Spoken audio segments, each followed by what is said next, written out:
how will the Empire respond to the disappearance of Omega and the Primal? Oh, I didn't see you there. Forgive me. Word from Baelsar's wall is proving long in the coming, and my mind cannot help but stray to grim places.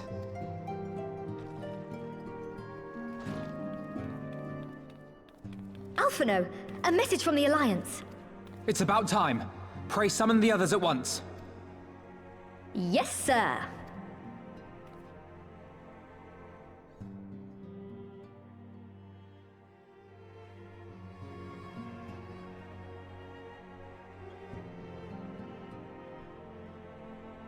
General Uldin reports that his forces have secured the breach in Baelsar's wall.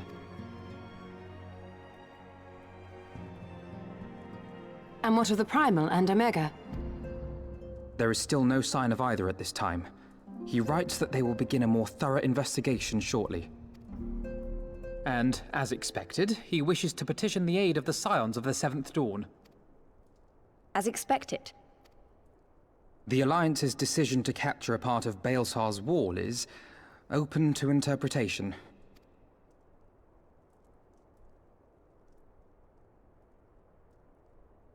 The wall serves to demarcate Imperial territory, Ala Mhigo included, from the rest of Eorzea. To an observer, the Alliance's actions could be seen as a prelude to invasion. Indeed.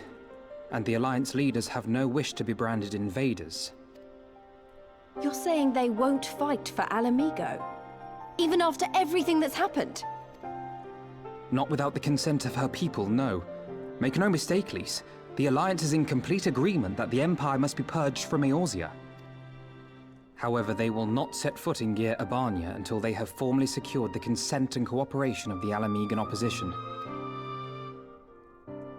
They would have us act as intermediaries. Precisely. The Scions are uniquely qualified to serve in this capacity. That is to say, Lys's, given her personal connection to the Resistance. Who better than you to broker an agreement between the Alliance and the people of Ala Mhigo? Assuming you are willing, of course.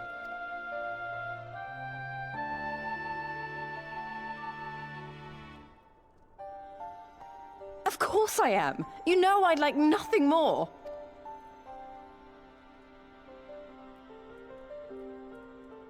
As for who should accompany you on said diplomatic mission, I had a mind to volunteer myself. Well, that covers the talking part. But you just know there'll be trouble along the way. Are you available?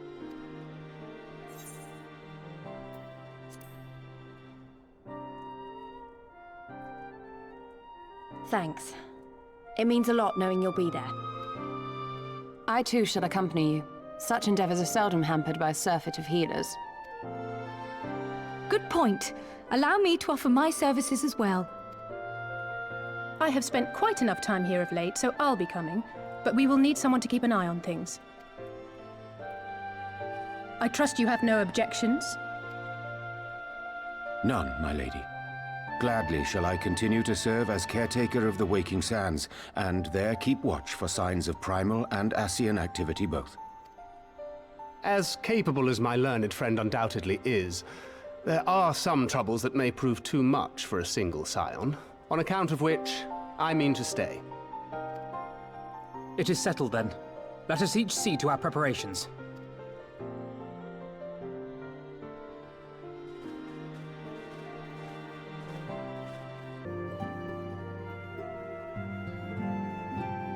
Ready, my friend?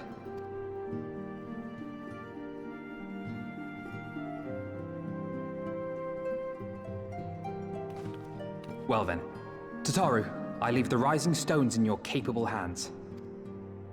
Don't worry, Alphino. I'll see that the place is still standing when you come back.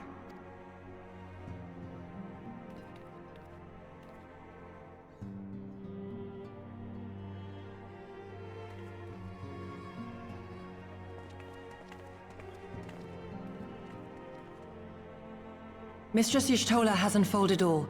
You are bound for Gyr Abania? Aye. The Alliance would have us make contact with the Ala Mhigan resistance as soon as possible. It begins then.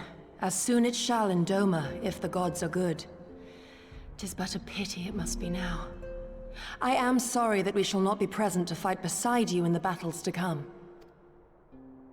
You have stood with us countless times, Lady Yugiri.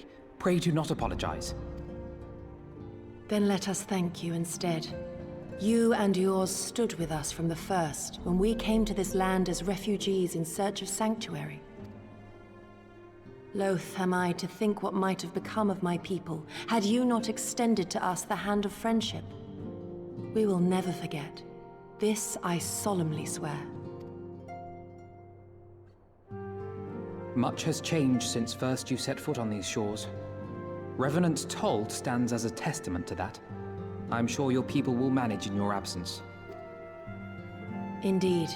They have built a new home for themselves and no longer need me to shepherd them. The time has come for Kosetsu and I to return to our master, to our home. I know how you feel. It's time I went home too. Though our battlefields be 1,000 mounds apart, our purpose is one. That all men hearken to the clarion call of freedom, of liberation, from Eorzea to the far east, that they may rise up and cast down the curse of Garlemald. Take care, you hear me? When all of this is over, we're going to celebrate, together. Just you wait. I should like that very much. Fare you well.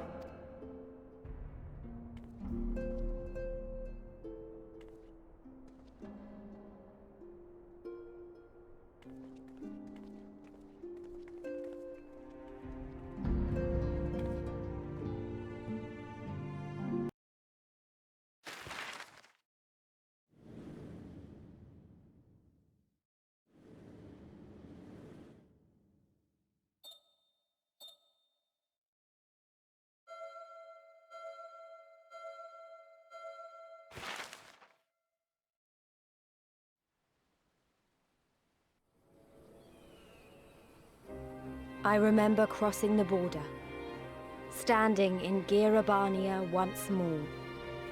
Me and my fellow Scions, the warrior of light among us.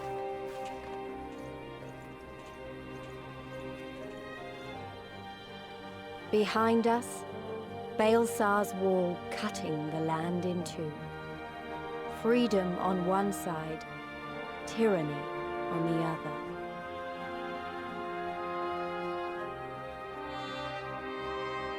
Tyranny and the promise of a new beginning.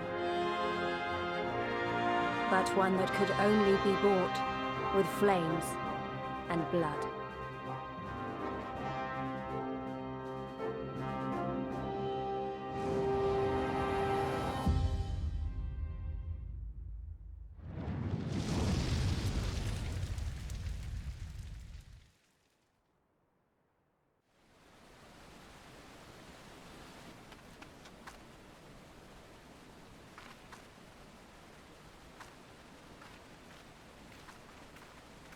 I remember the old stories, how the Breaker of Worlds came down from on high and cleft the earth with a single blow. Rhalga's Reach, a holy place, and a fitting home for the Resistance, for the brave and the true, the loyal sons and daughters of Ala Mhigo.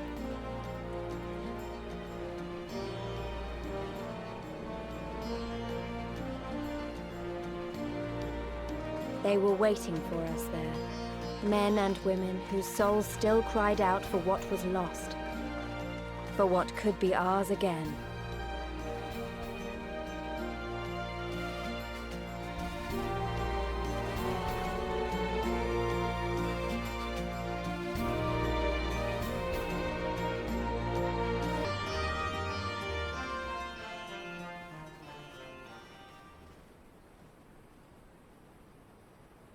Allow me to welcome you once more to Rhalga's Reach, our humble headquarters. My name is Conrad Kemp, and I have the dubious honor of overseeing operations here. It is a pleasure to meet you, Master Kemp. I am Alphino Leveilleur of the Scions of the Seventh Dawn, as are my comrades. Before I speak of our purpose here, pray allow me to thank you for sheltering Ida, forgive me, Lys, and Papalymo at great risk to yourselves. No, there's no need for that. They risked their necks for us enough times. 'Twas the least we could do. I wanted to, I mean, about the mask and... Don't fret over that. You're not the first person to take up arms against the Empire under a false name. We'd do the same if we had any sense. My condolences for your loss, child. Papalymo laid down his life to save us, to give us a chance to make a better future for ourselves. There will never be a better time to drive the Garleans from our lands. But we have to take the lead on this. We can't leave it to fanatics like Ilberd.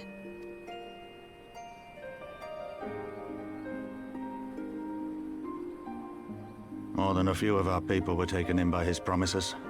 Followed him all the way to the wall. Good men and women who never came back. When Mhigo told us what had happened, how the bastard had made sacrifices of them for his twisted ritual, by Rolger it filled me with an unholy fury.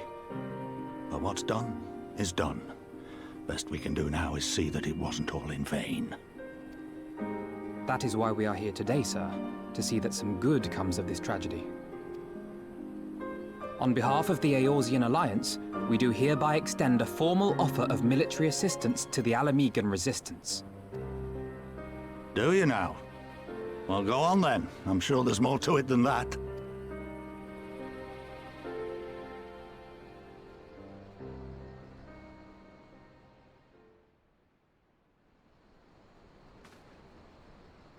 So that's the way of it, eh? The Alliance, hoping to avoid a direct confrontation with the superior forces of the Empire, wishes to engage them by proxy with our vastly inferior ones. My comrades and I must confer on your proposal. A moment, if you please. Of course, Master Kemp. Take all the time you require.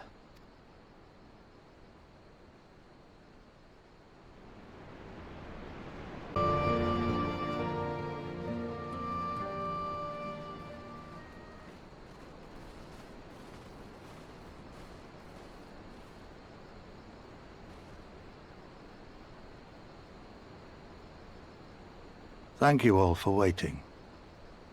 We have reached a consensus. I, Conrad Kemp, do hereby accept the Eorzean Alliance's proposal.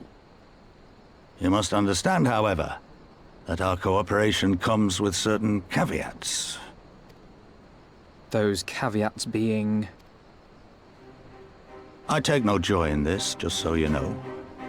Were it within my power, I'd offer you more assistance, but the resistance is far more fragmented than you realize.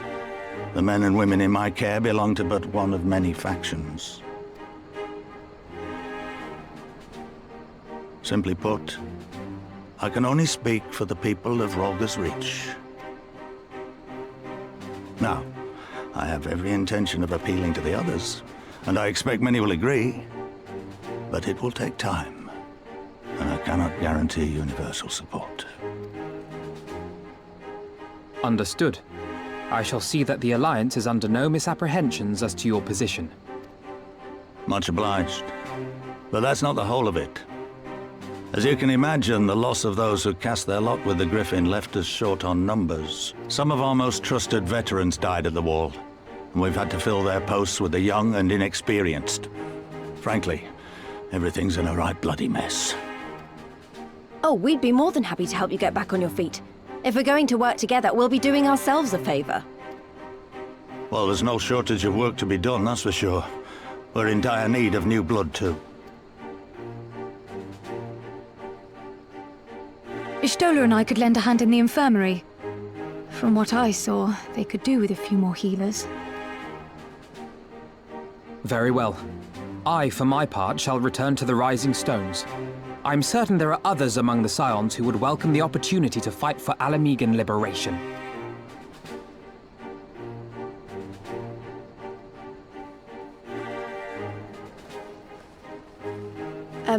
Is there anything else we can do to help?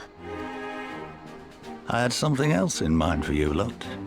Mhigo and Mefred will tell you more. Understood. We won't let you down.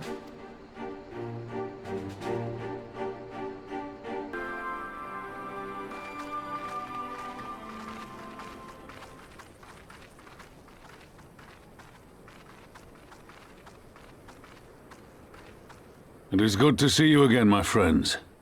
I hope you are here to tell me you have made contact with the Resistance. We are, General. Allow me to introduce Monago of Rolga's Reach.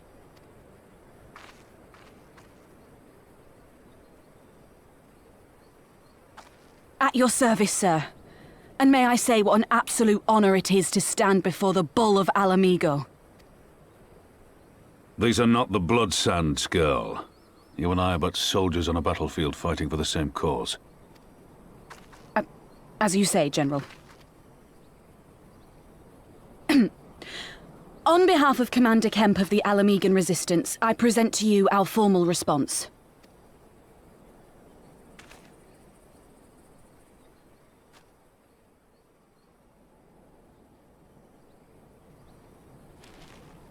Good.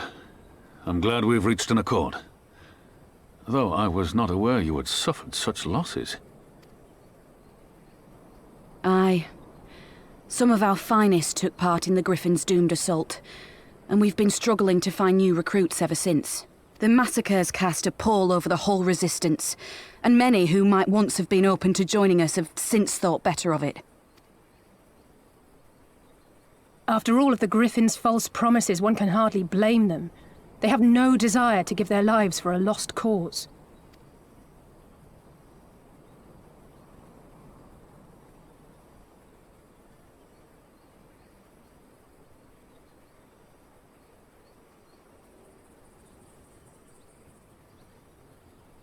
We will not lie to them. This is war, and lives will be lost. Yet what we offer is not the fever dream of a madman, but true hope. The people need proof of this, Father. Let us show it to them. I say we stand shoulder to shoulder with our new allies and engage the Garleans in open warfare. The Resistance must demonstrate that they can hold their own against Imperial regulars. And with our assistance, I am confident they can do just that. If we can achieve even a token victory, I believe it will serve to rekindle the hope of the Ala Mhigan people and inspire them to rise up once more. Aye. Aye. Once word spread that we'd won a battle against the Garleans, I'd wager we'd have new recruits flocking to us from miles around. The question is, when and where do we strike? I'm glad you asked. I have a plan.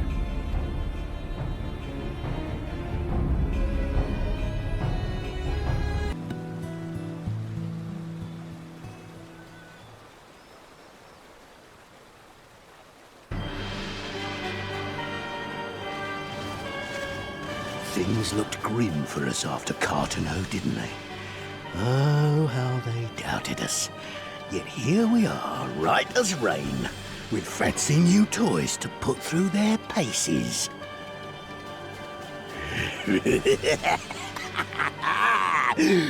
It's like all my name days have come at once!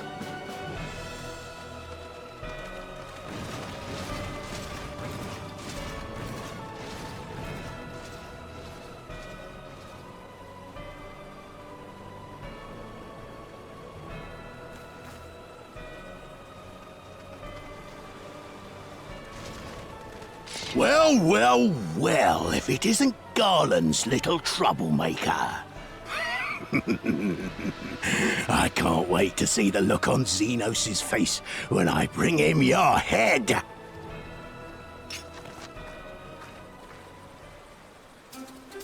That is, if my secret weapons here don't grind it into mush! Attack!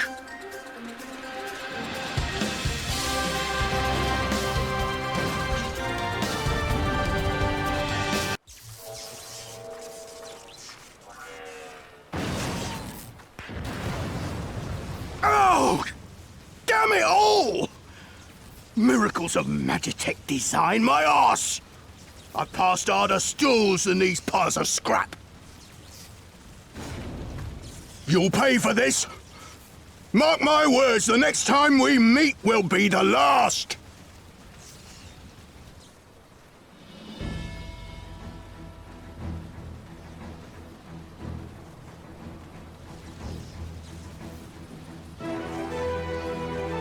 Aye! Run and tell your Viceroy!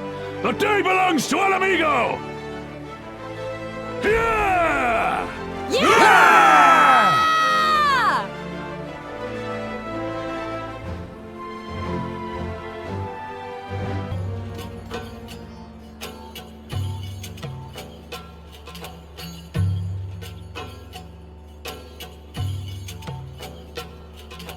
I remember the peaks of Girabania, silent watchmen that would stand long after we were gone. We came seeking allies to join us in the fight against the Empire. People who had had enough. People who had suffered every possible indignity. Who had been treated like animals, day after day after day.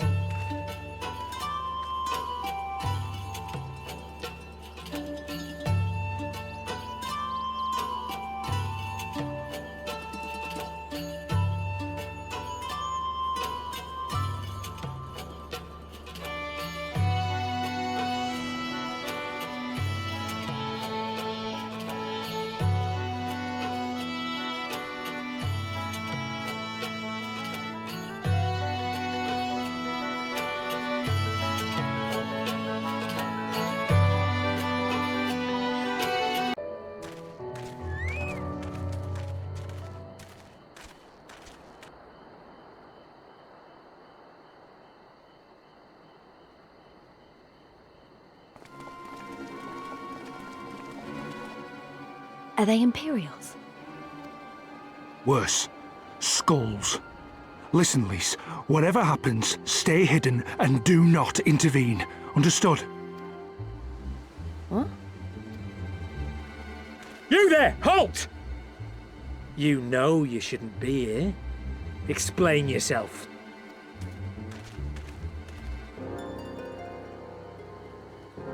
Forgive me, sir. I came to deliver the tributum. Oh, aye. A likely story. Only a fool would dare to come so late. Or, mayhap, a resistance spy. No, you've got it all wrong. I was waylaid by bandits.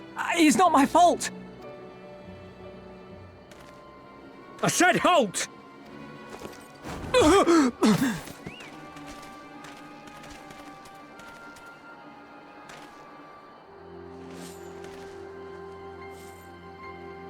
Is this a joke? You don't seriously expect us to believe this is a fifth? How stupid do you think we are? It is, I swear, on my mother's life. Spare us. You came late, you lied about bandits, and then you tried to cheat the Empire of its due. Think you can kill them all? Including the ones watching from the tower?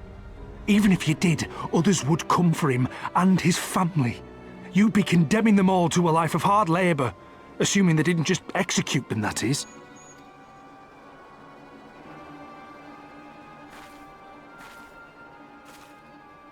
But it isn't fair!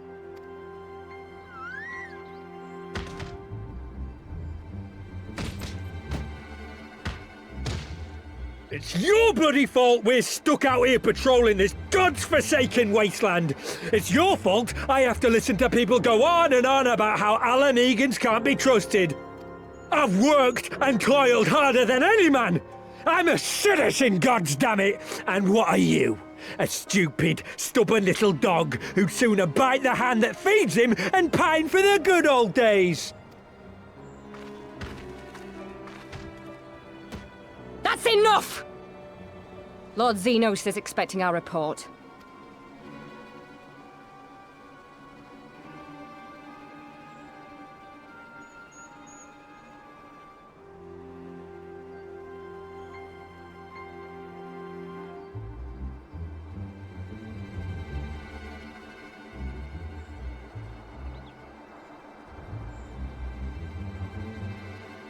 I bet the poor bastard can't believe his luck. He gets to go home. We should do the same.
Alliance forces have occupied Castrum Orients and taken up positions along the length of the wall.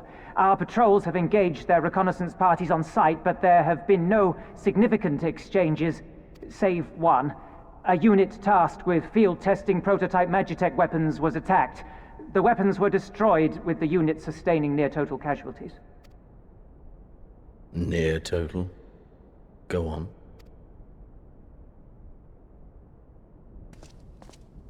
My lord, there was but a single survivor from the unit in question, which falls under my command. According to his report, they were ambushed by a contingent of Eorzean Alliance regulars, abetted by resistance insurgents. A simple ambush and only one survivor. A fine day's work. The stubbornness to survive is not without worth. He may live. However, the 12th is no place for the weak. He shall be relegated at once, my lord. As you say, the 12th is no place for cowards who count their lives more precious than the cause.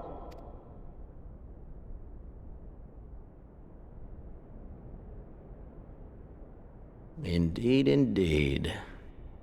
We have no need of cowards.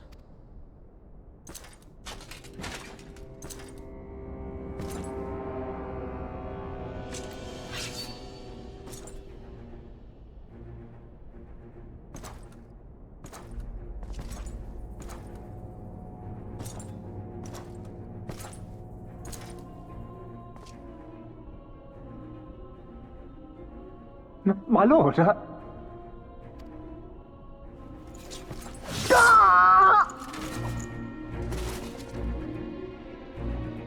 Cowards, who defer critical missions to their subordinates, who hide within their castra, never meeting their prey in battle, never staring into the whites of their eyes.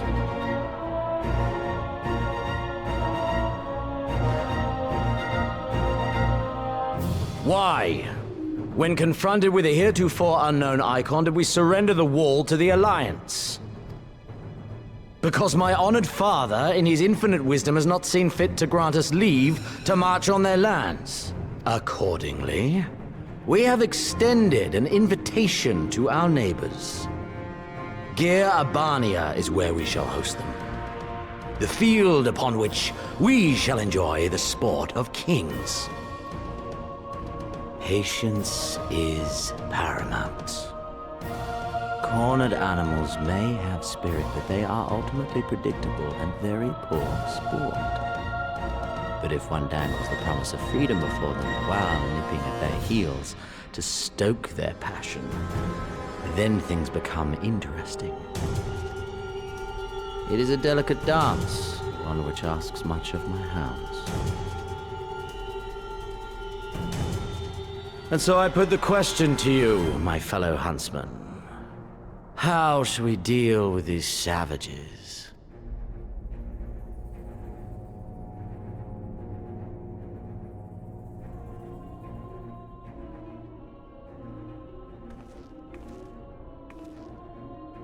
My lord, I have a proposal. Silence, Ala Mhigo! You do forget yourself! Only by the grace of Lord Van Baelsar were you afforded a place here, and that in name alone. We have no need of your proposals, savage.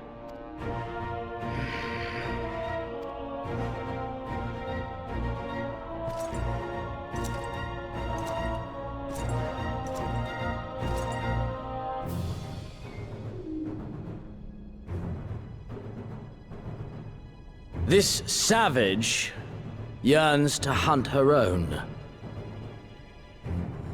The floor is yours, Commander. Thank you, my lord.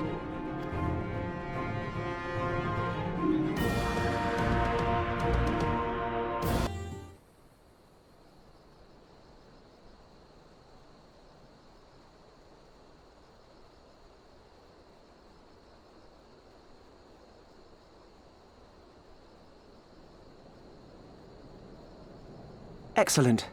The disposition of the Imperial forces is exactly as expected. I will notify Father. Cannon fire! Where did it come from?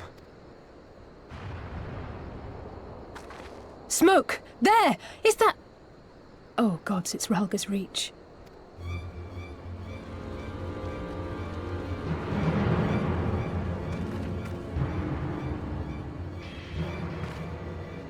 It's no use.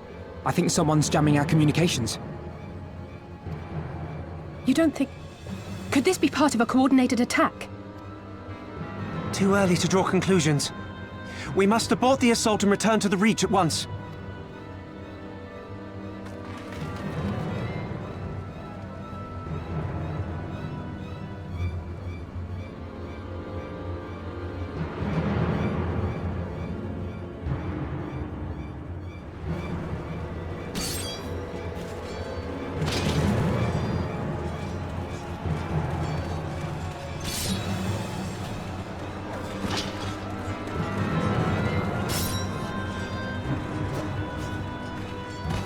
Forward!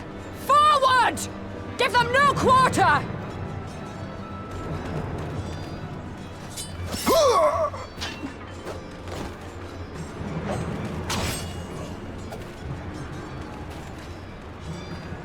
You!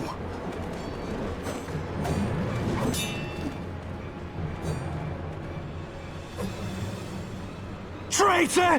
Kinslayer! You're no kin of mine!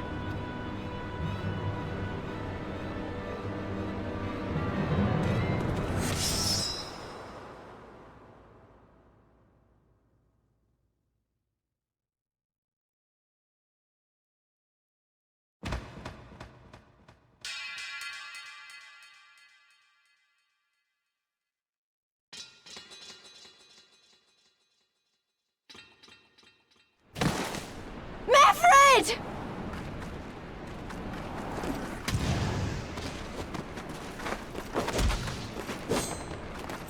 Hells take you!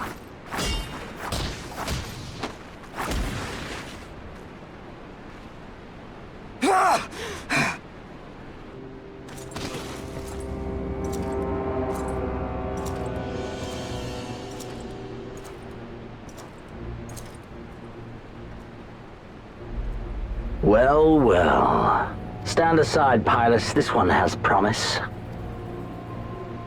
Have a care, my lord. She's not like the others.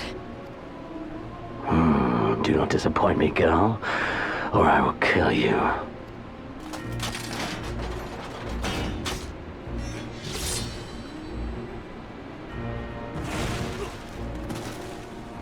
7 hells. It's him. It's Xenos. The Viceroy? Oh, you are a dead man! Ah!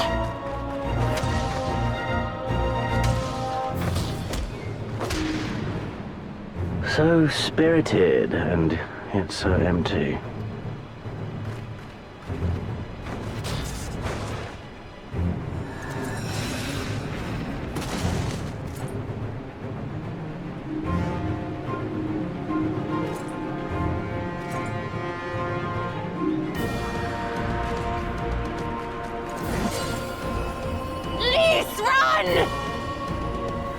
Ah, a magical barrier. Alas, it will not save you.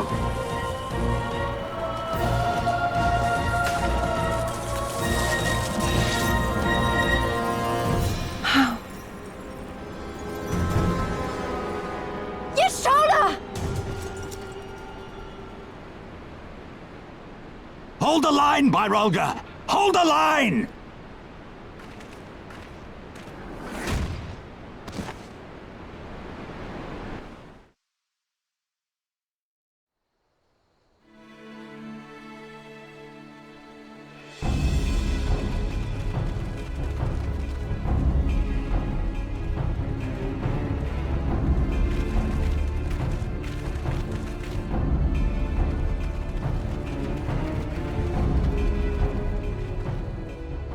Kryl! Alphino! We saw the smoke and thought we heard explosions. Are we under attack? The Imperials were all over us before we realized what was happening. No one knew where to run or what to do. It was chaos. Lys and Master Kemp rallied the guards and bought us enough time to get some of the wounded to safety, but I haven't seen either of them since. Confound it! If we lose the Reach, this will all have been for naught.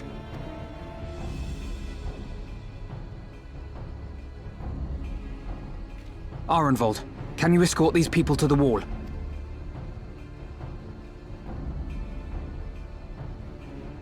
Aye, sir.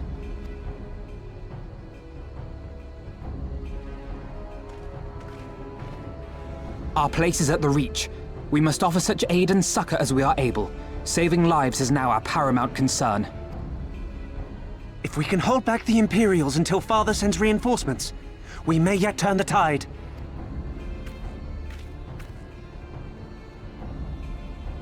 I'll join you. I've done all I can for these people, and you'll be crying out for a healer in there.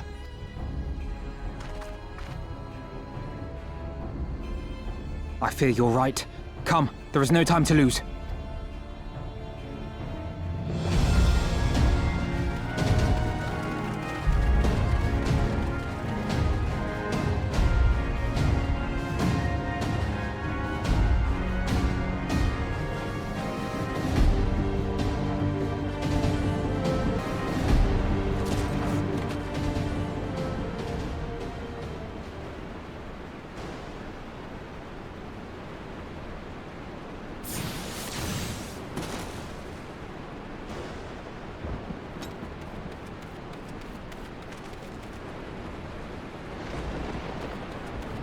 What took you so long?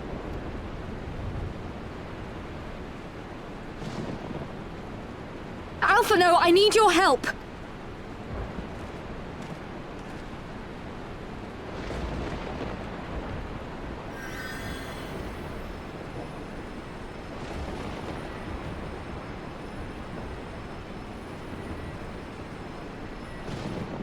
My lord, the prisoners!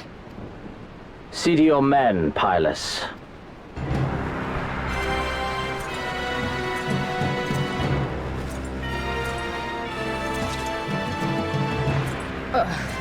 As you command, my lord.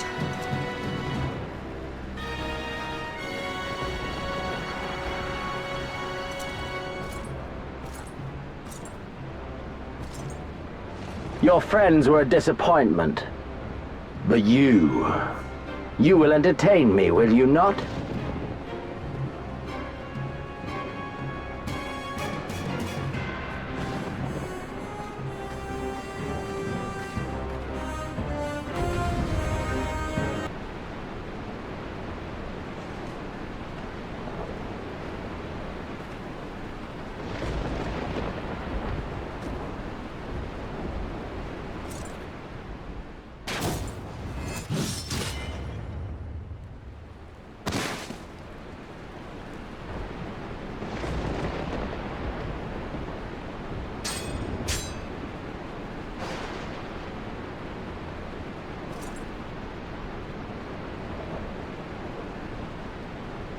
Pathetic.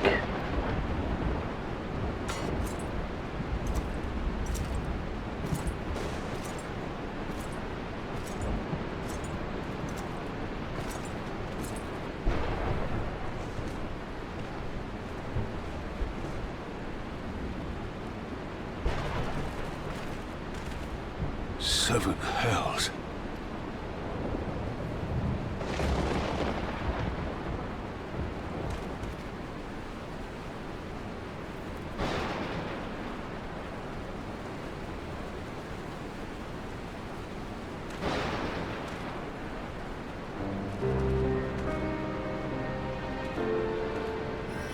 Shall we give chase, General? Nay. There has been enough death this day. See to the wounded. Aye, sir.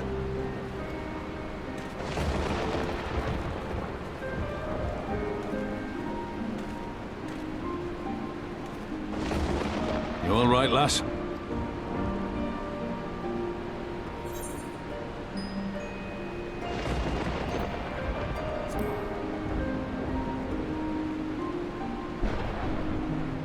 Aye, I do not doubt it.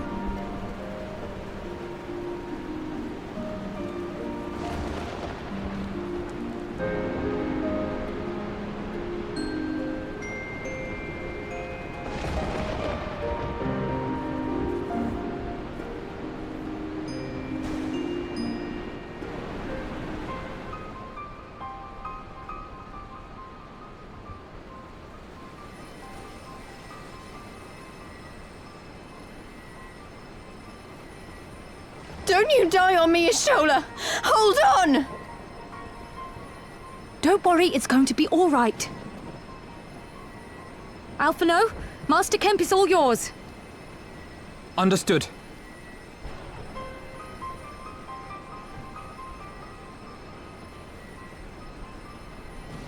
Don't just stand there gawping. Hold her down while I work.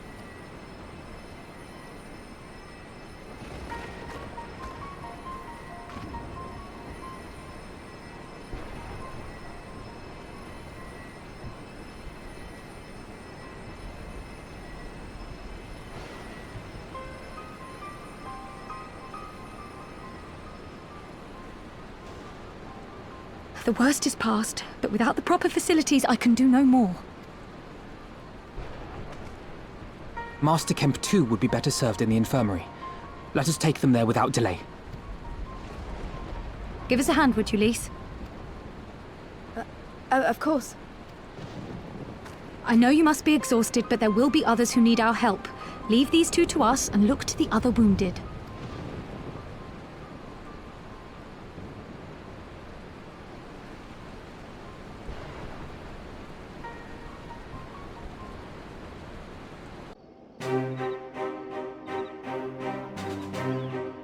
Were it not for the swift actions of the Scions and the Alliance, many more would have died.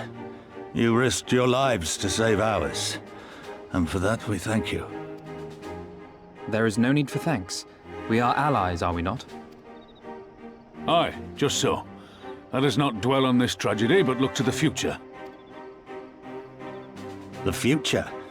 I'm sorry, General, but there is no future for us. We've lost too many. Gods, I can still see Mefrid with that woman standing over him. They've ripped the heart out of us, General. They've broken us. Our fight is over. Master Kemp, please. I'll always hate them with every fiber of my being. For what they took from us then and now. Our homeland, our freedom, our bloody children. You mean the Skulls? The youths who fight for Xenos? Grania Lupi, the Black Wolf's legacy and our shame. A unit made up of children born to Ala Mhigo dignitaries who came of age during the occupation. Sons and daughters of Gir Abania, raised to be proud citizens of the Empire, with all the rights and responsibilities that entails. It'd be easy to curse them and call them traitors, but they're our children. Our flesh and blood. If the only way to forge the future we want is to cut down our own, then Then what was it all for? Nargo? What will you say to the families of the fallen? To the mothers, and the widows, and the orphans? Will you tell them it was all for nothing? Listen to the girl. We dare not suffer our comrades' sacrifices to have been in vain. Now is the time to steel our resolve and press on, painful though it may be. And when Xenos comes back with his army, what then? This isn't the first time, you know. You'll be hard-pressed to find men brave or stupid enough to face him again. I still can't believe how strong he was. He humiliated us back there. The Warrior of Light included. Gods help us if he's next in line to the Garlean throne. Loath though I am to say it, we should not be surprised. Before succeeding Van Baelsar in Ala Mhigo, Xenos led the Imperial army to Doma, where he crushed the rebellion utterly. As a matter of fact, Doma remains in his charge to this day. Suffice it to say, Varus's heir is a peerless warrior and an accomplished general. The question is, how are we to contend with such a foe?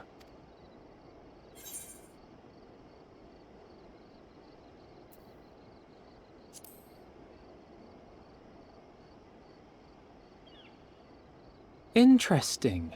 You are suggesting we kindle the flames of revolution in Doma once more and force Xenos to fight a war on two fronts?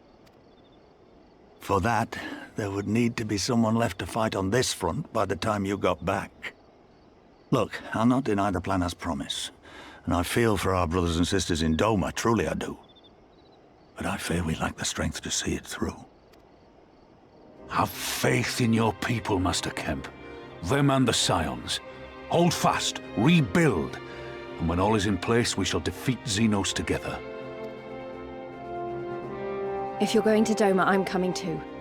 I want to help our friends there, and make sure nothing like this ever happens again.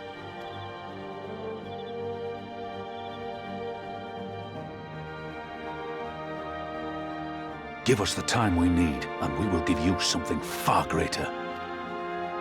Very well. For all you have done for us, we will fight on. But be swift, comrades.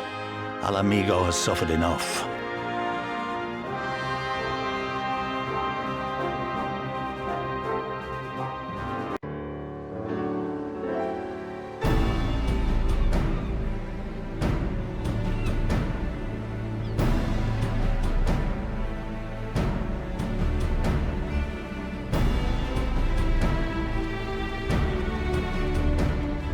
"12 be praised. Full sure was I that I had come too late." Urianger! Tell me you haven't come all this way just to see us off. Nay, my lady. Ere you quit these shores for eastern climes, I wished to share some words of seeming import. Look ye where the sun doth rise. See crimson embers, darkening skies. Look ye where the sun doth fall. See azure lost amidst the squall.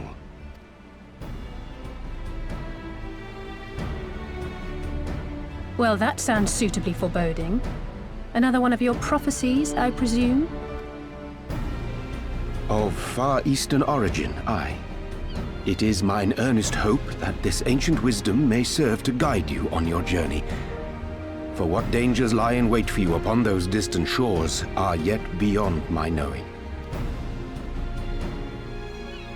A parting gift befitting your roundabout ways. Thank you. I have more than words for you, my lady.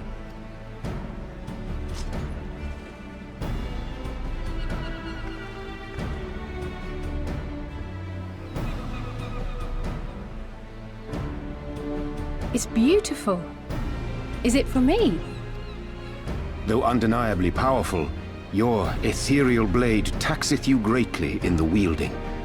Not so this rapier, which shall serve you just as well against all but the most formidable foe. Impressive. It feels as though it's attuned to my ether. I shall treasure it. Honored guests, say your farewells, for the moment of our parting draws nigh. A fair wind blows, and I mean to follow it. It would seem our ship is set to sail. Pray give my regards to Thancred and the others. And take care.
A fine day, is it not?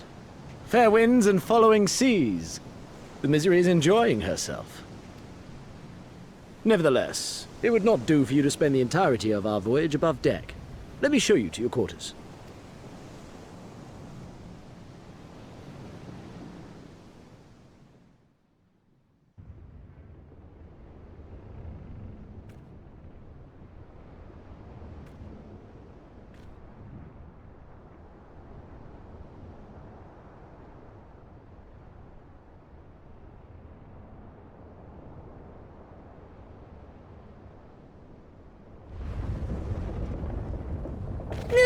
Is it supposed to do that? Not under normal circumstances.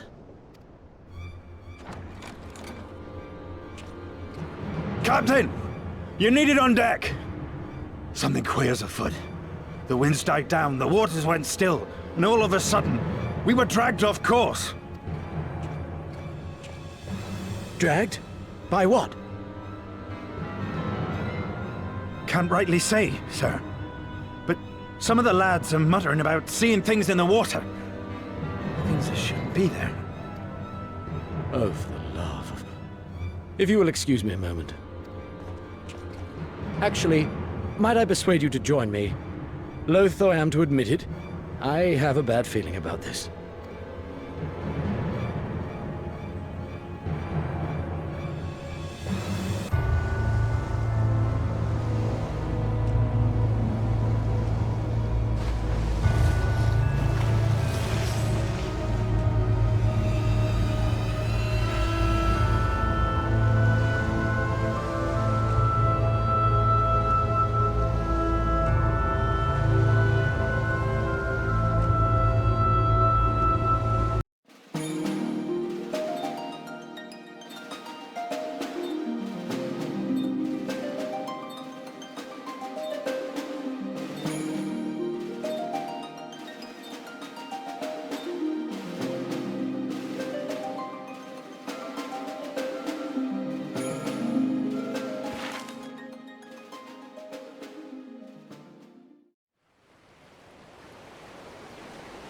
I remember the sea, the smell of the salt, and the crash of the waves as we drew closer to Kugane.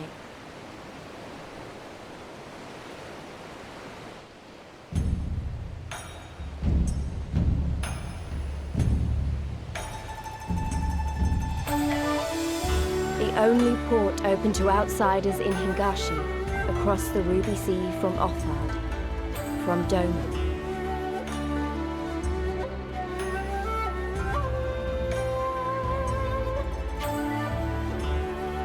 All the colors of the rainbow, all the peoples of the world, all in one place.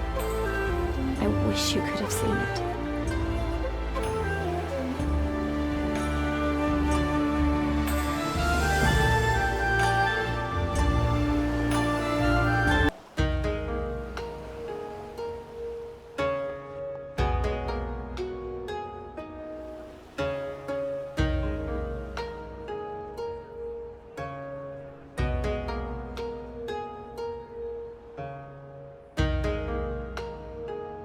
By the 12. I thought Ishgard remarkable, but this... We are certainly not in Eorzea anymore. A tavern is a tavern, Alphino, here or anywhere else. Now, if you'll excuse me, it's time to do what I do best. Oh, 1,000 pardons, my lady. The Scions of the Seventh Dawn, I presume. I hope your voyage was not too trying. And you are? Ah, yes, of course. Forgive me. Hancock of the East Aldenard Trading Company, at your service. On behalf of Chairman Lolorito, I bid you welcome to Kugani and invite you to take refreshments at our local offices. Lolorito? I was aware his interests extended beyond the borders of Eorzea, but not so far as Kugane. Regardless, I am disinclined to accept the hospitality of grinning merchants, especially those who serve a master with whom we have such a difficult relationship. My, such naked suspicion. I do hope that business with the Crystal Braves did not rob you of all faith in your fellow man. Or do you really think the chairman is plotting to drag you into another one of his grand schemes? I beg your pardon? If you are trying to win my trust, you are failing quite spectacularly. Oh dear, have I offended you? Once again, I must apologize. Too much time in the Far East, you see.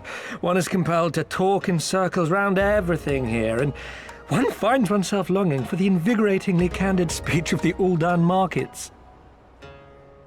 Though I see now that this was neither the time nor the place to indulge said longing. Might I suggest that we continue this conversation at the company offices? Too many eyes and ears here, you understand. 'Twould be decidedly reckless to say any more. If I may favor you with the invigorating candy you apparently crave, it would be decidedly reckless to follow a man I neither know nor trust. Give me one good reason why we should accept Lord Lolorito's invitation. Now there's the young diplomat I was told to expect. Very well then, I shall explain. You understand that you are come to a most reclusive and secretive nation, yes? One whose borders are closed to foreign trade save at this single port. Then it should come as no surprise that a great many parties have vested interests here. Merchants like myself are a given, of course, but for every one of us, you may be certain there is also an agent of a foreign government. Many notable nations and empires have embassies here, you know, including, of course, the Garlean Empire, with whom you have such a difficult relationship. To paraphrase, Kugani is teeming with Imperial spies, one or several of whom could now be listening to our every word. Something to that effect, yes. Beneath this veneer of bustling trade, a war for supremacy is being waged between world powers. One might say we were standing on the front lines, just not in public. I still have my doubts, but he may have a point. I say we accept his invitation for now.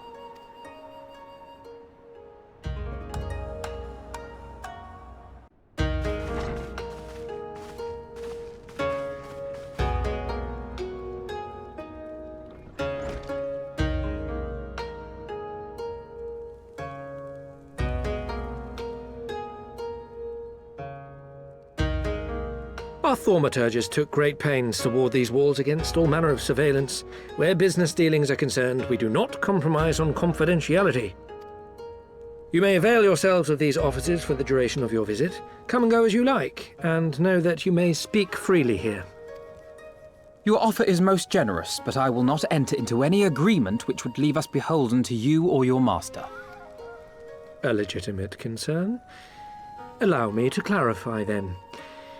The chairman bids you consider this as an expression of his heartfelt contrition for the bloody banquet and the unpleasantness which followed. Never having been one to put stock in words alone, the chairman deems the provision of material aid to be a more appropriate demonstration of his sincerity. By sheer coincidence, your purpose here also happens to coincide with our own interests. That is, assuming you are come to aid the Doman Liberation Front. How could... I will not bother to offer a denial. You have the right of it. To be specific, we are come in search of our Far Eastern allies, Yugiri and Gosetsu, whom we hope to assist in their fight.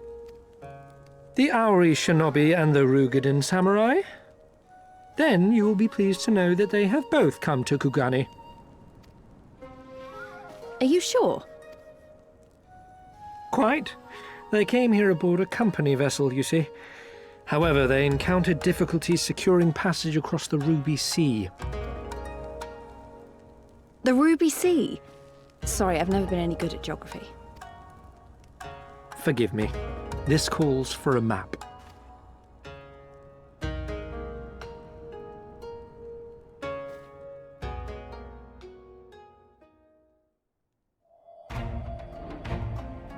We are here in Kugani, the sole open port of Hingashi, situated on her western coast. Doma, meanwhile, is here on the eastern coast of Otherd in Yansha. Therefore, if your friends are to reach Doma, they must first cross the Ruby Sea. Alas, this is easier said than done, as the Ruby Sea does not fall within the dominion of either Hingashi or Doma, being controlled since antiquity by a third party, namely the Confederacy.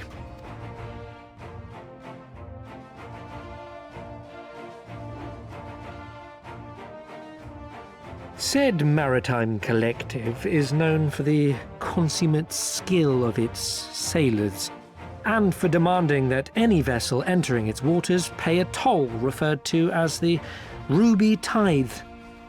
In exchange, the Confederacy's vast fleet guarantees the safety of those who travel within its territory.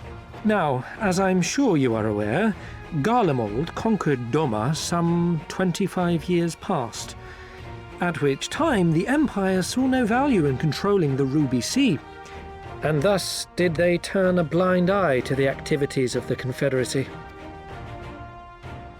The recently appointed acting Imperial Viceroy of Doma had other ideas, however.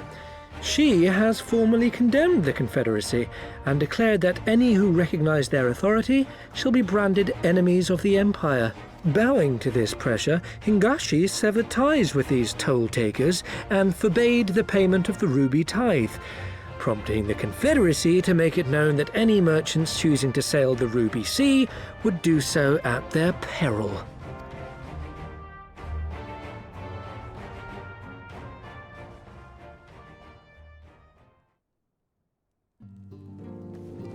No wonder they struggled to secure passage to Doma.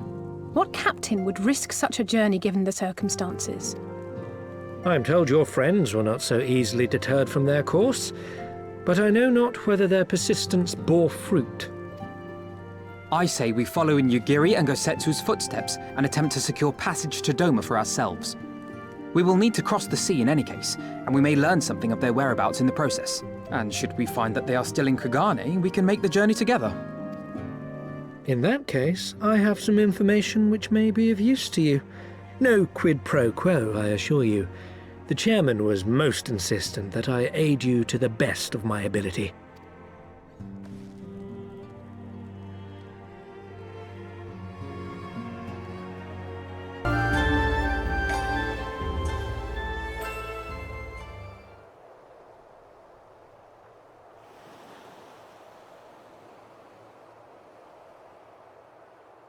He's late.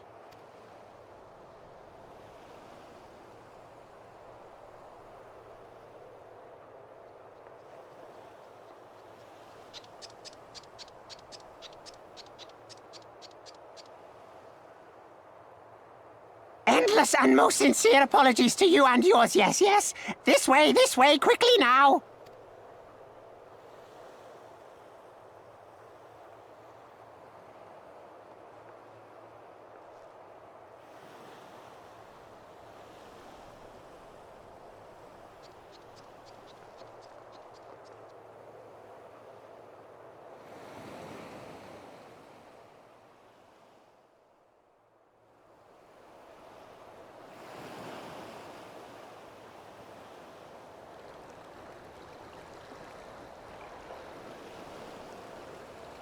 Enough!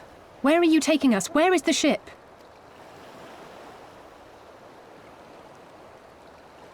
This ship. So very sorry to inform you, yes. Long before was it pledged to another. To me! These ones are for Doma!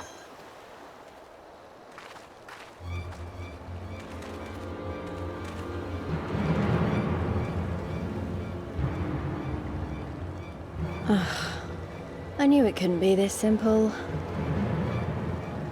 Nothing personal, yes, just business.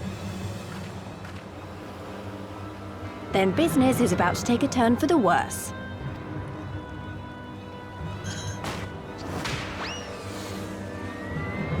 Ah! Come on, let's find a way out of here.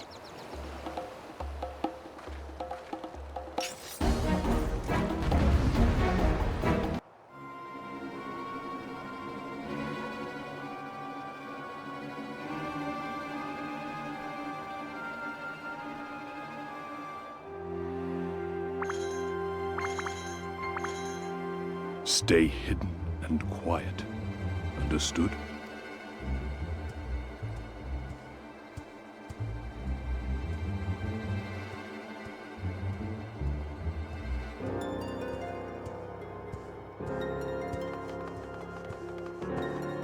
Clear the road! Clear the road! You there! Korjin! We seek 4 foreigners. One, a brutish woman carrying an unconscious Namazu. Have you seen them?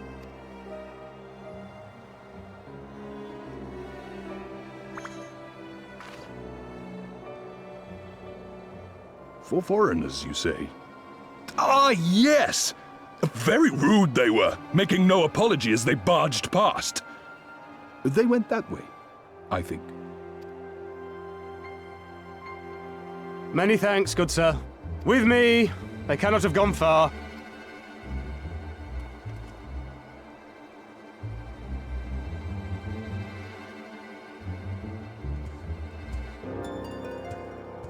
All is well.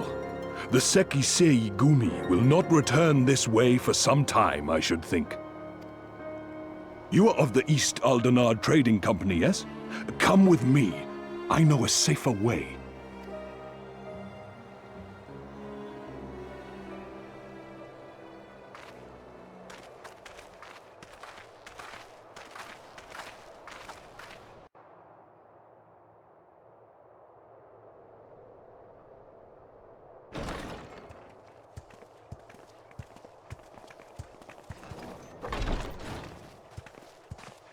You are returned.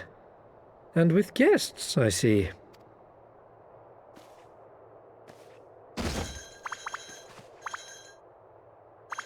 Our meeting went about as well as expected. We've brought the Namazu who thought to betray us.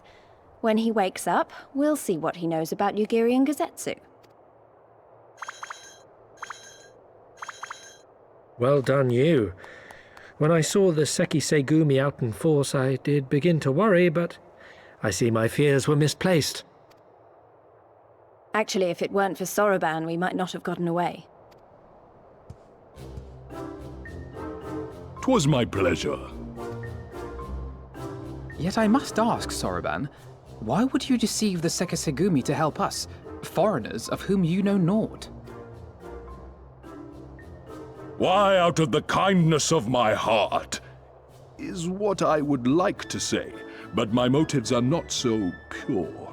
I chanced to witness your meeting with Hancock at the tavern and saw an opportunity.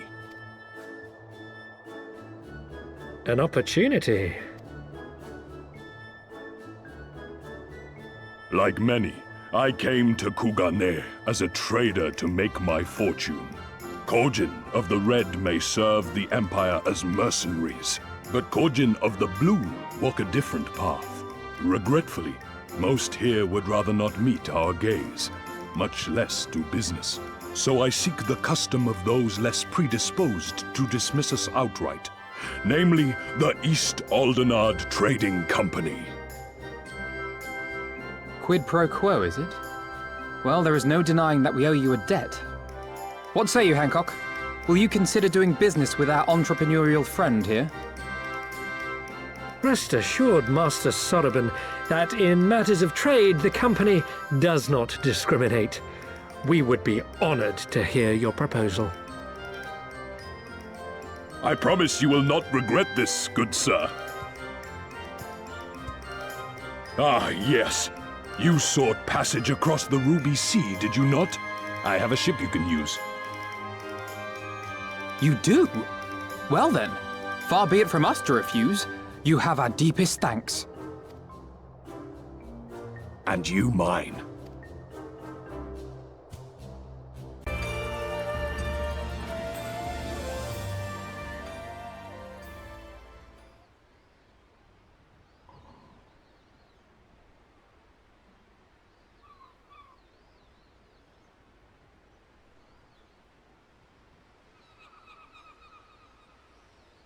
Have at you!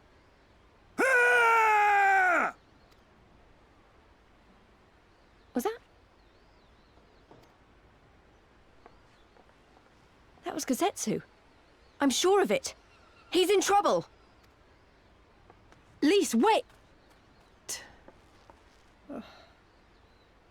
I suppose we should follow her then.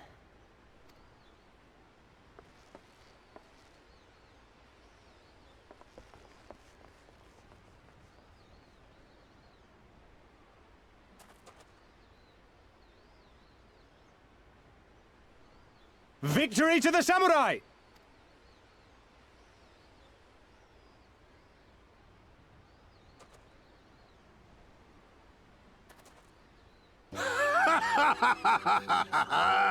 How many is that now?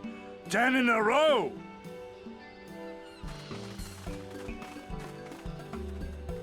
Gazetsu! Oh! This is a surprise! What in blue blazes are you three doing here? I could ask you the same thing. We've been looking all over for you, and then I suddenly heard you screaming. It would seem there has been a misunderstanding. Allow me to explain.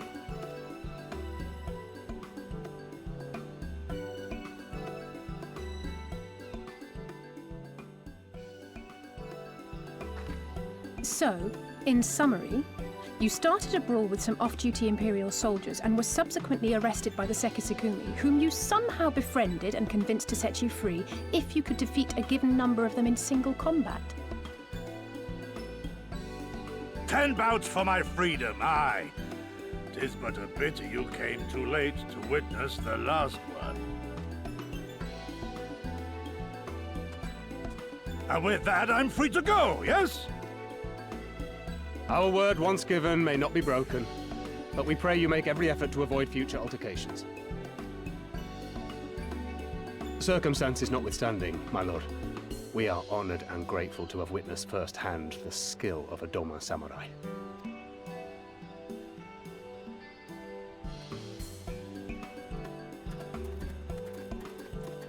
Ah, and we had just concluded negotiations. I gather my assistance was not required.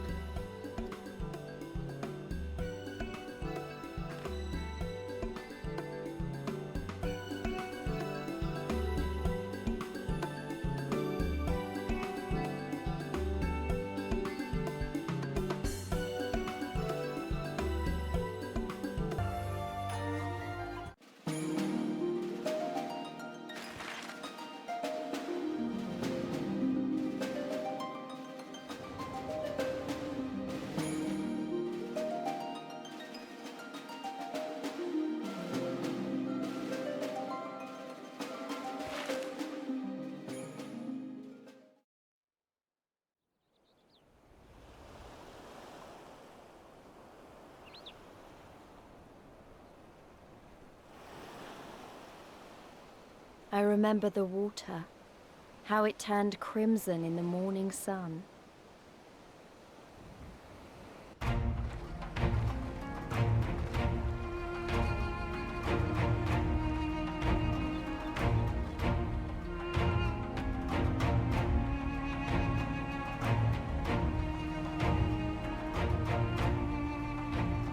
A shimmering sea of rubies, stretching from horizon to horizon.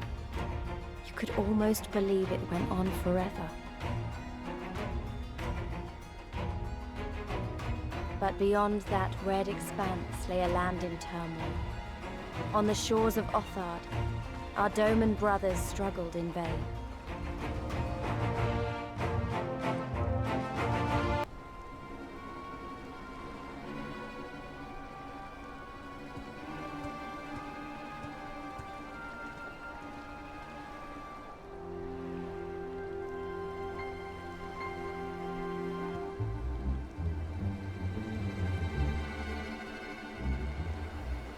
Gentlemen, I'm told you are most unreceptive to my associate's requests. I realize you do not look kindly on the Confederacy and her ways, but if you refuse to pay the ruby tithe, your safety in these waters cannot be assured. Spare me your concern, pirate. Your feeble attempts at extortion will not work on us.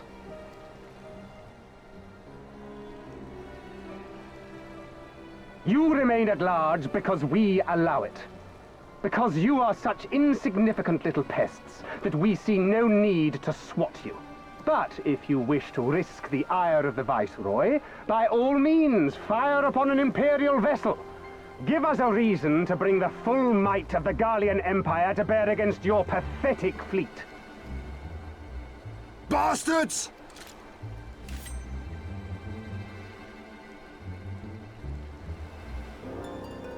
Gentlemen, surely the fact that you have such limitless resources at your disposal gives you all the more reason to spare some few coins for the less fortunate. All talk, just as I thought. Come, let us away. I have no time for this rubbish.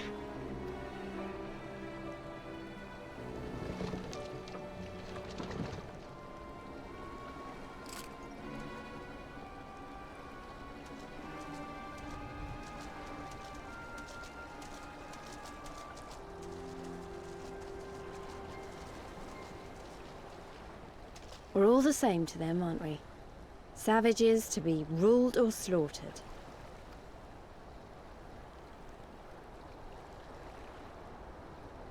They've always balked at paying the ruby tithe, but they were never so eager to pick a fight. The problem, you see, is that many of my comrades in the Confederacy are of Doman descent, and the acting Viceroy, well, she's none too fond of Domans, to say the least. If we take any action to hinder the safe passage of an Imperial vessel, she'll accuse us of attempting to foment rebellion and brand us enemies of the Empire, which we can ill afford to be. Like the man said, we're all talk. And where did the Kojin stand in all this? With the winning side, of course. They're mercenaries to a fault, eager to offer their services without coercion.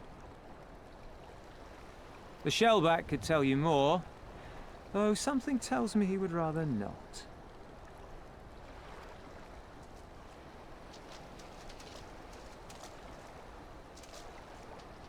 I don't understand. If the Garleans are causing the Confederacy this much trouble, and if so many of you are Doman to begin with, why aren't you willing to fight back?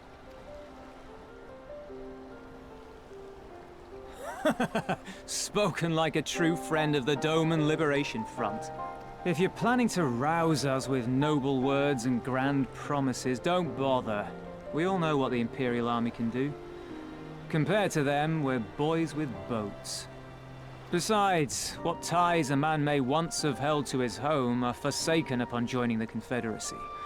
We look out for none but our own.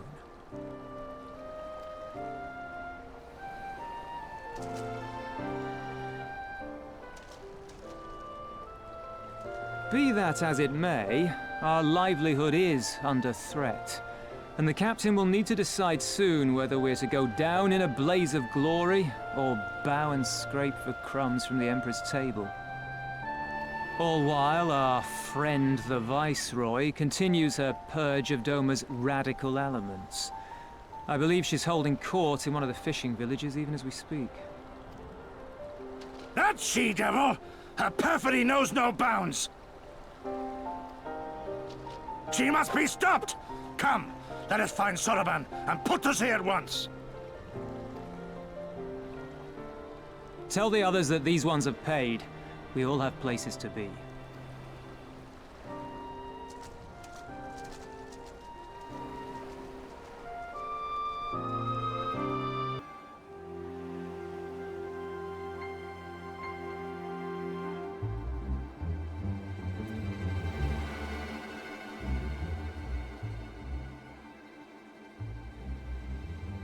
Even accounting for the rebellion, such indiscriminate shows of force seem pointlessly excessive. If only you knew how commonplace such scenes have become. Are we too late? Over there, someone's coming.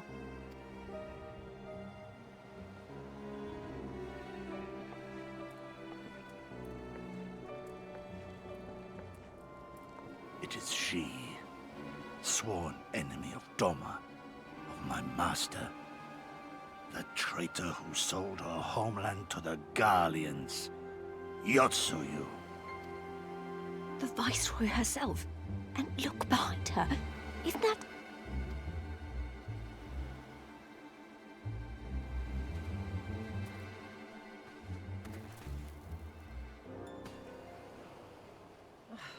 Filth and squalor everywhere I look. How very Doma.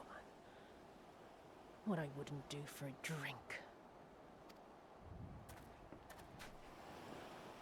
Come now! You've no reason to look so afraid. You have lived through a quarter of a century of Garlean rule, remember?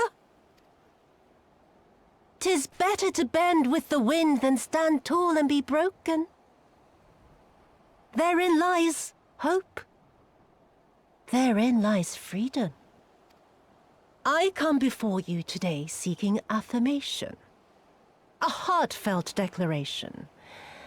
You are free to answer me as you see fit, yet even the least among you should know the correct response. Should.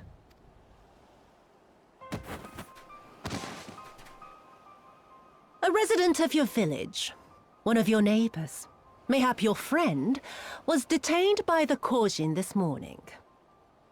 They say he was attempting to flee to Kugane, but we both know that simply isn't true, don't we? Have you anything to say? Bit slow, this one. Is there anyone more sensible among you? Have any of you anything to say? To swear? My lady, I swear to serve the Empire, to do whatever is asked of me, and never disobey.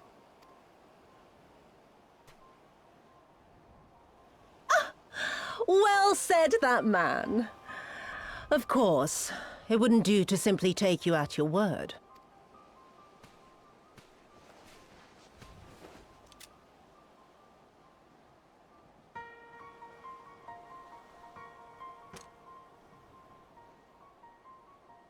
Kill him. Surely you can do that much. He must be guilty of something or other, or he wouldn't have attempted to flee the Empire.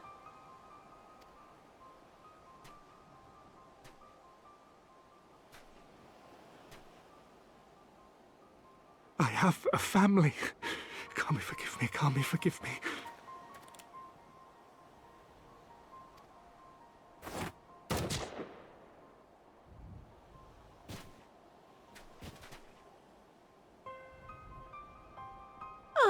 Very, very good. I've always had a soft spot for men like you. Next, I want you to shoot those two over there. Too old to work, you understand. A burden on the Empire. We can't have that. But they're my parents. You can't expect me to...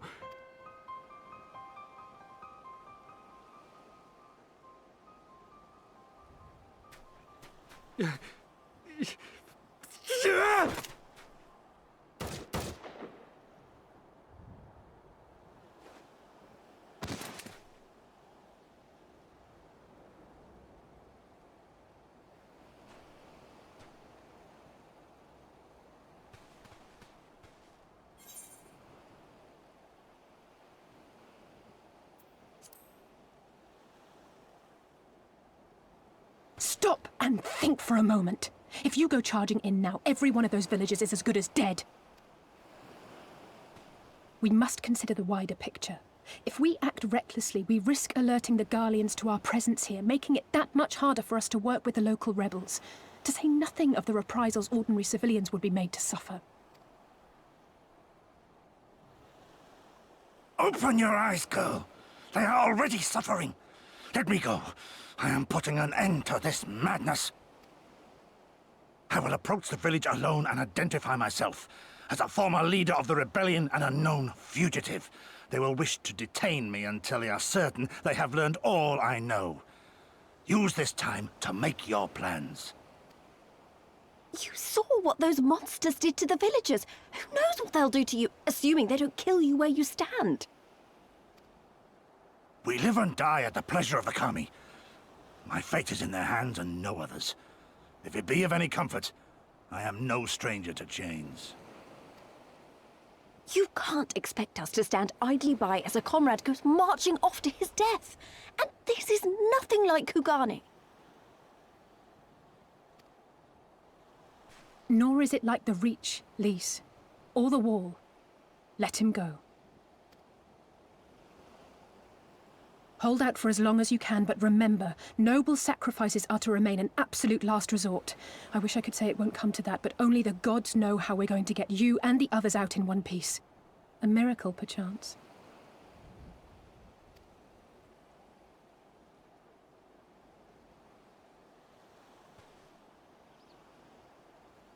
A great tower stands to the north and east. Look to its occupants for aid and succor. Together, you may yet find your miracle. Now, leave this place. I must go.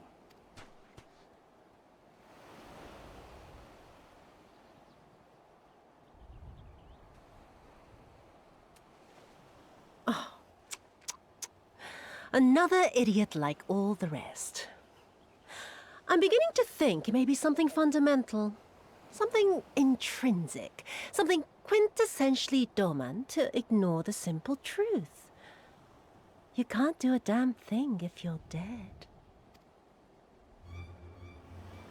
Enough, Yotsuyu!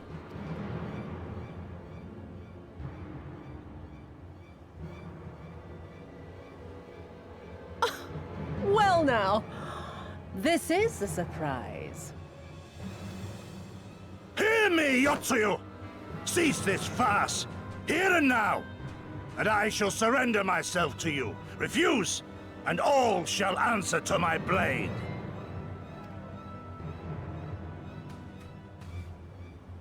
Bring him to the tavern.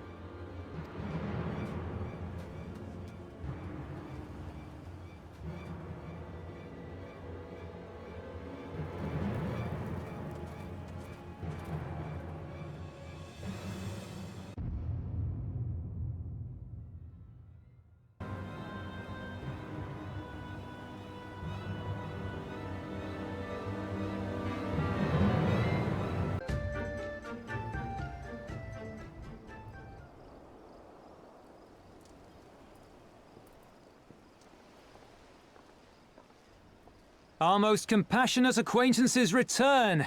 For your deeds we owe you many thanks. But something tells me our thanks are not sufficient. The strange thing is, I was certain you understood our position. And yet here you are with that same look in your eyes, and those same words upon your lips, I'll wager.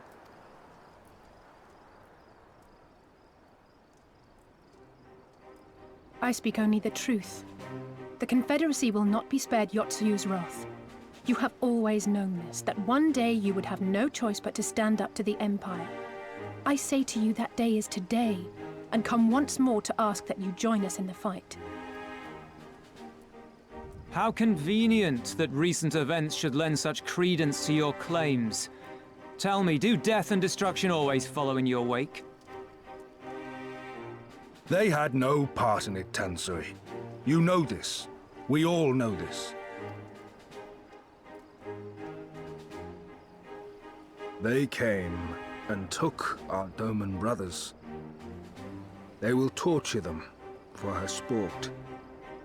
Murder them for her satisfaction. So we attack, and get butchered for our trouble, or do naught and let them have their pound of flesh.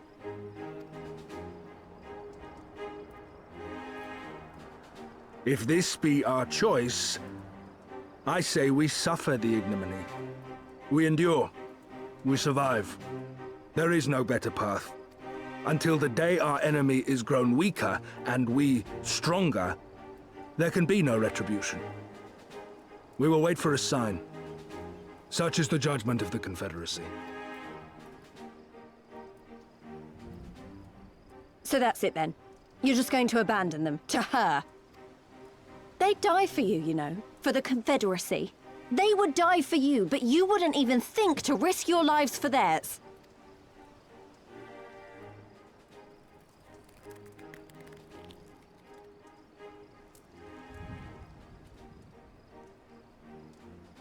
I have one last idea, if you will allow. I'm afraid it's not very good as ideas go. It's exceedingly reckless, in fact, and you may well come to despise me for ever having suggested it. Assuming we survive, that is.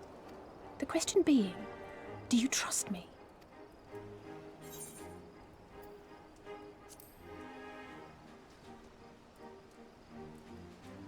We can't stand by and let innocent people suffer, here or anywhere else. I'll do whatever it takes.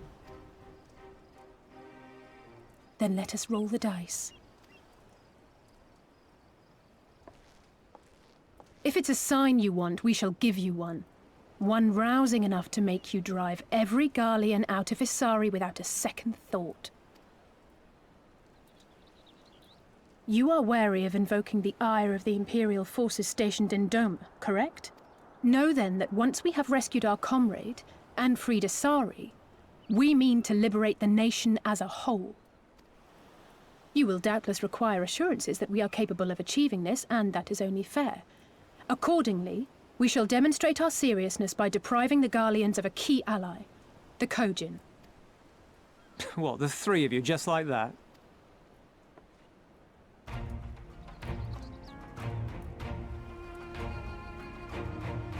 Actually, my esteemed colleague here will attend to it on her own. But the how of it is not your concern, only the outcome. If we succeed, you help us liberate Isari. If we fail, you lose nothing. A simple enough wager, if you have the stones for it.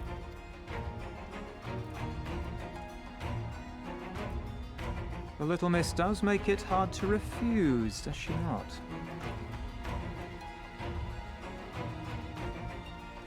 Words are air. We will weigh you by your deeds.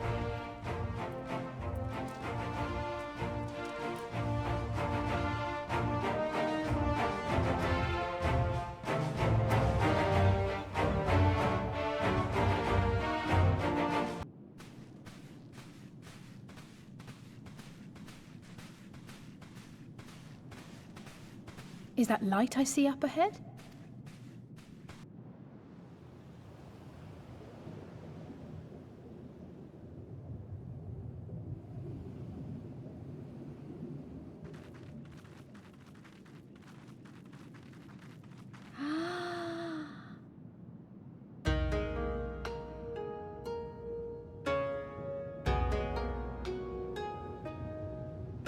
We appear to be standing inside a giant bubble.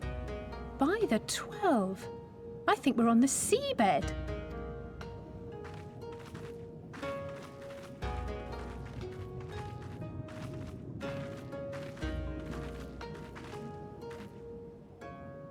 Well, well, I thought I heard familiar voices.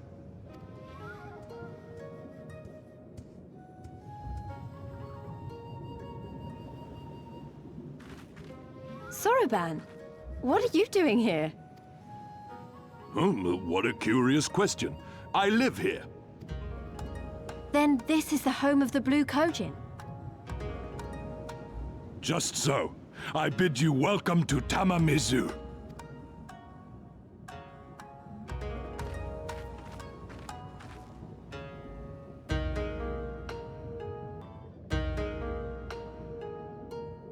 Welcome, guests. Gratitude to you for aiding Soroban in his negotiations.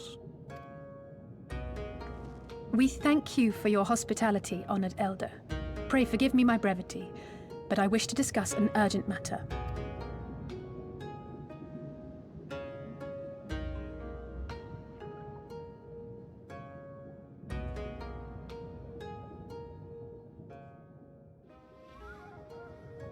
So, you seek to compel our Red brothers to forego hostilities for a time. That's right. We know your two clans have your differences, but what with you being brothers and all, we thought you might be able to share some secret knowledge or something? From far above, you have journeyed here in search of our wisdom. You shall have it. All creation is a tapestry, through which the divine is interwoven. Kami are legion, and they can be found in the great and the small. Though they come and go as they please, they favor certain vessels. The ancient, the precious, the exquisite. We Kojin covet these vessels, these treasures. We go forth and bring them home, to keep them safe and bask in their divinity. They bring prosperity and joy to us and our children. Yet, how are we to seek these treasures above if we made enemies of the Garlean Empire, powerful and far-reaching as they are? Wiser to join with them. So resolved the Red Kojin. Cautiously and carefully, for the Garleans are blind to the divine, nor will they suffer their subjects to see. So the Red masquerade as mercenaries who seek money and power, and never speak of their faith in the presence of their masters. To honor the divine, they deny it. A twisted and misguided path.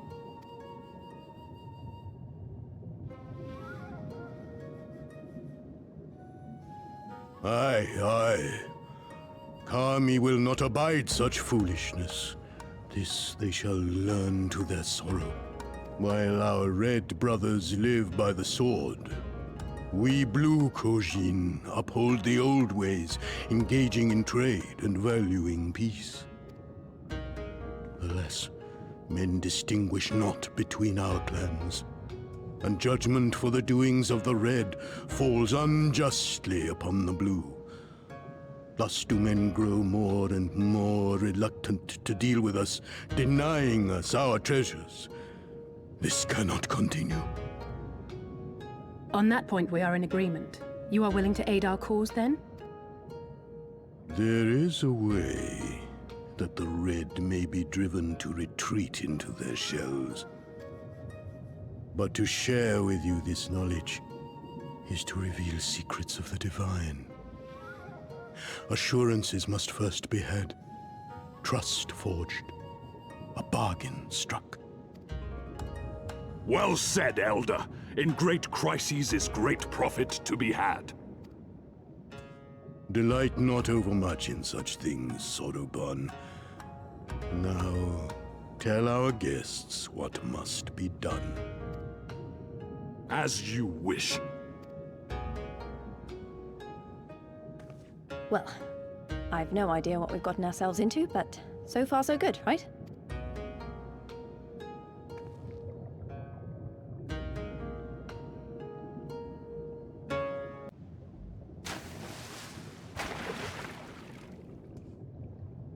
It is done.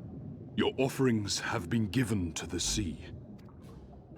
The ritual can begin at last. Come and stand before me, my friends.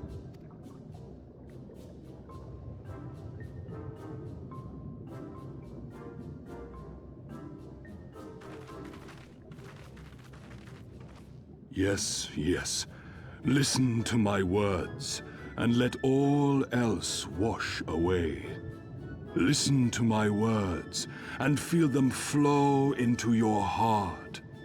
At first a trickle, then a flood.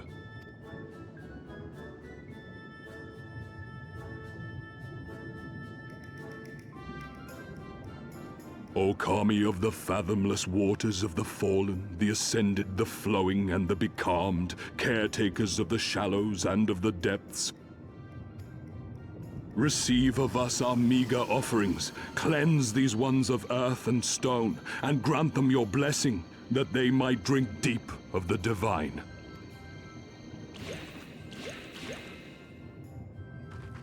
The ritual is complete, my friends. You may now breathe in the depths as you would upon land. Strange. I don't feel any different. Are you sure it worked? Reasonably. The blessing does have its limits, of course. While it will allow you to dwell in the depths, it will not help you traverse them. I can swim well enough. How about you, Alize? Oh, like a fish, in contrast to my doggy-paddling brother. Somehow, the boy just isn't very buoyant. Skilled or no, your bodies are ill-suited to the sea. Your cause demands alacrity, and you shall have it. But first, let us take to the water.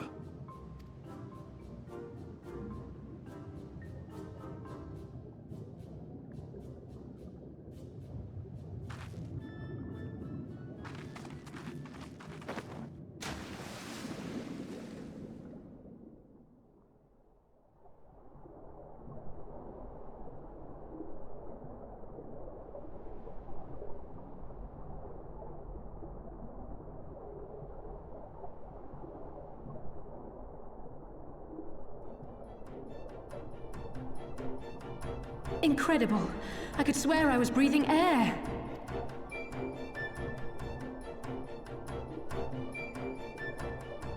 Now I shall summon for you noble steeds of great strength.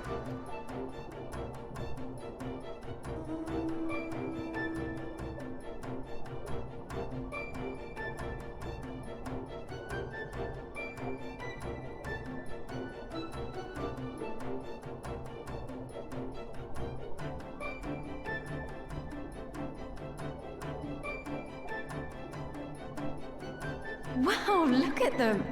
I bet they could take us all the way to the deepest depths of the sea. And so they may. After we've won over the Confederacy, rescued Kosetsu, and liberated your respective homelands.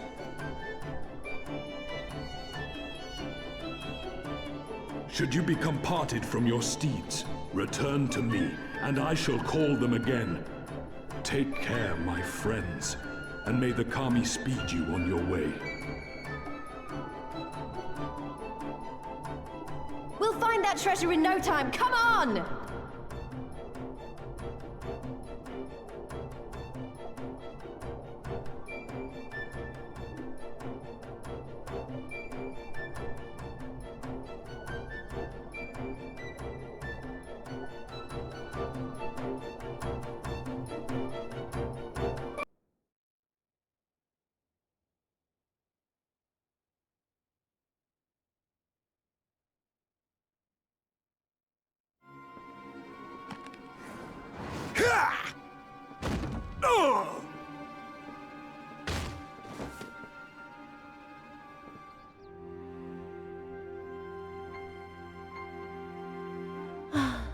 I tire of this filthy tavern, and its still filthier clientele. Tis scant reward for your treachery, aye. A painted woman of your rich experience deserves a better class of customer. Oh, name-calling. Is that what we've been reduced to? Orphan of the Nayuri. Widow of Sashihai. What joy it must have brought you to be revenged upon us all.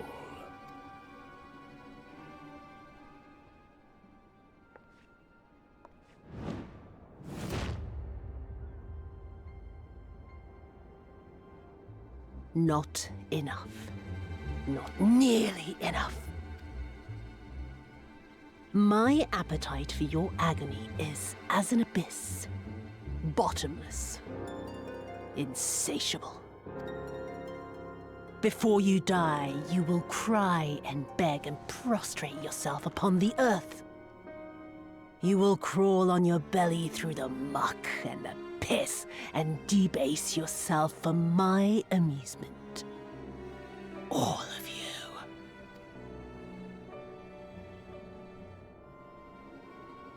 But you think you are made of sterner stuff? Rather than have him beat you, mayhap I should have my oaf go and fetch your master's head.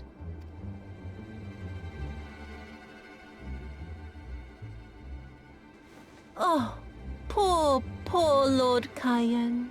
Kami rest his soul. Noble leader of a fallen nation.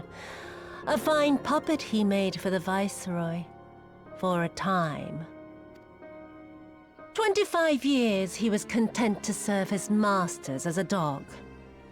And then everyone had to rise up and get themselves killed. Tell me, how did it feel to fail him that day? To live with the disgrace of his death?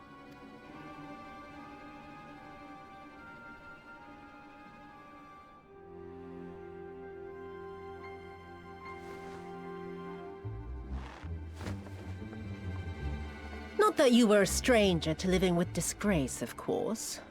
In the what was it? 25 years since you were humiliated and tossed into an imperial jail? You had plenty of time to get used to it. Oh yes, I heard the stories. About the samurai who would do anything to return to his master's side, even if it meant pledging his blade to his sworn enemy. They say he walked with death. That he slew 1,000 men in the Empire's name. Truly a tale for the poets. I do not deny my sins, but I will not be reproached by the likes of you.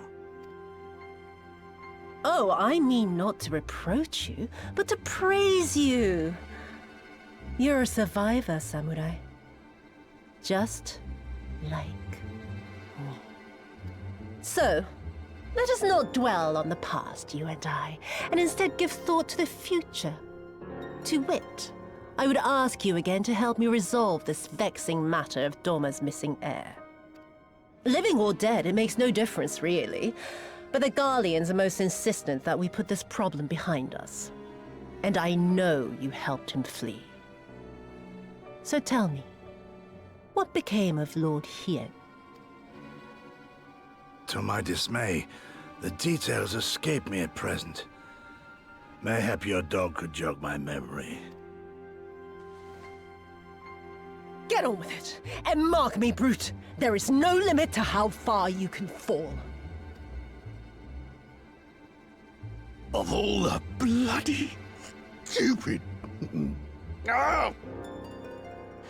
When I get back to Eorzea, I'm gonna find that little shite, and I'm gonna make her pay.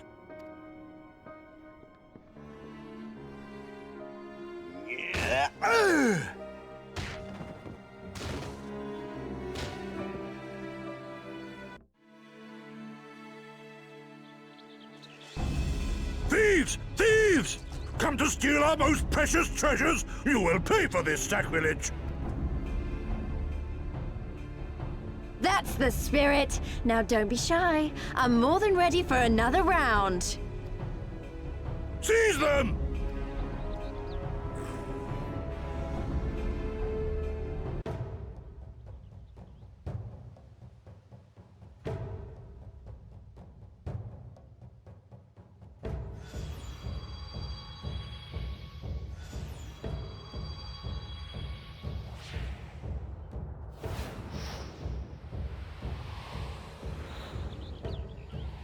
What in the world?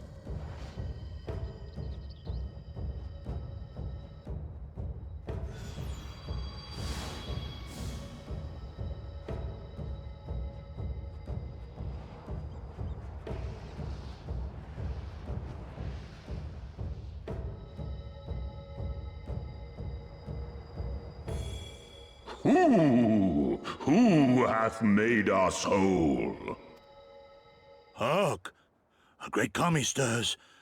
Yes, yes, a great kami of the sacred treasures. O great kami, we beseech your intercession. We who have guarded your blade and glass for generations, your faithful Kojin.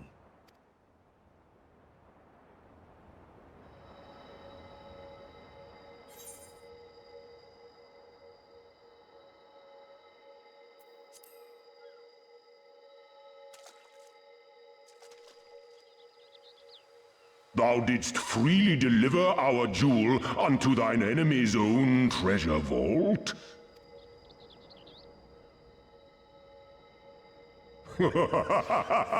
How auspicious we do commend thee, daughter of man. Such audacity is deserving of celebration, exaltation, a contest of wills to mark the occasion.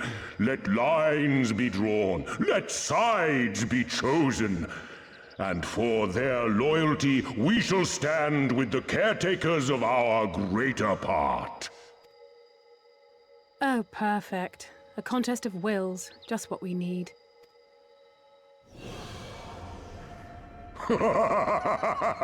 Hearken to us, shelled ones. Upon this day your wish shall be granted.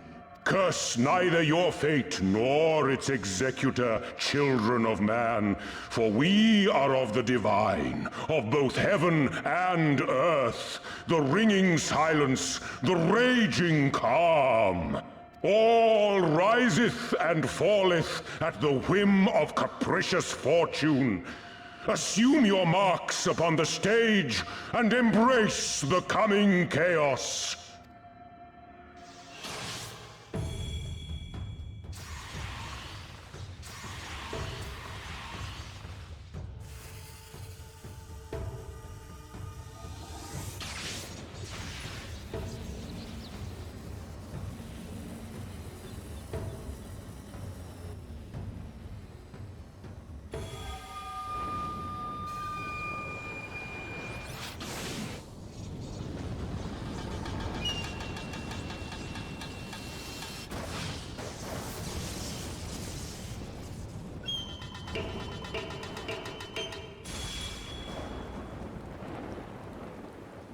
We are Susano, and in revelry do we rejoice. That's a primal standing in front of us, right? And a horde of angry Kojin at our backs. Oh, this contest is getting worse by the moment. Lys, help me clear a path. Leave them to us and save your strength. You'll be needing it soon enough. Make way! Make way! Spoil not your appetite for the feast, children of man. The dish will be served whether you will it or no.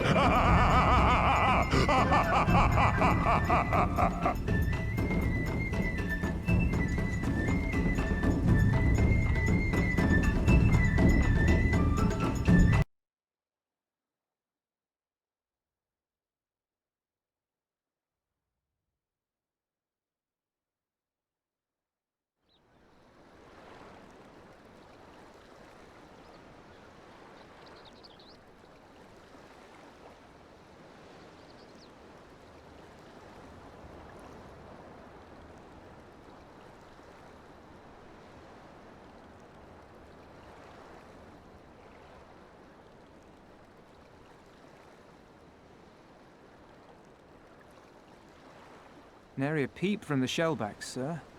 It's enough to make one wonder.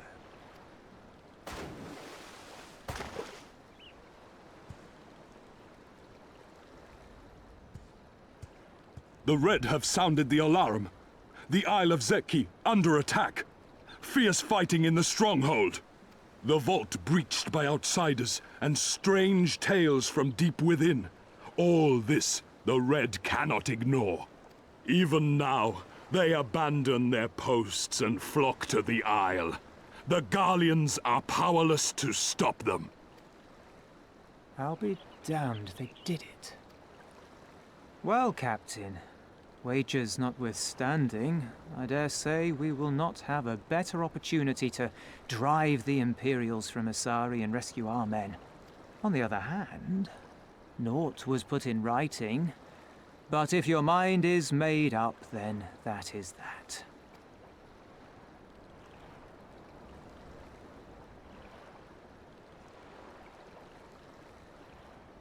I should add that if you were to change your mind, none would gainsay your decision, nor think you beholden to your past.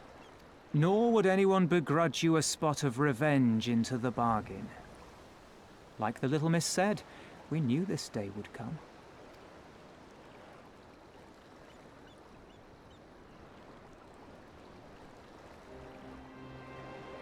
Isari may be a rotting husk, but at least the tavern keeper never watered down his drinks. Well said for a temperate man.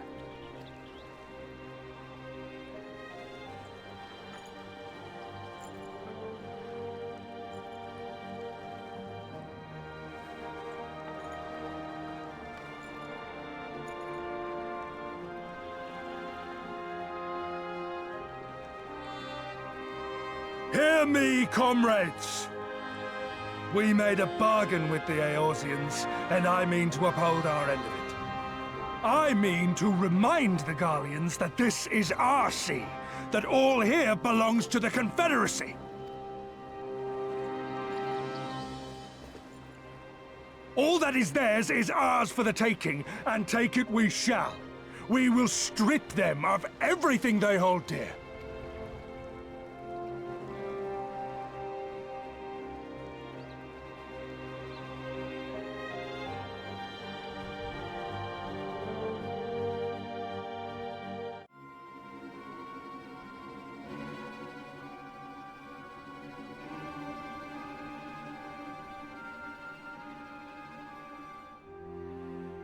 This one is iron.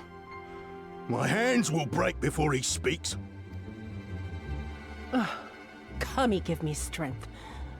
Are you good at anything?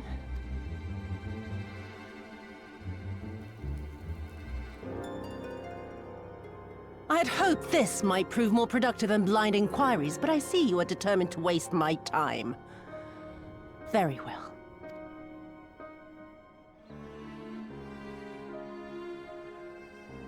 Line them up.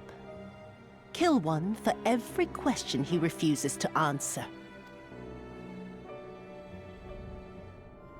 Hurt them, and you will get naught from me. You have given me precisely that thus far, so what have I to lose? Mark me, samurai.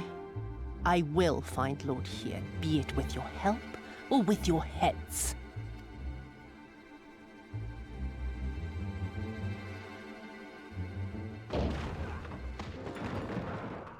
Confederate scum! You will pay for that! The Confederacy. They've come to save us!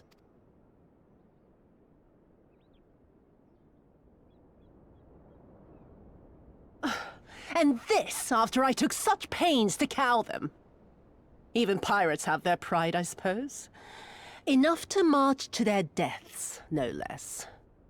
Oh, the stupidity of it all. It truly is a sickness. I shall just have to lance the boil. Drain them of every last trace of honor and compassion. Every last drop. My lady, I'm going outside. Oh! Oh!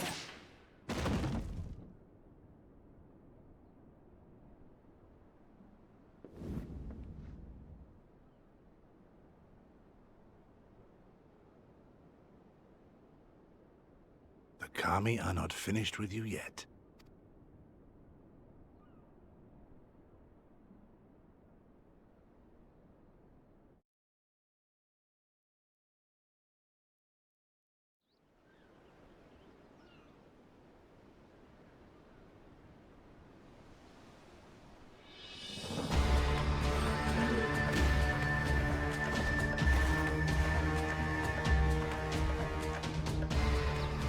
There's no end to them. They just keep coming. Then we must be doing something right. We have to hold out for as long as we can. She's counting on us.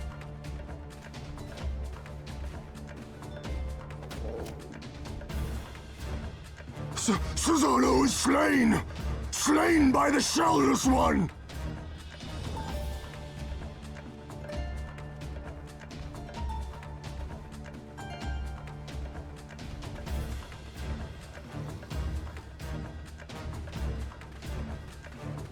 Is it true? Did you defeat him? Well, in that case, how do you fancy helping us keep the Kojin occupied until the Confederacy make their move?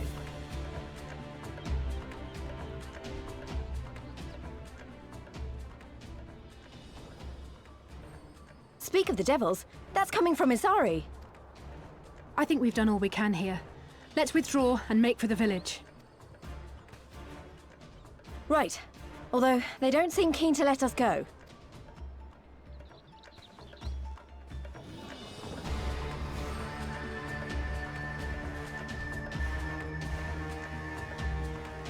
Hear me, Kojin of the Red. We have no quarrel with you, only your Imperial masters.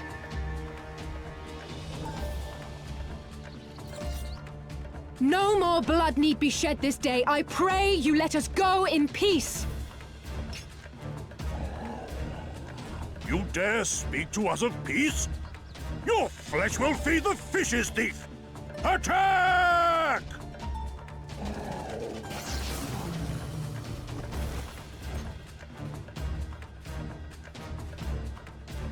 Now's our chance. Don't worry about her, she can handle herself.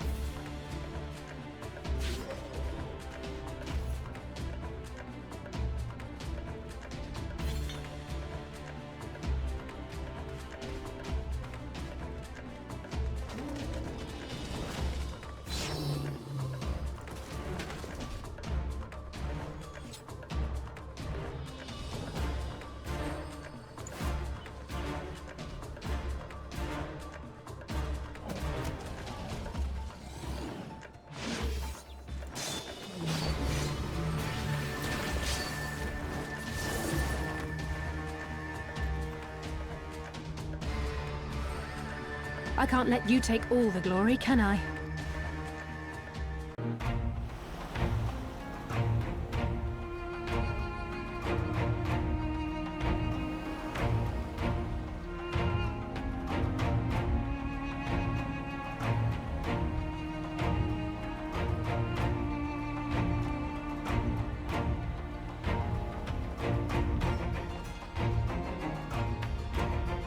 My Eorzean friends. Saw the smoke, did you? A pity you did not come sooner, though I gather you were busy elsewhere. Gosetsu! You're alive. You're all alive. And full of vim and vigor. Did I not tell you I was no stranger to chains? The fighting cannot have lasted long. Where are all the Imperials? Fled. They stood their ground for a time, until it became clear that their Kojin reinforcements would not be coming. We took some few casualties, but my deeper regret is having let Yotsuyu slip through my fingers. That bodyguard of hers may be a half-wit, but he's a mean bastard on the battlefield. In any event, I imagine all involved are satisfied with this outcome. So far as the Empire is concerned, the Confederacy attacked Isari in retaliation for the Viceroy's actions. And without the aid of insurrectionists, I might add. Suffice it to say, we are prepared to be the subject of their undivided attention for the foreseeable future.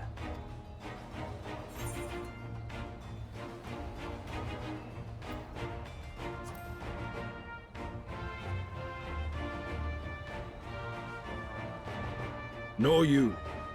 Our fates are intertwined now. If you fall, so do we. Your assistance would be most welcome. Nevertheless, we shall do our utmost to spare you undue danger. We are already in your debt. Nay, little miss, all debts are paid. For by your deeds, many still live who elsewise would not. Let both parties count their blessings, and may fortune continue to favor us all.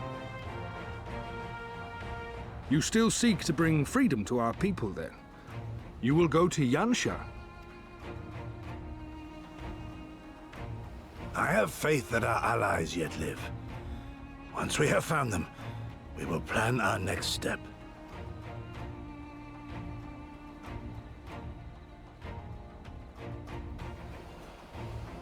Yansha was the crucible of the rebellion.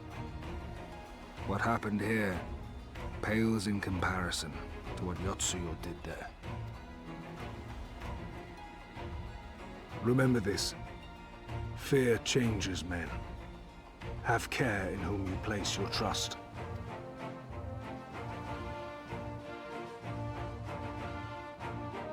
And with that, we must take our wounded home. Oh, your Shellback friend sends his regards and looks forward to your next meeting. Try not to die before then, eh?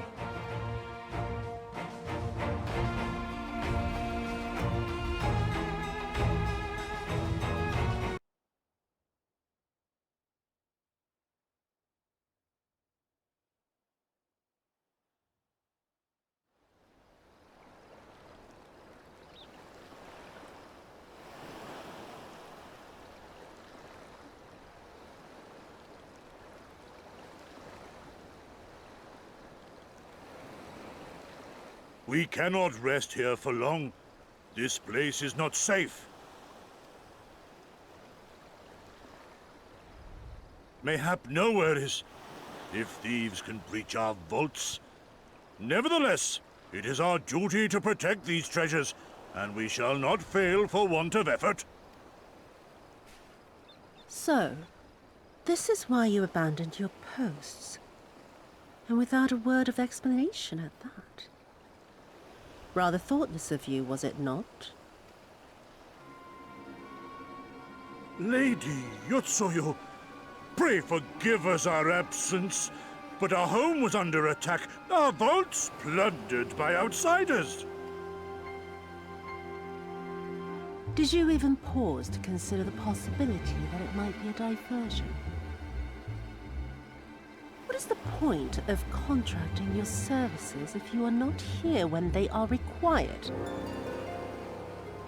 It is my solemn charge to bring these vermin to heel. To torment them, body and soul, until all they hold dear is as bitter ashes in their mouths. And then you go and ruin everything!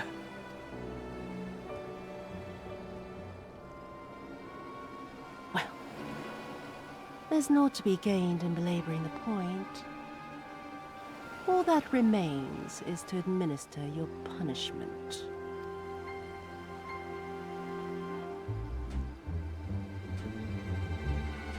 Wait, my lady!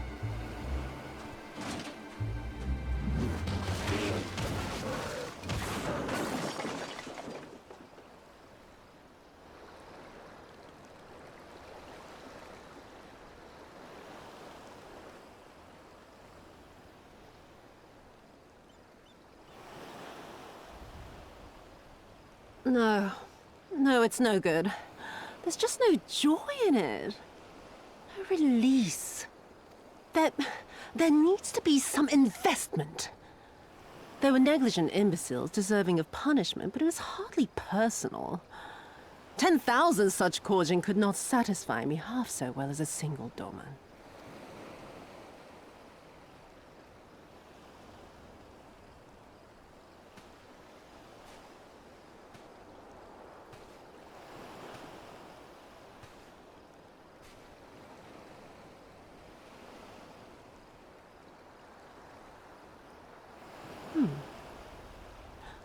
And what do we have here?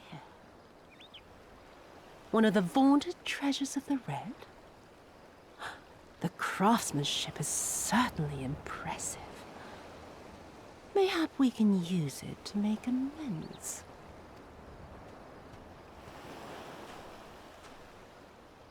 How long before Lord Xenos reinstates me, do you reckon? I've got unfinished business back in Eorzea. Is serving me really so unbearable? At least pretend to enjoy it, you witless lump!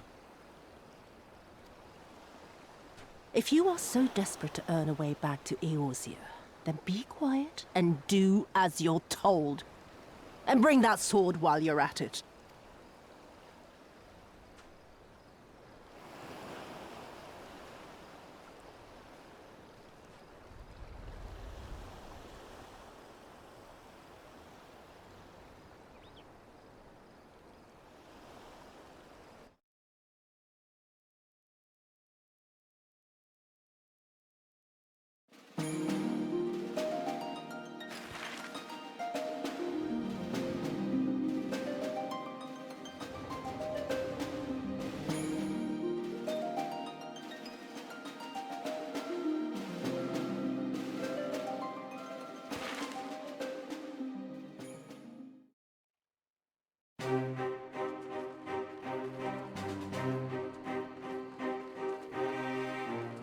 I remember the silence, how the talking stopped when we first set foot on the plains of Yansha.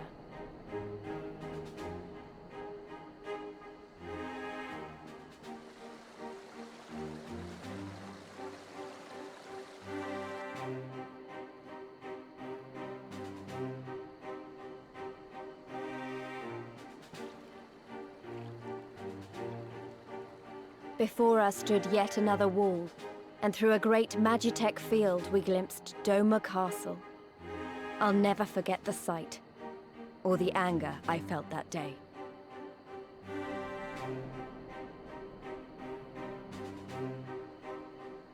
Life, liberty, hope, so much lost, so much taken. As we walked through that war-torn land, no one said a word.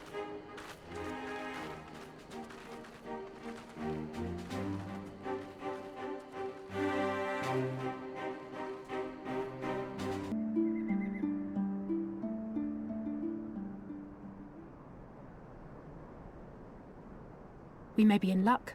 I don't see a single Imperial soldier.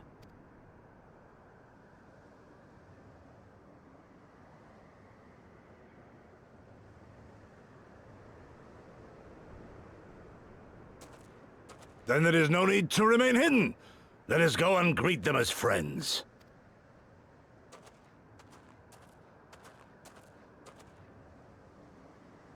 I'm going too.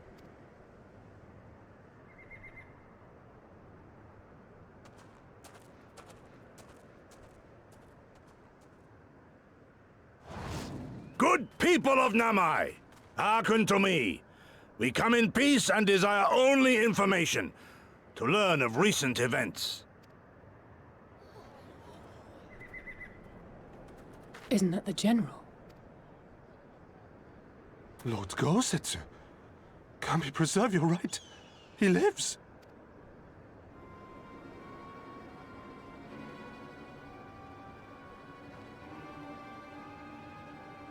I say, brothers and sisters, is aught amiss? Why do you regard me as one with a wild beast? Why is there fear in your eyes? Why do you tremble so? Ah, but of course, you fear me a vengeful spirit of the dead. Rest assured, naught could be further from the truth. For am I not corporeal?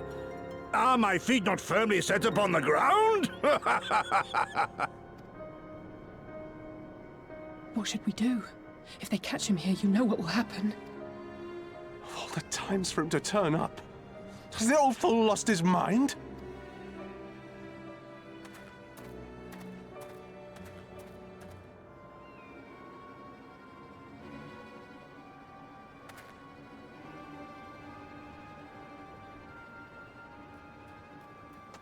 You! But why have you come here? What do you want from us?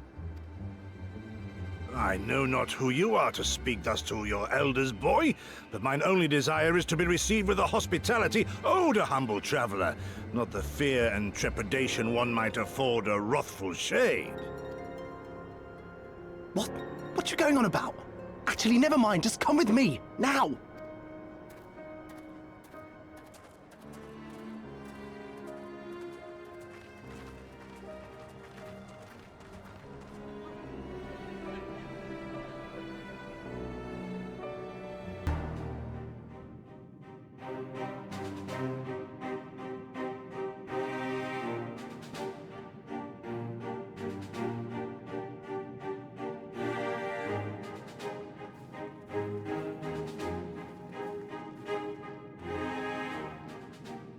This is the House of the Fears. But there are so few of them. Many kindred spirits remain in hiding following the rebellion. Many others gave their lives for their nation. We are a stubborn remainder. Even accounting for our comrades in the field, we are at a fraction of our former strength, 'tis true. Yet we few are patriots. Brothers in arms, prepared to fight with every fiber of our being to set our people free.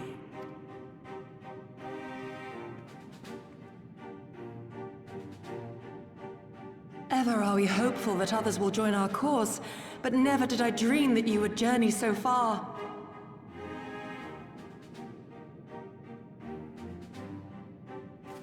Yukiri! Gods, it's good to see you. You look great, by the way.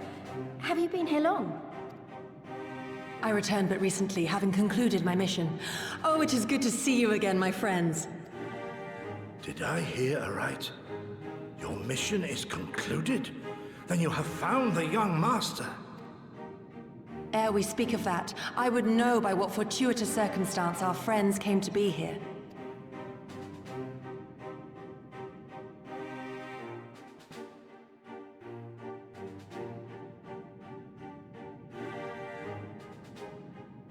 The Empire's crimes are all too familiar. Lys, my heart goes out to your people. We wanted to stay and fight, believe me, but we knew it wouldn't work. We needed more time to rebuild, and more allies to stand with us against the Empire. So we decided to come here and help you free Doma. To show everyone that you're not alone, and that the Garleans can be beaten if we work together. I'd like to think we proved that in the Ruby Sea. That you did, Lys, and far more besides. Needless to say, your assistance would be most welcome.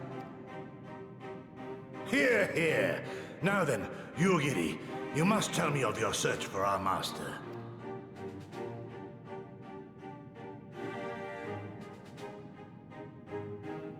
Lest you wonder, he speaks of Lord Hien, son of Lord Cayenne, who perished during the rebellion. When it became clear that all hope of victory had gone, Lord Hien bade us deliver as many of our people as we could to safety beyond our borders. But as his father's heir, he was determined to fight on, and so he did. Until he suffered a grievous wound in battle and vanished without a trace. Until now. For I have found Lord Hien, seen and spoken with him, on the Azim steppe. O boundless and merciful Kami, the young master lives. Tell me, was he well? Did his wound yet ail him? Where is he now? Have you brought him back to us? You may take comfort in the knowledge that he is hale and whole. However, when I invited him to return with me to Doma, he had this to say.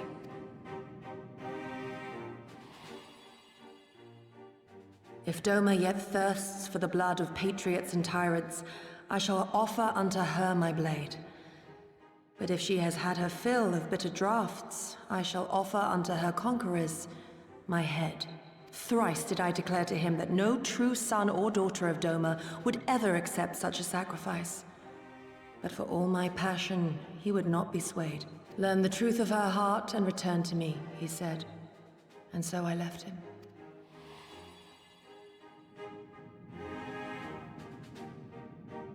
The words of one made to wear the mantle of leadership too soon. Yet there is wisdom in them all the same. If the people no longer yearn to be free, it would be folly to rekindle the fires of war. To suffer our master, to surrender his life and forsake all hope of freedom is by far the greater folly. I will not go to face my fallen comrades having done naught to stop it. Nor I, Shadow Walker, nor I. But we need not rouse our comrades to battle this day. Let us instead welcome our honored guests and allow them a moment of respite.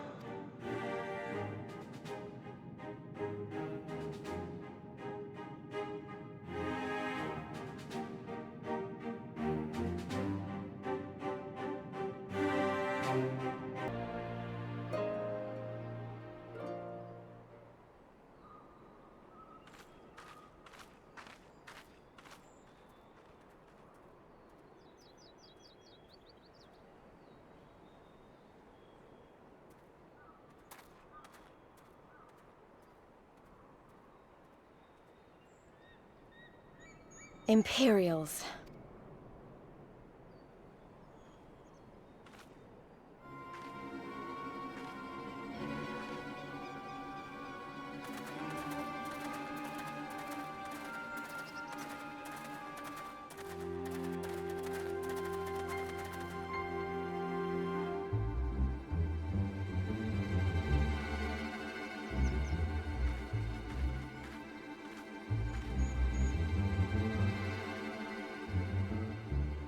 Why are you milling about like a pack of slack-jawed mongrels?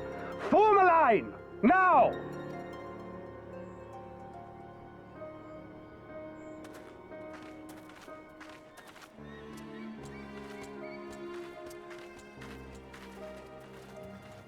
Finally.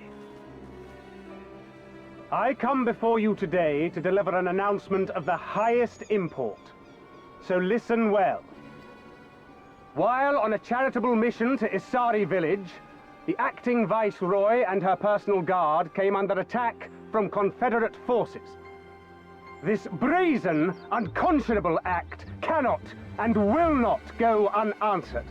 As loyal subjects of the Empire, who enjoy her safety and prosperity, you have a duty to defend her as well.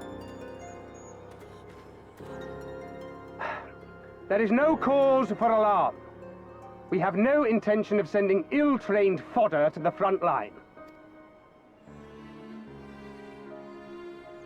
Those who are selected will be expected to perform rudimentary tasks, cleaning and maintenance and so forth. You will serve only as long as you are needed. Afterwards, you'll be free to return to your homes. You first.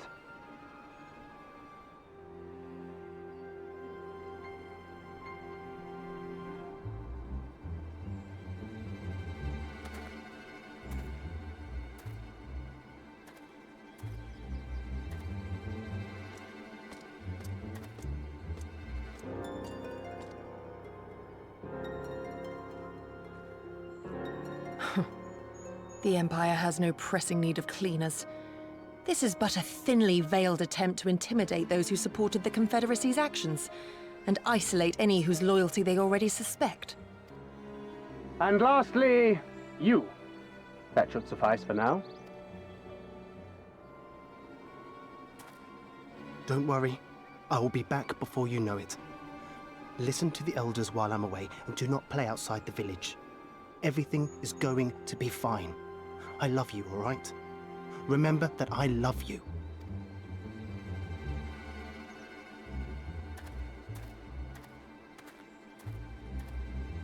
We thank you for your cooperation. Rest assured that this will all be over very soon, once the Confederacy has been made to pay our own ruby tithe.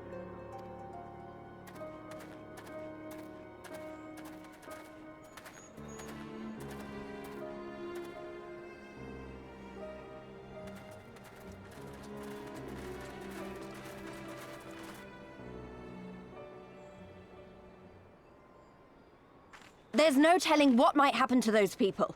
We have to help them. And we shall, but before all else, we must needs ascertain their destination. I doubt this is the first village the Garleans have visited, nor is it like to be the last. I will track these men. Will you help me? Pray return to our headquarters and tell the others what you saw here. Should we have need of reinforcements, I would know that they are ready. But I should be going with you. I came here to fight! Soon enough, Lys, soon enough. For now, we must proceed with caution.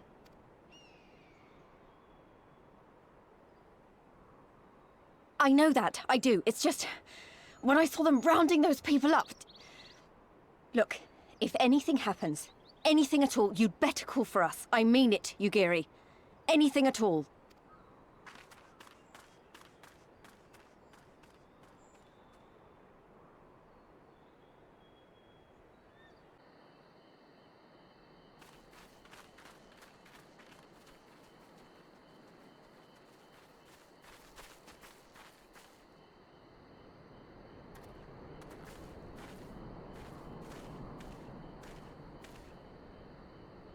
Listen to me, all of you. We have dealt with the Imperials for now, but you must flee this place, quickly.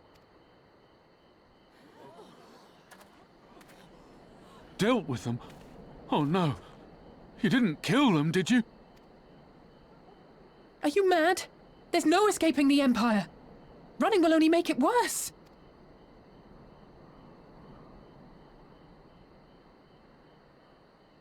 To stay is to die. You know this to be true. Even if you lack the will to fight, surely you have the will to live! Or has that, too, been beaten out of you? Is this what has become of Doma?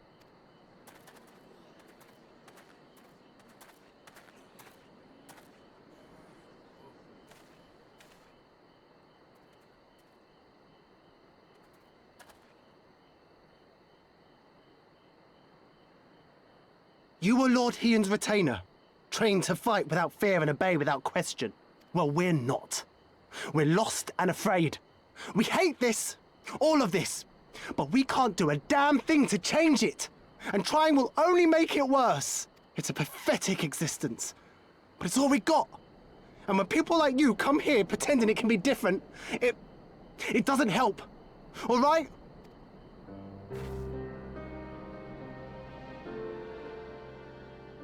Peace, boy. Peace. She came to help, and for that we should be grateful.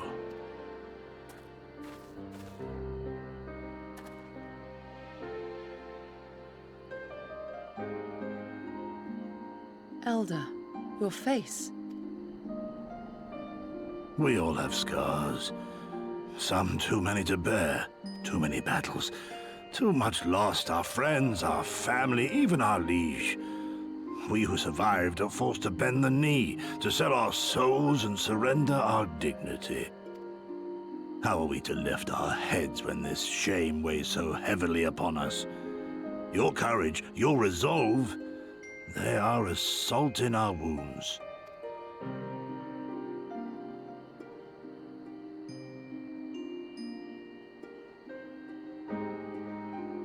If they only knew what you would do for them, my lord. You have made your plight clear, and I shall impose my will no more. But know this, brothers and sisters of Doma. For all you have suffered, for all the horror and the ignominy, you are still here. You are still alive. My lord prays you value your life as highly as he does. As for me, I swear by all the Kami in creation that I will free you from this torment, no matter the cost.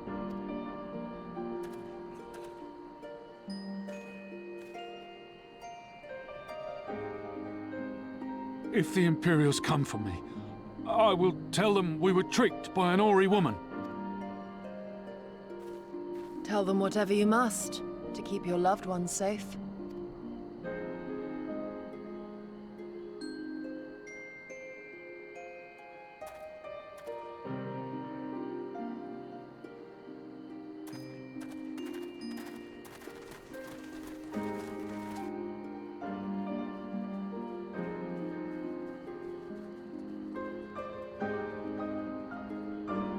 Why would you... After everything...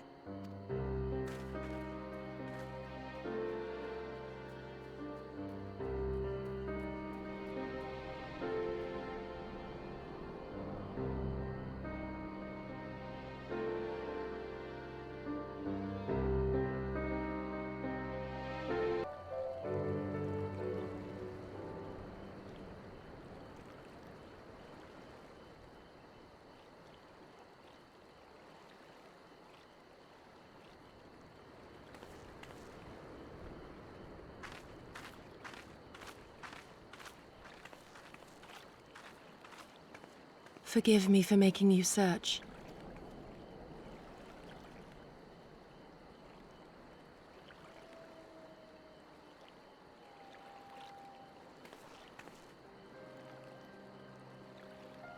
It calms me, the sound. It helps me to remember the sway of the ocean when I close my eyes.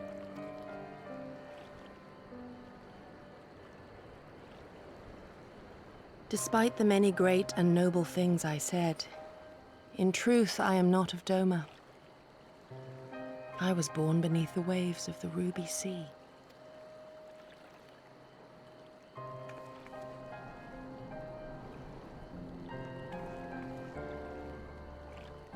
To think that you were there, that you even spoke with my mother and father.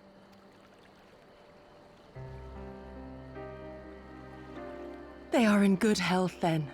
The knowledge is of great comfort to me.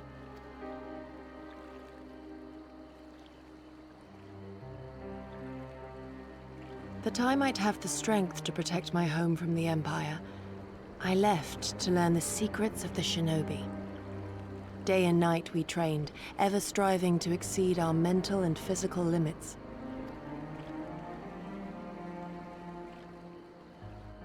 After a time, my skills were recognized, and I was dispatched to assist the Doman Liberation Front. It was then that I met Lord Kaien and his son, and their loyal samurai, Gosetsu. Good men all. Brave and true, so clear their eyes, so pure their purpose. Any shinobi would have been proud to serve them, and Doma. But, in the end, I will always be of the sea. Every day, I pray for my home and for the people I left behind, that they might be spared the wages of war and live in peace, untouched by this madness. I confessed this to Lord Hien once. Do you know what he said to me?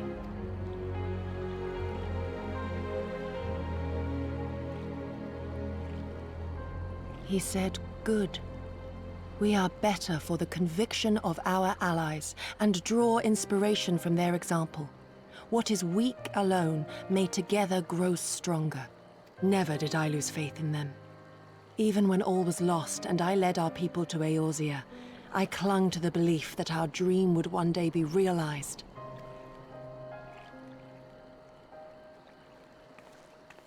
But when I gazed into those eyes bereft of hope, when those broken men balked at liberty, the dream was shattered.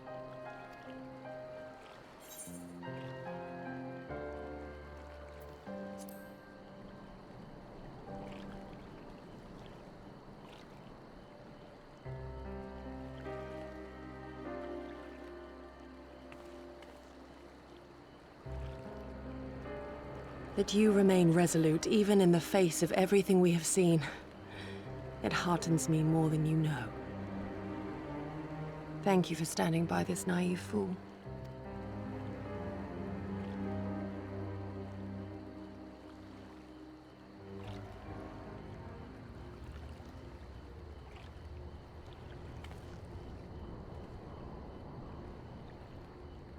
An Imperial airship. It is bound for Doma Castle. Quickly, we must rejoin the others.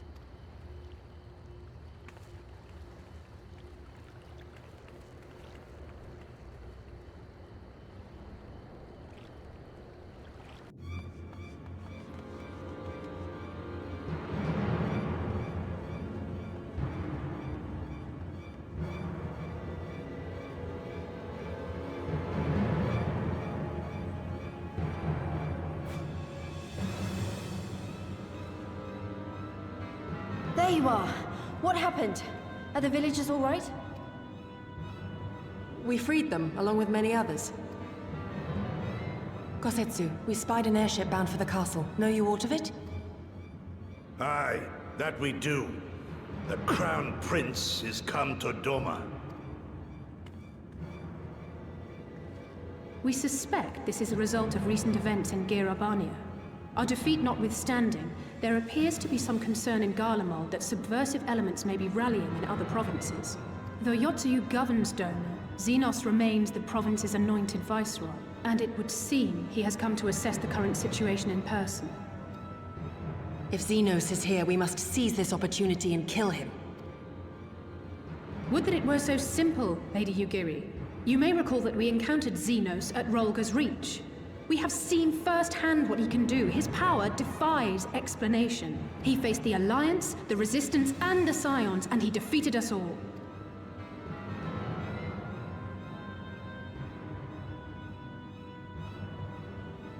We survived and learned from the experience, it is true.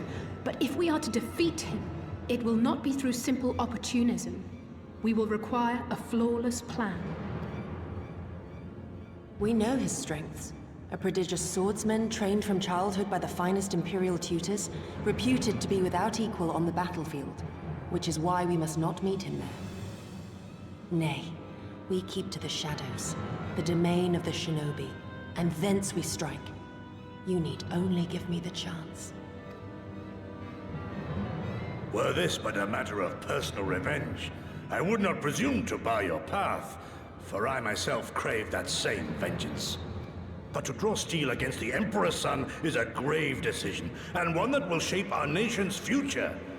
Do not forget Lord Hien's words. What, that we should sheathe our swords if the people lack the will to fight?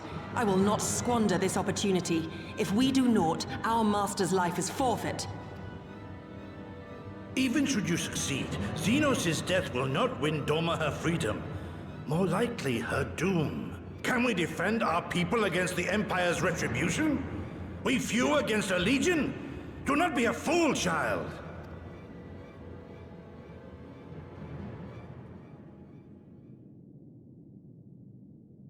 Mayhap I am a fool with foolish dreams of a future that will never be. But I cannot, I will not forsake them! Yugiri, wait! What now?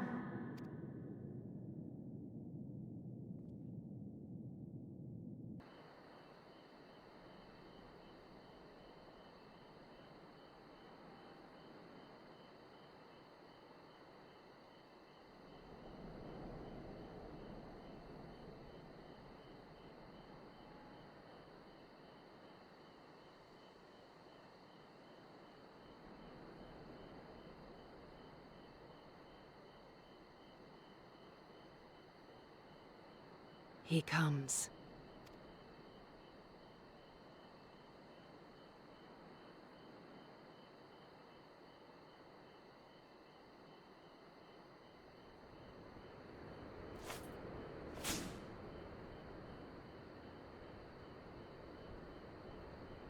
The village is not far, my lord. If it please you, we shall escort you there directly.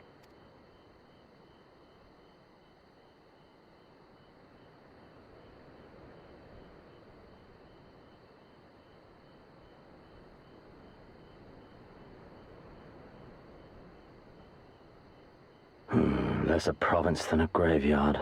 The rotting husk of a broken nation devoid of proper sport. But as his radiance wishes... Yes, of course, my lord. And may I say how terribly sorry we are that you had to come so far.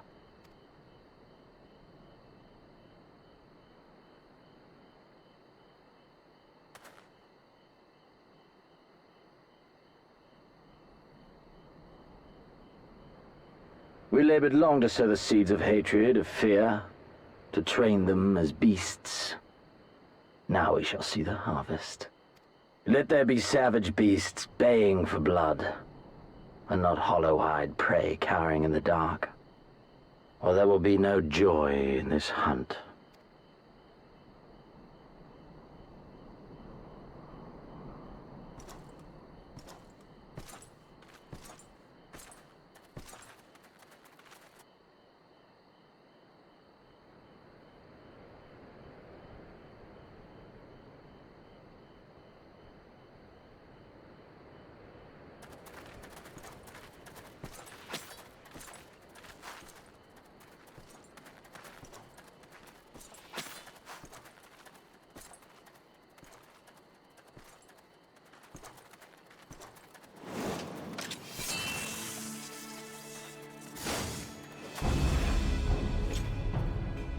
Ambush! Shinobi? And me without my brute.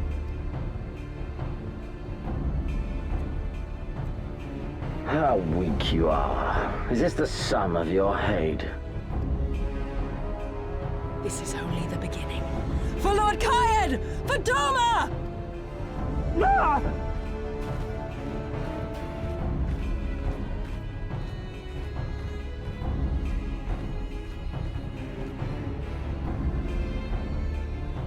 Mayhap I shall test this new blade of yours. Let us hope it is to my liking, lest your misfortunes compound.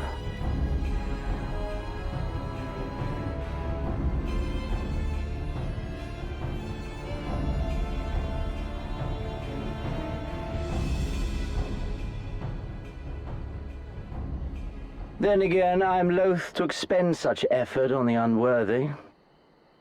Come, earn the honor.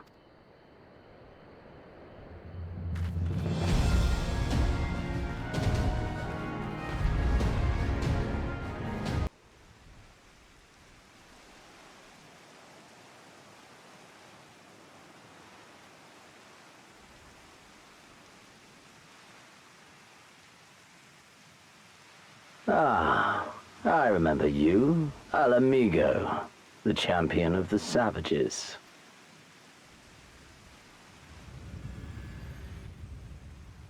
Look ye where the sun doth rise, see crimson embers darkening skies.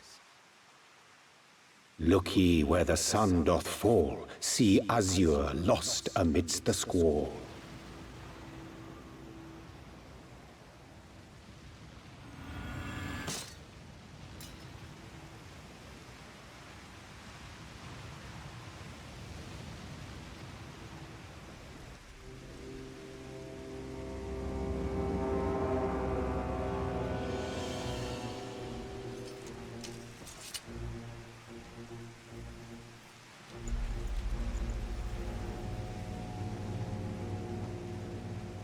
Oh, how right I was to spare your life.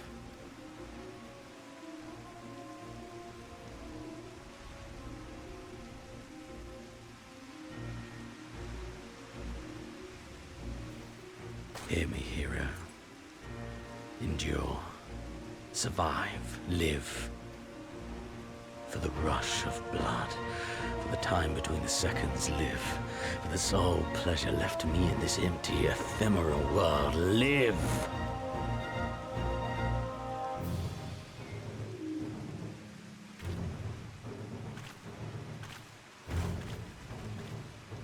Yeah!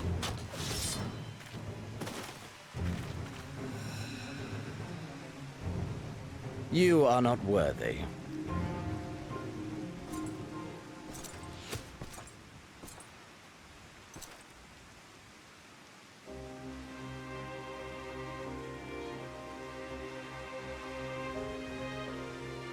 Get away from them, you Imperial dog!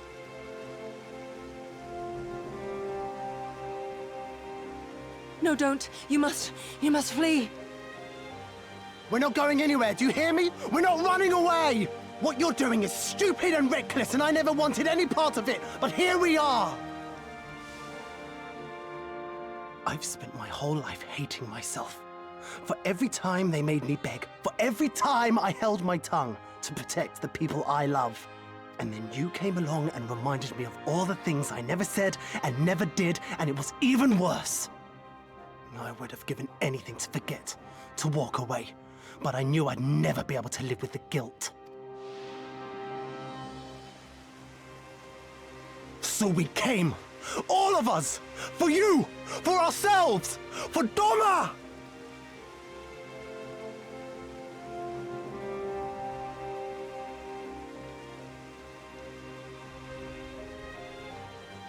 Death is death, regardless of the reason. Yet you seem determined to die, intruding upon this sacred ground, turning weapons you can scarcely wield upon me. Your lives will not even begin to redress the balance. How wrong you are!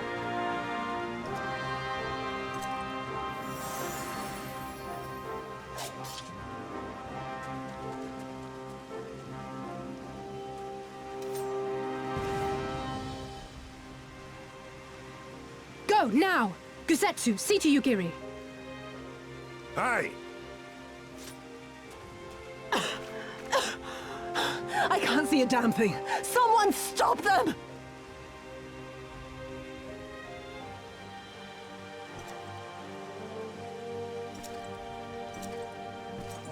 My lord?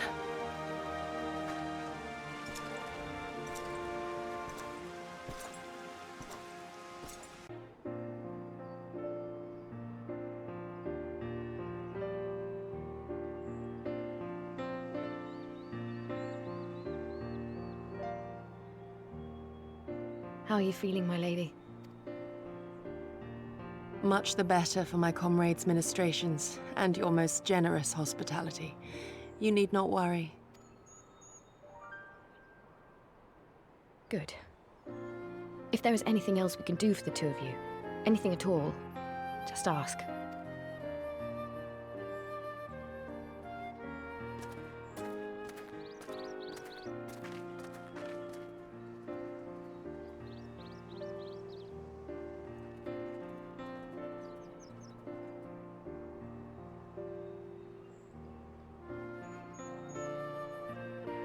Stare any harder and you're like to burn a hole in them. Go and say your piece, for goodness sake. I've got nothing more to say to them. I'm going to find out how the others are getting on.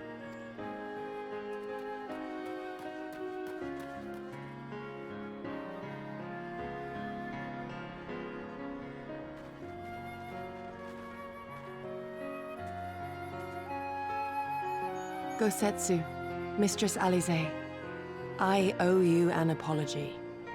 I acted with reckless disregard for my own safety, and endangered I know not how many others in so doing. Scorning your wise counsel, I knowingly defied our master's wishes, and left you no choice but to follow suit. Nonsense. I followed our master's wishes to the letter. Consider once more his words, and the intent therein. In offering his head, he but sought to shield his people from harm, loyal retainers included. You must value your life more highly, Shadow Walker. On the other hand, your recklessness did serve as an inspiration to many. Mayhap you should not be so hard on yourself.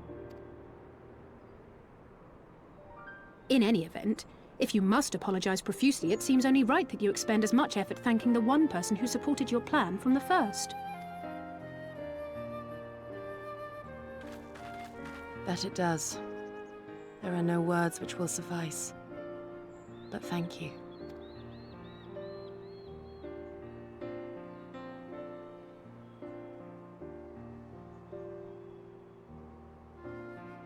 And there they are! 12 be praised. When I learned of your rather questionable plot to assassinate Xenos, I feared we would need to recruit a new Primal Slayer. I'm sorry we couldn't be there. Alize made me swear to stay behind no matter what. I think she was worried I'd hurl myself at Xenos the moment I set eyes on him.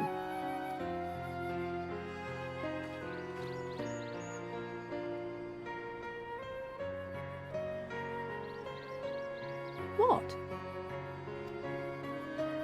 You'll forgive me for changing the subject, but now would seem a good time to discuss where we go from here. Though the Empire has yet to retaliate, the fact remains that we have revealed our presence and signaled our intentions in so doing. It is only a matter of time before the Imperials move against us. Given that we lack the strength to oppose them, 'tis plain some manner of brilliant stratagem is required. Therefore, I yield the floor to the preeminent tactician of our time, with whom I was privileged to share a room.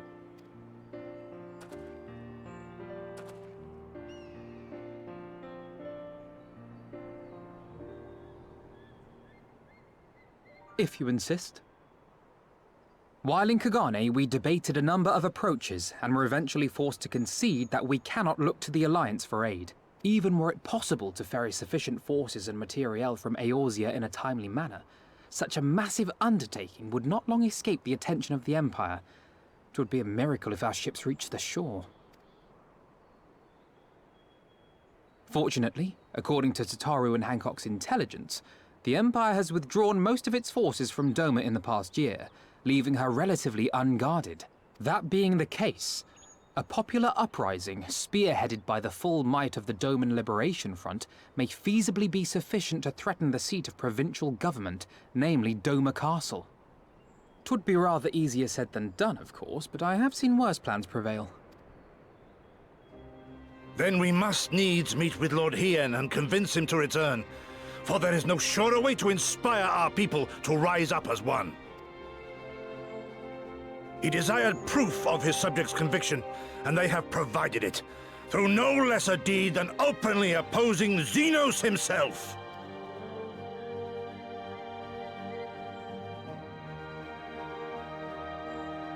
It will work. It has to work. And next time, we will defeat him.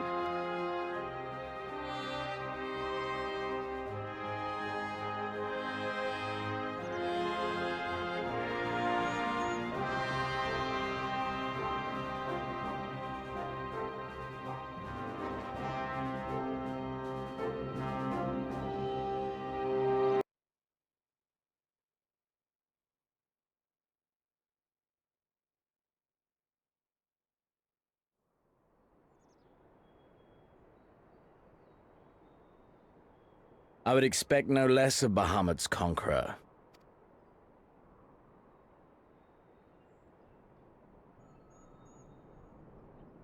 Prepare the airship. His Radiance will not object. We have fulfilled our obligations here. I would see this prize for myself.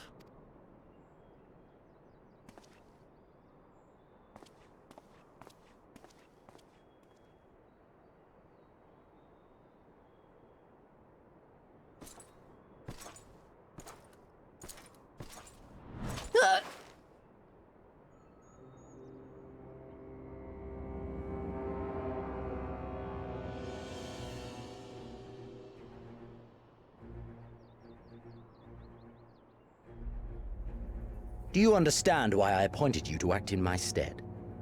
You, whose only accomplishment was to whisper the right words in the right ear.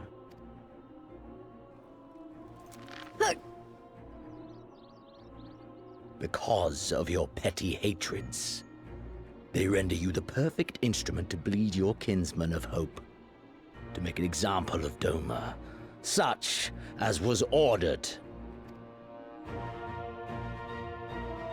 Listen well.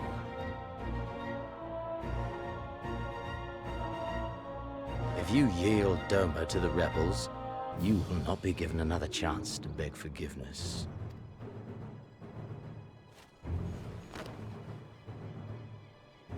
Do your duty, now. Or die with the rest of them.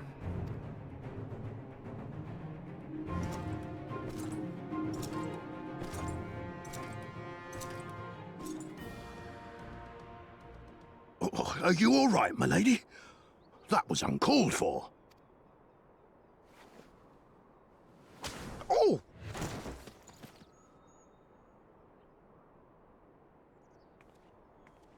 They say your Eorzean is helping the rebels. I want her dead. I want her friends dead. I want the heads of everyone she knows and loves mounted on the castle walls.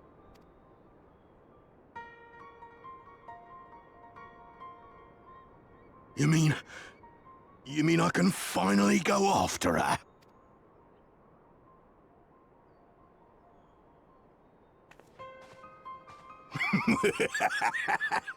I've been waiting for this chance. I promise you, my lady, she won't escape this time. Not this time, oh no.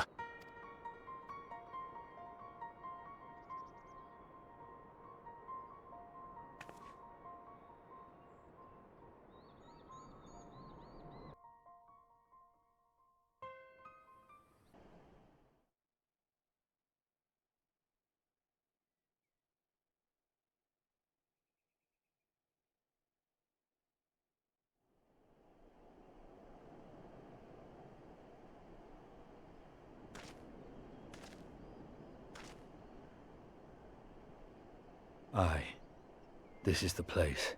When his shade was banished, you swore to leave this life behind. And yet here you are.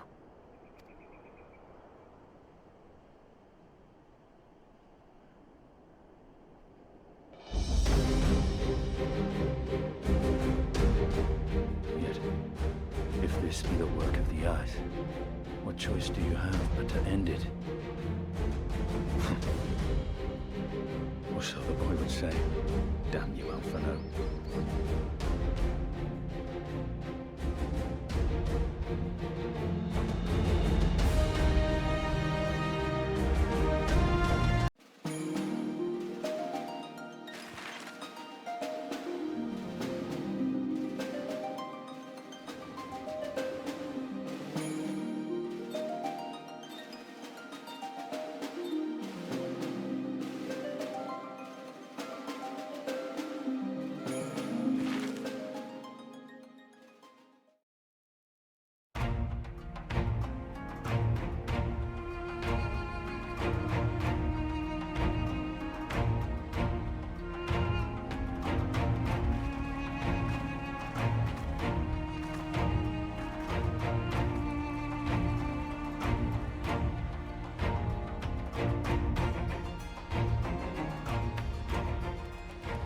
I remember the emptiness, vast and endless. The Azim steppe, home to countless roaming tribes.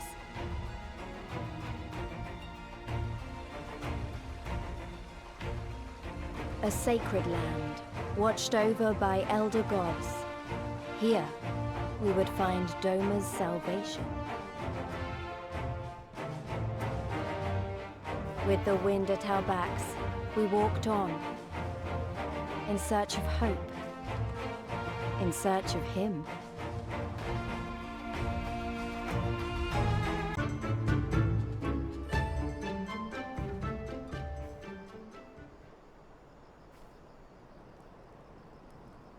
Hey! How goes the search? Any luck?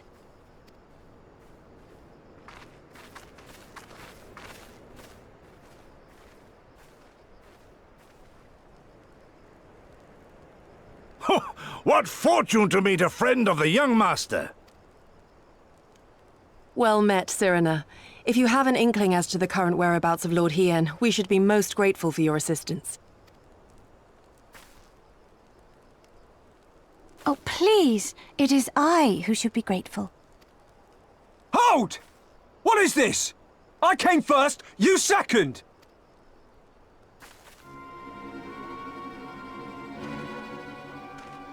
Know you to whom you speak? All people of the steppe should. Or have you fought so much that you have forgotten the face of your superiors? Superiors? I spit on your superiority, little prince! Twisted and mad as sand devils your kind are!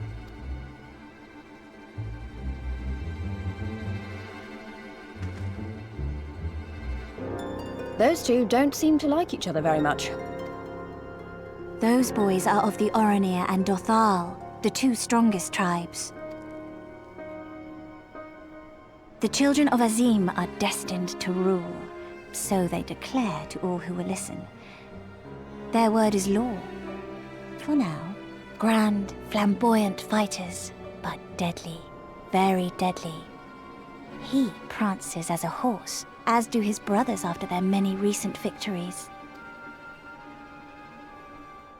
The Undying ones too are strong, fearless, and vicious. They often reigned in the past. Now they are sorely tested.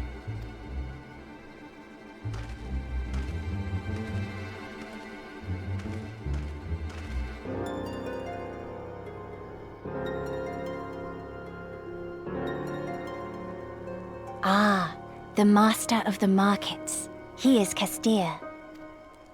To fight in reunion is forbidden, and to break the peace is to be banished forever. This he says without words, for words are lies to the Castir. They do not speak. That's interesting. And all these different tribes share the same lands, do they? No wonder it's tense.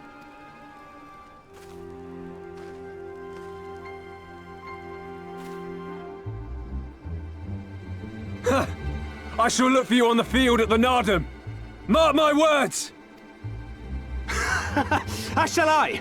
Mayhap I shall take 11 more Dothal heads to make a dozen with yours. I look forward to the day.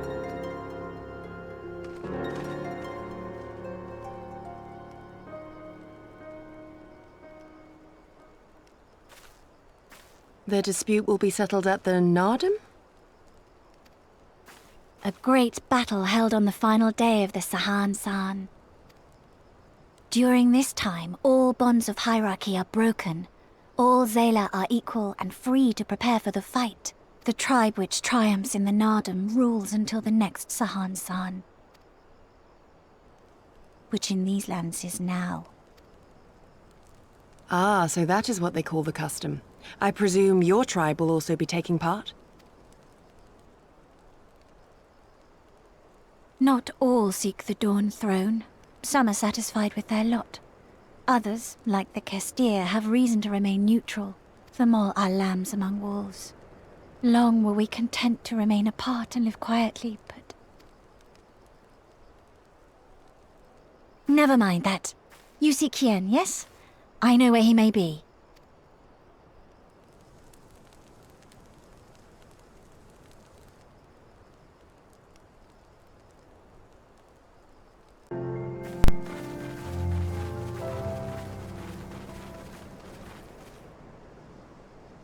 The Kami are merciful! My Lord Hien, I see you are alive and well. Ah, you are come sooner than expected. So, my blade or my head? Which would you have of me? The people of Yansha remain loyal to Doma. I have seen the fire in their eyes. They are ready to rise up and fight. The time is ripe, my lord. Return with us, blade in hand, and lead Doma to freedom. Naught less than liberty will suffice, then. A pity. It will prove far more difficult to deliver than my head. But if my people wish to pursue an impossible dream, then who am I to deny them?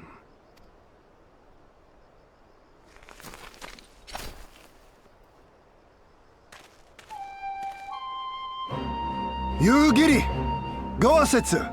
And, The Scions of the Seventh Dawn, my lord. Good and true friends who opened their hearts and homes to us when we fled to Eorzea.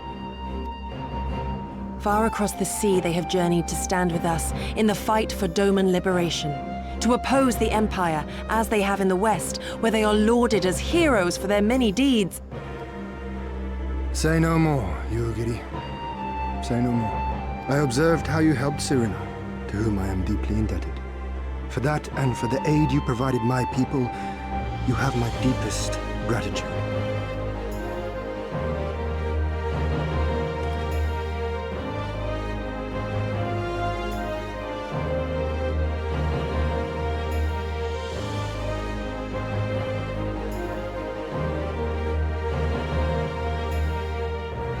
There is no doubting your strength nor your character. It would be my honor to fight by your side.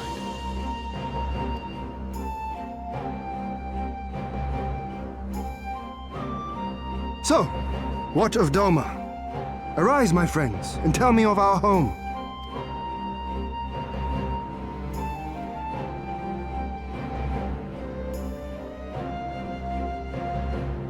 I have made my decision.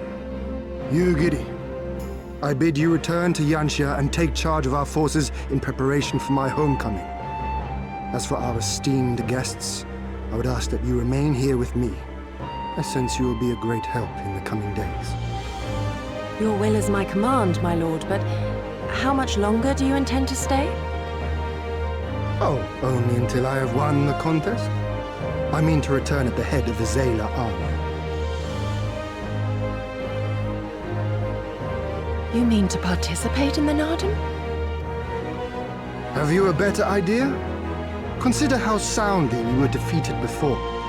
The Imperials may have since grown weaker, but we are weaker still. It would be folly to challenge them without first supplementing our forces, so yes, I intend to win the Narden and enlist the aid of every able-bodied Zayla I can. Furthermore, by championing them all in the contest, I can at last repay their kindness. Lest you forget they saved me from certain death, and a man who suffers such debts to go unpaid is without honor and unfit to lead. Just so, just so. Our lord has spoken, Yugiri. But take heart, I shall keep him safe. And should it come to it, bring him back by force. This is no laughing matter, Go-Setsu. But if these are my orders, very well. Once more I place my faith in you. Pray look after them both. Looks like it's up to us then. Though it does seem a bit risky. Isn't Hien meant to be the next king of Doma or something? So they say, though in truth I am but a pale reflection of my late father. All the more reason to entreat your assistance.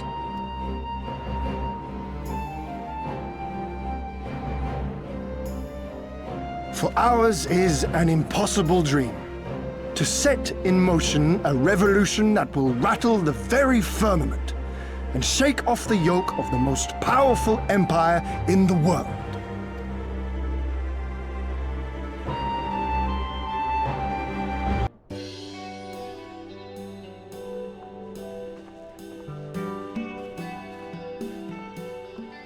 Tamarun Hatun, Cyrena, I am returned. Ah, you found each other. Ours is the soil, Hien. The Domans, and the Eorzeans too. You know us? The gods know you, child. As do the stars in the heavens, which shone bright at your coming. The mole hearkened to the whispers of the elder gods, which guide us in our daily lives. We know them through the Utun, like my grandmother. Hatun, I am come to beg a boon of you and yours. That I might liberate my homeland, I seek to rally the strength of the steppe. To that end, I wish to fight in the Nardam, as a warrior of the Mall. Will you grant me this honor? To stand with the mole is fruitless. Hien, do not do this. The gods may have willed that our tribe join in the Nardam, but there is no path to victory. We are weak and our numbers few. Even with your help, it would be impossible.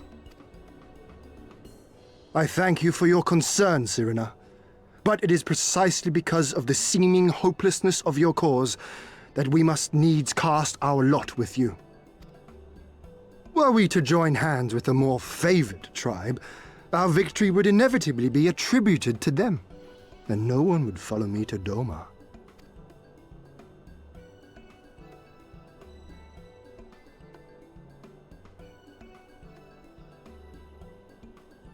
'Twas the gods' will that we fight. Mayhap this too is their design. Hear me then. As Hatun of the Mall, I invite you all to join with us in the Nardam.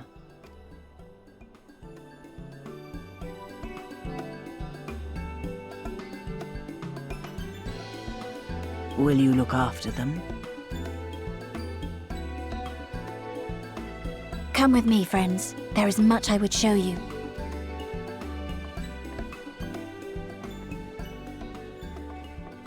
You... wait.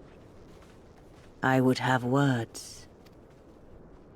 A singular radiance, shimmering, like a jewel of the Dusk Mother, blinding in its brilliance.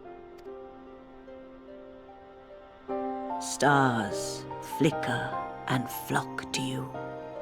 Before such gathered light, even the secrets of the gods may be laid bare.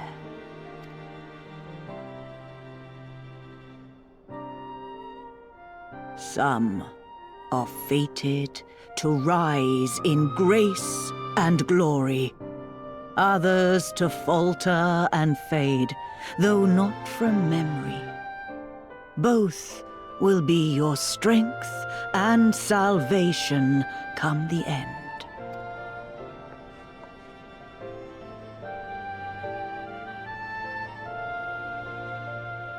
Cherish the stars and the light they bring you in the dark. For you are a traveler, are you not?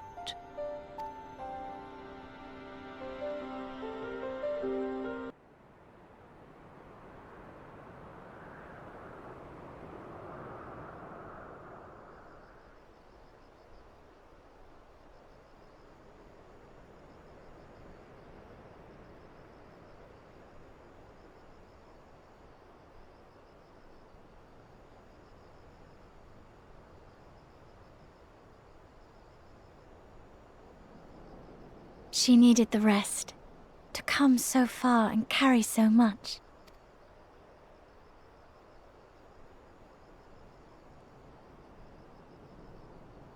Hien and his friend, too. Strange that they should vanish so soon. Ha! Ha!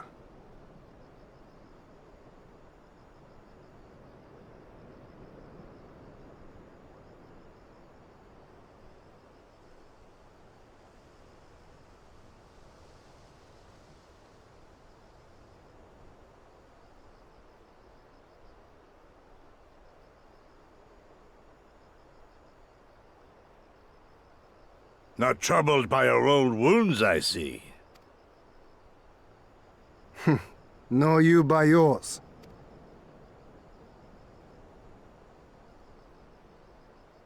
I know I should have fled with the others after Father died, instead of blindly fighting on. It was reckless and foolish, and there was naught to be gained from it. Everything to lose, rather.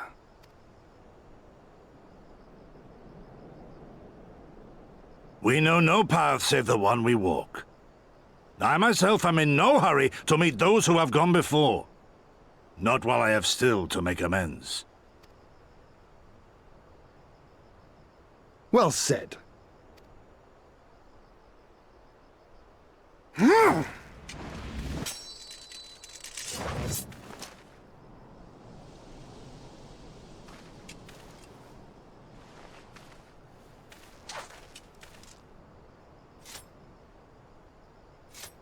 You are none the worse for your time in the wilderness. On the contrary, I would say you have improved.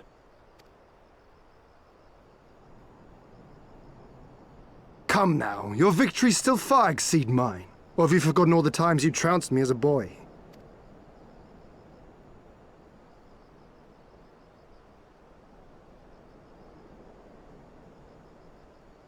I feared I would not see you again.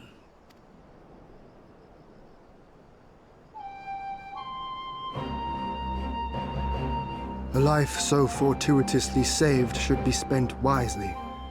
Without regret would I have traded it for our people's amnesty, had it been their will. Instead, they have called for the sword, and so that is what I must be. Until this blade is broken, I can but carve a path forward.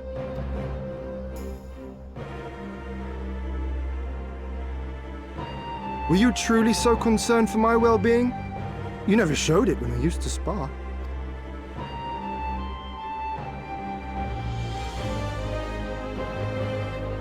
How you cried when you lost, and when your mother tried to comfort you, and when you inevitably came at me once more, swinging your wooden sword wildly. Mina's little Master Shun. What a fine young man you've become. A man should not be addressed by his childhood name. I've told you about that before. Ah, the mask slips. And I was so close to cultivating a winning persona.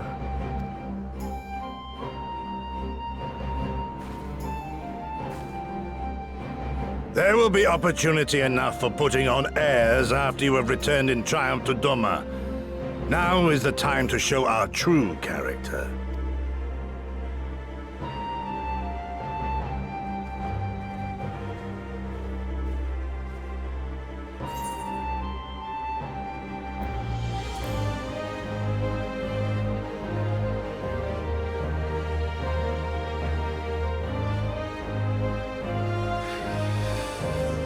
Yes, 'tis a name my parents gave me as a child, but I should like to think I have long since outgrown it.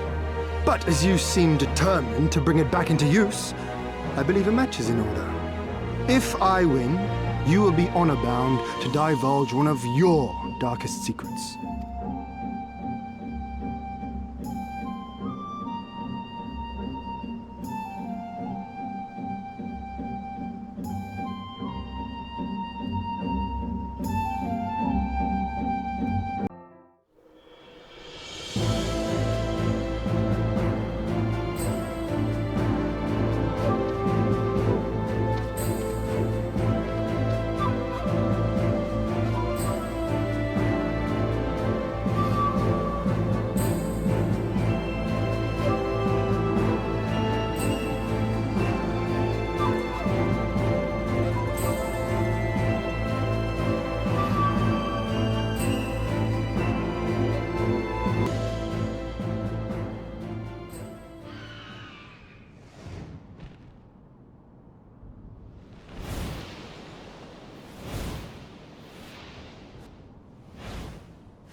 That massive monstrosity was quite the surprise, was it not?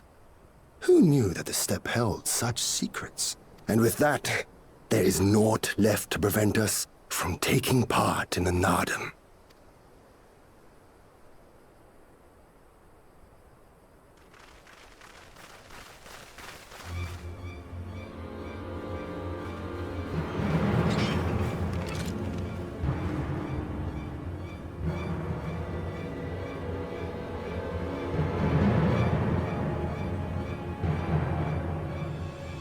You! Yea, you who have walked Bardam's metal. Newborn warriors of the steppe. Our Khan demands an audience. You will come. I remember those clothes. He's Oronir, isn't he? What should we do? Ordinarily, I would politely decline, but this may be an opportunity to assess their strength. And we do have some time before the Nardum begins. If it all goes to plan, they will be fighting for us soon enough. What say you? Shall we go and greet our comrades-to-be?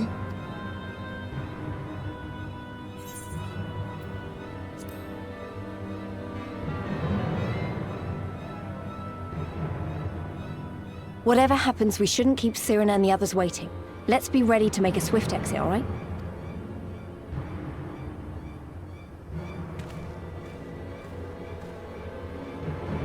We accept your Khan's generous invitation. Lead the way.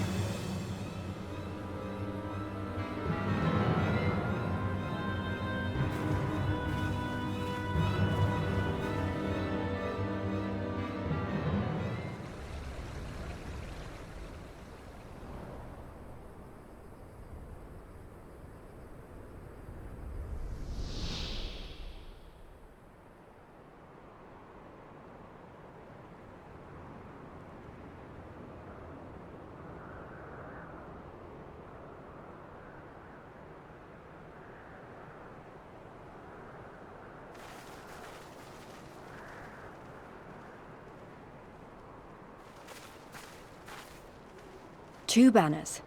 So it's not just Oronir we're dealing with.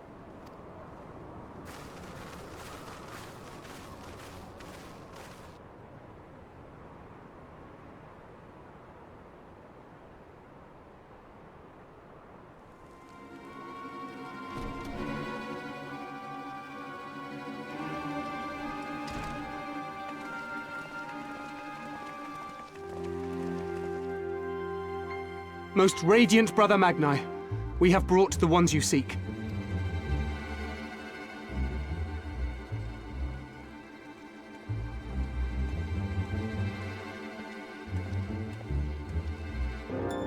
You conquered Bardam's metal. As warriors of the Mall, aye. You were the Khan here, yes? Why have you summoned us? Mayhap to propose a joint endeavor? Nay, Doman, we shall not speak as equals. Born of the sun are Oronir, and born of the earth are you. When I learned of trespassers, I bade my warriors take their measure, to flay them if they failed.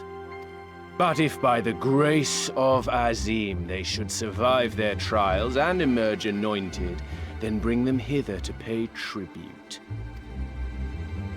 Tribute, should it prove satisfactory, shall earn you the favor of the sun. His beloved shall bask in his radiance, and their supplications be duly considered. So you want us to bow down and serve you? What if we don't feel like it? The defiant will suffer in shadow. It would be an affront to the resplendent Azim himself to refuse this generous offer when by rights you should be condemned. But in lieu of tribute, swear fealty to the sun. Pledge to him your body and soul. Promise to serve him unto death, and you may know his glory. A generous offer granted to but few. Though perchance this is too merciful.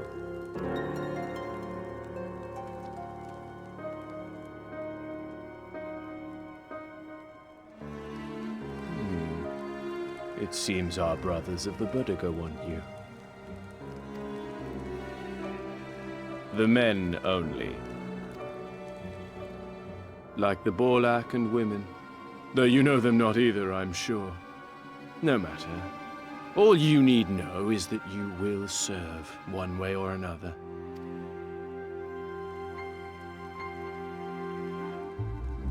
That much does indeed seem plain. However, as we are but newborn warriors who know little of your customs, we struggle to conceive of ways in which we might be of service to the most gracious and illustrious son.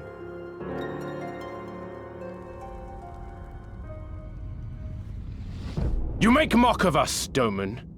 Do not do so again.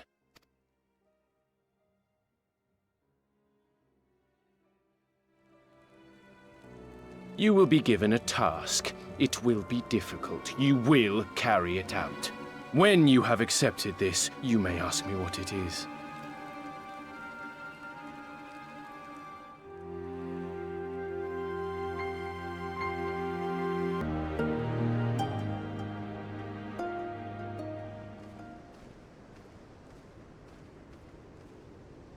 How he died matters not.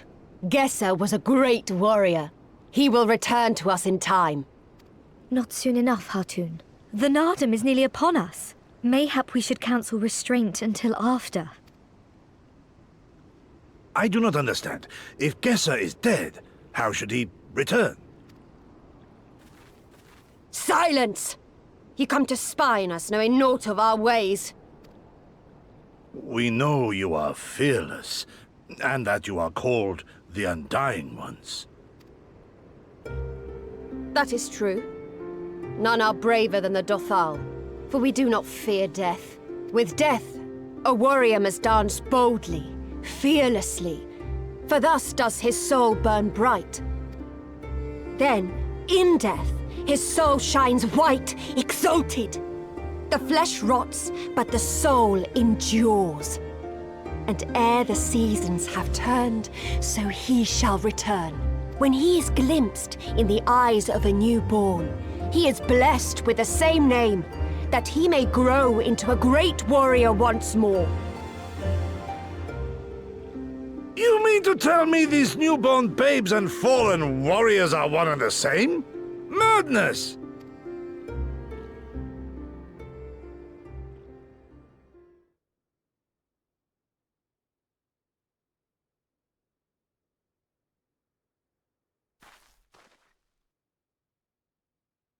I gave you leave to observe, not to insult our beliefs. Have care what you say. Otherwise do as you will.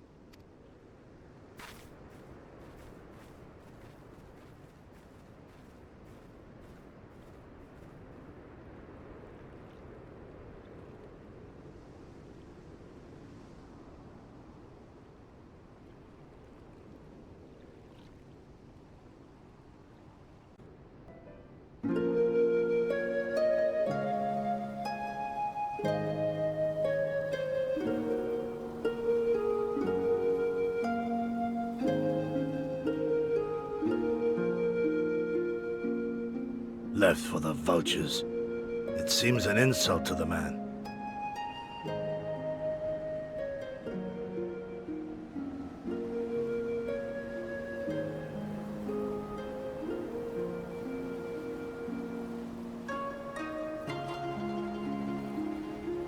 But the soul lives on, they say.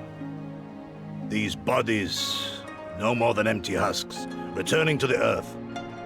Seen through those eyes, I suppose the sight is almost comforting.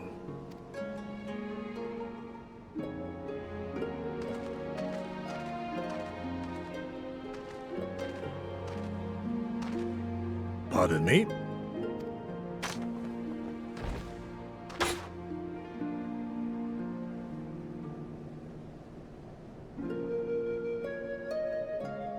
When first I heard the tales, I could not help but scoff.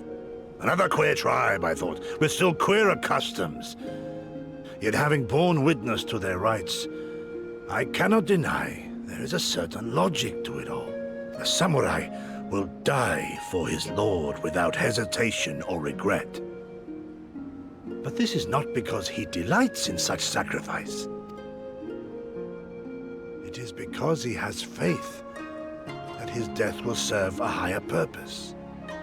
There is an awakening in that instant, when the heart sings, and the blood burns, and his soul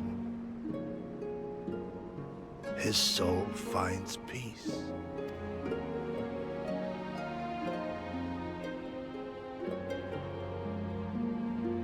There is comfort in that.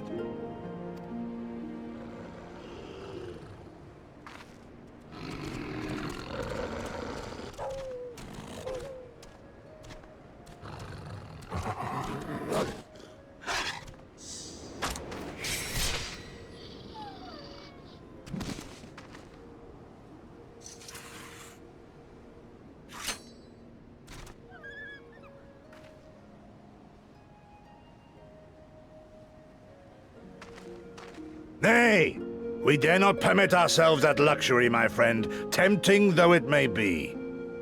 Not while our loved ones yet remain in chains.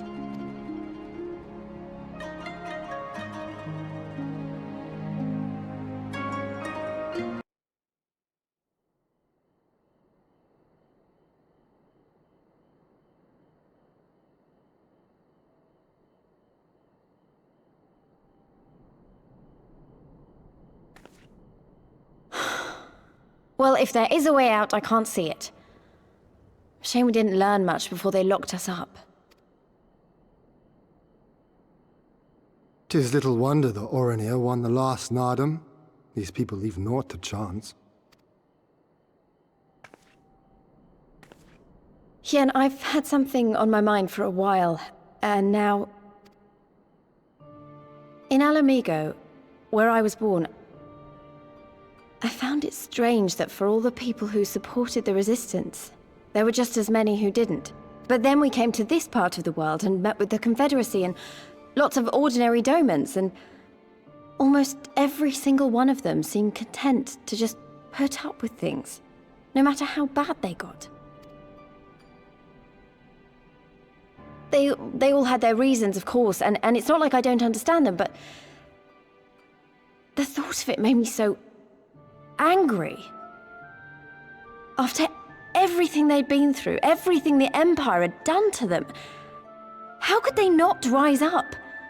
How could they not fight back?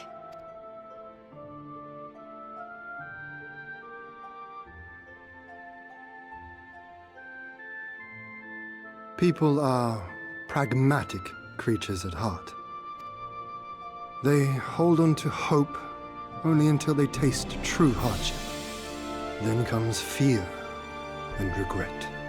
Safer not to dream, they conclude at last. For even should a day go by without some new disappointment, the next will only bring more of the same. And so they choose the more sensible option.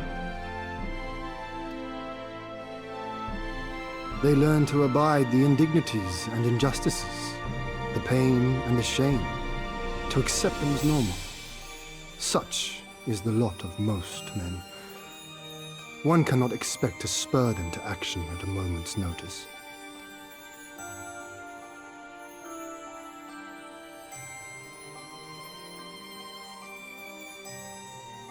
But if one who has known their pain can convince them to strive for something greater and rekindle the fire in their hearts, then they will remember what they have lost, and they will rise.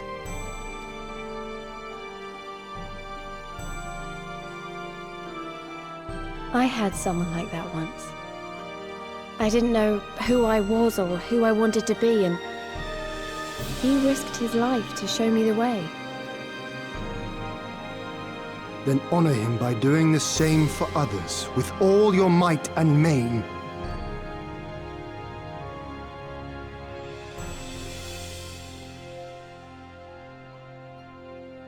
You know, when my homeland fell 25 years past, I was still in my mother's womb. Never have I known a free Doma.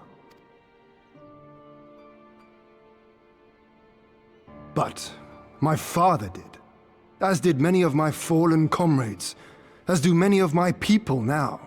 It may be no more than a dream to me, but if I do not chase it, then who will?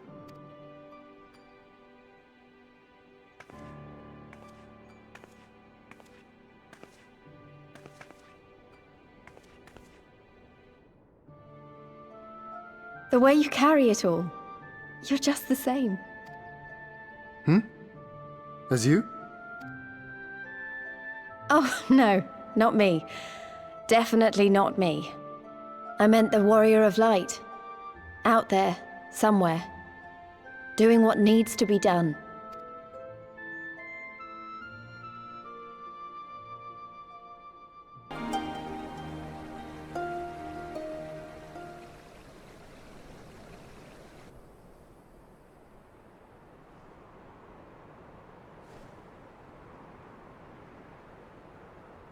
I see you, soil bearers.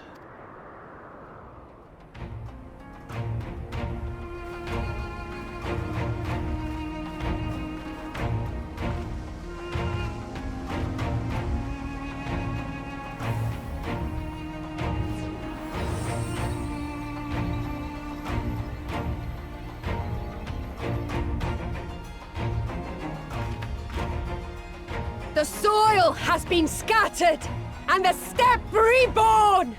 Sanctified and unbound, she calls for a new Han! Go forth and claim her, Dothal, and bring death to all who bar your way!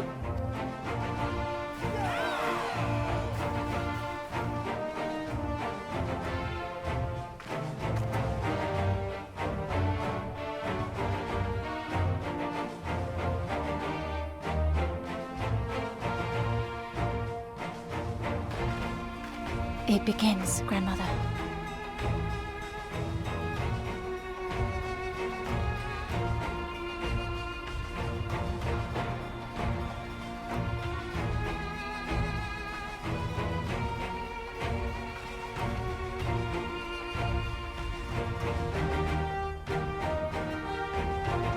I must say, it's been a while. Is everyone ready?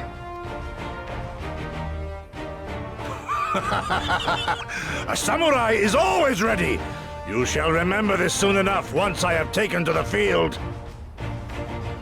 So we take on all comers, and then it's off to Doma. I can't wait.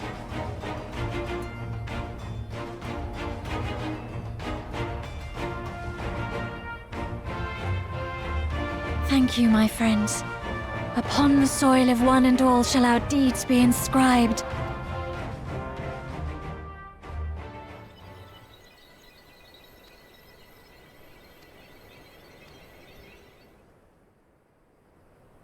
Grant us favor, O Mother of the Dusk, and to victory guide them all!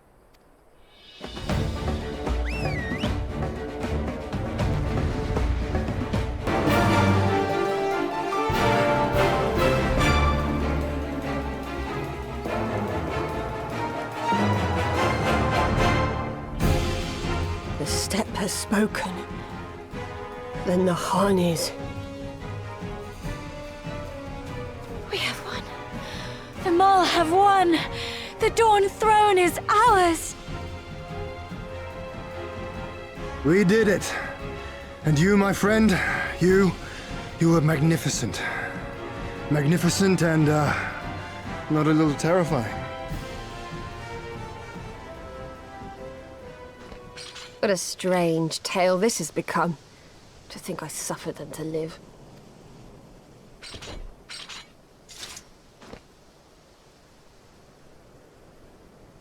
On your guard, Utun. The wind warns of men in iron.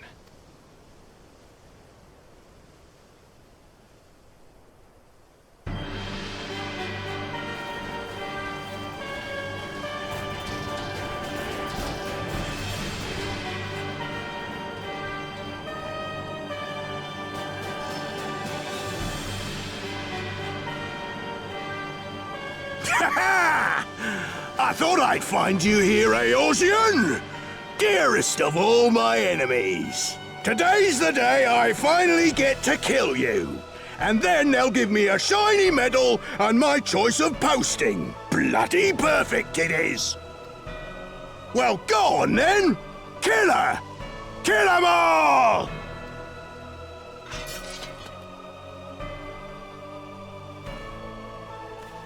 Dearest of all his enemies, eh? Congratulations.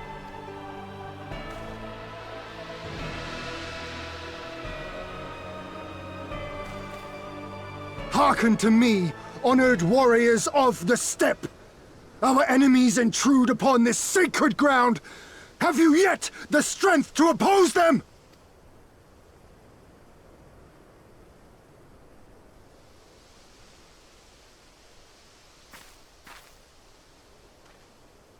You forget to whom you speak, Doman. We are the Undying Ones. We are Dothal! If this be the will of the mole and their Khan, so be it. The sun shall abide by the law of the steppe.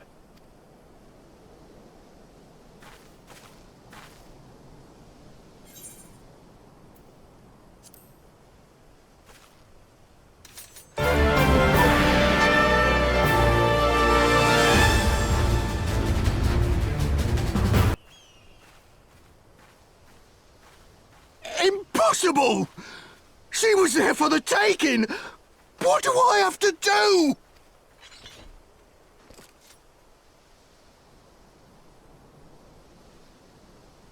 I need more men, more weapons, more power!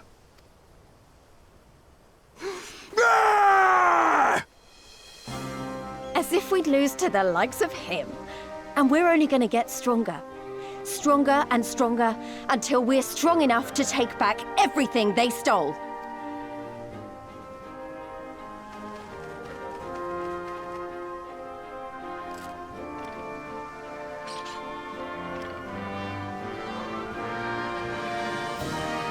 I have kept my promise, Serena.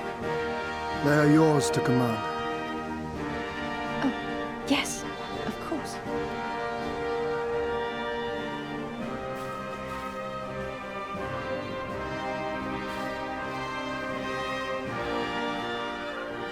Brothers and sisters of the steppe, the Nardum is ended, and we Mol now claim the Dawn Throne.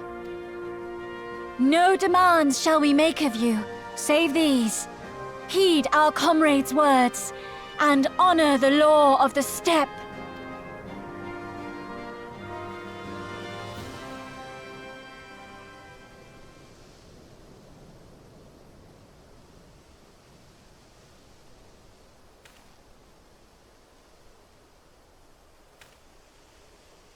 Before I fought for the Mol, I fought for my homeland, for Doma.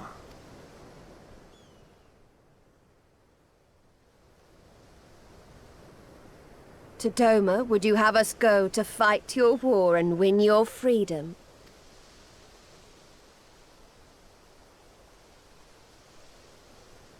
Very well. The battlefield matters not, nor else the enemy. In battle do our souls burn bright. And better the mole's law than that of the sun. Arrogant and foolhardy were their pronouncements. Already you and yours show better sense.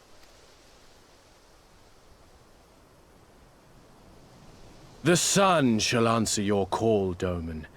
Wild as the wind the Otun and her brood may be, but they will deliver you naught. We will deliver you your kingdom.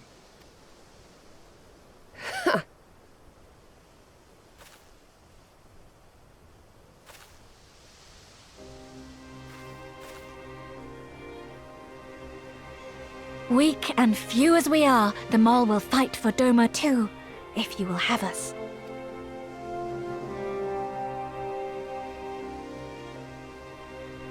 Well then, I believe naught remains but to return to Doma at the head of a Zayla army, my lord. I cannot wait to see the look on Yulgiri's face. Nor I. We shall depart as soon as our forces are assembled and rejoin our comrades. And then, my friends, we shall bring freedom to the people of Doma!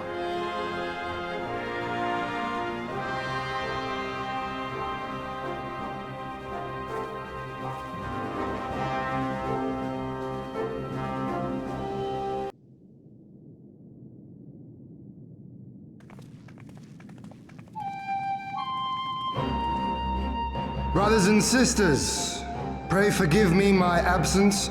It has been far too long. Lord Hien.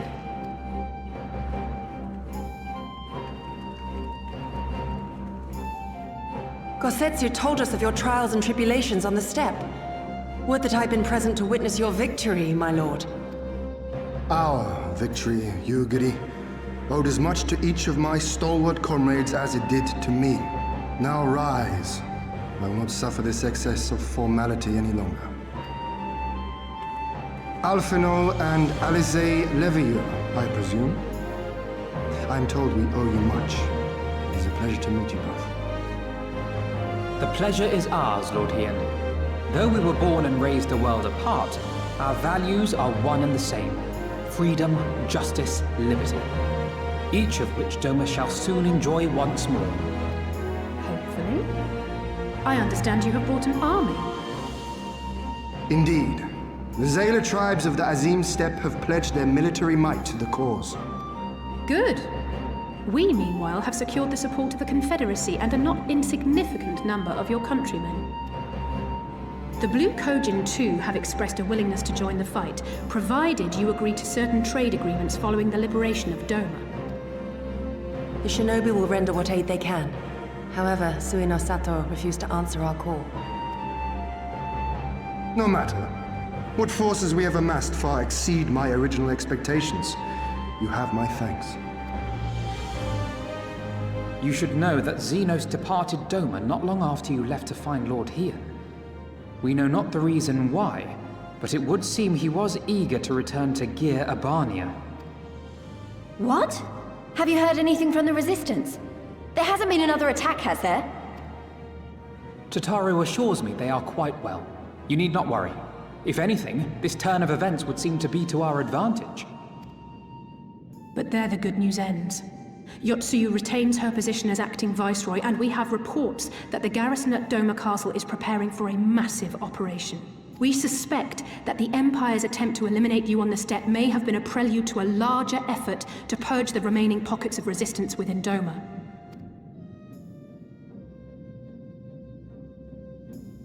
The hour of reckoning is upon us.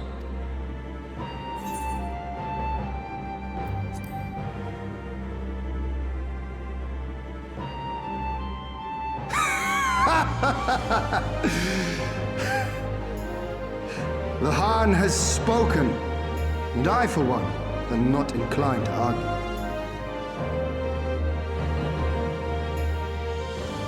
In this place, in this moment, I call upon you all. 25 years of oppression, of tyranny, of shame. It ends with us. We will prevail.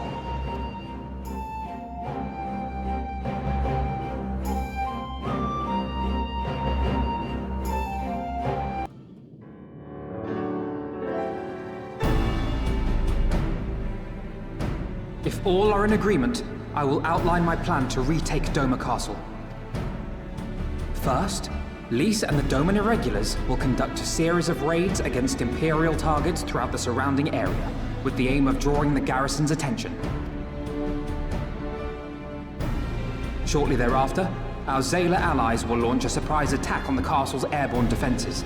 In this way, we will prevent the enemy's airships from rendering support and cut off one means of escape. Alize and I, together with the shinobi, will exploit the ensuing chaos to infiltrate the moon gates and disable the Magitech field generators. Once the barrier is down, we will be free to cross the One River and reach Doma Castle. It is at this point that we must turn to our Confederate and Kojin allies. They will commence to bombard the castle with cannon fire, while sailing west towards the Doman Enclave. Wait, the Enclave? Why would you want them to sail away from the castle?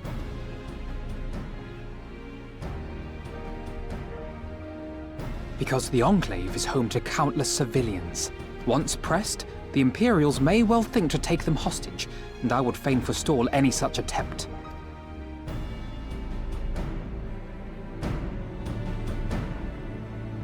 After we have secured the Enclave, we may lay siege to Doma Castle directly. The main strength of the Doman Liberation Front, under Lord Hien's command, shall be committed to this endeavor, as will you and your redoubtable allies. The rest is simple. We scour the castle for the Viceroy, we find her, and we subdue her. Without their leader, what remains of the Imperials' morale will crumble, and they will surrender or attempt to flee. And Doma will be free.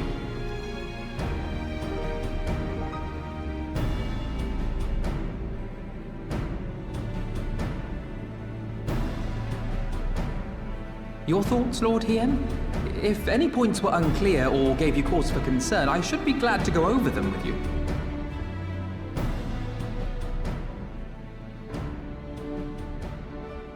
Nay, 'tis a fine plan. You have a talent for this. That much is plain.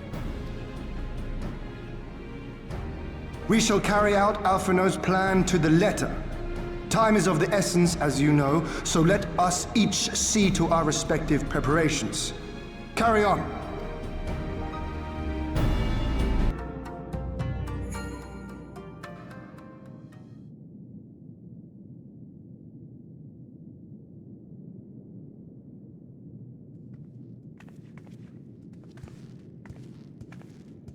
May I present the Blue Kojin's emissary? Greetings and well met, old friends. The Elder sends his regards. Soroban, it's good to have you with us.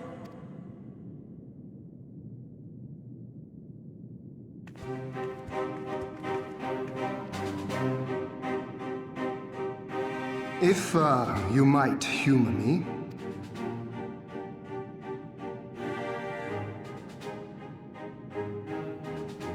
Thank you for coming, Soroban. Doubtless you have already been informed of our plans and the role we would have your people play. However, I seek your counsel as a Kojin of the Blue. Be it by spell or siegecraft, could your forces destroy the underwater foundations of Doma Castle's outer wall?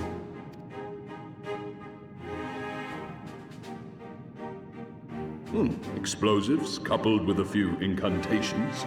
Yes, that might produce sufficient force. Such a thing could indeed be done. Then I wish to revise the plan. Instead of assisting the Confederacy in securing the Enclave, I would have the Kojin advance upstream beneath the water and breach a segment of the outer wall. I mean to flood Doma Castle.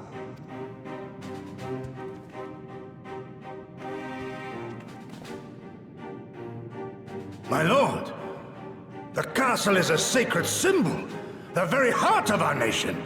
To destroy it is unthinkable, unconscionable. You cannot do this. I can and I will if it improves our chances. By flooding the castle, we remove the better part of their forces from the field and force Yotsu to retreat to the highest levels of the keep.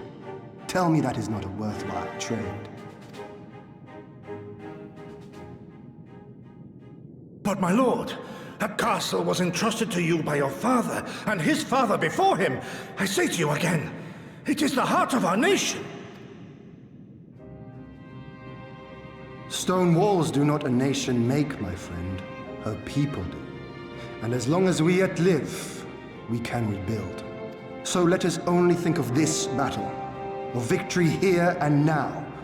For without that, we have no future.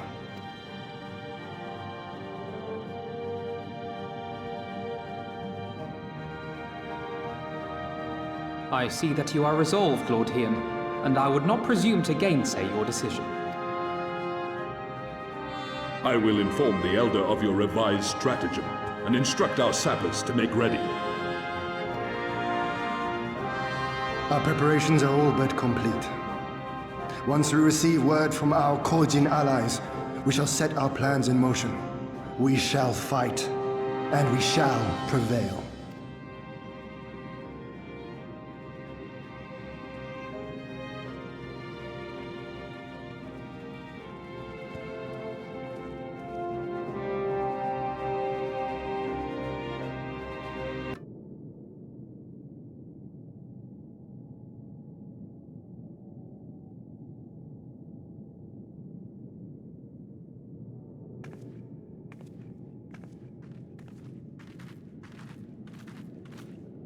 You're awake. I was just, well, they threw me out, actually. Told me I needed to get some sleep. Ready for the big day.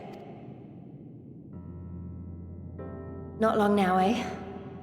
I'm nervous, of course, but I also feel like I didn't know where I was going, but maybe, finally, something's gonna change, you know? Really, really change. And when the dust has settled, we'll see what we've won, and what we've lost.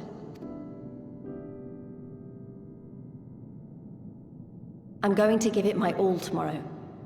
Everything I've seen and felt, I won't let it be for nothing.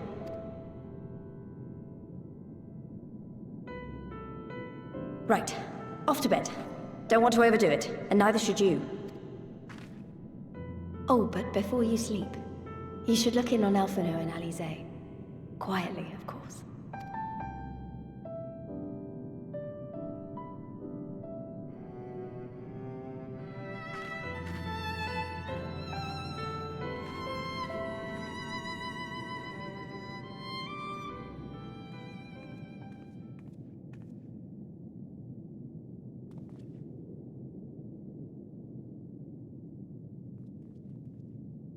Ha! Another restless soul. Come, come. Raise a glass to freedom.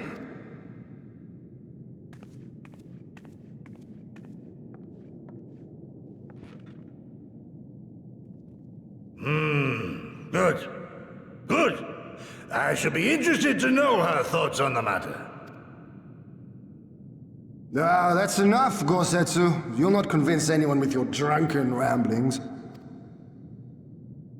We've talked about this, all of us. We are flooding the castle tomorrow, and that's the end of it.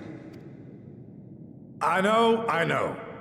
I accepted your decision, and I do not intend to go back on my word. Nevertheless, as the battle draws near, I cannot help but recall our many travails, and it fair compels me to speak.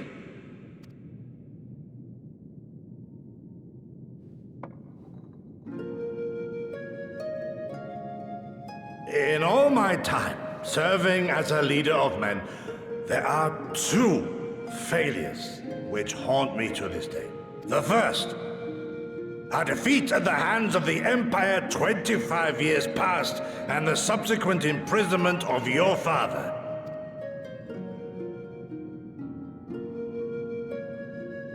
Long did I consider offering up my life in atonement, until Lord Kayan allowed at last to receive visitors, called for me, of all people, for my unborn child, he said. For my dearest Shun, live.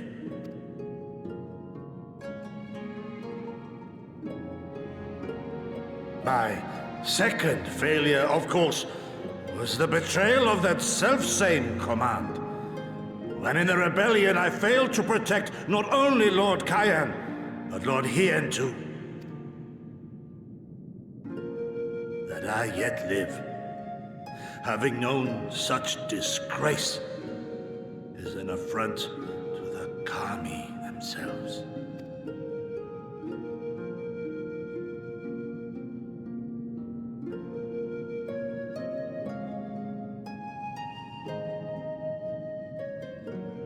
Yet you, all of you, saw fit to grant this shameful creature, this failure, another chance. To serve a greater purpose. Thank you for pitying an old fool.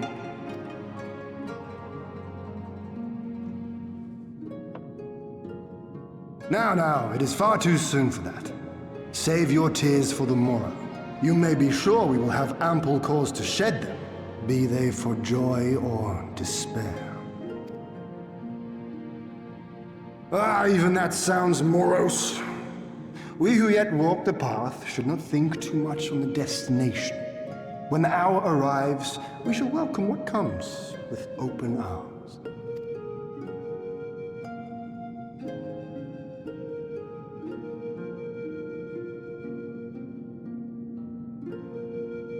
He is right about one thing, though.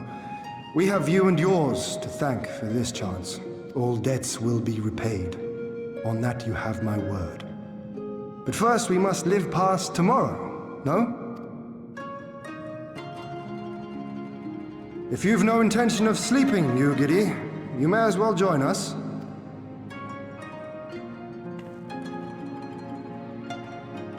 Forgive me, my lord. I did not mean to... if that is your will.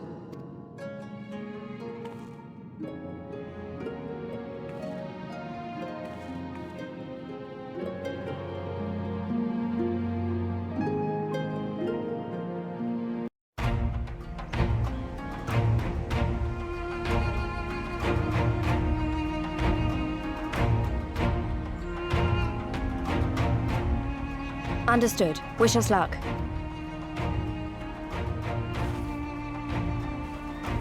Right. You all know what you have to do. Are you ready? Oh, yes. Ready to show them what a good job they made of breaking us.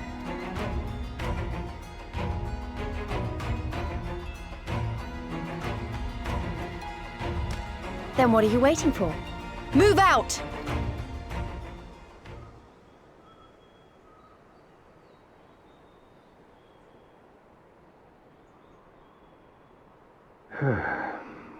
Why must we waste our time guarding this blasted...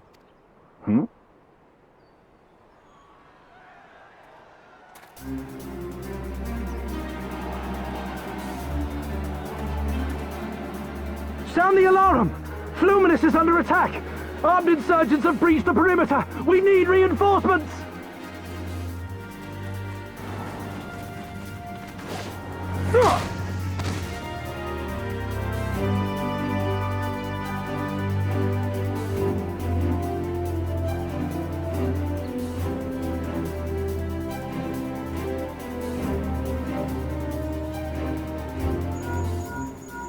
This is Lee's. Imperial forces converging on our position. Looks like we've got their attention. We'll be sure to keep them busy for as long as we can.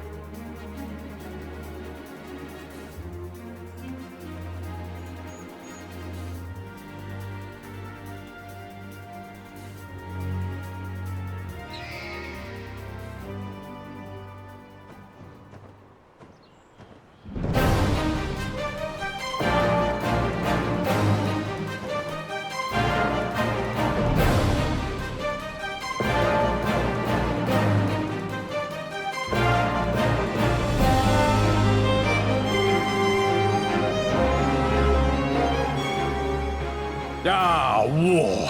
To wield power, to make men kneel before you. There is no better feeling.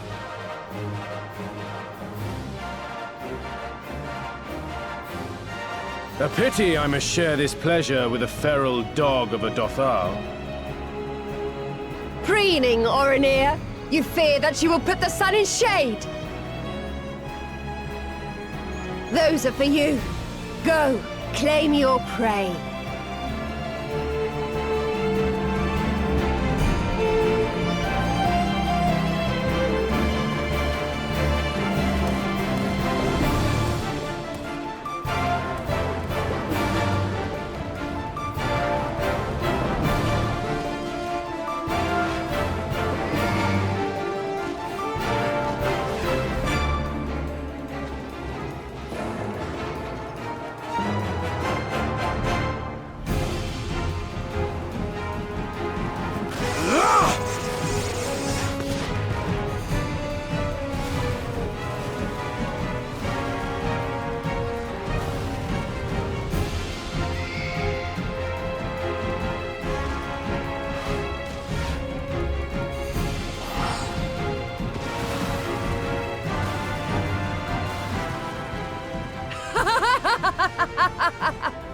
Come to me! Come to your death! With each that falls, my soul soars higher!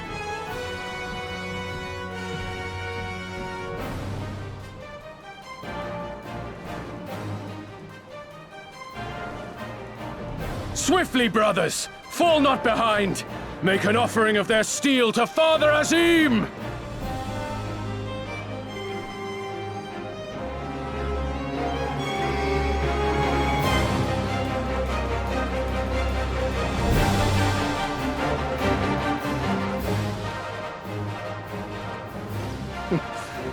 They seem to be enjoying themselves. My lord, the barrier!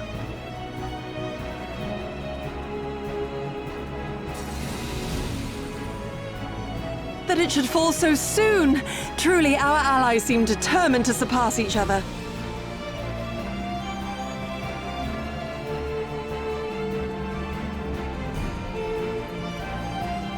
The Magitech field is down. I repeat, the Magitech field is down. Confederate vessels, you are clear to advance upon the Enclave.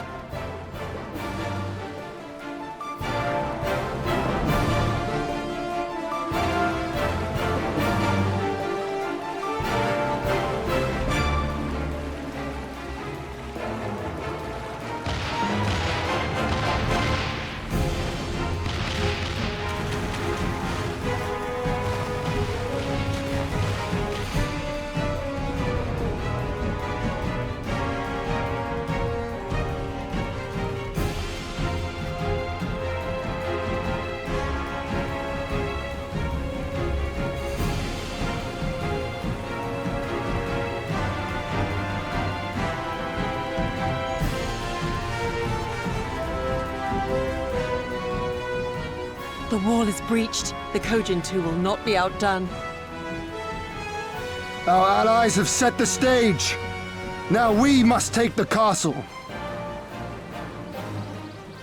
With me!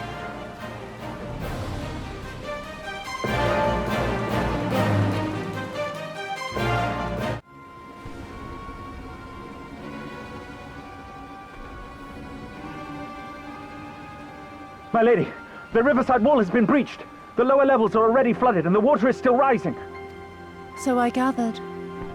He would tear the whole thing down, all for the promise of freedom.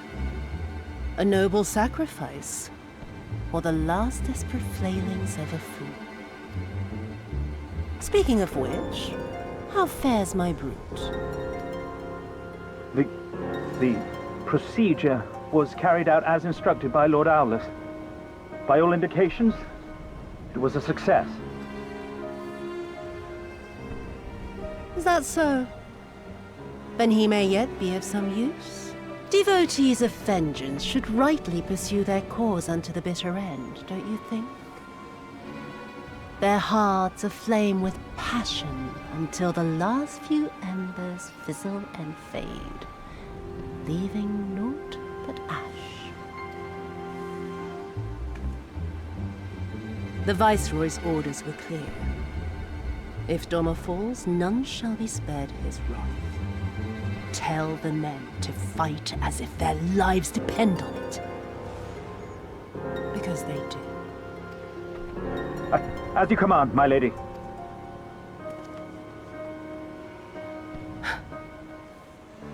Again they come to make you kneel, to make you grovel and suffer. But you have endured their worst and survived. You know their tricks. They will not find a flower simply waiting to be plucked.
Have you aught to say for yourself?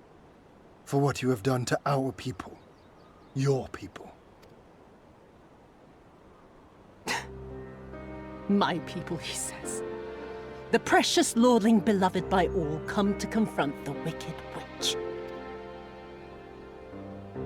My parents taught me no better.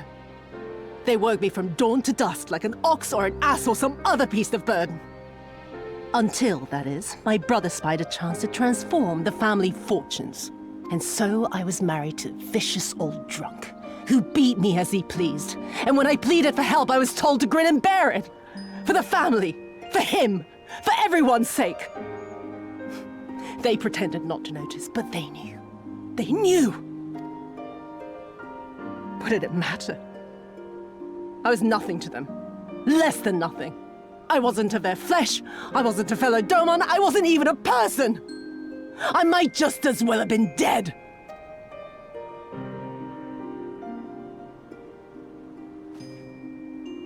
And then my husband passed away one day. And so I was sold off yet again to pay his debts. But this time, I found a way to live for myself. To survive as a spy for the Empire. Oh, those were the days when the scales first fell from my eyes. No longer would I be a slave to my parents or my husband or the pleasure house. I would be free and receive due compensation. That would be enough, I thought.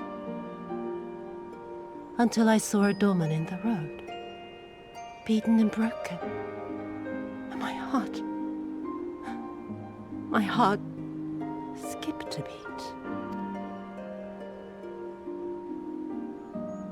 Lying at my feet, groaning in agony, sobbing in despair. Powerless, helpless, hopeless.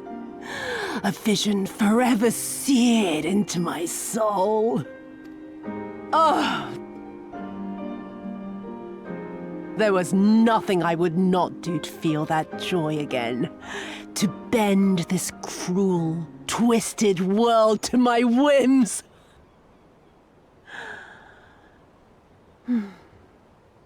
Now, having borne witness to my life's work, have you aught to say to me?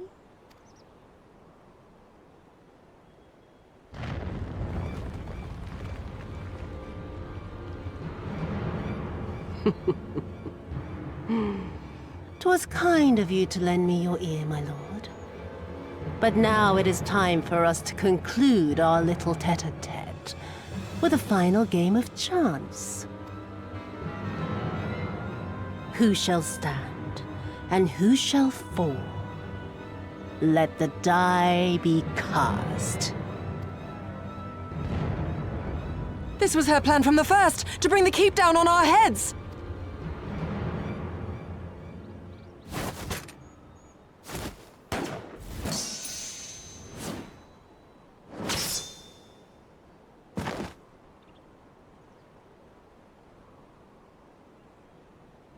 I will remember your words.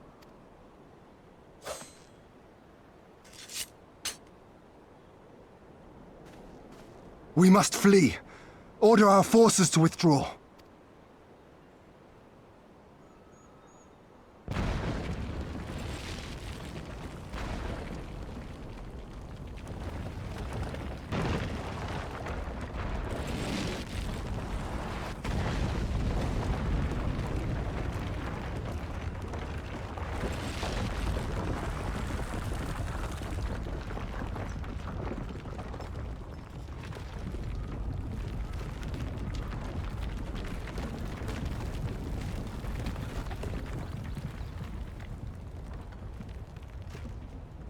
Go, my lord!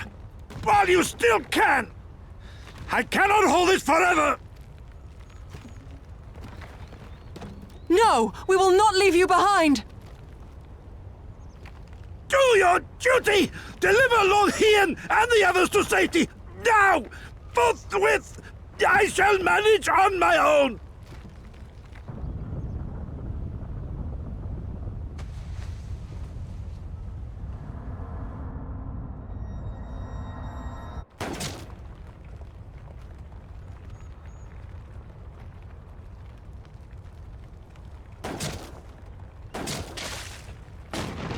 Kosetsu!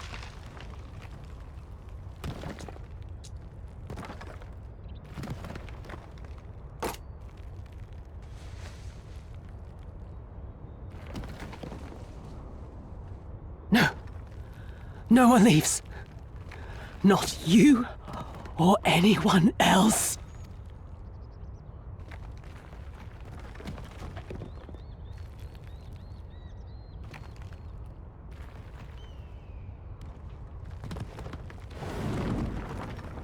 "'Tis naught this old friend cannot bear. Go now, all of you! The day is won, and the morrow beckons.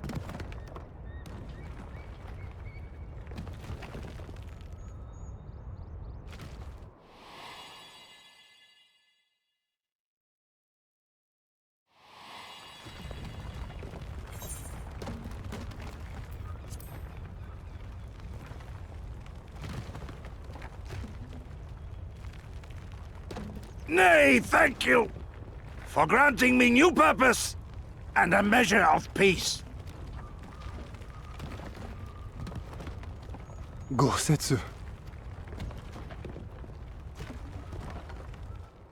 You never failed us. Not once. You served my father faithfully, and I'm a better man for your guidance. And the Doma we build together shall be better for it too.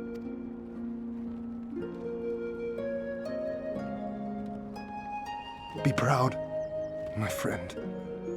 Be proud. I am, Shun. More than you know.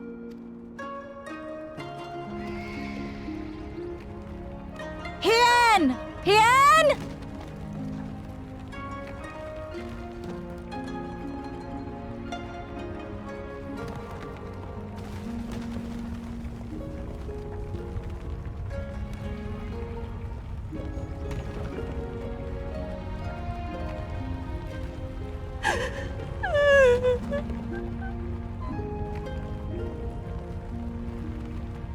You cast the die.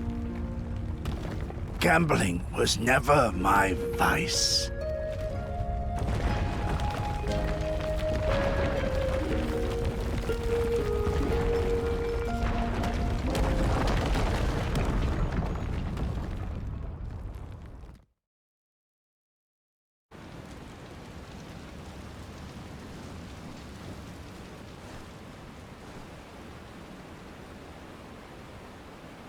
How merciful the gods that I should find you in time.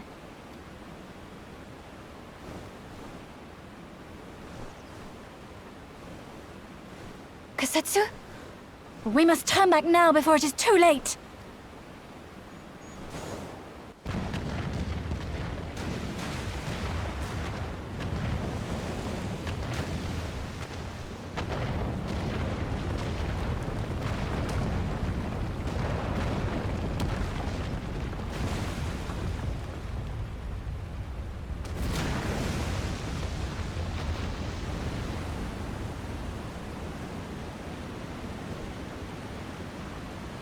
Eyes forward, Cyrano. That was his wish.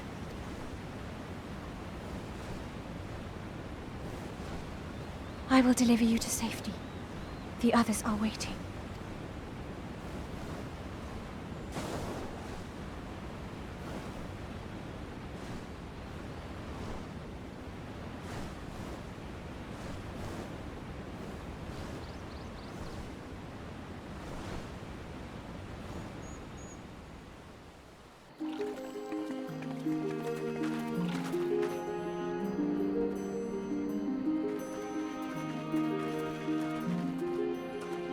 We brought everyone here. You were the last to arrive. I see. Thank you. We owe the Confederacy a great debt. I have waited 25 years for this moment. You owe us naught.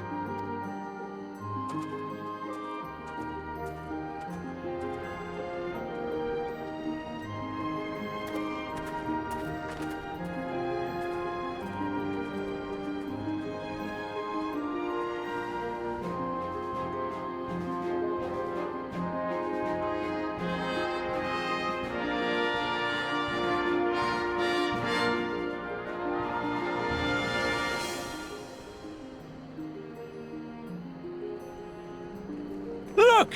It's Lord Hien! Lord Hien! It's him! He lives! He lives!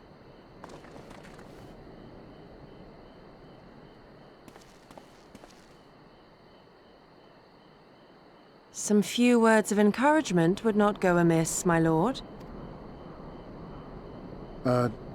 Right. Yes, of course.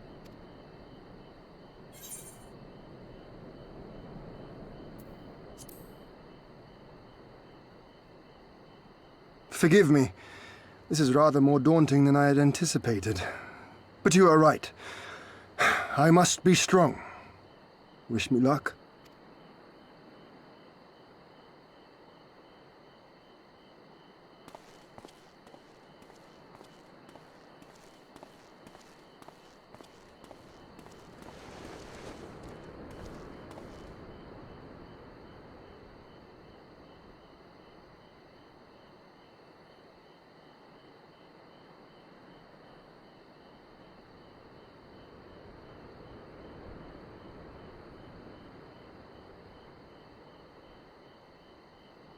We are a sorry lot, are we not? Tired, dirty, stinking of blood and sweat and ash. A people pushed to the point of breaking.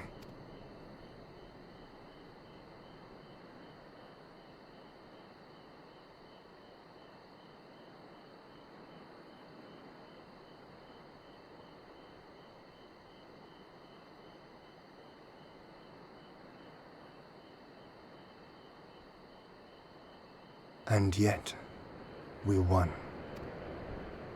The perseverance to endure decades of oppression. The will to carry on the legacy of those we have lost. These were the bonds that held us together and gave us the strength to reclaim our home. After 25 hard years, the shadow of the Empire no longer darkens these lands, and we may at last look forward to the dawning of a new day. But, my friends, it will be a day of work.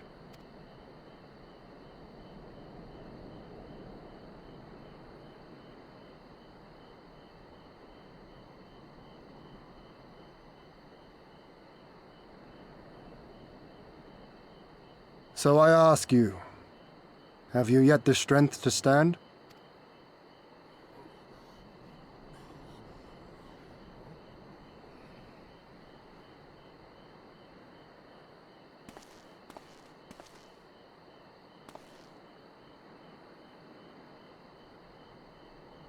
To rise up with me once more, here and now, and begin to rebuild our homeland?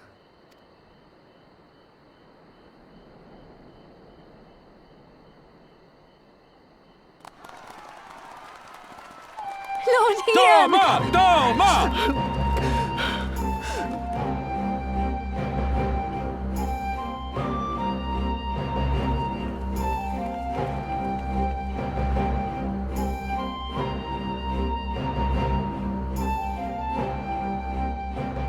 This will not end with Doma. We will see to that, right, Lys?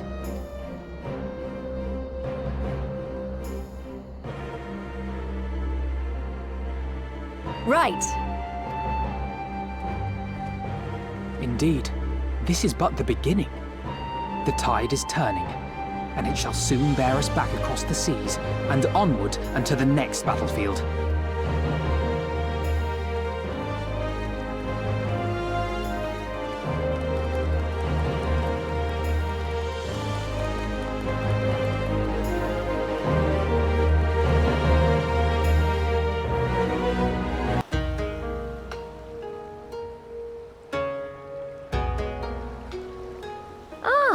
you are.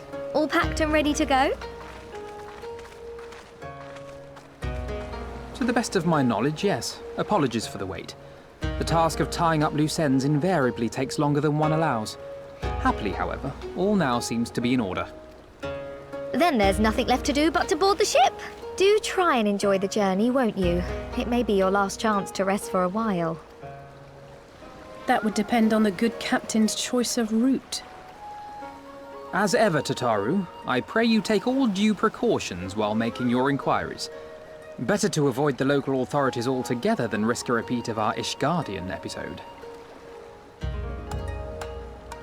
And what sordid episode is this, pray tell? Naught to speak of, I assure you. You there! Hold that ship!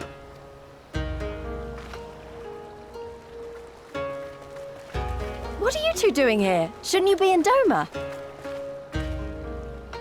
Shouldn't you? You left with nary a word. I half wondered if I had done something to offend. Upon learning that you had departed for Kugane, we immediately resolved to give chase. Our comrades can manage affairs in our absence, and it seemed the least we could do. You mean you came all this way just to say goodbye? That too, aye. But there was something else I felt I had to say. You helped us win our freedom, and for that I cannot thank you enough. Accordingly, after we have established an interim government and so forth, I think it only meet that we repay the favor by dispatching our own forces to Eorzea. If you would have us. We harbored no expectations of such generous aid, and as there is no telling when the Empire might strike back at you, would it not be wiser to concentrate your resources on the defense of Doma? I had a mind to pursue a more aggressive defense. To which we will send forth shinobi to provinces far and wide to spread word of our victory, that we might inspire others to take up arms as we did. Even the Empire has its limits. If the Garleans cannot be certain where and when the next rebellion will take place, how can they commit another force to Doma? And besides, so long as this debt remains unpaid, how am I to face myself? And Gorsetzer. As you wish. I will relay your offer to the Eorzean Alliance.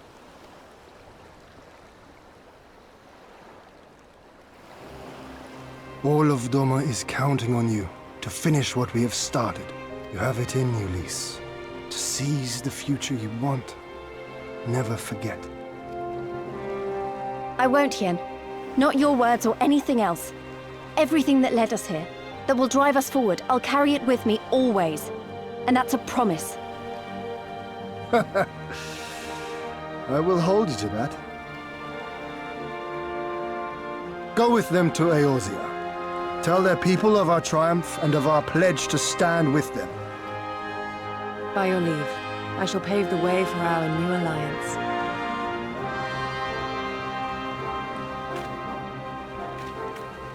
Hurry up, you lot! The ship's about to weigh anchor! It seems our time is at an end. Go well, my friends, and may we meet again beneath a western sky.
I always knew that woman was unfit for command. Aye, when you think of all the resources we've poured into that hole, and for what?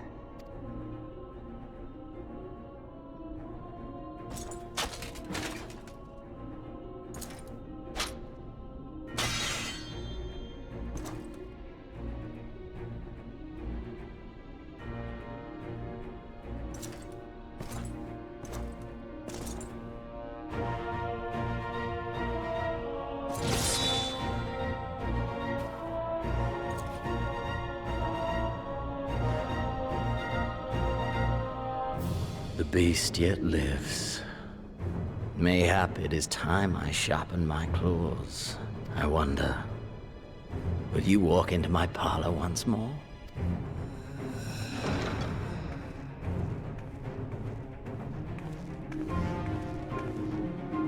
For Dolorem Lupus, come at the command of the Lord Viceroy to present the prisoner taken by the Cranie Lupi.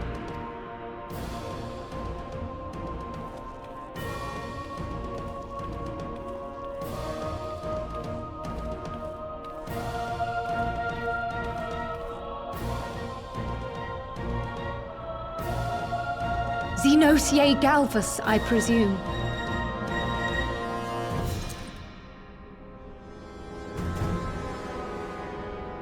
It's true what they say. You do have the eyes of a monster. A ravenous, insatiable fiend. You, give the butcher your weapon. Yes, my lord.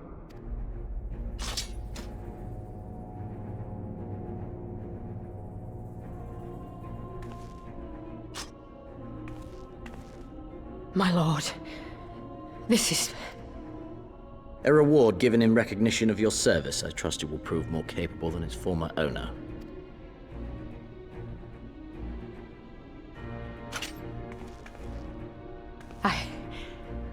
I swear, I'll not disappoint you, my lord. Good. Now, silence that mewling little piglet. I will not hear another sound pass her lips. Until I strip the fat from her.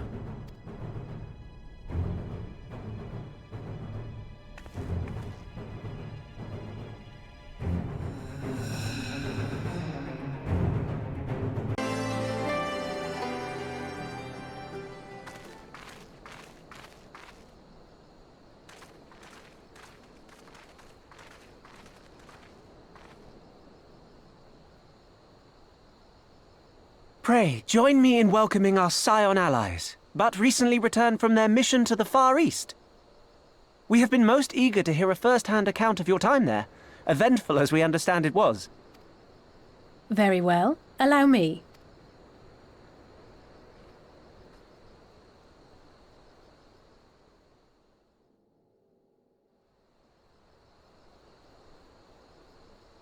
Such victories are rarely won without sacrifice.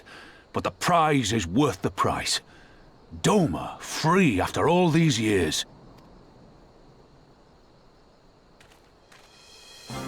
Bloody hells. Flooding their own castle for a better chance at victory. We could learn a thing or two from that lad. Our agents report a flurry of communications between Garlemald and Ala Mhigo in recent days. 'Tis plain they are in the midst of deliberating their response to the Doman uprising. Good. Every Imperial unit in occupied territory will be on the lookout for civil unrest. The fear of leaving critical locations undefended will make commanders think twice about committing their forces, giving us a chance to seize the initiative. We have a chance, aye. Mayhap the last one we're ever going to get. While we've done our best to rebuild the resistance, the Imperials have only increased their efforts to root out sympathizers. If we keep on playing for smaller prizes, it's only a matter of time before they crush us again. And that we won't come back from. A swift advance seems best for all concerned, not least poor Mistress Cryo.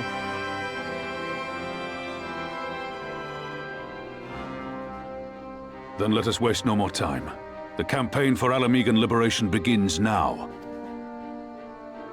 Our first objective will be to capture Castellum Valladina. Take the bridge, and the whole of the fringes will be ours. From there, we can push east towards the peaks.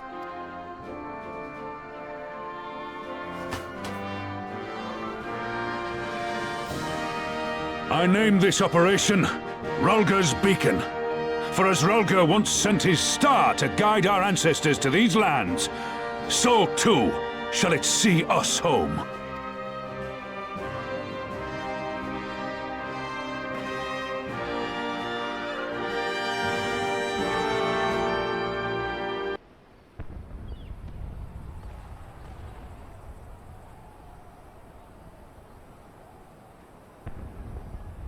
It's begun then.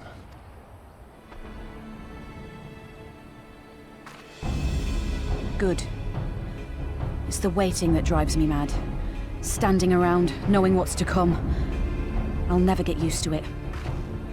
Calm down, Nargo. You're making her nervous. We've come this far, haven't we? We just need to make it the rest of the way. Right.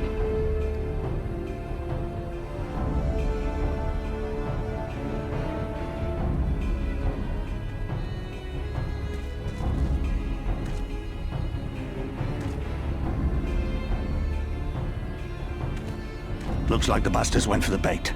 The bridge is ours for the taking. Now remember, Manago, I want you to make for the tower as soon as you see an opening and get that flag flying. We'll see to the fighting. I won't let you down, sir. Come then. Rolga's star shall burn bright this day.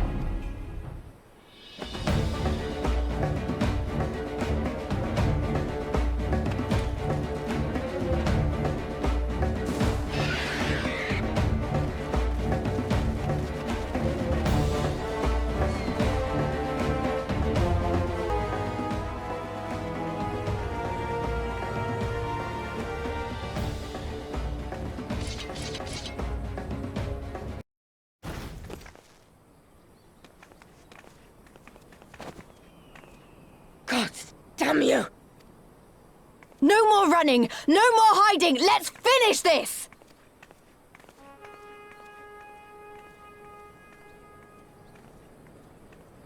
Look! The flag!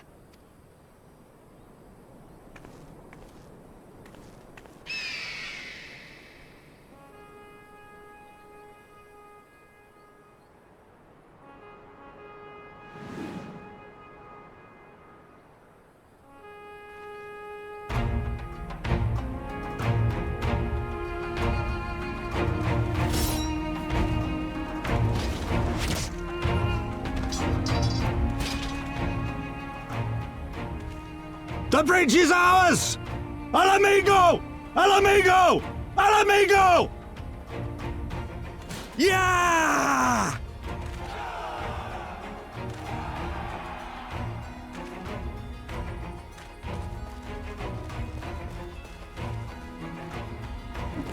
Stand your ground!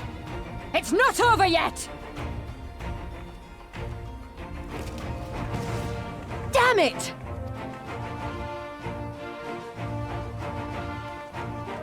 Let them go, Lys. We've done what we came here to do. That's enough for now.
Valladina is fallen? Impossible! We have them on the run! Forward! No mercy! Regroup! Regroup! We have to regroup! All units, fall back!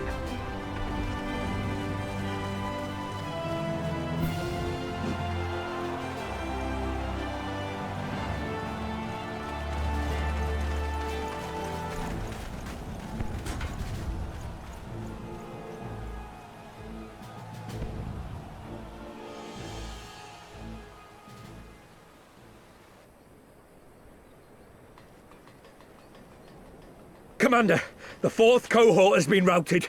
We'll be at the mercy of the enemy's reinforcements if we don't fall back now. Idiot!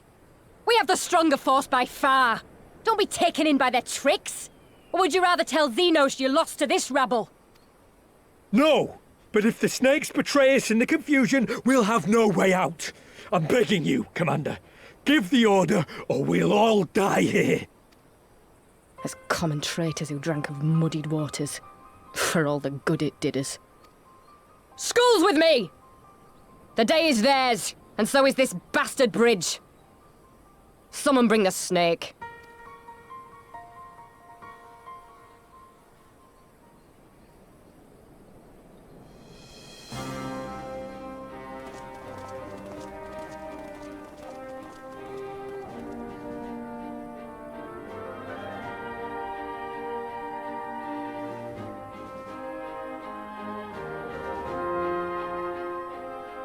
I suppose. It's our first victory, isn't it? And that has to be worth something.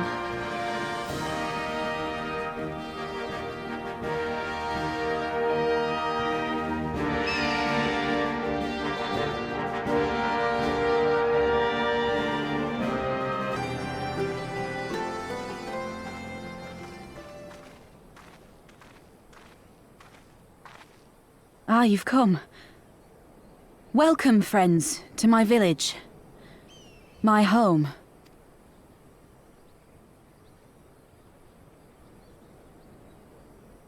How fare your people? Good, all things considered. Better than the Enanta at any rate. They've sent an emissary. I'll take you to her.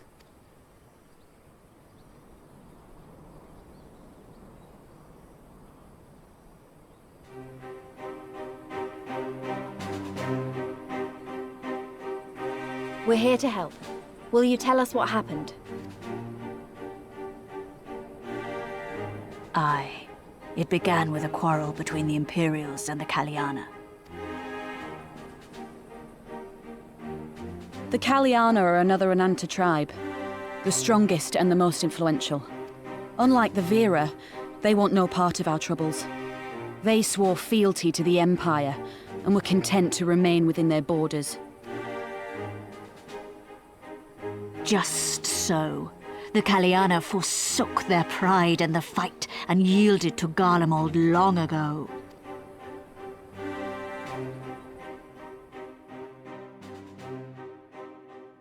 But then a new commander was sent to hold the Black Bridge.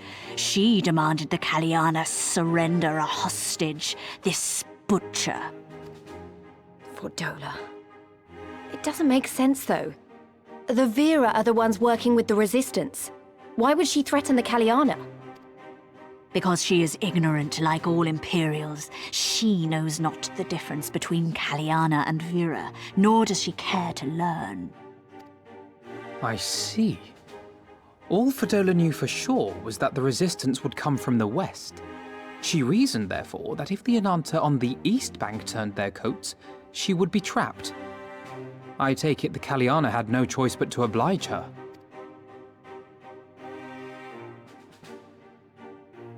No, they did not. The Imperials left with the Kaliana broodmother's own daughter, Ala Mhigo. Long days and nights she looked out on the Black Bridge weeping for her child. Until you came.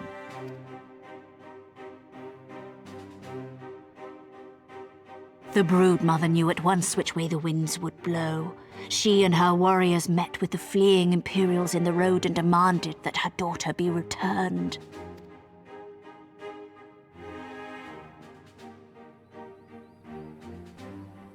Bad idea. Vordola's not the kind to take threats lying down. You know her well. The Butcher turned her blade to Anamika and bade the Kaliana move aside. But the Brood Mother would not yield.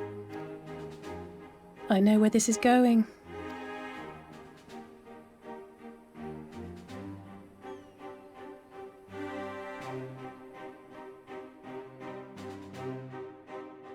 The Kaliana surrounded the Imperials, one of whom, whether out of fear or stupidity, cut the child down. There was naught that could be done. What madness.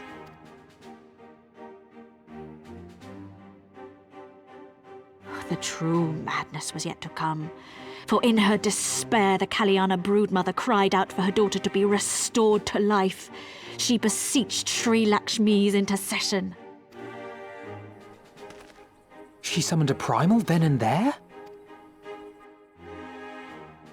That she did, if only for an instant. Bereft of courage and honor, the broodmother sought solace in her faith. The Imperials fled in terror at the sight of the goddess, abandoning these lands to the Ananta.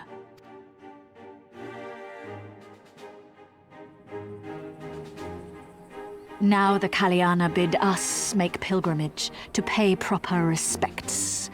Yet though we Veera revere Sri Lakshmi as the holiest of the holy, we will not prostrate ourselves before her. And so you turn to us? Aye. All who have fought with the resistance have heard tell of the warrior, the Icon Slayer.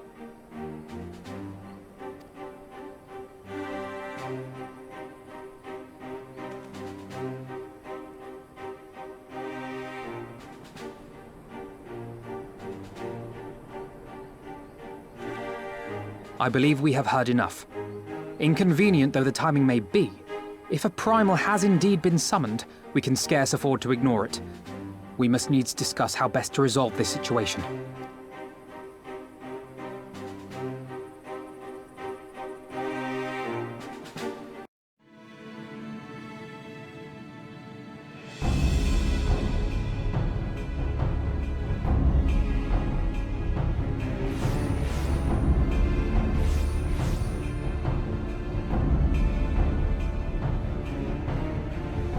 Why, mistress?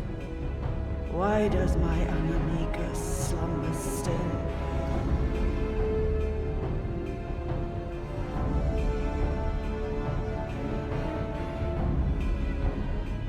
Look thee on her face, supplicant. Thy prayer hath been answered. Flesh sundered hath been made whole. Blood spilt runneth through her veins. Breath stolen filleth her breast. But she hears not her mother's words, nor sees her mother's face. She's silent and empty. Only the vessel may be remade, not so the flame which flickered within. Her soul hath been scattered to the four winds.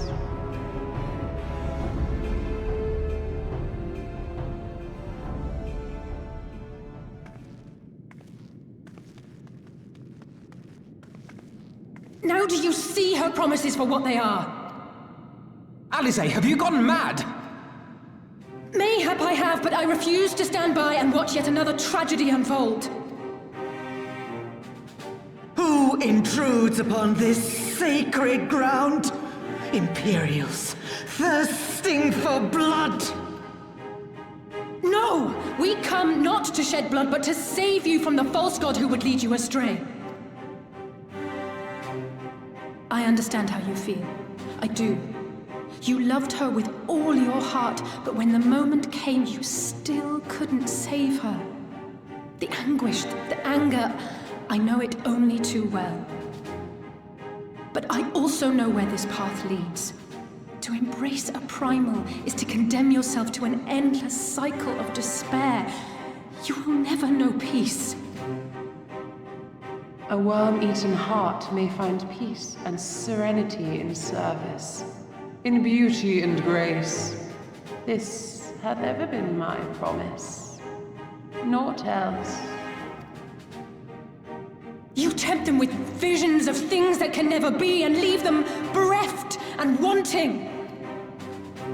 No illusion, however sweet, can change the fact that your daughter is gone. Remember her as she was. Do not suffer this piteous shade to tarnish her memory.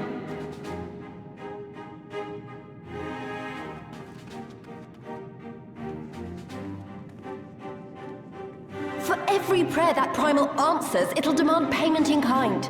Do you have any idea how many more Enanta will die to feed its hunger for crystals? They would have thee suffer man's spite and live in fear. Far better to dwell in my beauteous dream than endure so ugly a reality. She's wrong! We hate the Empire as much as you, if you just listen! Poor, misguided children. I would spare you the torments of this cruel and misshapen world. Come, bask in my radiance. Let it fill your hearts and free you from your burdens.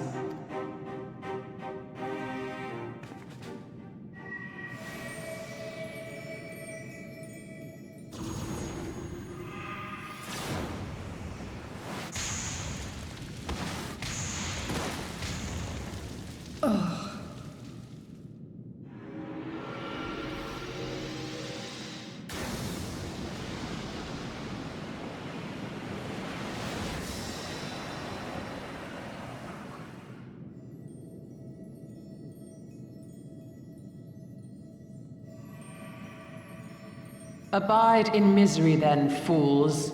The Enanta are more deserving of my blessing. Leave these lands and my dreamers be. I will not warn you a second time.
You did it again. You saved them.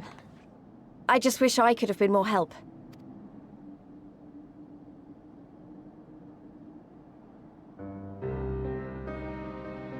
So, it looks like the Enanta did have a mountain of crystals after all. Like every other tribe. Gods were all such slaves to our weaknesses. You slew our mistress! She was our hope, our salvation! Is there no end to your cruelty? Listen to me, please. I know that you're only trying to protect yourselves because you feel frightened and alone. But that's how we all feel. Don't you see? If we could just turn to each other for help instead of the gods, I'm sure we could find a way to live in peace. Your crystals are important to you, aren't they? Reflections of your souls, right? Well, you shouldn't have to sacrifice something so precious to a primal. Who are you to question our choice? You who fight without fear? We wish only to live in peace. And if this be the price we must pay, then so be it! I know there's nothing I can say to convince you. But I hope that one day you look back and see we only ever wanted the same thing. Begone, damn you! Spare me your hollow words, and leave me to mourn.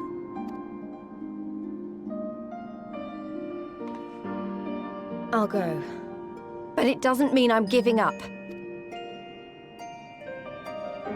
Girabania is our home too. And one way or another, we're going to have to learn to live together. Come on. Alphino and Alize are waiting.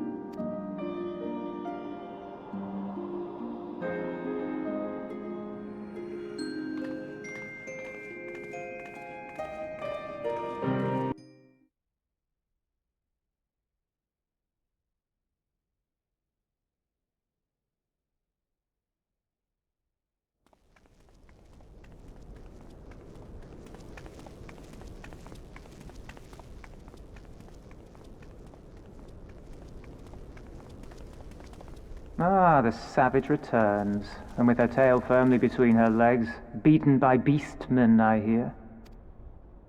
It was a shameful display, by all accounts. She may have curried the Viceroy's favor with her bold promises, but in the end, she's just another plodding bungler like the rest of her kind.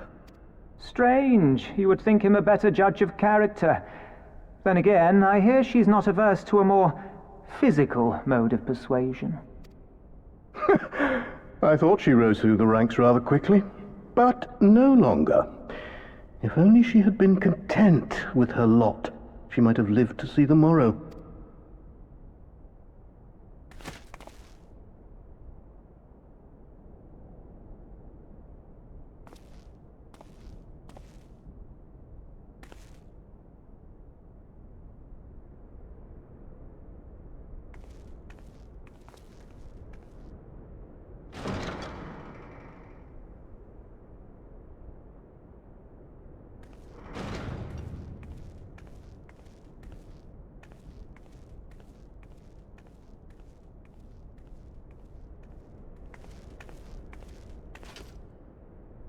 Fedola Rem Lupus.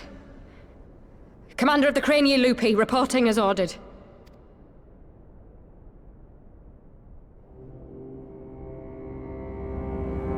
Why do you tremble so? Could it be that the Empire's butcher is afraid? That she who walks with death is terrified of her own? I'm terrified of dying having achieved naught. Gladly would I give my life to win a great victory on the battlefield, had I but the strength. Alas, you do not. Indeed, you are weak. And born of this weakness is a blind fervor, a raging inferno which threatens to consume not only you, but everyone around you. Yes, my lord.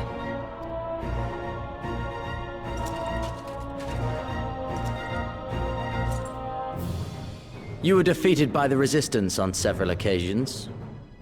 You misjudged the Ananta and spurred them into summoning an icon. Have you anything to say? I do not, my lord. My failures are my own.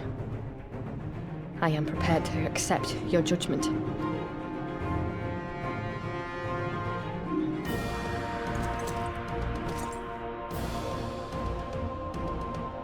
And that is very admirable. However, I've had enough of this dumb show. Give voice to that hunger I see in your eyes, or I will pluck them from your head.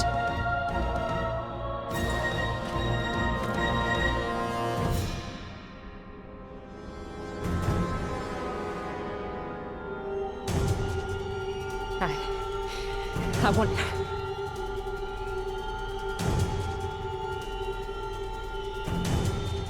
to make them pay! All of them! Everyone who ever mocked or looked down on me! I want the power to make them pay!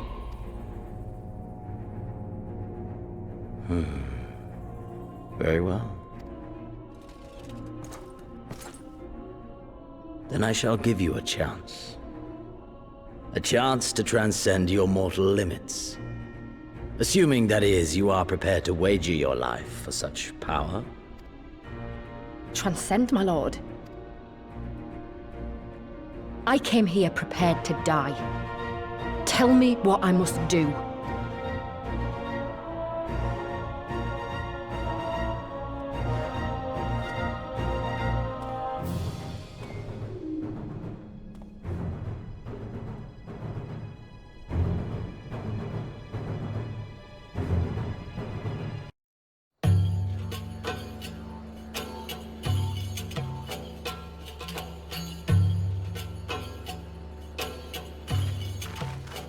I remember how they laughed.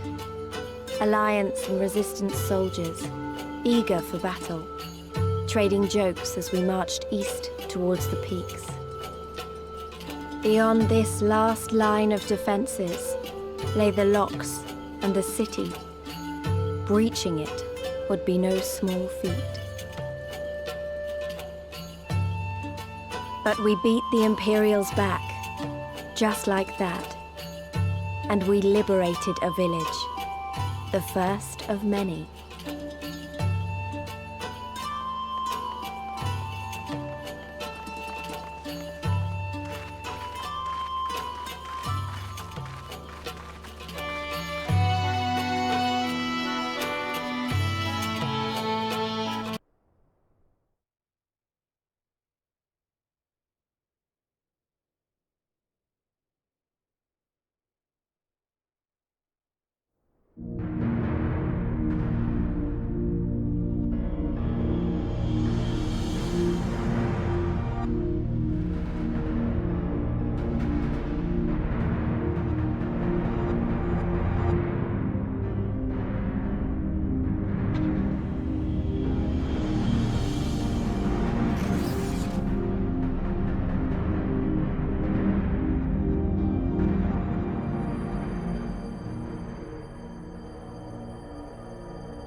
Oh, my head.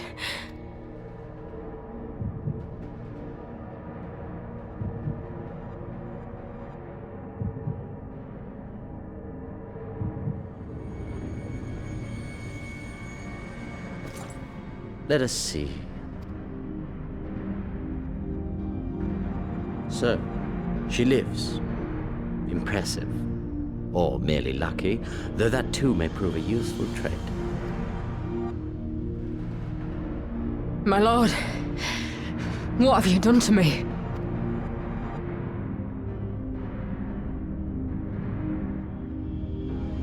Though we Garleans are intellectually and physiologically superior in almost all respects, we lack the hereditary traits required for the reliable manipulation of ether, hence our unique inability to wield magics. This deficiency, for want of a better word, saw us subjected to decades of oppression by the lesser races, and we were eventually driven to seek shelter in the cold northern reaches of Ilberd.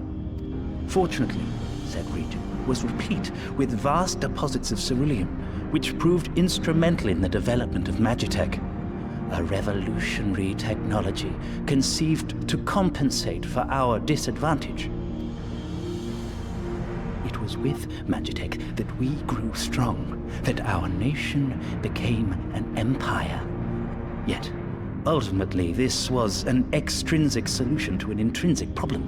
What I wanted was not a crude device to be used in lieu of magic. Through modification of the Garlean genome, I argued that it might be possible to enhance a subject's ability to manipulate ether, effectively empowering them to wield magics. Alas, my theories were met with consternation in the Imperial Court. Only Lord Xenos, with commendable foresight and wisdom, deigned to support my research. You gave me this treatment, but I'm not Garlean. Ala Mhigo through and through. What you have been granted is far greater than mere magic. Before that lesser light, it is as a second sun. I am informed that Alagiri was recently occupied by the Resistance, and that an attack on Specula Imperatoris is considered imminent. This could provide an ideal opportunity to test her performance in the field. Your skulls, was it? They have joined the garrison at the watchtower? Yes, my lord. By your leave, I would rendezvous with them and lead a counterattack against the insurgents. No. Even were you to leave now, you would not arrive in time. There is another duty I would entrust to you.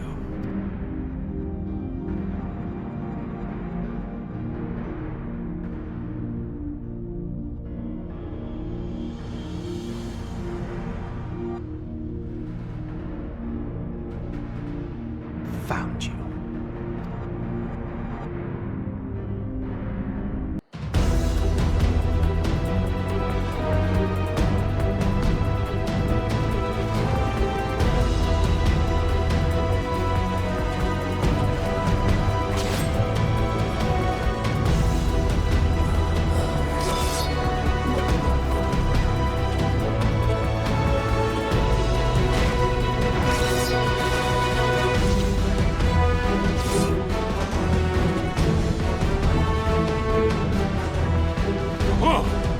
You've improved, lad.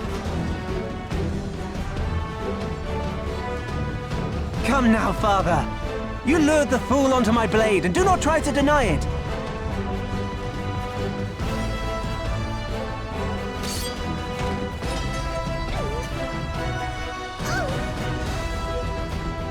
Our work here is all but done.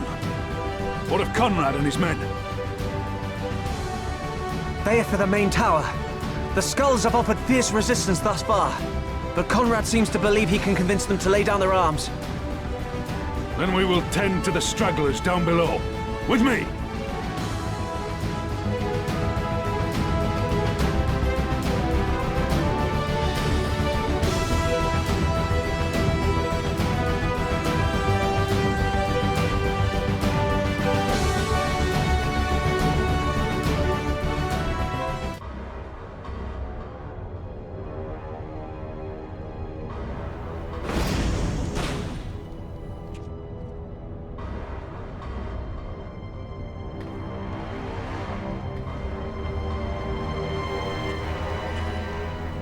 Report. Enemy forces have overrun the lower facilities and appear to be mounting an assault on the main tower. We have already received a request for reinforcements. A unit of legionaries has been mustered and is ready to depart. They await your orders, Commander.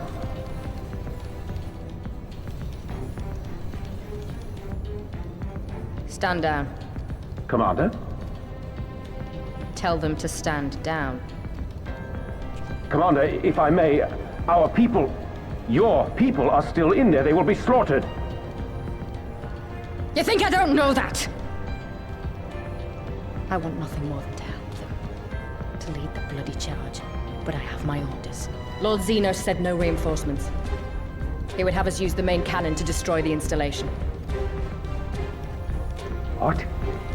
Kill our own soldiers? You must be mistaken.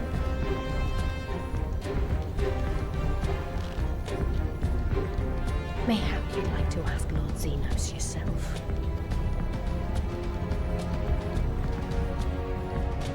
I thought not. Initiate the firing sequence.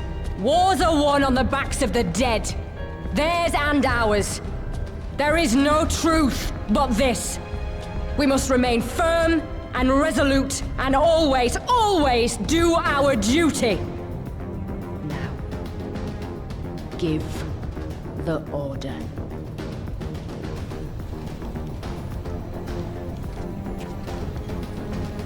Initiate firing sequence.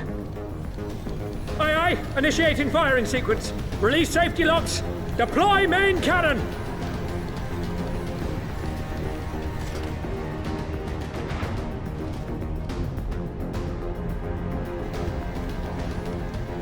Ransford. Rudolph. And for us, for our people, for our future. I need you to confirm the target, Commander.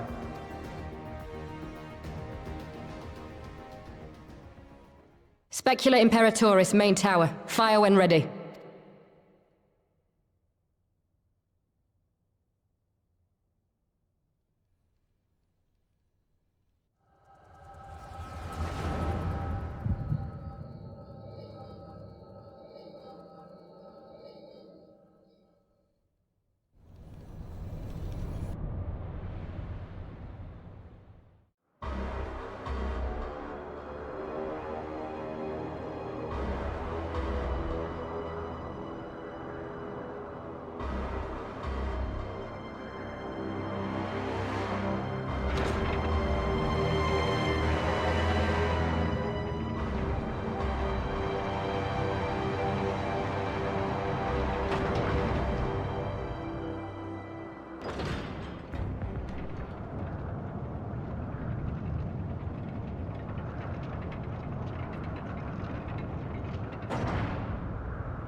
What in the seven hells?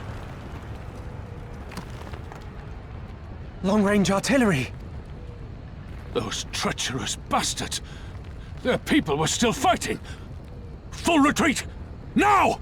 Relay the orders! Understood.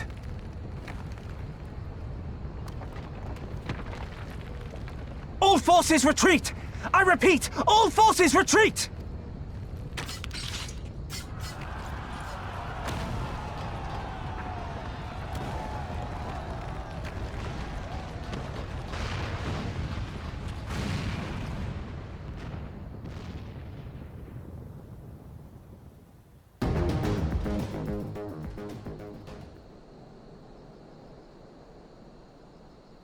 Conrad!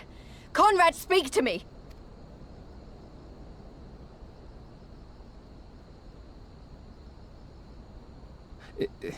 It was all so sudden.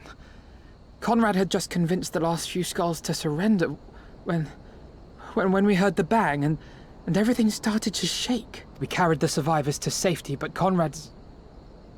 We have done what we can for him. All that remains is to pray. Conrad? Is that you, Lise? I can't see a damn thing. Well, that's that then. Time's up.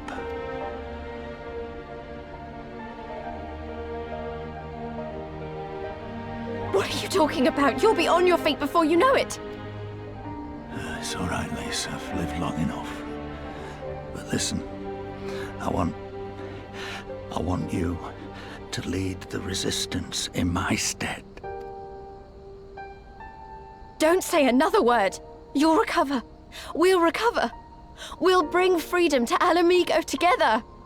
We're not going to stop here. No, you won't. Everything we've built, everyone we've brought together, I know you'll show them the way. You've got it in you, Lise. Not because you're Curtis's daughter or Ida's sister, but because you're you. Because you're you. Conrad.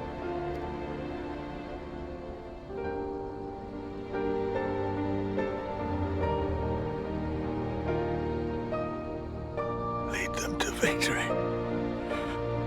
To freedom.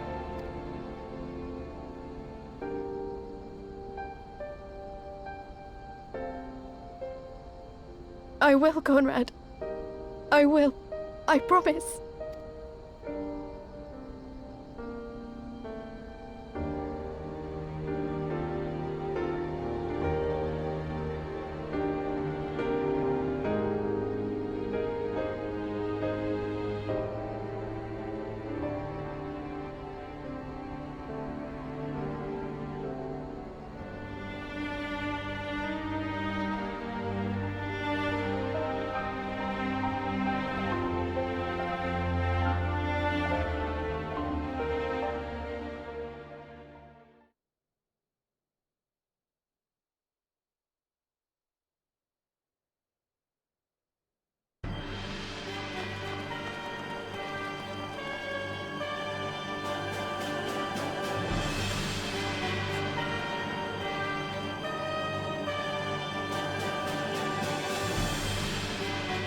Next round, double the charge!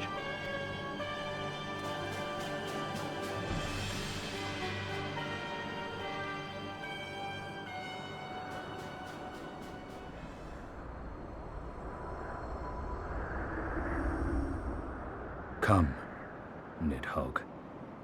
We are needed.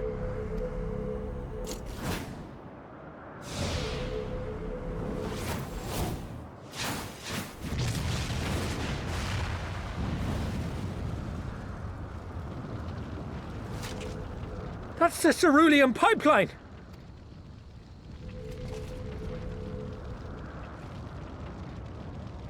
Impossible! How can one man... Shoot the bastard! Shoot him!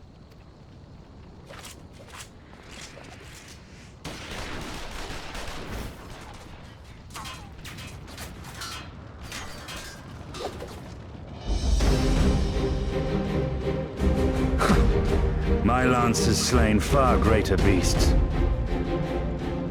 You're welcome, boy.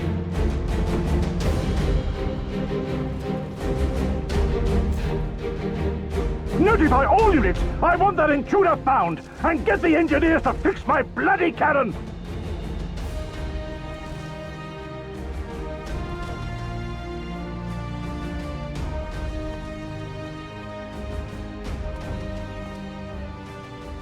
The savages are coming!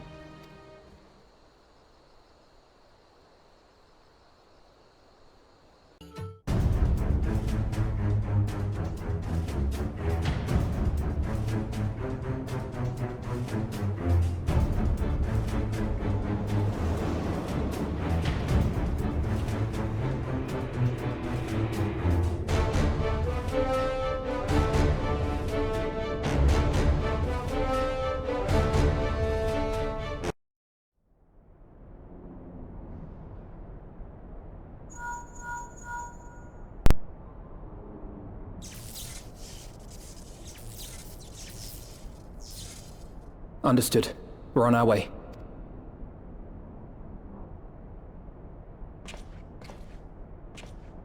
Lys's unit should be advancing upon the fire control center in the command tower. Let us join them.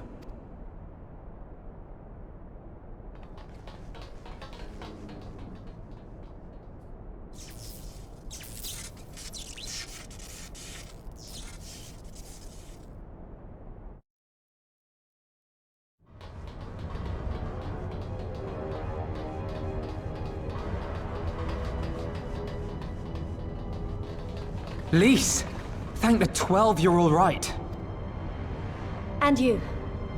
There's the control center. Let's hit them hard and fast. Ready?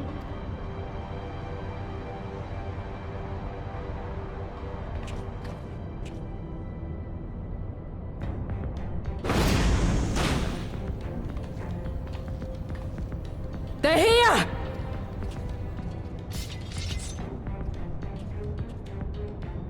It was you, wasn't it? Wasn't it?!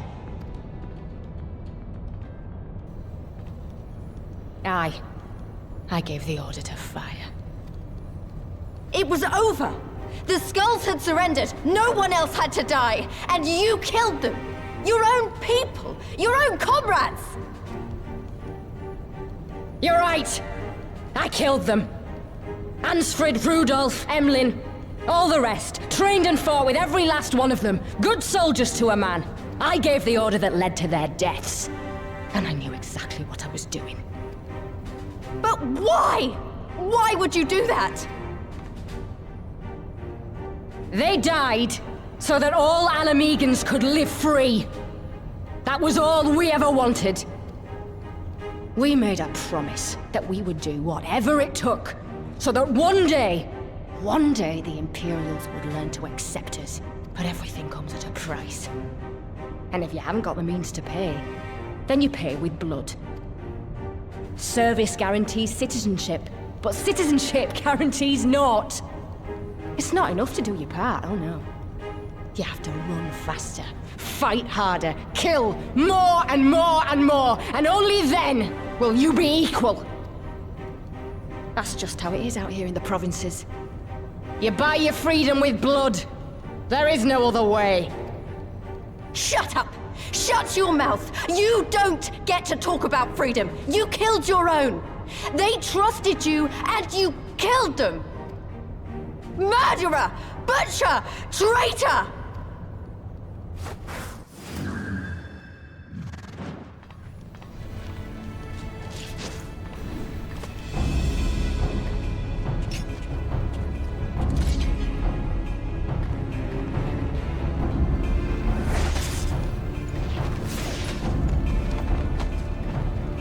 Lys!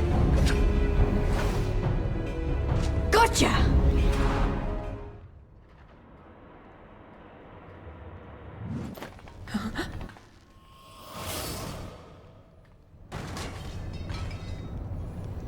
I know what you can do. I've already seen it. Alize!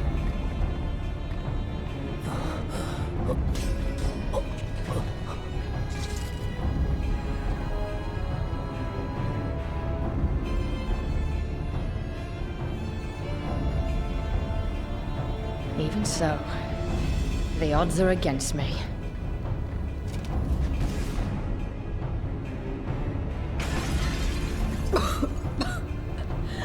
Coward!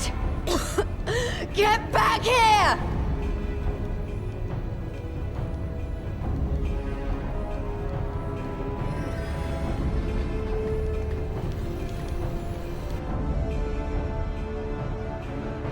Hero! Lord Xenos invites you to join him for the royal hunt, to be hosted at the palace. You may bring your horde, if you like. All are welcome.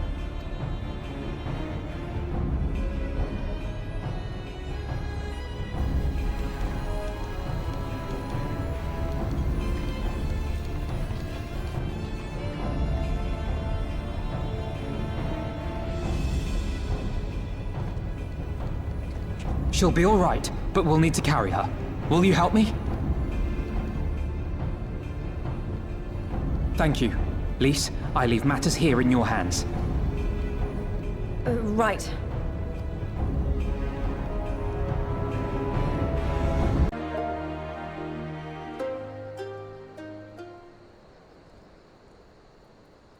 I wanted to show you this house. My house. You mean, this is where you grew up? Aye. Not much to look at, is it? Same could be said of the village. It was damn near impossible to live off the land, barren as it was, which is why so many of us traded our plowshares for swords. Swords and uniforms, mind. We became military men. Tensions were rising between Ala Mhigo and the Empire, and there was always a need for more soldiers to watch the border. It was only a matter of time before the first skirmishes broke out. It's a frightening thing to face Magitech armor for the first time. But after a lot of trial and error, I found ways to bring them down. After a few victories, people even said I had a knack for it. And then one day they hit us. Hard. I was wounded and sent home to recover. Back here.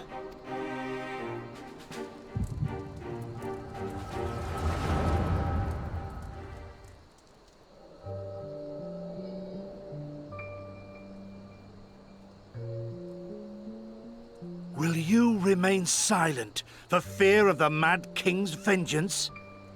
Of his eyes and ears in the shadows and his knives in the dark? You, who call this living dishonor our nation. It is but a slow death.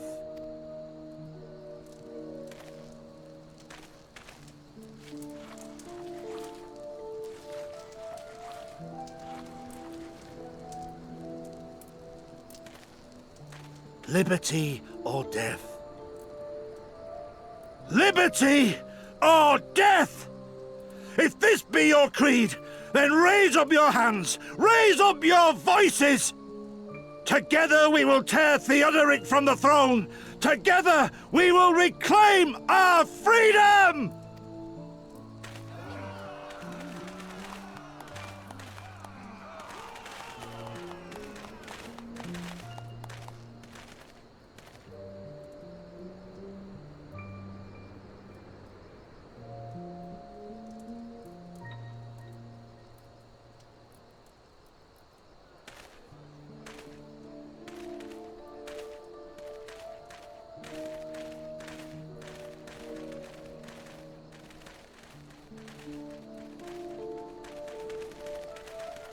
Send you home to mend, did they?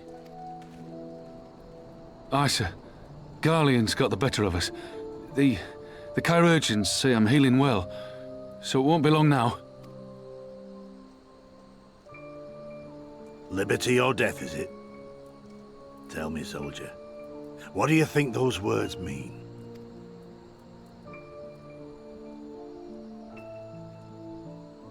We must needs be willing to die for liberty. Spoken like a true patriot. But liberty should not be the end in of itself. Liberty is a chance to build something better. A stronger, more prosperous home for our people. It's not quick or easy work, and it is never truly finished. But if you neglect it, then sooner or later, you look up to find you've traded one tyrant for another. Well, sir, I've never asked for much. Never wanted to live like a king, just wish it were a little bit easier is all. For me and everyone else. And I'm willing to die for that, if that's what it takes. Dying is easy, soldier. Living is harder. Rest, mend. Regain your strength. You'll need it in the days to come. And mayhap one day we will need it too.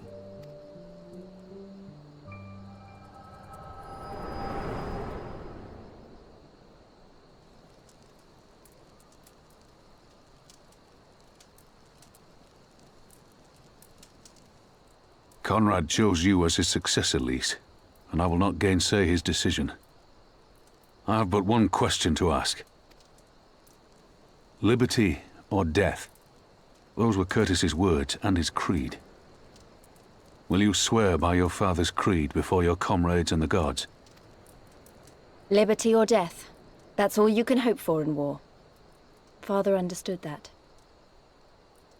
And you want to know if I do too.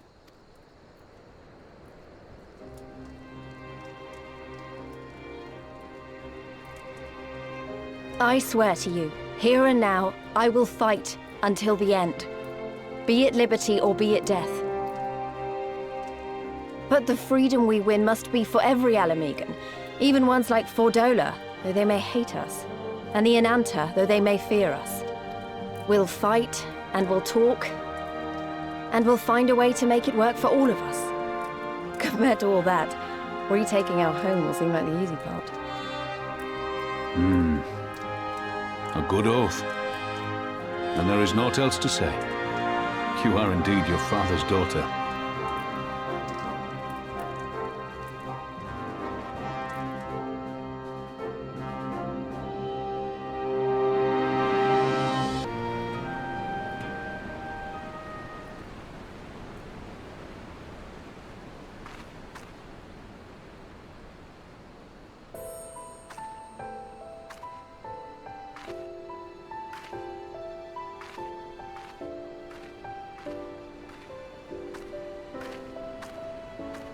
Sorry to have kept you waiting. Well, what do you think? I know it's a bit old-fashioned, but in a traditional sort of way, Ida wore it whenever she could. Not that I'm pretending to be her or anything. Not again. It's just... if this is the last battle we fight to free Ala Mhigo, then she ought to be a part of it.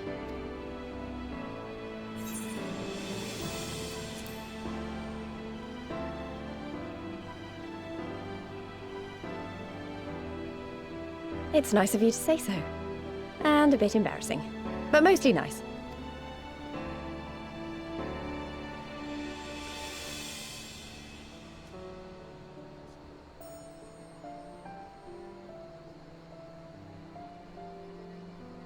Anyway, the real reason I asked you here was to sneak in a warm-up before the final battle.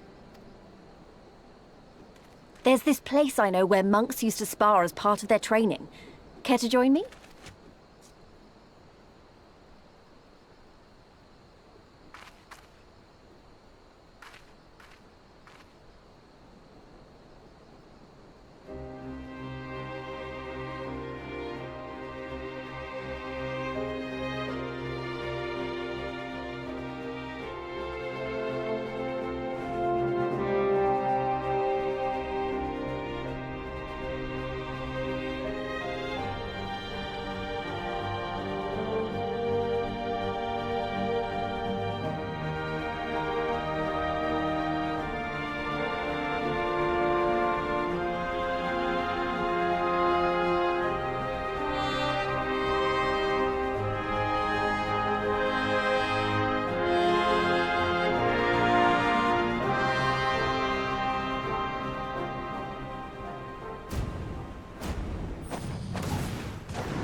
I remember my father's words, how they rang in my ears as we left Castrum Urbania behind and looked out over the locks before us.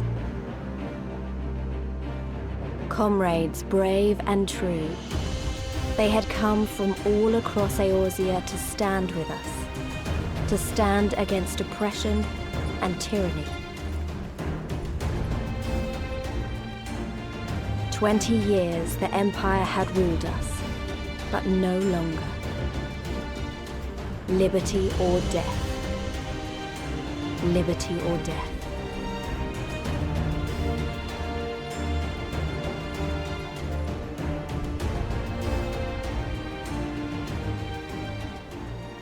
Ere we begin, I would say to you as a proud son of Ala Mhigo that I am grateful to each and every one of you for your part in this endeavor.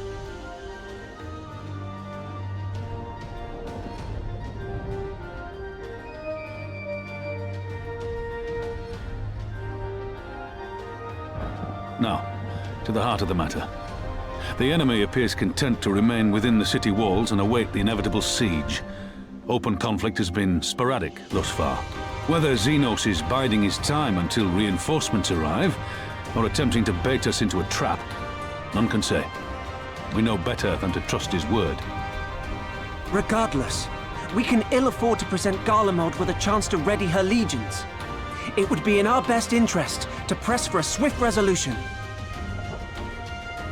A long siege wouldn't be good for the people in the city either. If food becomes scarce, you know who'll starve first. Just so. Therefore, I propose we commit our forces to an all-out assault. What say you?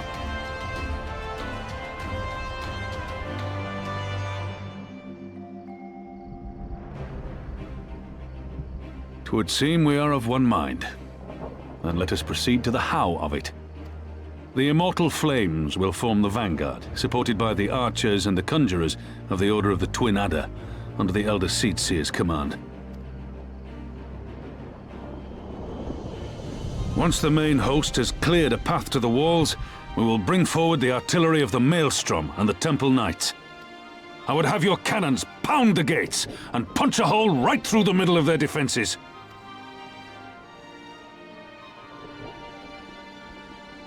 What about the resistance? Your part will be to occupy the residential district and keep civilians out of harm's way. The people are more like to trust their own. Of course. You can count on us. Remember that there is a second entrance to the city proper there. If all goes to plan, we will have secured 2 points of entry. Once both objectives are complete, we press on into the city, surround the palace, and hunt down Xenos.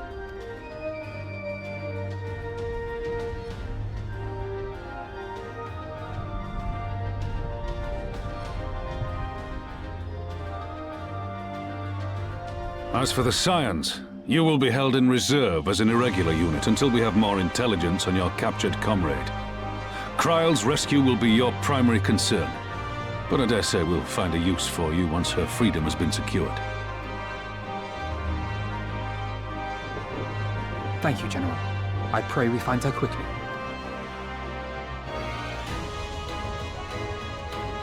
Rhalga's beacon nears its end. Soon, my friends, Ala Mhigo will be ours once more!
No. Not after everything. I cannot lose. I will not! Oh, but you will! Without your tricks, you're nothing! Conrad, Mefrid, your own comrades! I should kill you here and now for what you did! But there's no place for that kind of justice here. Not in my Ala Mhigo. Oh, how very bloody noble of you.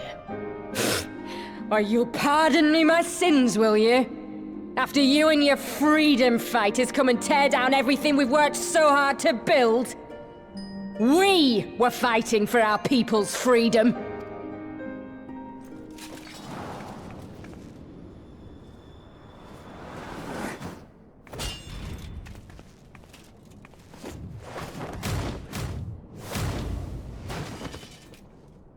You're slaves to a tyrant! There's no freedom in that!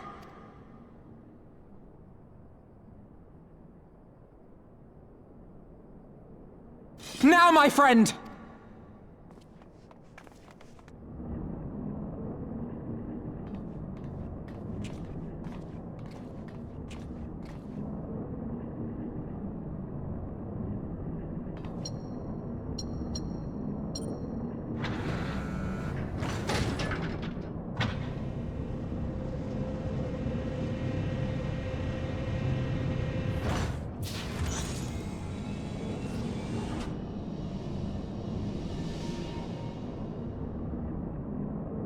Croyle!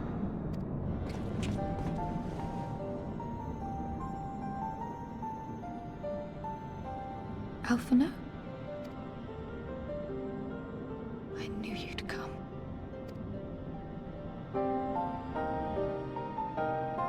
Touching as this moment is, it will have to wait. We should rejoin the main force at once. Lys! I'm taking her back with us, alive. She's going to answer for what she's done. Listen to you, talking like you've already won. Xenos is gonna tear you apart. He commands a power, echoing that of the Icons. What are you talking about? The hunt, you stupid cow. I'm talking about the hunt! He said you'd come, and here you are, his willing prey. You and your friends are dead, just like mine. And all our misery, all our sacrifice, it was all for naught!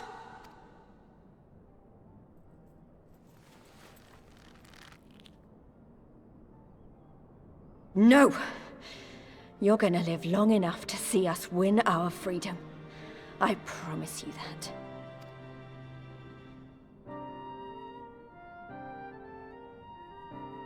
May I live 1,000 years. Interrogations can wait. Let us be off.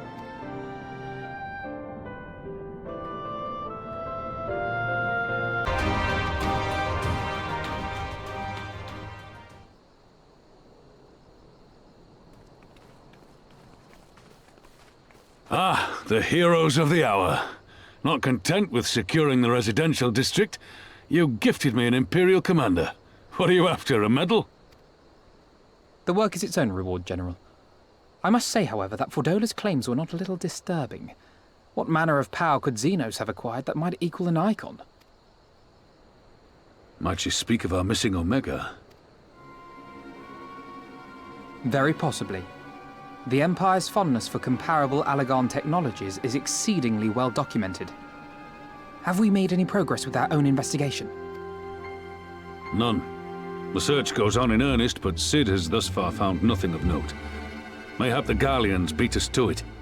If they were working desperately to repair the machine, that might explain their decision to remain within their walls. Ah, Lys. I trust you surrendered Fordola into custody without incident. We were just discussing the pilot's claims. About Xenos and his newfound powers. She hasn't said a word on the subject since we rescued Kryl, even when the interrogator asked nicely.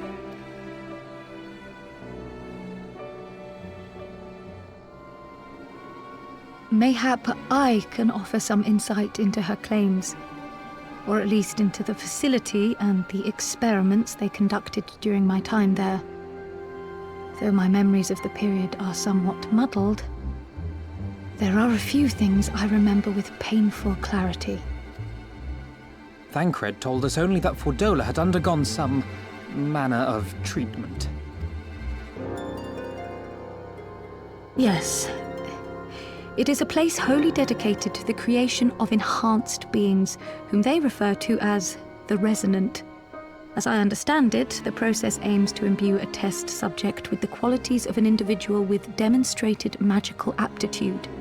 This entails the mechanical extraction and transfusion of some manner of primordial essence. So that's how Fordola improved so fast. I knew there had to be something. She wasn't half as strong or quick to predict my attacks when we first met. If it weren't for Oriange's siphon thingy, I really don't think we'd have beaten her. My humble scheme asked far more in the execution than it required in the conception, I do assure thee. Oh, you've got to stop doing that. In calling upon Lady Alisaie after her defeat, I was most intrigued to learn of the apparent effortlessness with which Fordola countered her attacks. 'Twas as if she knew the blade's destination ere its journey began. A most impressive feat under any circumstances, but an almost miraculous one when considered in the context of Fordola's unfamiliarity with my lady's arts. How then could she so perfectly predict an unknown opponent's every move? After much deliberation, I surmised that Fordola may be possessed of a preternatural ability to divine meaning from the fluctuations of an individual's ether and to instinctively react. To employ a metaphor, one might say that she was attuned to the whispers of my Lady Alisaie's soul. Wait, have you not just described a manifestation of the Echo? I had no conclusive proof. The available anecdotal evidence suggested only that Fordola was uncommonly sensitive to etheric fluctuations, and 'twas this which led me to develop my stratagem. I would fashion a device with the capacity to generate a massive disruption in the surrounding ether. If, as I suspected, Fordola's senses were indeed questing for the most minor of oscillations, the shock of exposure to a more amplitudinous etheric waveform would be akin to a debilitating bout of ether sickness. How ingenious. I note that the success of your plan hinged on your device's wielder remaining ignorant of its purpose, lest Fordola divine your intent. Indeed so, Master Alphino. All things considered, 'twas a most fortuitous outcome. That's putting it mildly. In any event, if Oriange is correct, that would mean these Resonant have been granted the power of the Echo via artificial means. A sobering thought, to say the least, and one which makes me wonder what else Xenos has in store. Whatever the Viceroy's newfound powers, I know of none better equipped to face him. And face him you must, for there is now but one path forward, and it leads straight to Ala Mhigo. And it's not as if we came unprepared. We've got all our friends and allies fighting for the same thing. Honestly, right now, I feel like we could take on anyone and win. And I mean anyone.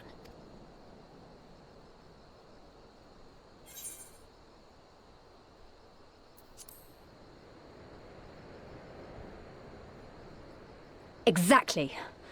Oh, I wouldn't want to be in Xenos' boots. Not with the likes of us coming to get him. Right, I'd best get back to the residential district. Thancred and the Resistance forces are waiting. It is time we join the main host. Kryl, in light of your recent ordeal, might I suggest that you remain with the rearguard for now? Oh, if you insist. Just this once.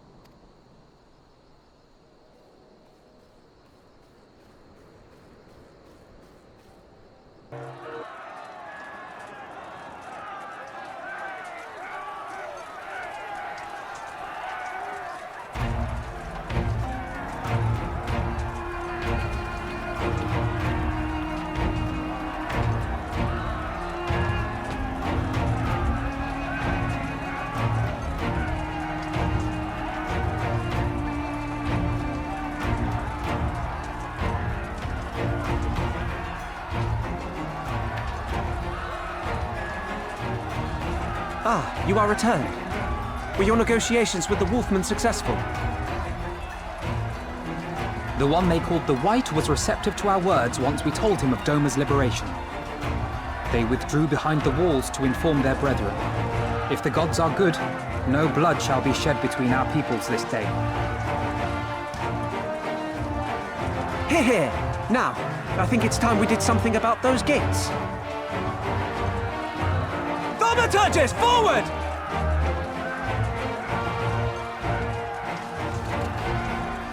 Give me hellfire!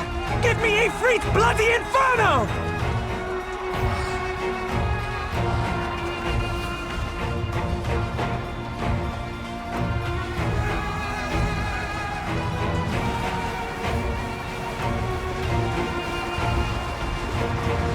Now give me a Curfin winter!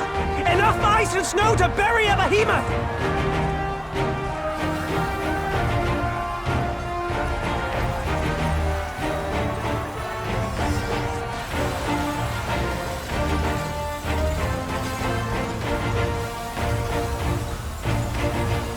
All cannons! Fire at will! Let no man say we neglected to knock!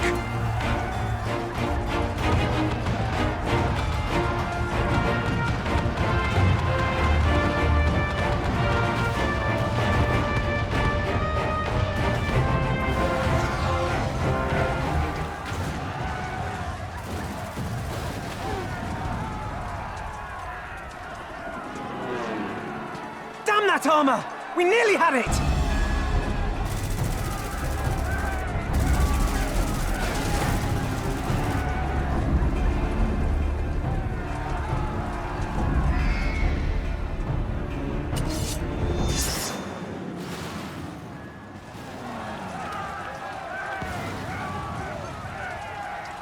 Is that... Bear witness, my Eorzean brothers and sisters! Doma is come to pay her debts!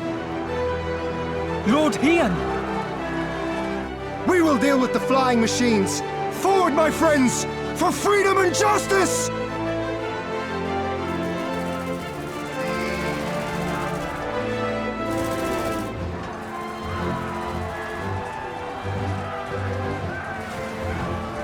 You heard the man! All cannons resume firing!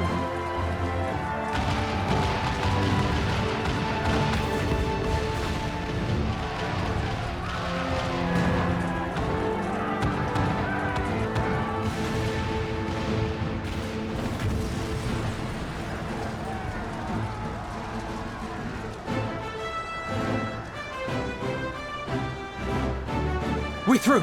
The way is clear.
Yes! Yes! Such ferocity, such tenacity. I am loath to recall how disappointed I was when first we fought. But finally, after bathing in the blood and offal of your enemies, finally you prove yourself worthy prey for the hunt. It fills you even now, doesn't it? The hunger to bite down on my jugular, to feel the warmth fill your mouth and run over even as you drink deep. Good. Good. This is the beast I have longed to face. As you sharpen your claws, I too sought newfound strength. But this is no place for a final contest. Come! The heavens shall bear witness to our dance.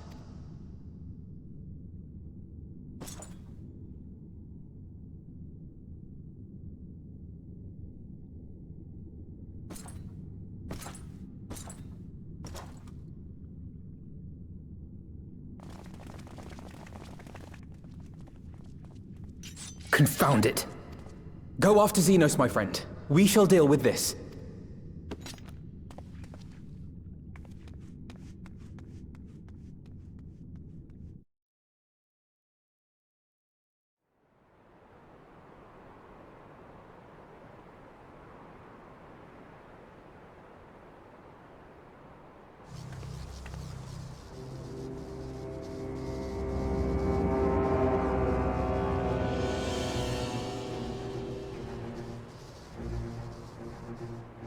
Welcome to the Royal Menagerie.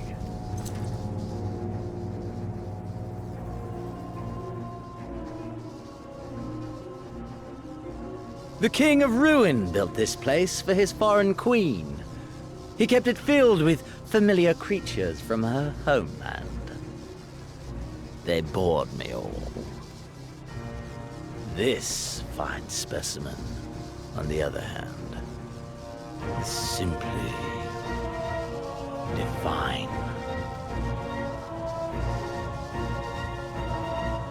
Your fates are entwined, are they not, Icon Slayer? This dragon, this embodiment of unbridled despair, born of a desperate man's burning hatred for the Empire. How raw the raging tempest that churns within its breast. No myth made manifest this, but a being of pure violence.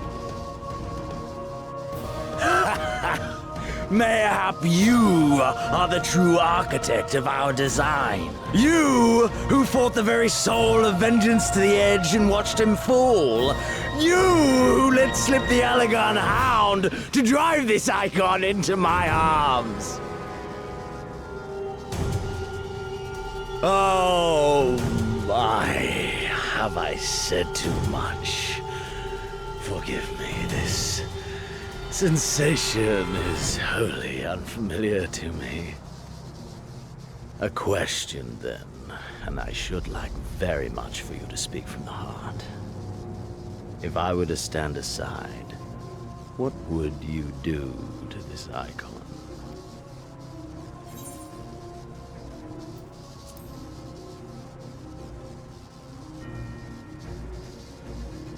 Ah, as simple as that. But of course, you are the Icon Slayer. Such certainty is to be expected. A pity. There is another alternative. Or there would be. Had you only mastered your ability. I speak of the Echo, of course. Does it merely render you immune to iconic influence, or is it rather that your influence is far greater than theirs?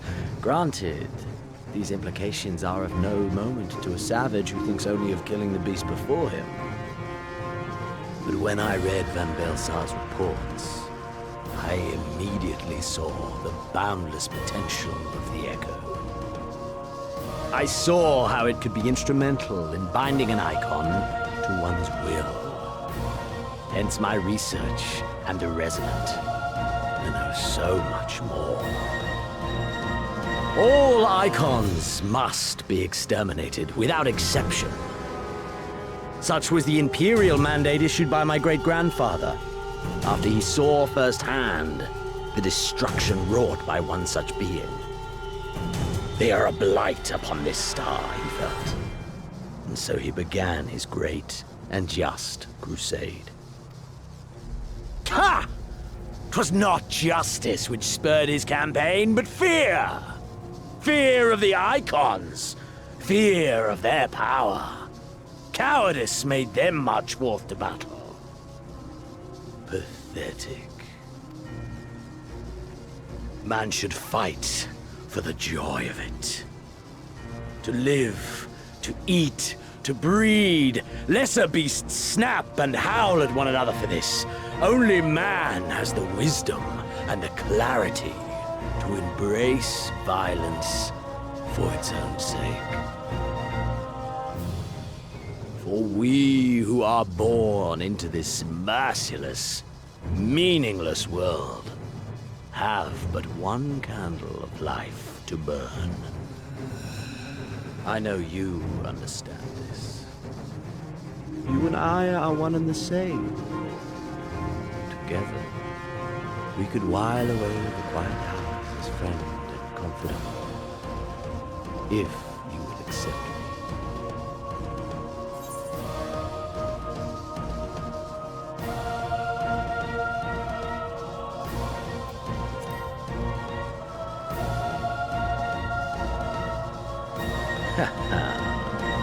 Are we to embrace and let bygones be bygones? Do our deeds weigh so little that you would cast all aside? Come. 'Twas plain from the first how this would end. You live for these moments, when all hangs in the balance, when the difference between life and death is but a single stroke. I live for them too! This is who we are, my friend! This is all we are! Ala Mhigo and Doma and Garlemald be damned!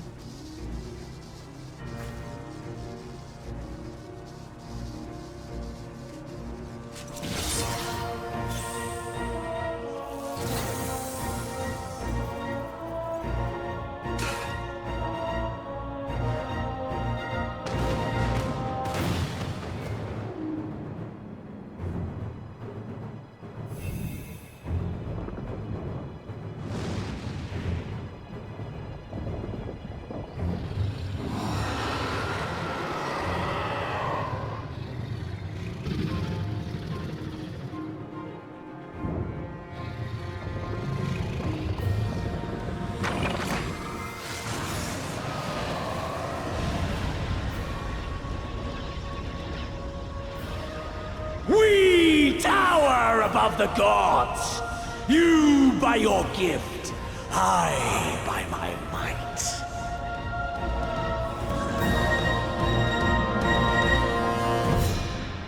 And before the resonant, the gods shall be made to kneel.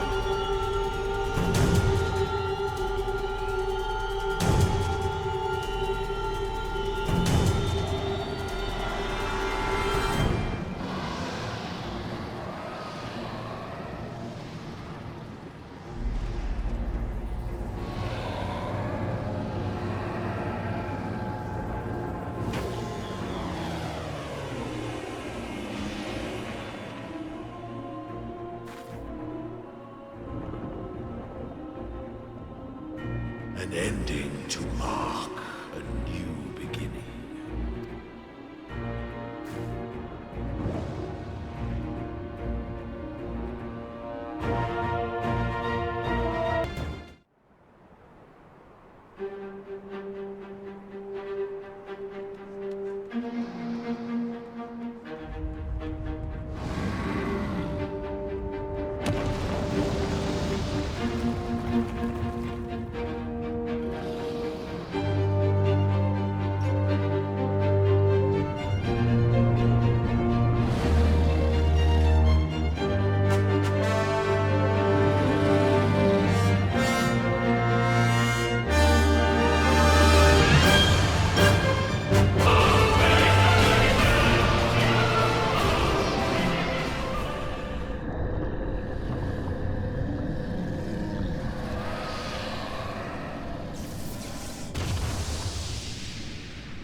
Are you all right?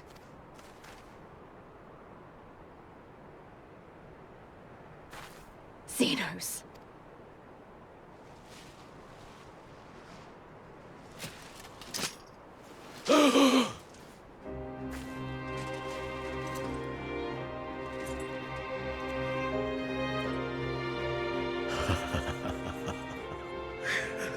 The hunter has indeed become the hunted. And yet, there is only joy. Transcendent joy that I have never known.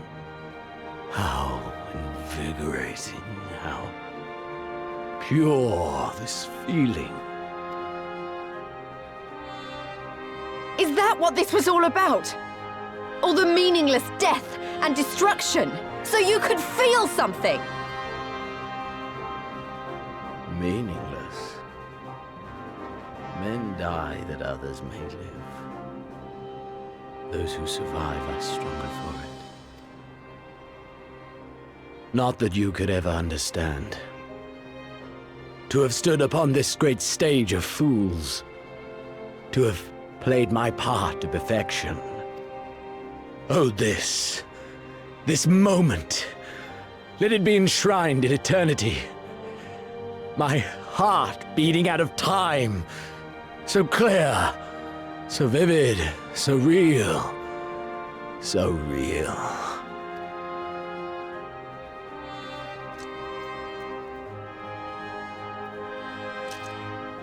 Coward! Stop!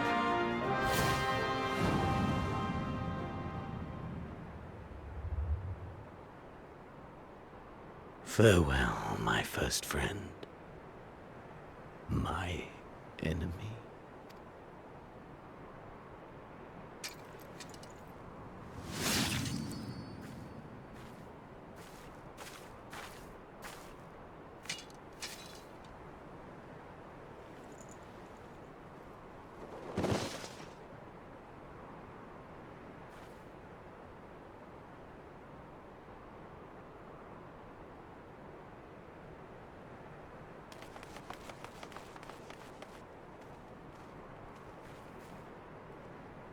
Where is he? He's dead. By his own hand. Then justice has been done.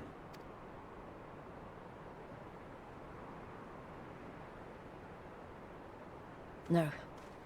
There's no justice in that rabid animal's end. Liberty or death. That so many should be forced to take up this creed to defeat such madness. We won. Forget him. The living have need of us now.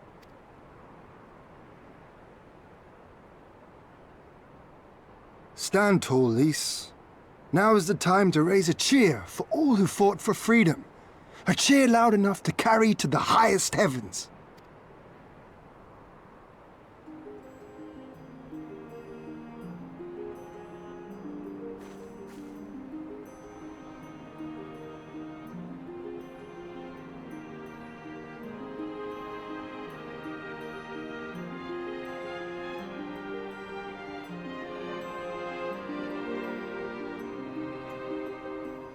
You're right. Thank you. Without you... well, you know. So let's do it together. For Ala Mhigo!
In crimson it began, and in crimson it ended.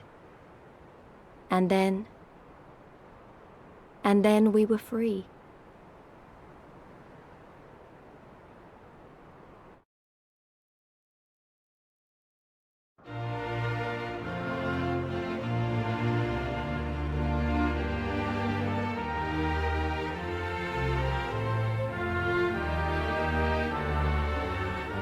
But what is freedom, really?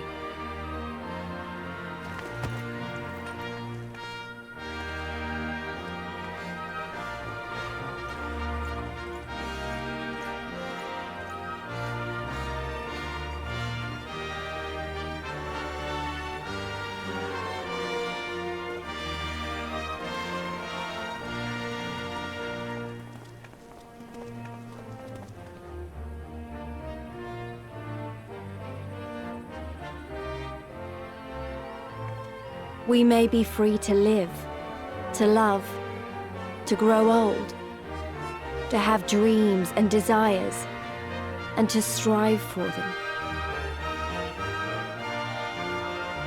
But in the end, we're defined by the legacy our forefathers bequeathed to us. Even Xenos was once a baby in the cradle, innocent and pure. He was made into a creature that lived only for death, not born one.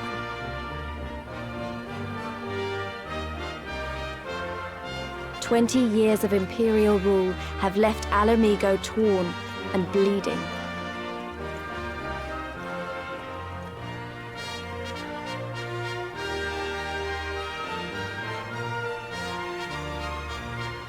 It won't be easy to heal a generation's worth of wounds, to bridge the gap. But I won't give up, Papalimo. I won't.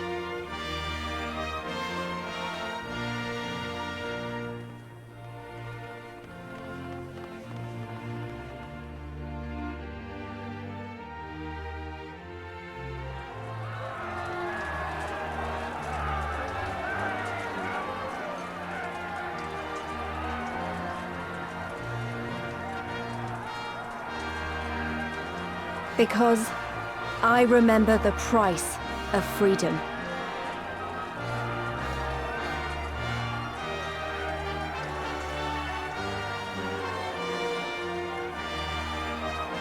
I remember the smoke, and the ashes, and the blood. I remember the screams, and the silence. And I'll do whatever it takes to honor their sacrifice, to build a home for us all. I promise you.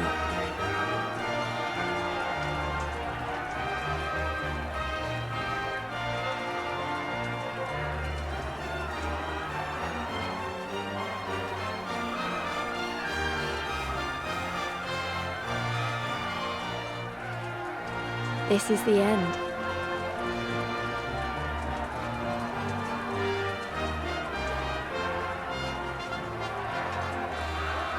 The end of the Imperial province of Ala Mhigo, and the rebirth of Ala Mhigo, the free nation. Long may she endure.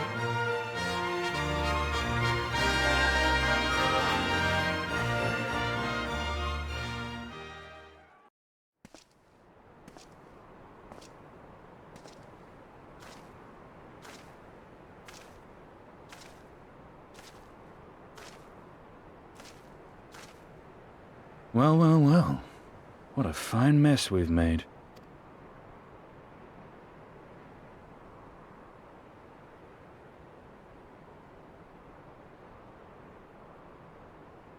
All but spent feeding that primal, eh? Well, you won't be making any mischief with that amount of ether.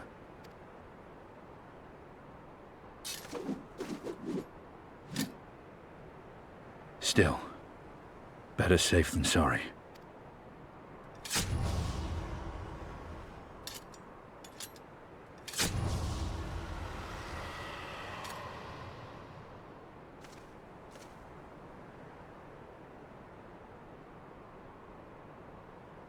There. There ends your hateful legacy.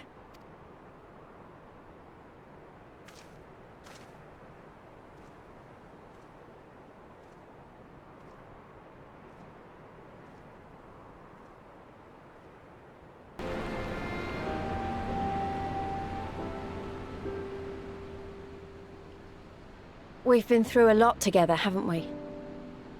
I can't thank you enough. There's something I need to say to you all. That is, if you have a moment.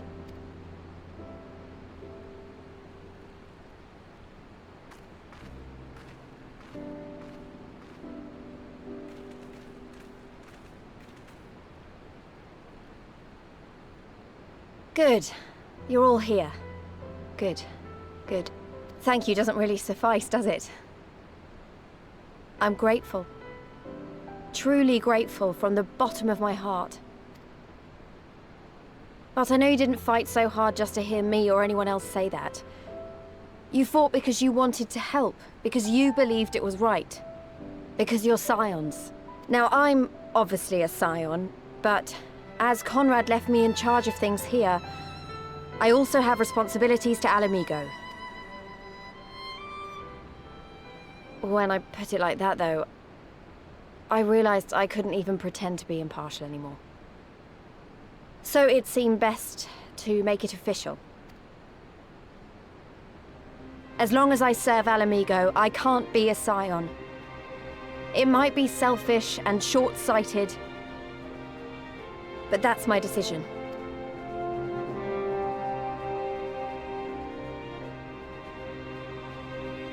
Am I to understand that you summoned us all, some of us still nursing wounds, to hear this? Oh, I didn't, Forgive me, Lise. 'Twas but a jest.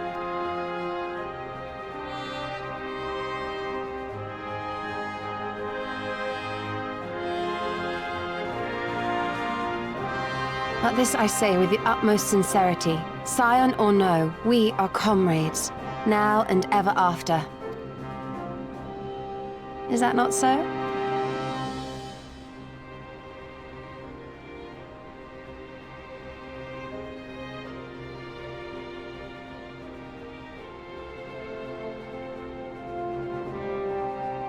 There you have it. Come what may, you may count on us in your hour of need. We shall never refuse you. Stola. Oh, gods. I swore I wouldn't cry.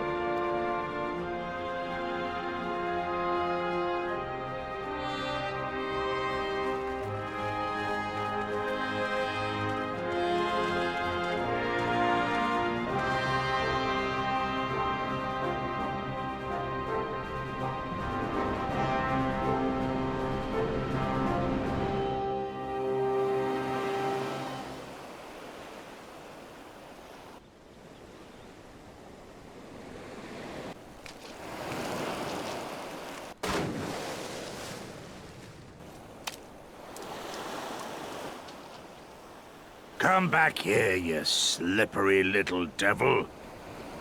Ah, to think fishing could be so difficult.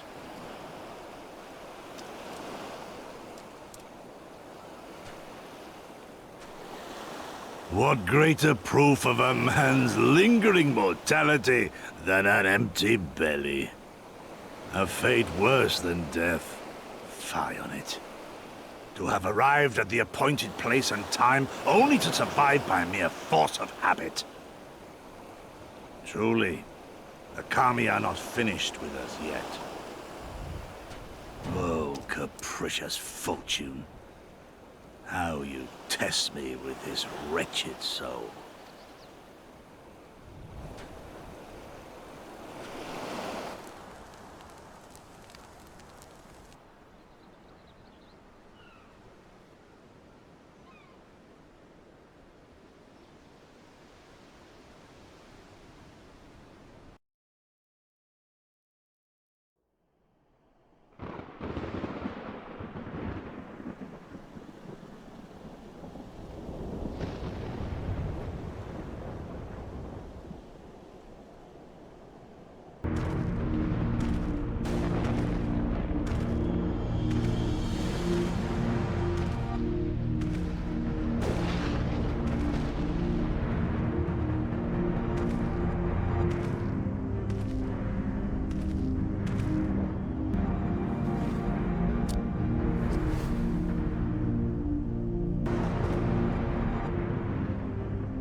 Come to see how we're getting on?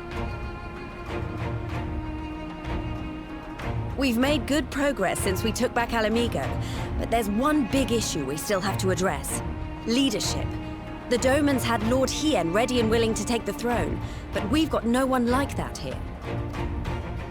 Theodoric was our last ruler, and he wasn't called the Mad King for nothing.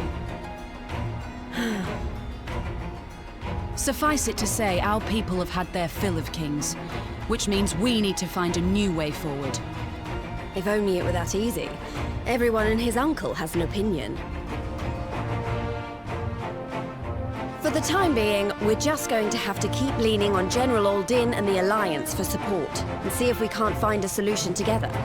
Something tells me we're going to be hosting a lot of meetings in the near future. But if that's what it takes, I'm ready to talk till my jaw aches. The Reach is yours, Nargo. Don't do anything I wouldn't. Aye, aye, Commander.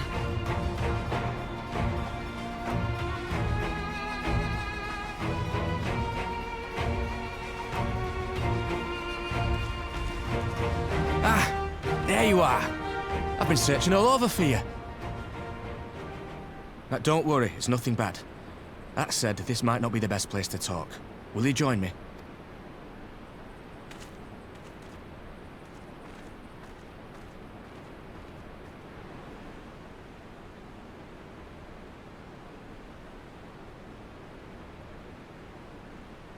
I'll get to the point.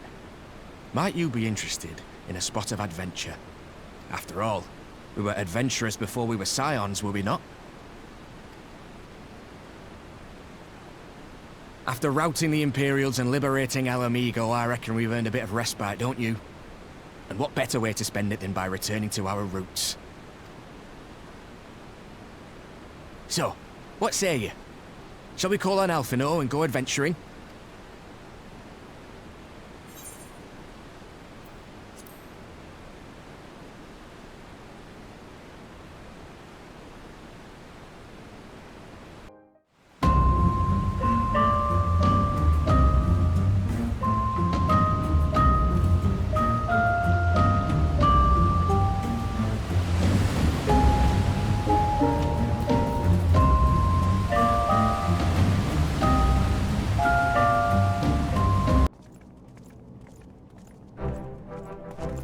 It would appear this place is yet inhabited by King Theodoric's kin, or what is left of them.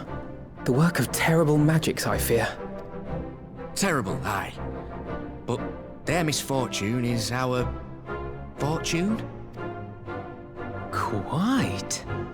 By the 12th, there is even more than I imagined.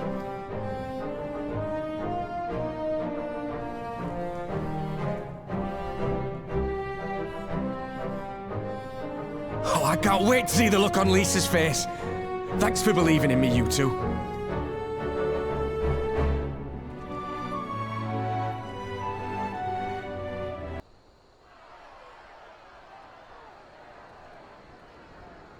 Step back, all of you! Like hells we will! We know who you've got in there! We're not leaving till you hand her over! Bring her out! Bring her out! What's going on? Someone let slip about Fedorla. It's true then! The bitch really is in there! I knew it! I bloody knew it! We demand vengeance!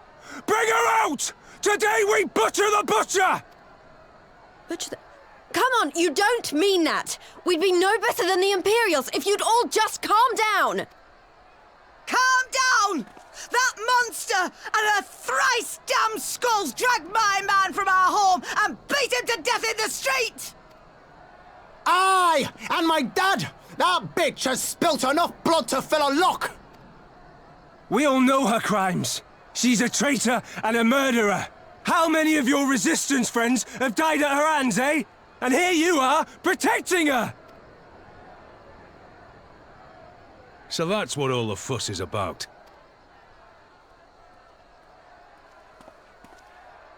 Hearken to me, brothers and sisters of Ala Mhigo. Hey, who's this? That's the Bull of Ala Mhigo. My friends, you are not alone in your anger, your grief, your despair, for it is mine as well. That gnawing pain in your breast, it is enough to bring an old bull to his knees. But I ask you, brothers and sisters, to think not only of the family and friends who were cut down before your very eyes, but to think also of the ones who were abducted, the ones who may yet live. Where were they taken? What became of them? These questions demand answers. I share your thirst for justice, for vengeance, but we will gain only fleeting satisfaction if we give in to our base appetites. We will never know the truth. Now is the time that we, the people of Ala Mhigo, must decide what manner of nation we will build for ourselves and for generations yet unborn. When they look to our example, will they see a people who held fast to their principles, or one who cast them aside when tried? I say to you, it is our responsibility to give these prisoners a fair trial, that they might answer to all of Ala Mhigo. The Garleans called us savages, and I'll be damned if we prove them right.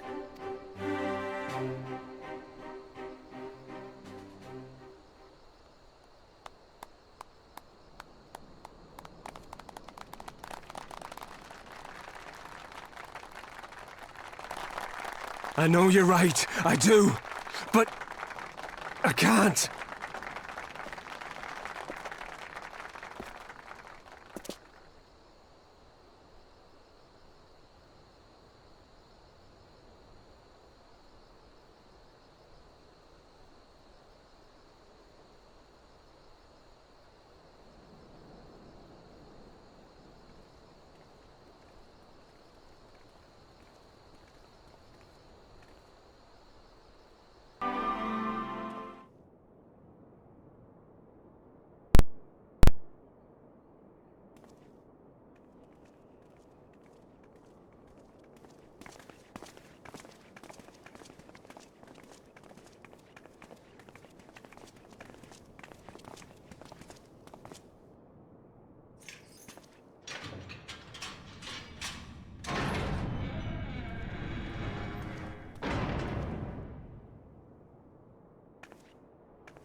Well, well, well. So many visitors. Come to have a good laugh, have you? Or do you mean to put me out of my misery? To finish what you started? It's about bloody time. That's not why we're here, no. Do you remember what I said? How I promised you you'd live long enough to see us win our freedom? Well, I meant it. And not to mock you either. You're wasting your time. All of this is pointless! There's no reason to keep me alive, and you know it! I killed your men. I killed my men! And you know what my only regret is? That I didn't kill you when I had the chance! That's a lie, and you know it! You think we can't tell what you're trying to do? That we're blind? Yeah, you're a fool, but you're not stupid. You're ruthless. Relentless. You'd give up anything and everything to get what you want. You didn't come this far, climbing over the bodies of your own brothers and sisters just to piss it all away. I see you, Fedora. I see you for what you are.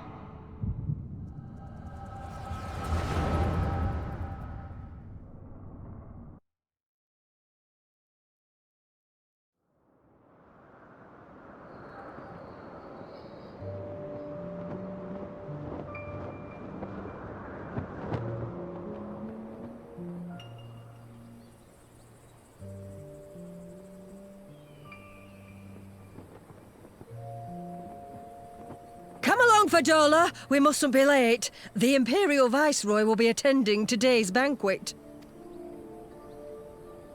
All right!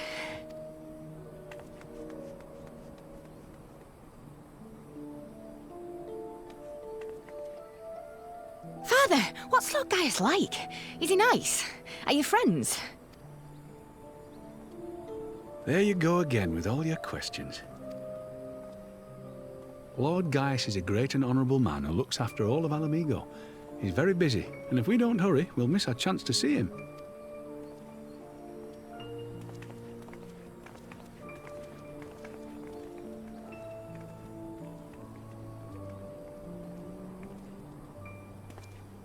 Filthy tin-head lovers.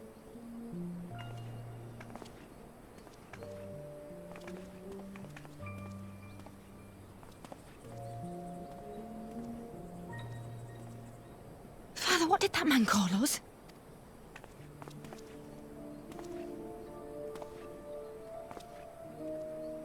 The little tin-head lover doesn't know what she is, eh? A traitor, sweetheart. A backstabbing bitch who'd gladly betray her kith and kin to gnaw on what few scraps the Imperials deign to toss her. Like your bastard father and whore mother. That's not true! My parents are good people! They've never done anything like that! Oh, but they were quick to help themselves and their bitch spawn, weren't they? You're just as guilty as them.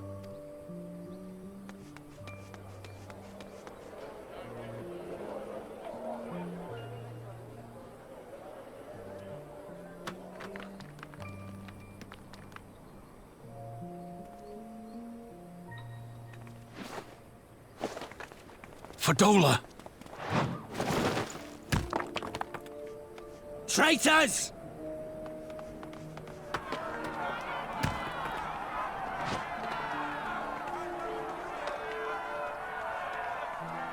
Please! You have to do something! My husband and daughter are in danger!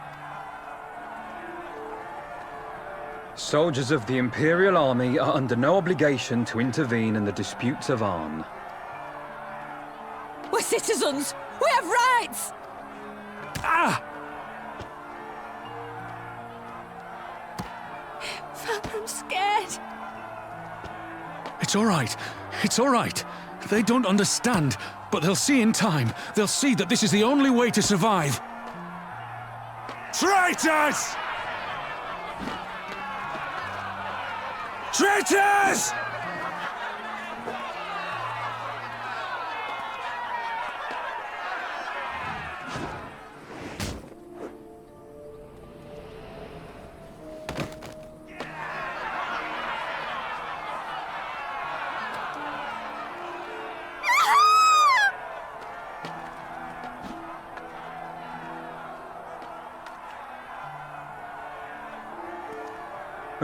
Let the savages have their fun.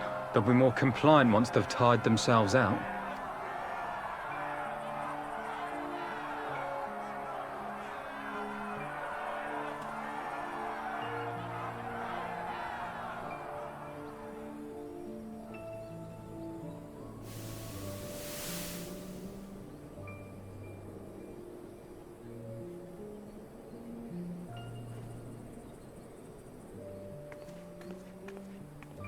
Fadola, please! You already have citizenship. Why would you want to become a soldier?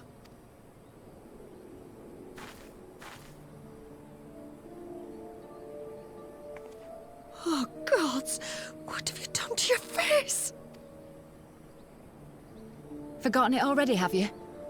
I'm honouring Father's memory. By telling the world that you know better than a common savage.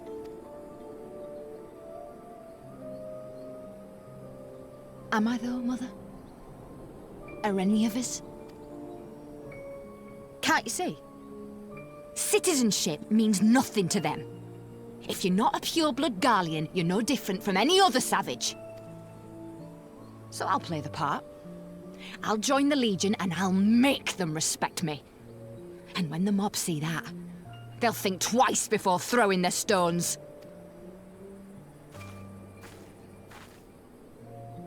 Ansfrid, Rudolph, Emlyn. It's time. It'll be hard. Humiliating. They'll try to break us.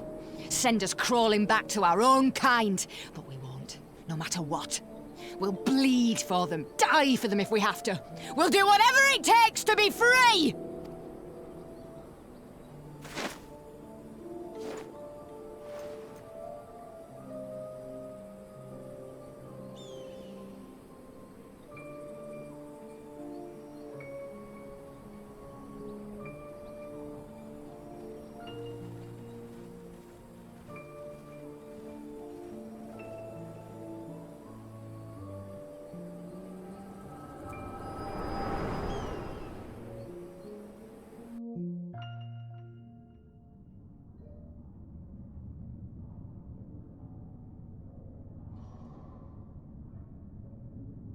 So, you mean to play the part one last time, eh? The unrepentant traitor whose death will serve to unite the people? Shut up. You had every chance to kill yourself. Fashion a noose from your clothes, wait for the guards to leave you alone long enough to slip it over your neck. I said shut up! Oh, but then it would have all been for nothing, wouldn't it? Whatever it takes. That's what you said.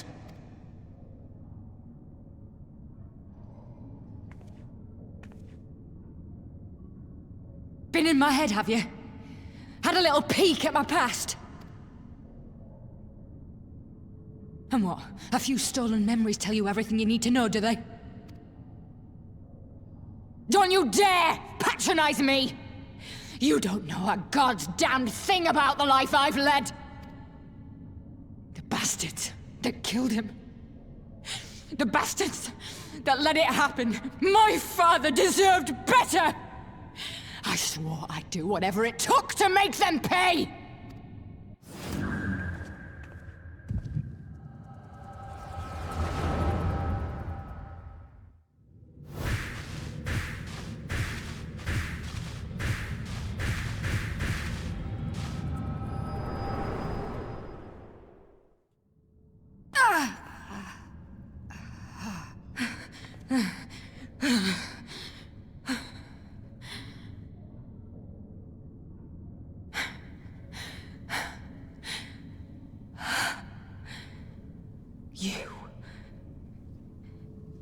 You. All that power. All that pain. It's too much. Too much for anyone. The things they've done to you. The lies. The betrayal. The endless fighting. Yet there you stand. Unbroken. How? Why?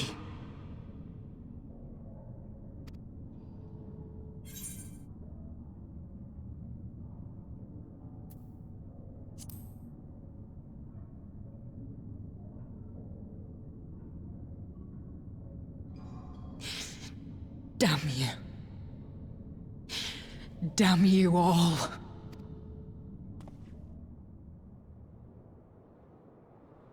You still have time, Fordola. Think about how you want to spend it.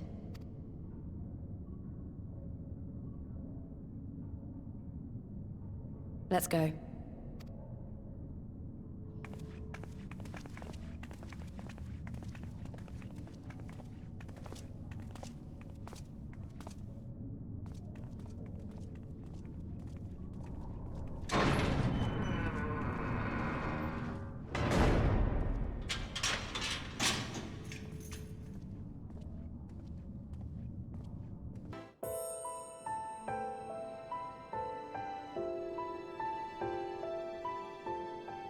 I thank you for answering my summons in these most interesting times. You have been busy. The liberation of Ala Mhigo will have far-reaching consequences, and there is a matter upon which I would seek your counsel.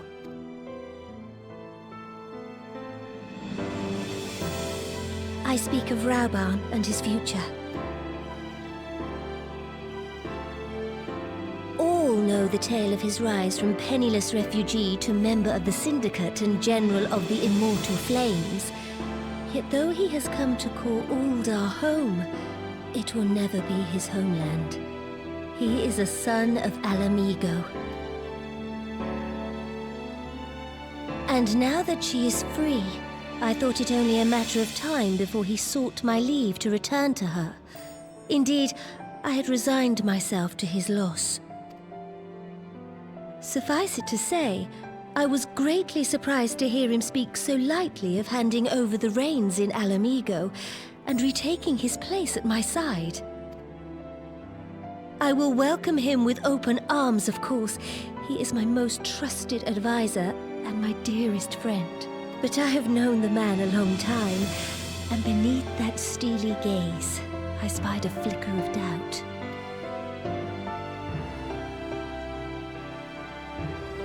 Whether Raubahn chooses to remain in Uldar or return to Ala Mhigo, I only wish that he do so with a heart unburdened by guilt or regret. Yet, how can he freely make such a choice, knowing how much I depend on him? It is past time that I learned to discharge my duties as a sultana alone. I must go forth and see my realm with my own eyes, and hear the wind with my own ears. Might I have your company for a brief adventure?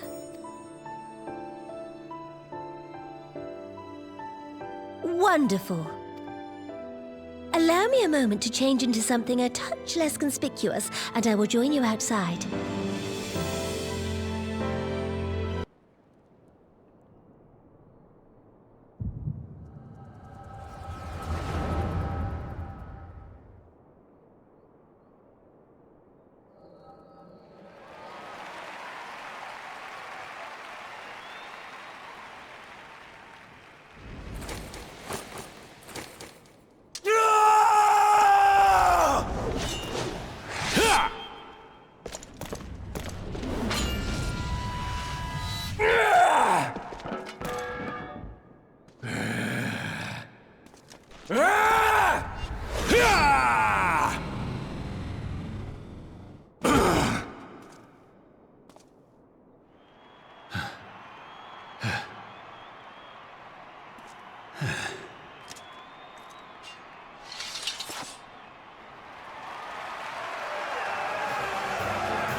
You mustn't! The danger is too great!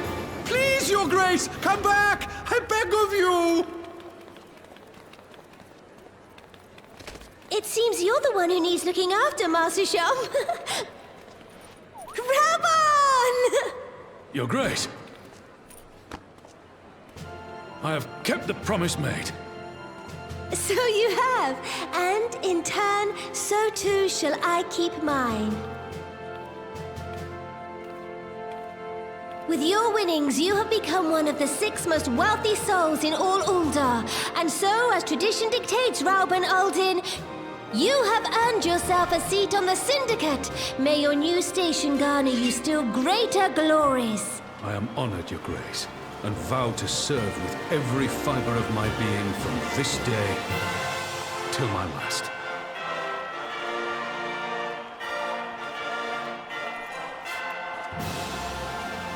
Long live the Sultana, and long live Uldar!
A personal summons from the Scions. This must be important business indeed. Though, if it concerns anything so underhand as an assassination, I fear I can be of little help.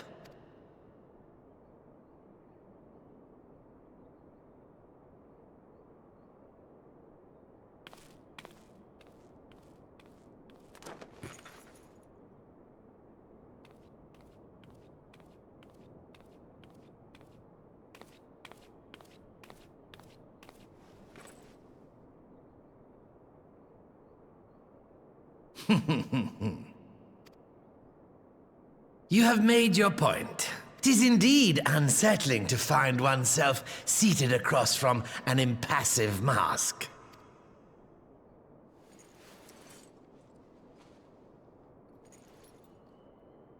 There, would this better please your grace? Or should I address you as Lady Lilira?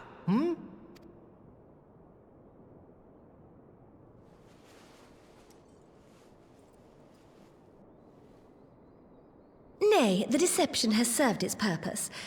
I'm glad to see you found amusement in my little jest, Lord Lolorito, but shall we proceed to the business at hand? By all means. I must say I'm most eager to hear your proposal. Simply put, I would aid the refugees camped in Thanalan in their efforts to return to Ala Mhigo. The reparations you paid in the wake of your earlier misdemeanors will be used to fund the endeavor, together with the fortune seized from the late Teleji Adeleji's estate. But this plan is not intended to benefit the displaced alone. I would make of this an investment which shall enrich Uldar and Ala Mhigo both. And who better to consult on matters of profit than the wealthiest man in all of Thanalan? I beseech you then, Lord Lolorito, share with us your mercantile wisdom. Ah, 'twould seem your grace has matured beyond acts of earnest yet misplaced charity. Pray tell me more.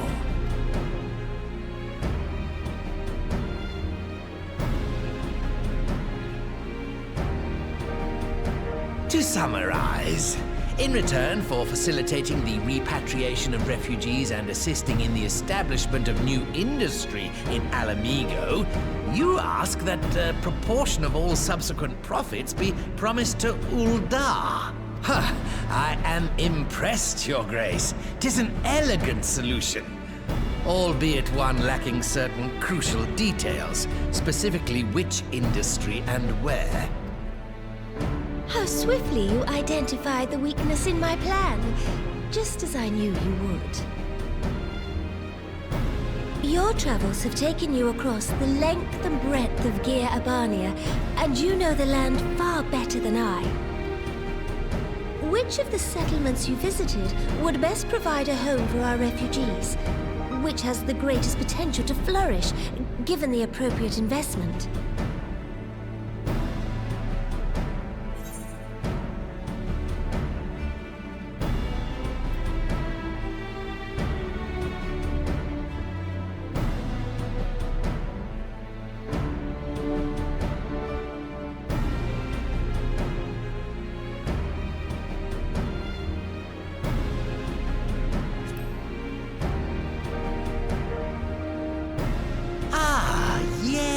That desolate little village on the shore of Loch Seld. I know the Saltry and its products well. The Imperial invasion brought an end to their more widespread distribution, much to the dismay of many a wealthy gourmand, myself included. Salt has ever been a transformative ingredient, and in this instance, I dare say, it could transform a modicum of effort into a mountain of gil. The local citizens will need to be consulted, of course, but I trust the East Aldenar Trading Company can be relied upon to provide its assistance in negotiating a mutually beneficial arrangement.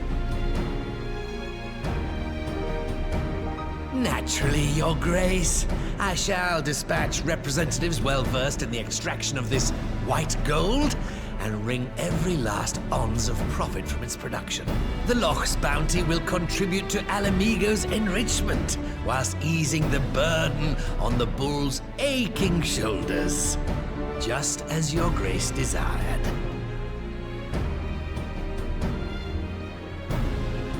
A deal is struck then.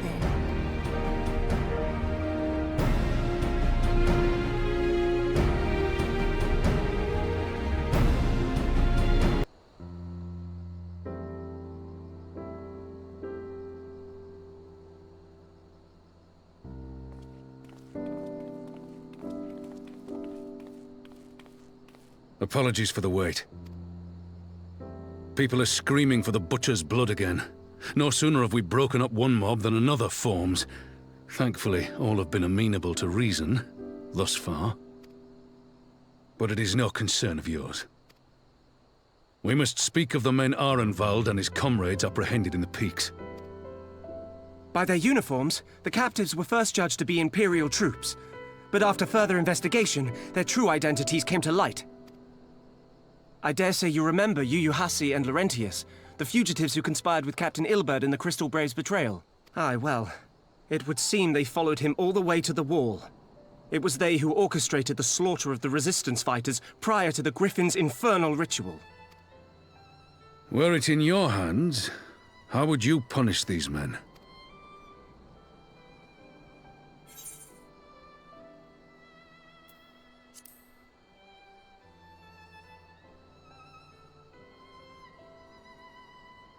You would spare these animals?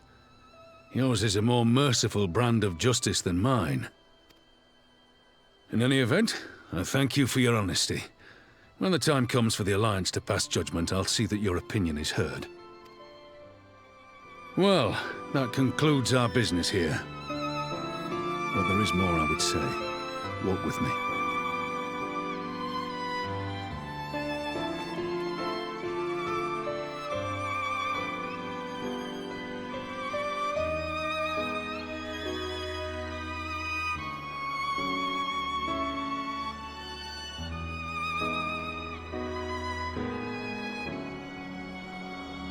I bear a share of the blame for Ilberd's atrocities. Had I openly supported the cause of Ala Mhigan liberation, he might not have felt driven to do what he did. Things could have been different, and I'm sorry they aren't.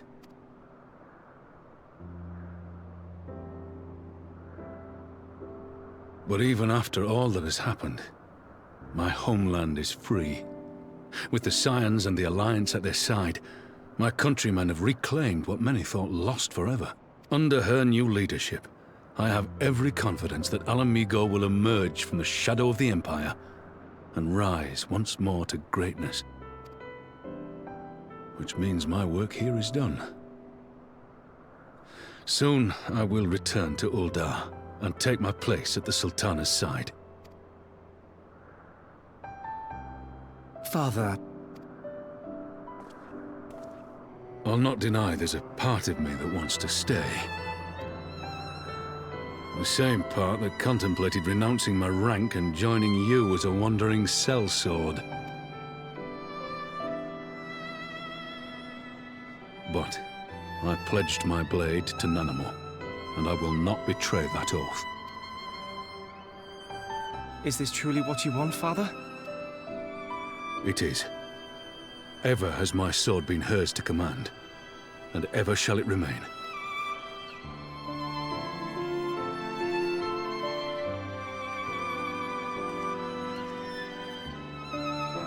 Thank you for lending an ear.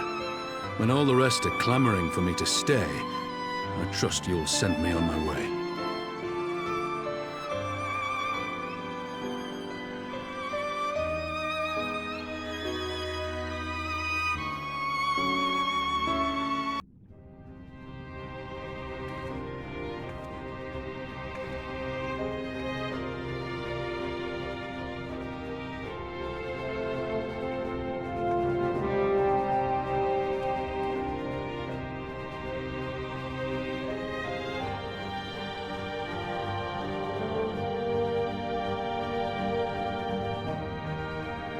Thank you all for coming.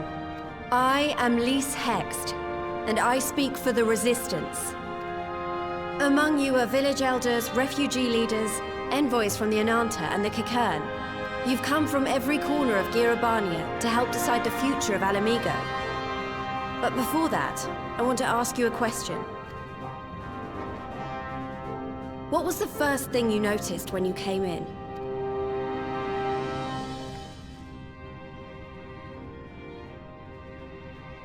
For me, it was that empty throne.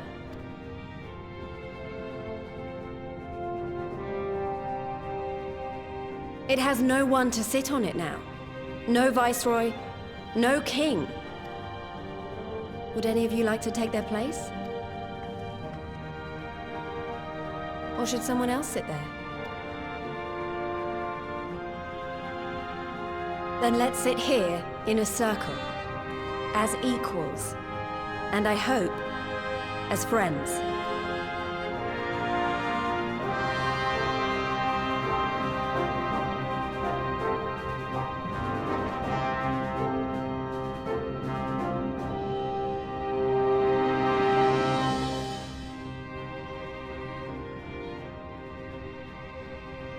Expertly done. Lys has removed monarchy as a choice early in the game, and positioned them to consider a joint government. All things considered, I would say events have got off to a fine start.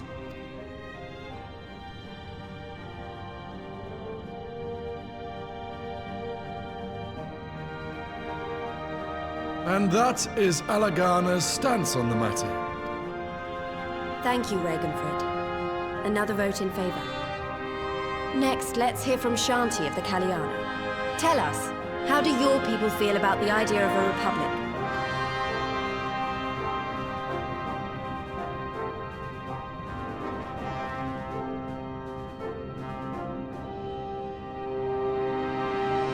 The Enanta wish only that those who dwell within Girabania devote themselves to our faith. You shall all worship Sri Lakshmi!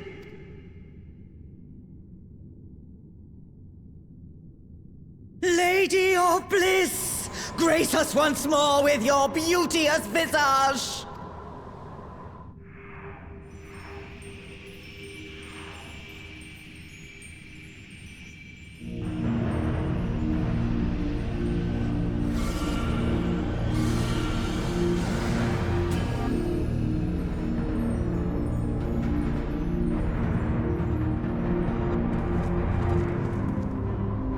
Happening. No crystals were allowed through the door. We can worry about the how of it later. We need to evacuate these people right now, or the Primal will make thralls of them all. It's up to us.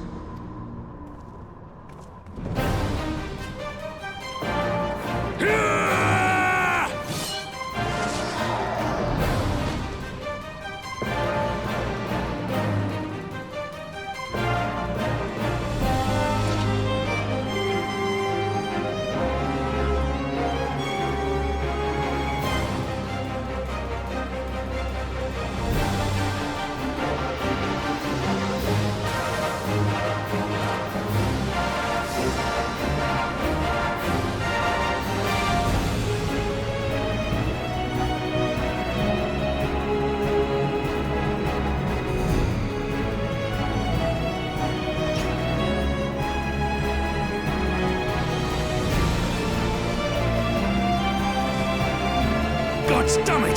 The guards were already turned! Fools!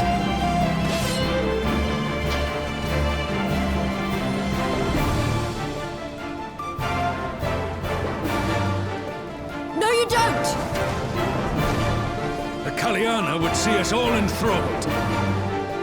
Then they're going to be sorely disappointed. We have the Warrior of Light and Arenvold to shield us. Aye, but they can't well defend your guests and attack the Primal, can they? We're stuck on the back foot.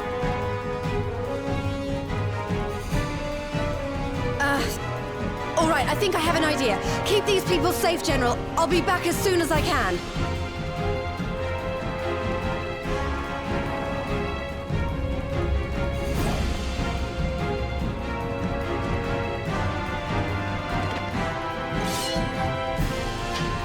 Yeah, whatever she's about, she'd best make it quick.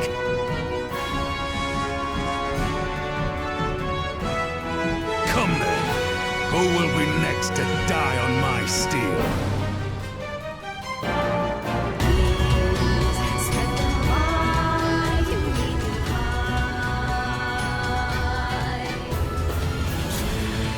Damn it all! It's only a matter of time before we miss one.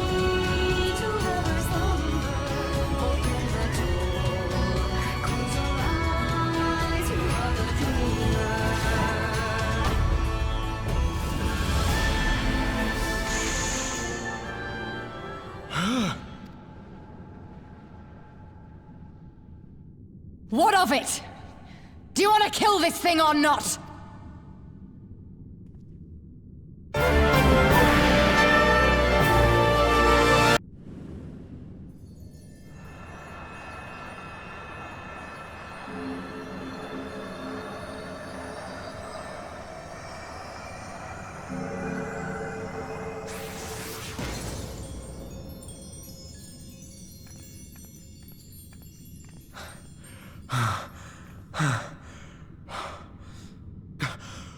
We did it!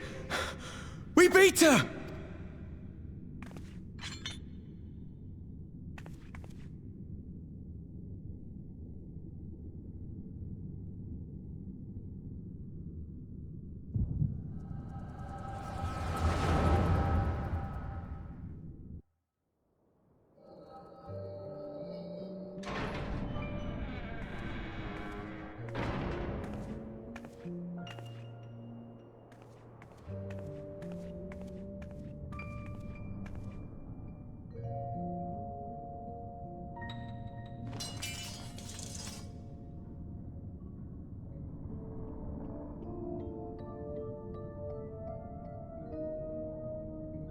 What is this?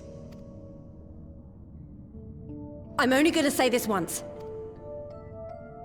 The Enanta just summoned their primal in the throne room. My friends are fighting her, but they need help. They need someone with the Echo, and by the gods, I wish I had it, but I don't.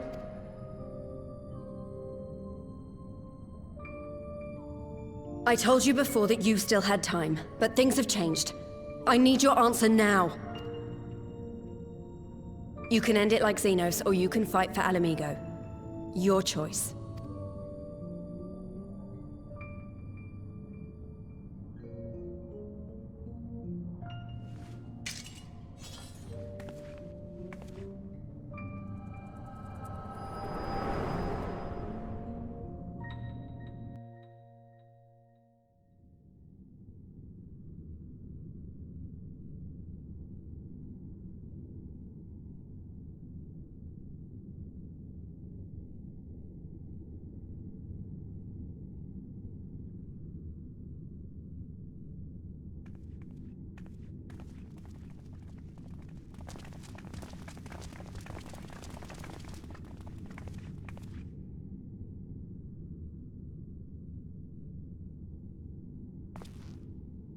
Seven hells.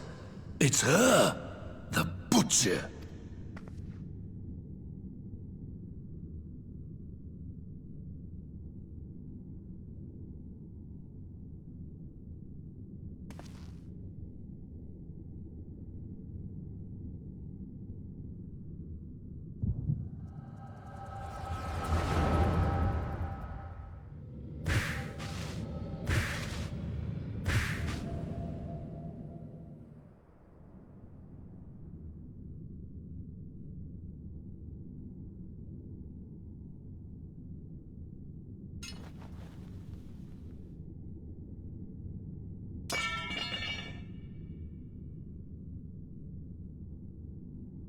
It's done.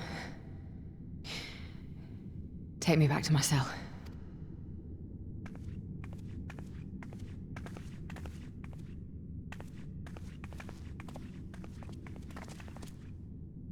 You are not forgiven.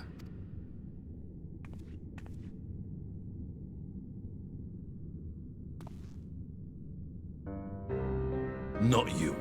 You I will never forgive.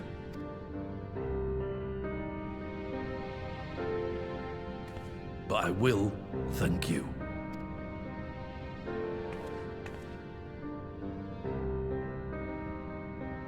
For standing against a primal and saving us from servitude. You have my thanks.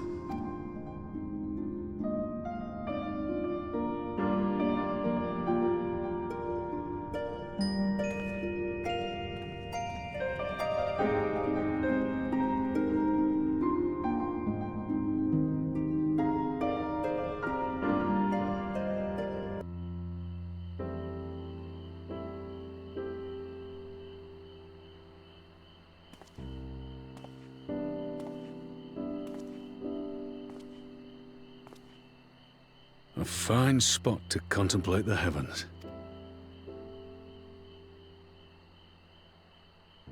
The meeting is over.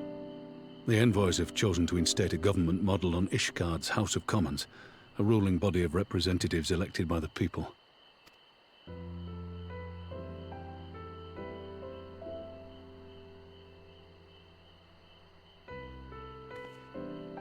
It is a fair decision, and one which signals the end of my part in all this. But I would gaze upon Girabania's stars one last time before I leave.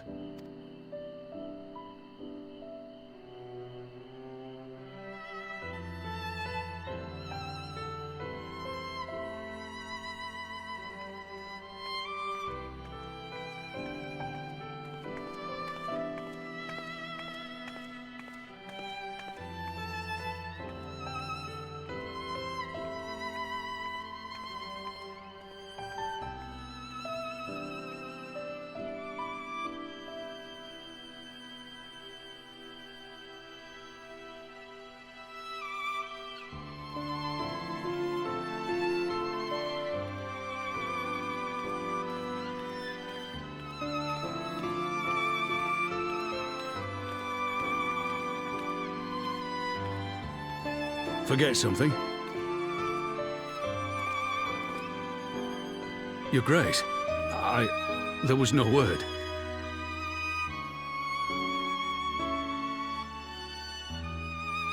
Raubon Aldin, you are hereby dismissed as General of the Immortal Flames and relieved of your seat on the Syndicate.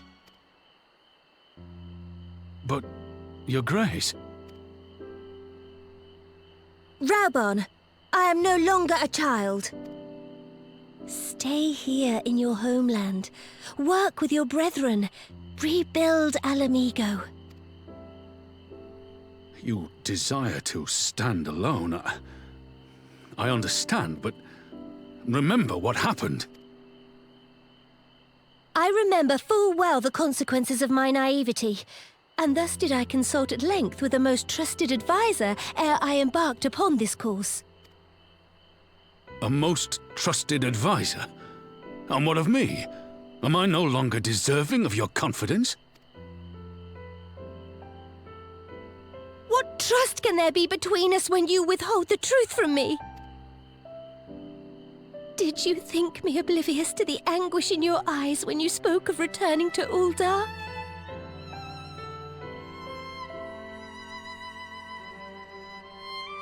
For years and years, we have trusted one another. Yet now you refuse to confess your heart's desire? I swore an oath to you that day on the sands. I pledged my sword. And it has served me well. But in Pippin you have forged a new sword, as sharp and deadly as the blade you bequeathed him. I will show you a Sultana who can wield every weapon at her disposal, including Lolorito and his monetarist cronies.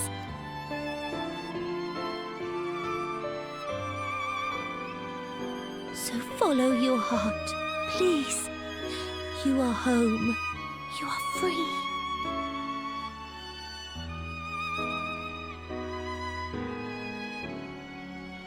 None more.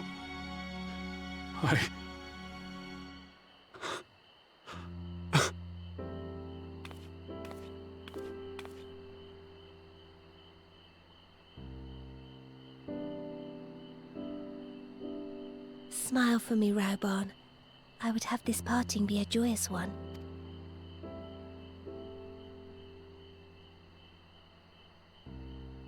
Thank you, Your Grace. It has been an honor to serve you and Uldar. Tomorrow you will serve Ala Mhigo and fight for the good of all Eorzea. Am I understood? Yes, Your Grace.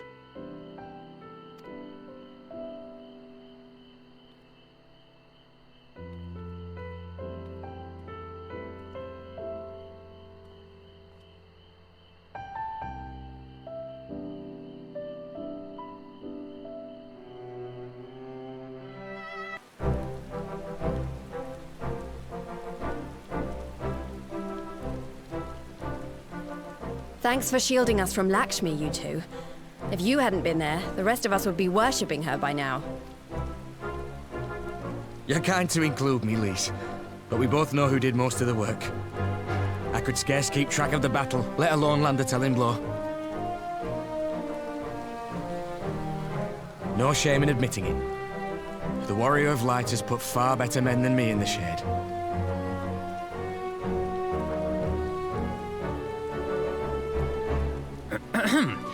Did I mention that I encountered the Sultana in the palace? It would seem Her Grace has come to Girabania to oversee the final stages of her relocation project. She was in search of General Oldin, and I directed her to the rooftop garden. I do hope he was still there. Are you in the habit of gossiping about the affairs of royalty, Master Leveilleur? Certainly not, Your Grace. I was merely informing my companions. Be at ease, Alphino. 'Twas only a jest.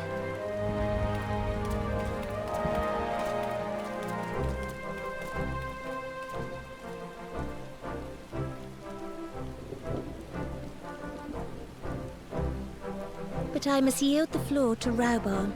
He has an important announcement to make.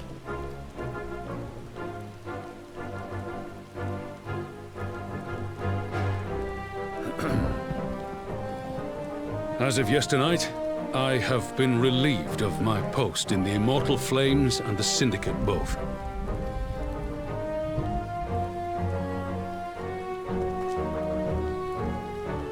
I shall be assuming my father's duties. And may I say that Tizona has never felt heavier upon my back.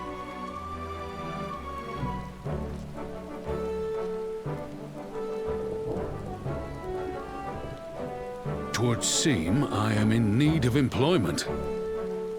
Mayhap one of my old acquaintances can introduce me to a mercenary company of some such. You may be getting on in years, Father, but you'd struggle to find a band of sellswords who wouldn't snap your hand off. Your remaining hand.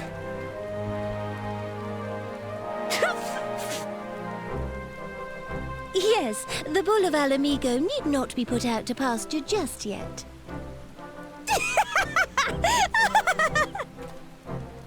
Your Grace has developed a wicked edge to her humor, and you, Pippin, would do well not to laugh when the future may hold the same for you.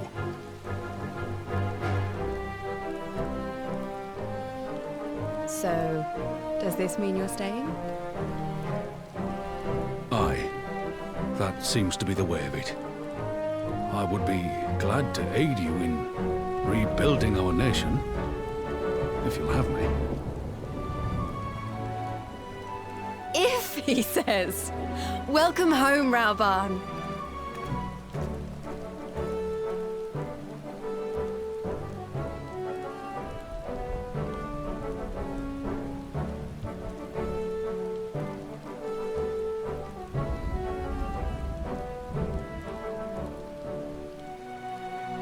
Well, that was unexpected, though you seem distinctly unsurprised.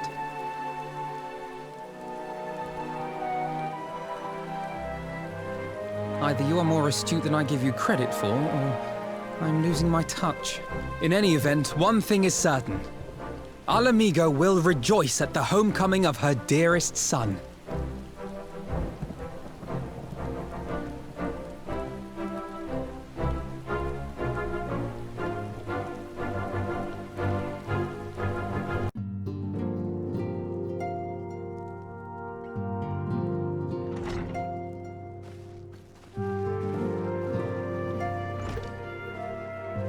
My friends, thank you for coming at such short notice. We were told the matter was urgent. I take it Yugari and Soroban are also involved? My presence here is but a happy coincidence. I am come on separate business, which can wait. My apologies. Master Hancock, pray, tell our friends exactly what you told me. Of course, of course. Some few days ago, a large detachment of soldiers was seen arriving at the Garlean embassy. This seemed to me most unusual, as no personages of note are due to visit for a matter of months. So, I made a few inquiries, whereupon I learned of a most curious rumor. Apparently, the soldiers were dispatched to Kugane to investigate recent sightings of a certain individual. The late acting Imperial Viceroy of Doma, Yotsuyu. I beg your pardon? I too am loath to believe it.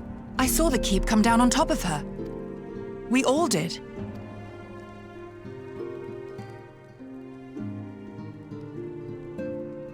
I would not presume to question your eyewitness accounts, nor am I one to take rumors at face value. The fact is, the Garleans have no knowledge of what took place at Doma Castle. They may well be chasing after a woman who merely resembles Yotsuyu. But a woman who resembles Yotsuyu in the company of a grizzled Rogadan samurai? I dare say that thickens the plot. Gosetsu! He's alive!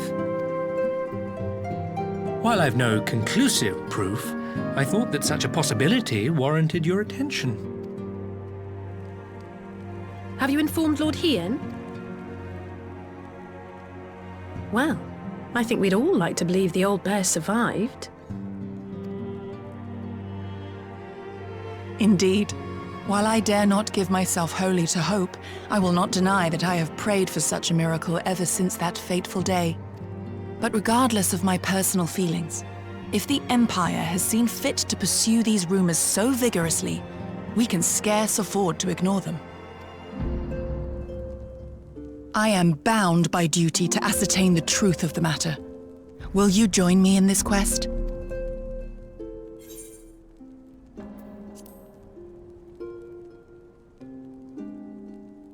Thank you. If Gosetsu yet lives, he will need our help if he is to avoid capture. Gosetsu is a dear friend, and we cannot abandon him to the mercy of the Empire. Our course is clear.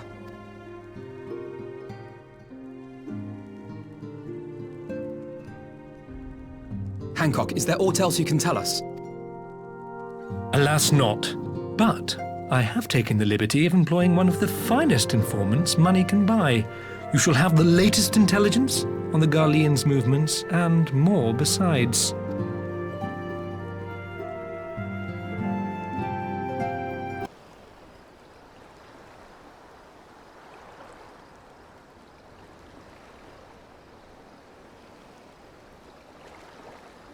Right. I suggest we begin by learning what we can from the sentries.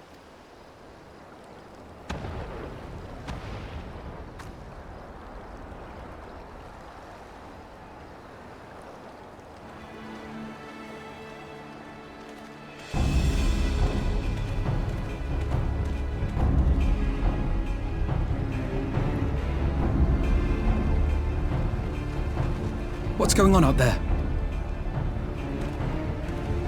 Travelers, are you? You may wish to postpone your plans. The Garleans have launched an attack on the Confederacy. We have no reason to believe they'll turn their attention here, but for your own safety, I suggest you return to Kugane.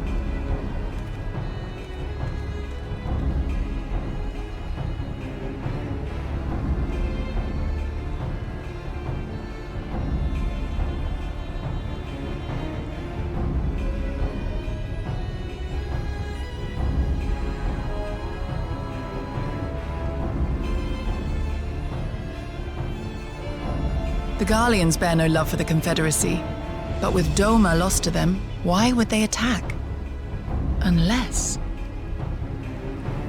Unless Yotsuyu is on that island. Even if she isn't, our allies are under attack and they need our help. We will help them, while you remain with Soroban. Arguing will only delay us. Is that clear? Fine, but you haven't heard the last of this. Soroban, we may need to make a swift exit. See that the boat is ready to sail at a moment's notice. It shall be done.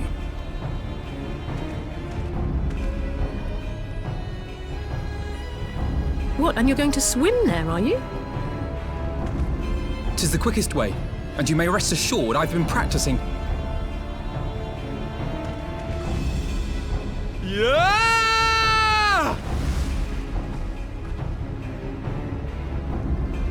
Come.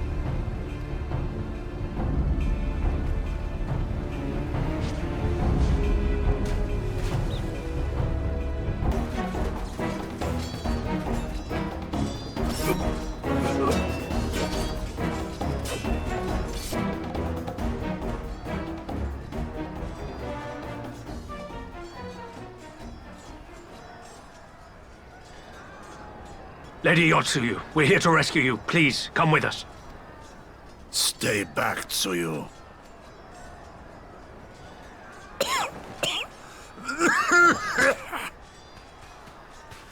Are you all right? Is he all right? Gozetsu!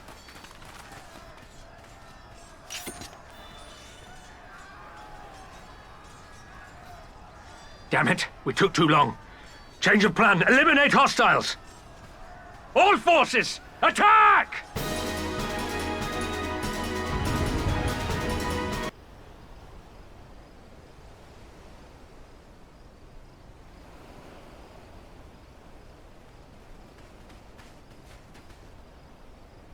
Gozetsu, thank the heavens!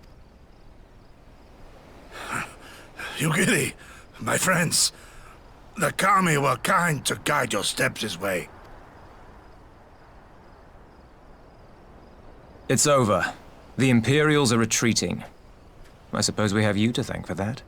But they would never have come here were it not for her. I had a bad feeling the moment your samurai friend arrived with that woman in tow.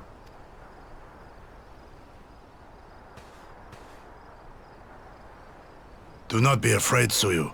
These people are my friends. Friends.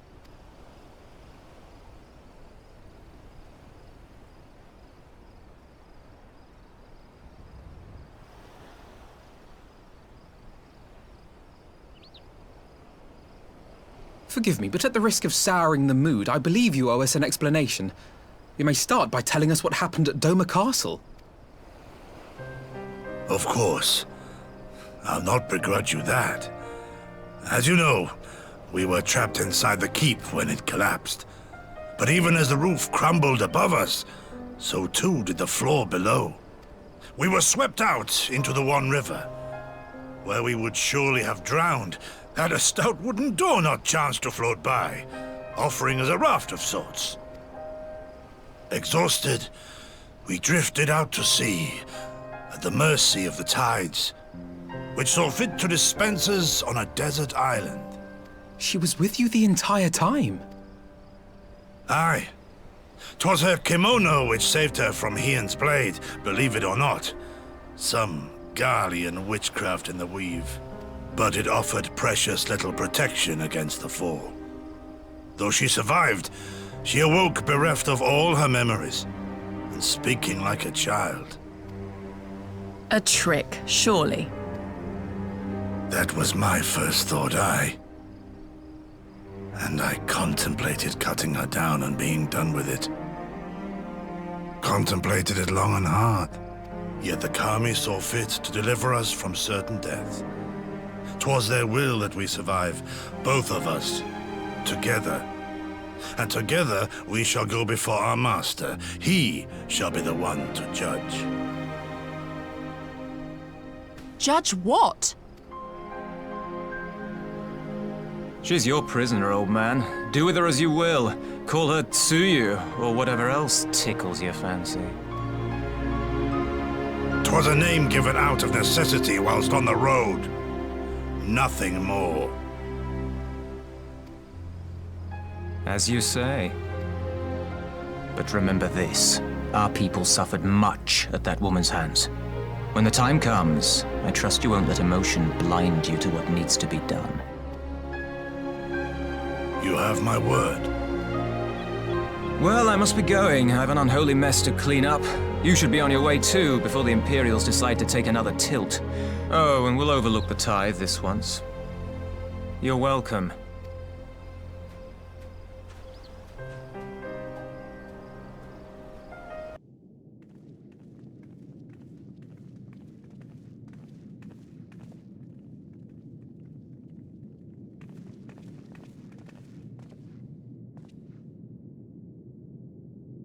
My lord here, I am returned.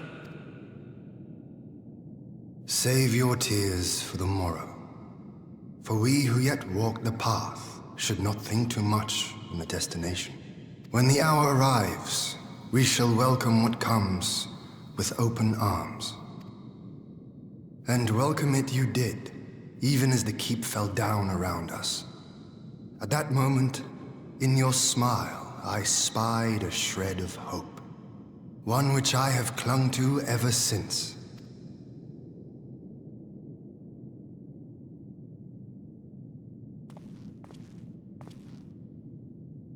Gosetsu, full glad am I to see you alive and well. We have played this scene before, have we not? Though this time our roles are reversed. That they are. Meaning you know how I feel. Wholly at a loss for words. Welcome back, old friend.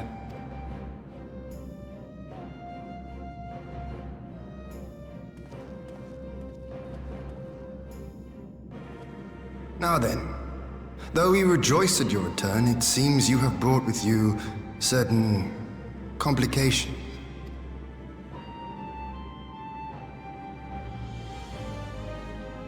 Rise, my friend. Tell me everything.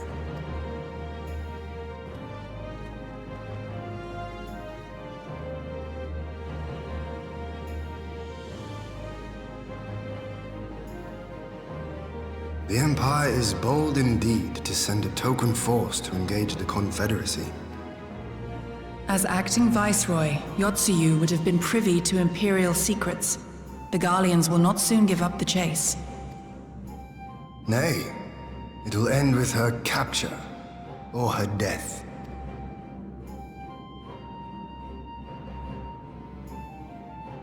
Are you a friend, too? She claims to have lost her memory, though I know not if she speaks true. I brought her here that you might decide her fate. Lost her memory, you say? Regardless, the people have not forgotten. Her face yet haunts their dreams.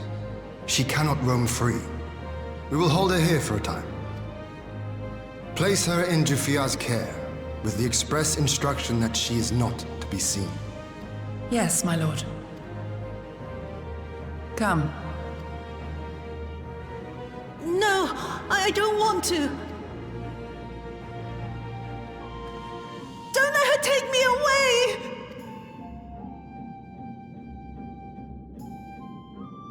It's all right, Tsuyu. I will come with you. Be a good girl, and listen to Yugiri.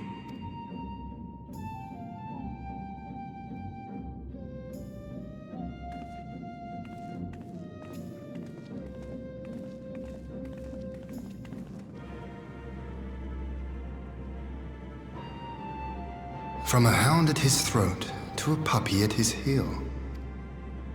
If this is an act, it is a remarkable performance.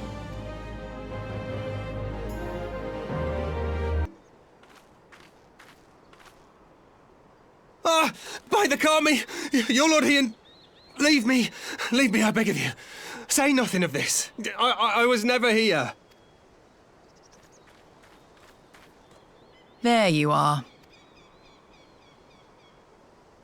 Lady Yugiri, Lord Gosetsu, forgive me my abrupt disappearance. You have your reasons, I am sure. Will you not share them? I was her master when she was yet a courtesan. By the Kami. She worked in my establishment. Her father was a regular client of mine. One day, quite without preamble, he offered to sell her to me. Yeah, she may be no maiden, he said, but she has some use left in her. He sold her short.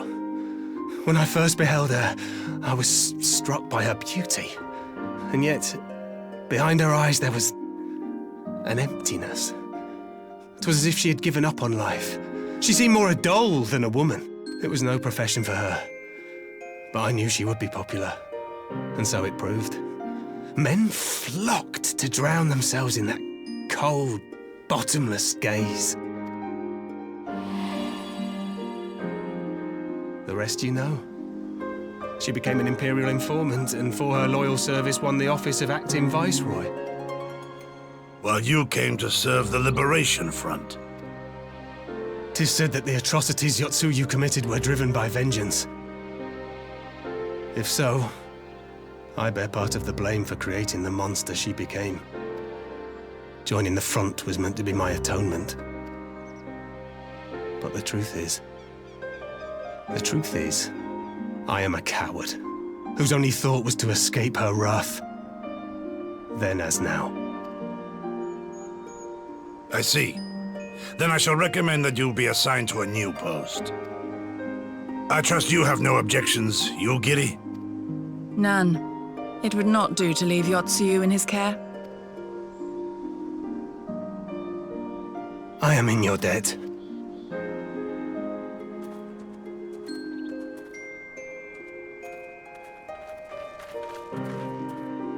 Who is it that you seek to protect, Gosetsu?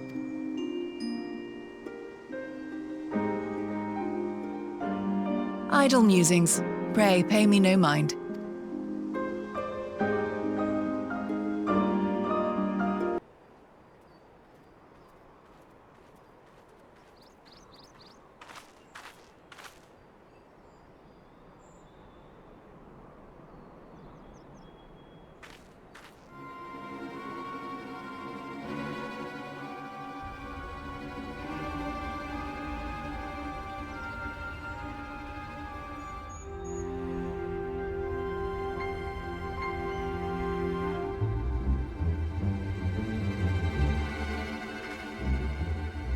A smoke signal?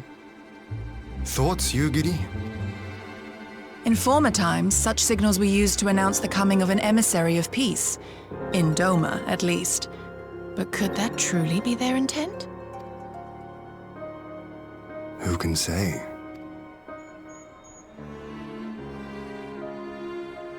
Whatever they want, we cannot simply blast them out of the sky. Not when they were so gracious as to honor one of our cherished traditions. I would not have it said that we Domans want for propriety. Then I shall go and reconnoiter. Nay, that won't be necessary. We will meet them openly.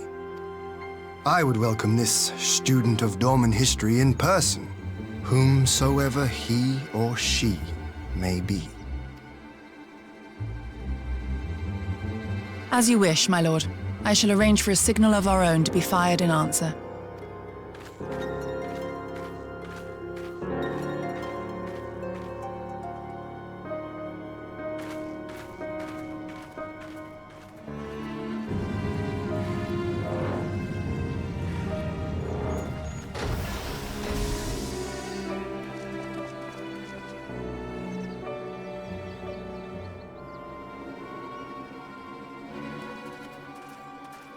Well, that we should be received by the Lord of Doma himself.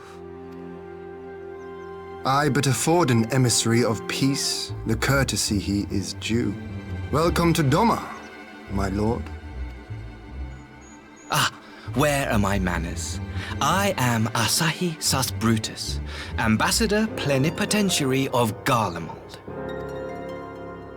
He is heir to the Naiuri clan, and Yotsu's stepbrother. It seems I need not introduce myself, not in the presence of the famed Yugiri Mistwalker.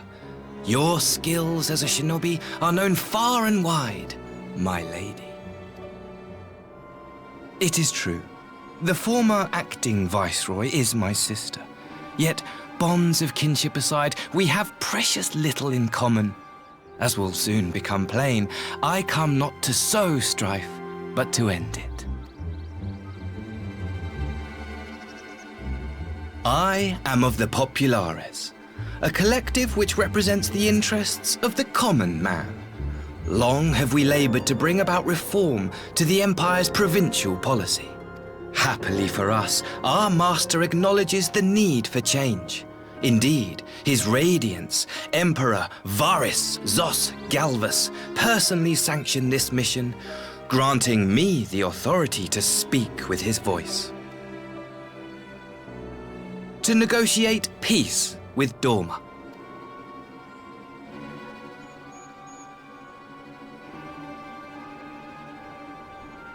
Well then, we have much to discuss. Will you accompany me to my hall? Gladly, my lord.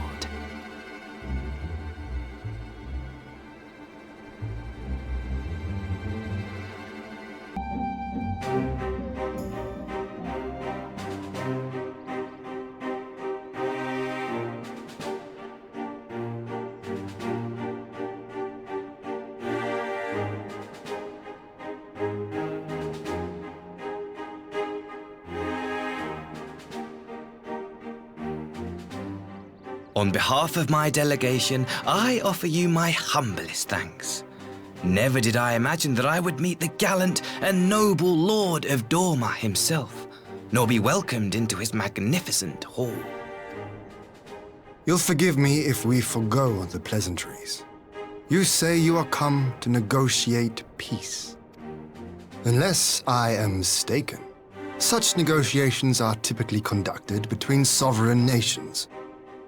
I was not aware that the Emperor had recognized Dorma's sovereignty. His Radiance has yet to do so, that much is true. Know, however, that he has expressed willingness to cede Dorma to her ancestral masters and treat with her as a friend.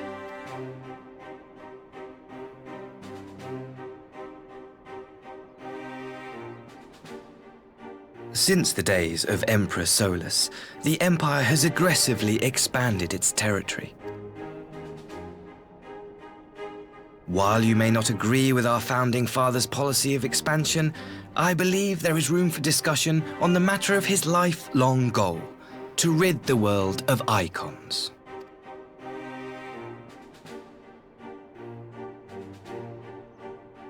Icons are a blight upon this star. They cannot be suffered to exist. This you know as well as we. In his wisdom, Emperor Varys wishes to explore the possibility of an alliance to combat this common threat. On the condition that Dorma renounces summoning and pledges to police the Korjin's practice of it, his Radiance would extend the hand of friendship.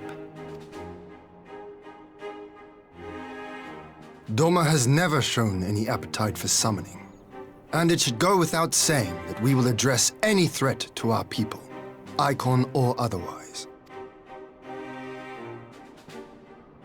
With regard to the Korjin, I must stress that they only resorted to summoning under extreme provocation. When the Ruby Sea was at peace and their sacred relics safe, they looked not to their kami for protection. Yet even now there are certain parties who would destabilize the region with ill-conceived military forays. Unless they alter their course, we cannot hope to be rid of icons. Quite. I can but apologize. In seeking to eliminate icons, the Empire creates them. 'Tis an irony among ironies. One with which the people of Eorzea are well acquainted, I am told. Indeed. Many summonings are the result of persecution, the weak being driven to call upon the divine for deliverance from the strong. So it was in Ala Mhigo, the bitter fruit of Garlean oppression. A tragic state of affairs. If we are to put an end to summoning once and for all, it shall not be through might, but harmony.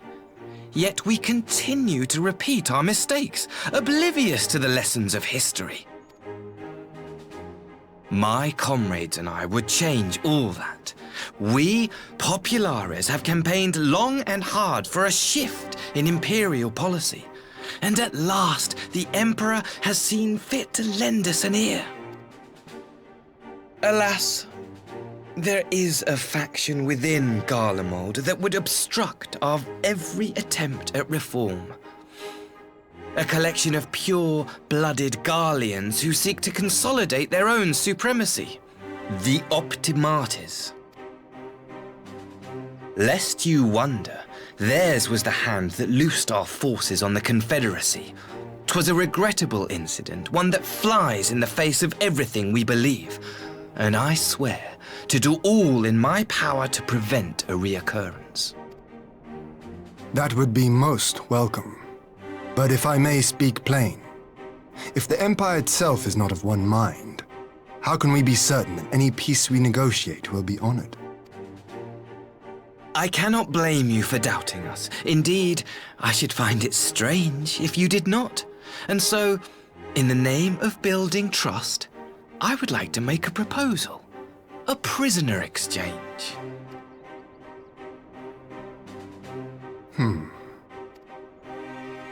Under Garlean rule, no few Dormans were conscripted into the Imperial Army. We would repatriate them in return for those of ours you captured in the recent conflict. Naturally, any exchange would include the acting Viceroy. Yotsu? What makes you think we have her? Forgive me, my lord. Was it not your wish to speak plain? Let us not play games. I desire only to work to our mutual benefit. The Optimates tried and failed to take my sister by force. I would succeed by peaceable means, thereby strengthening my party's hand. 'Twould be a lie to say I would not also be glad of my sister's safe return. A fellow plain speaker. How refreshing. Very well. Your proposal has merit, but I will need time to consider it. Of course, my lord. May we remain in Dorma until you have come to a decision?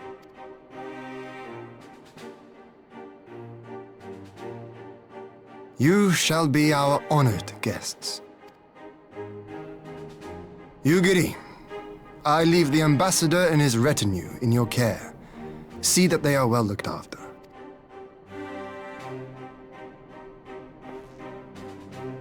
You have our gratitude, Lord Hien. We shall look forward to your answer.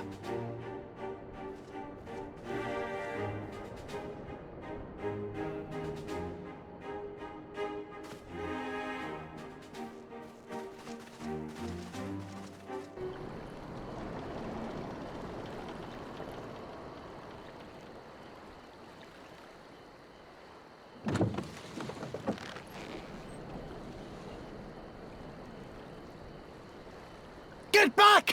I'm warning you! Someone's in trouble.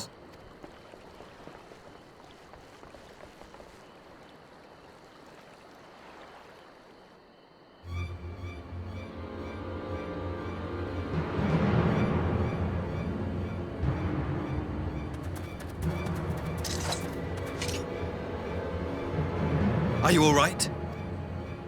Hi.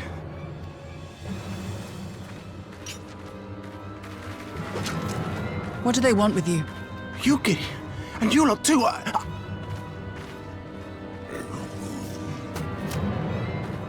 I don't know. We were returning from the Enclave when they came at us. It seems they won't go quietly. And neither will we.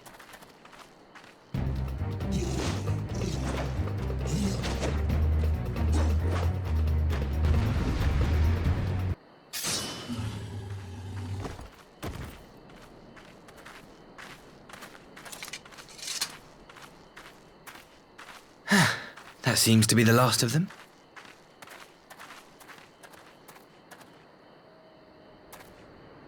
You have nothing to fear, child. You are safe now.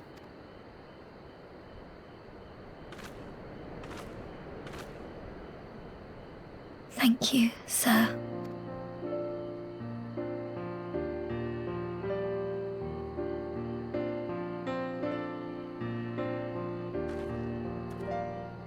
You saved us again. Thank you. If you're ever passing by our village, look us up. You'll always be welcome.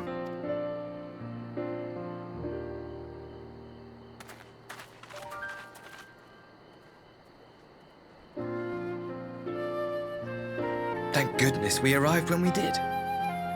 Indeed. But what could have prompted the Red Kojin to stray so far from the Ruby Sea? I presume these are the sellswords hired by Yotsuyu. If so, the answer is simple. Desperation. Bereft of imperial employment, they seek other means to line their coin purses. Another sad legacy of the Empire's mismanagement. The Empire to which you have sworn allegiance. Must you always be so pointed? If we are to bring about lasting change, we must look beyond narrow allegiances.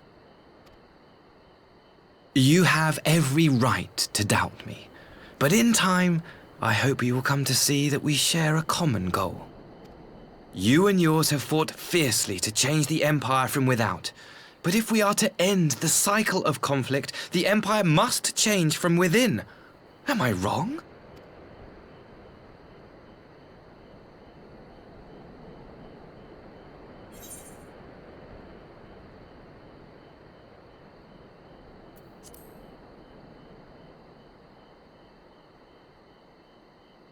I knew you would understand. You have witnessed such change firsthand, after all, during your time in Ishgard.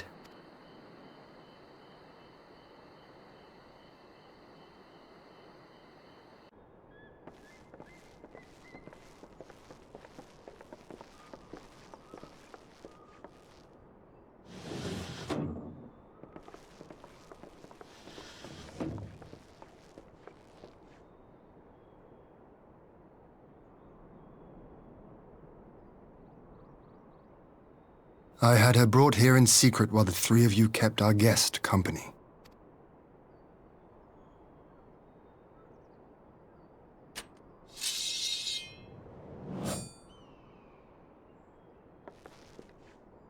The world has not been kind to you, it is true. But that does not excuse your sins. You should be at the bottom of the river. Yet here you are. The living, breathing proof of my failure. A failure for which I would now make amends. What did I do? I don't remember. Was it really so terrible? Tell me, please.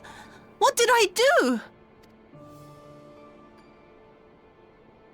You speak of sins, my lord.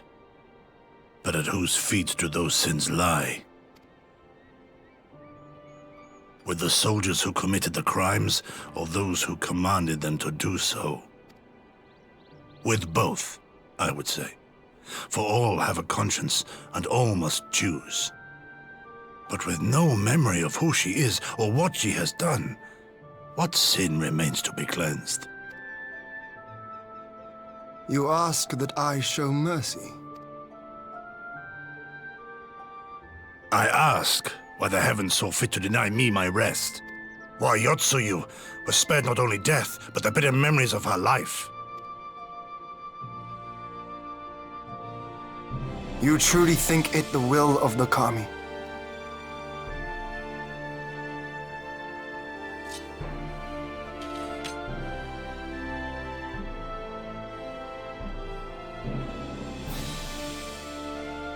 If so, her life is not mine to take. It is yours to safeguard. Come the hour of the exchange, if her memories have not returned, she may remain here in Doma to live out her days as Tsuyu. But if they do, the Garleans shall have their viceroy. Though the people will protest, they will come to accept my decision when they have been reunited with their loved ones. Thank you, my lord. Now then, I believe we have kept our guest waiting long enough.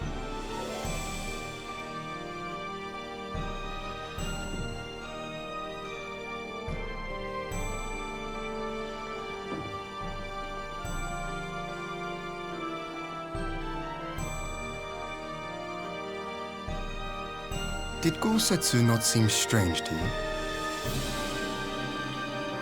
His sympathy for your Tsuyu part, I mean. I know his powers of endurance only too well, but after all he has suffered, even he should not be on his feet. He puts on a brave face for our sakes, but it would not surprise me if he lacked the strength to raise his blade. Though I suppose if he and Yotsuyu are to enjoy a life of peace and quiet, he will have little use for it. It falls to us to shape that future, one in which he need never again set foot on the battlefield.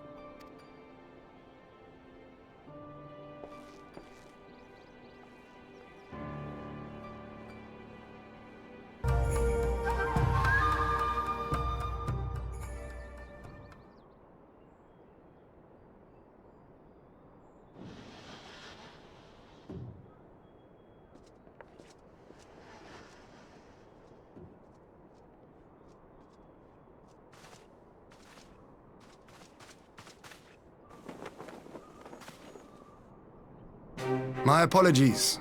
Our deliberations took longer than expected. Think nothing of it. The time afforded me the opportunity to go on a rather rousing excursion through Yansha. You have reached a decision, then?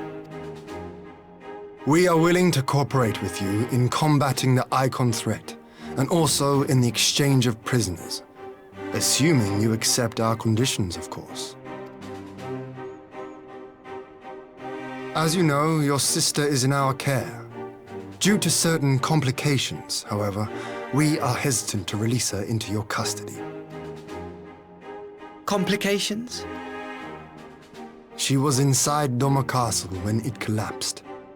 Though she survived, she remembers nothing of her past life, not even her name. To clarify, she is in our care not as a prisoner, but as a vulnerable citizen of Doma. Are you saying you refuse to release her? Not at all. If her memory returns before the appointed hour. And if not, what exactly? You will accommodate her here in Doma? Well, I sincerely doubt she will be of any great strategic value to the Empire. She spends her days daydreaming of Dango. Dango? How dreadful.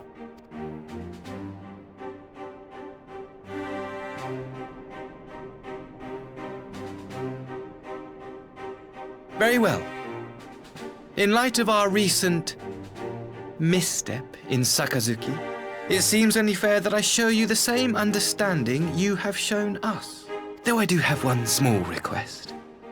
Regardless of Yotsuyu's value to the Empire, she is yet my sister. Before I leave, might you permit me to speak with her in private? Of course. Perhaps you could even bring her a plate of dango. She would be most pleased. Yugiri will see you to her chambers.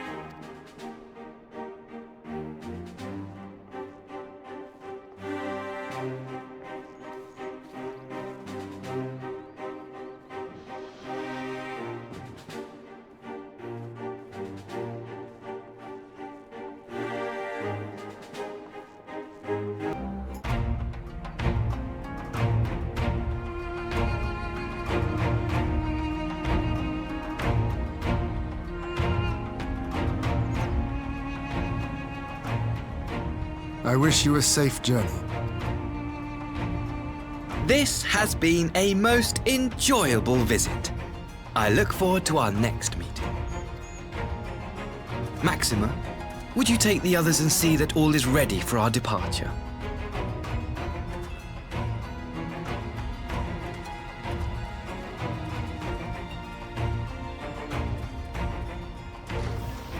I simply cannot leave without first giving thanks to the Warrior of Light for accompanying me through Yansha.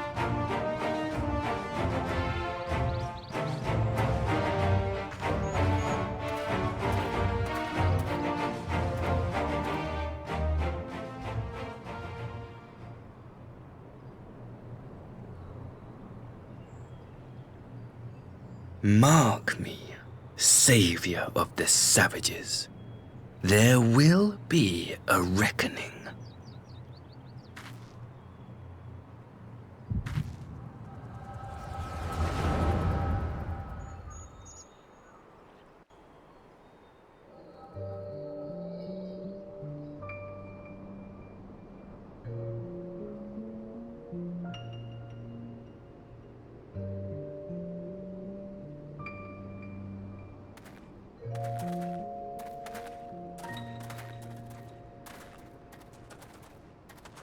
You've nowhere left to run, traitor!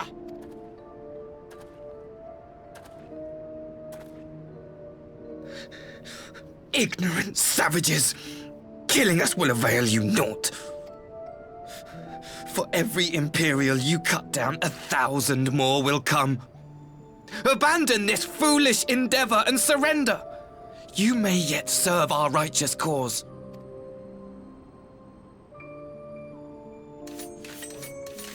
How dare you speak of righteousness? You who forsook kith and kin to serve conquerors! Be glad I grant you this mercy.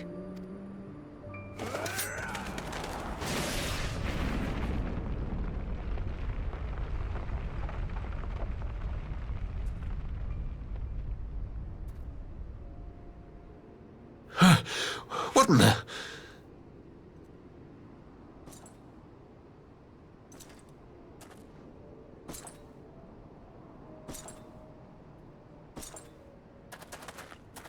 Reinforcement?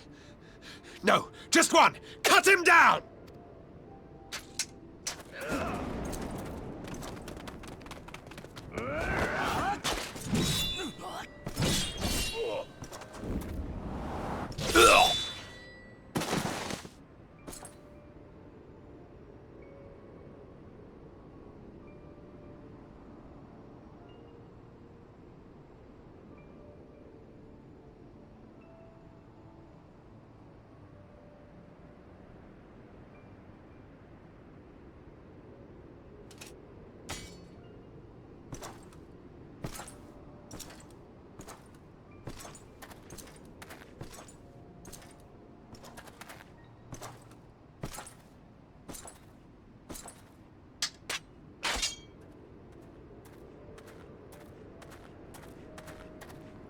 Thank you. Thank you, sir.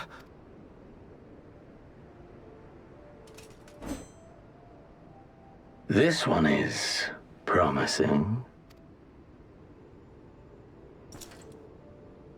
Who remains to offer us resistance? A host of rebels led by Lord Cayenne hold the Enclave across the river. Lord Cayenne? The king of the former king of Dorma, sir. They say he is one of the greatest swordsmen alive. Is that what they say?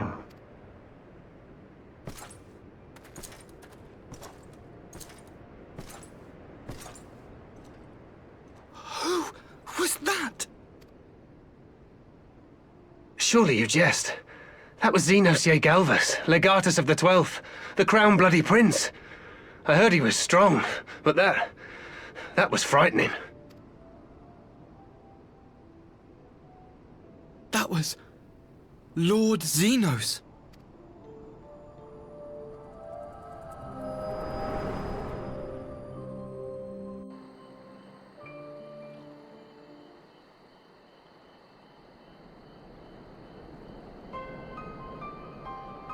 Everything you are, your power, Even your face, it vexes me.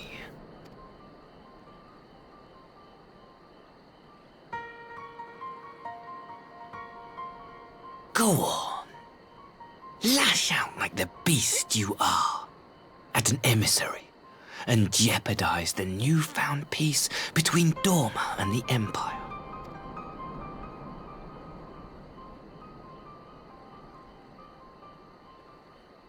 My lord was destined to lead us unto a glorious new age. Your light is nothing to his radiance.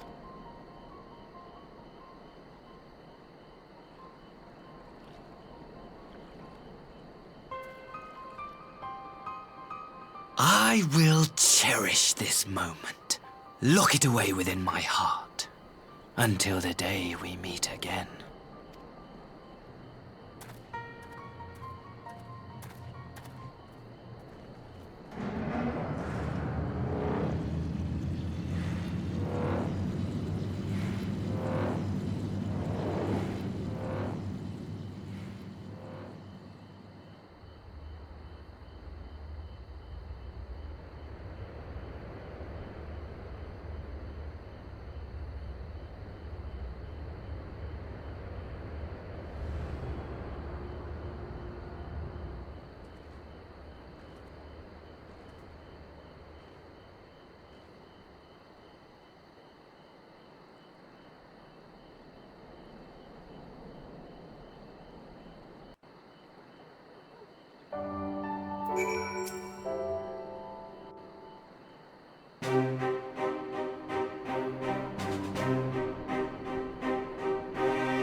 You look troubled, my friend. Was it something he said?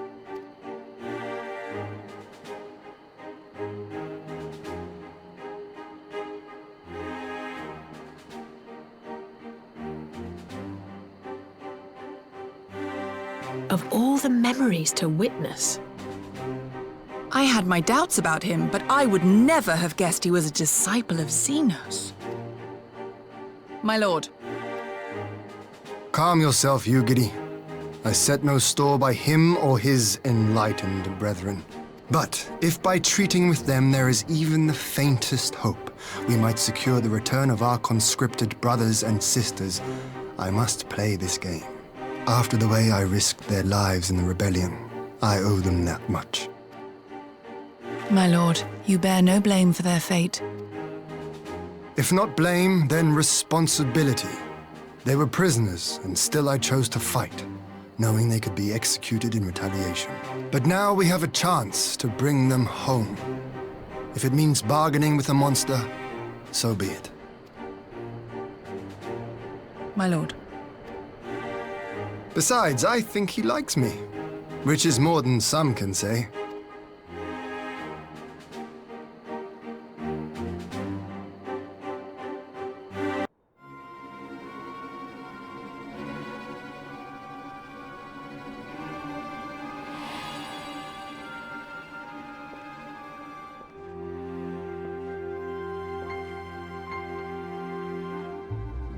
Can you truly remember nothing?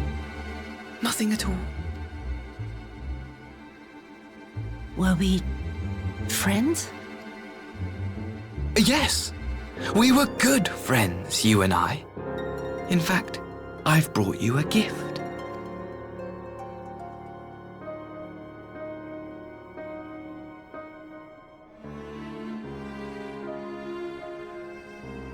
I pray that one day soon, as you gaze into that mirror, you will remember the woman staring back at you.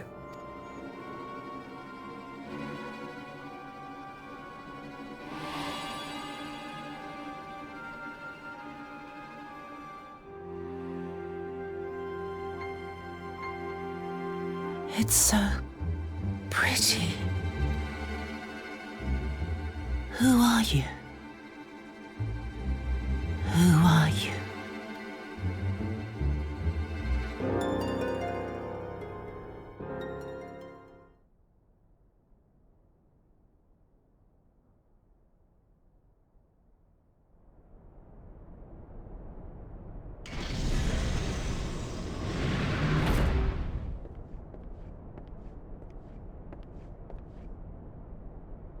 How are you feeling, my lord? Fine, now leave me.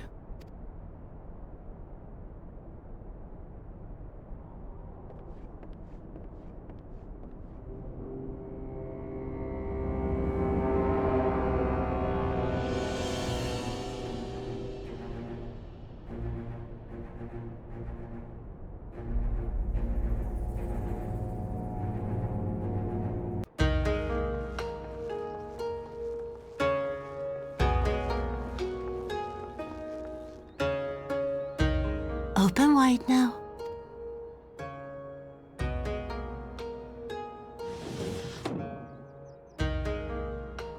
Pleased to you. I'm not so frail that I cannot feed myself. I grow weary of the taste of gruel. You don't like it? Can I fetch you something else? Aye, wine! Or if that is not wholesome enough, I don't know. A sweet persimmon from Namai? I enjoyed them in my youth. A persimmon? Nay, pay me no mind. I am full. Besides, we have guests.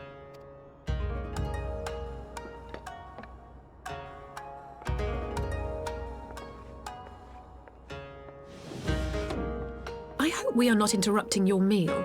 We had heard you were confined to bed and thought you might welcome some visitors.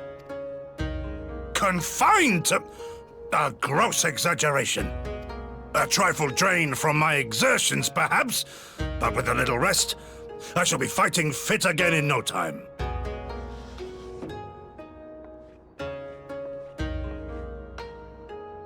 Take off your clothes. Gosetsu, is this how you've been spending your time? My lady, I assure you this is not...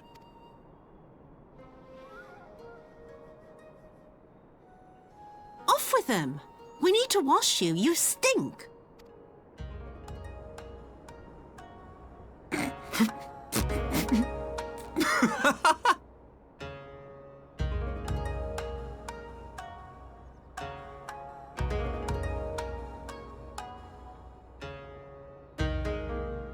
What are all these scars? There are so many of them.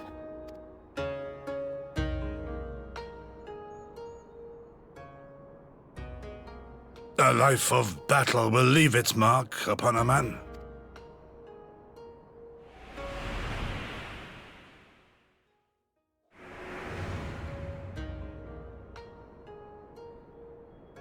Is something wrong, Tsuyu? It's nothing. I'm fine.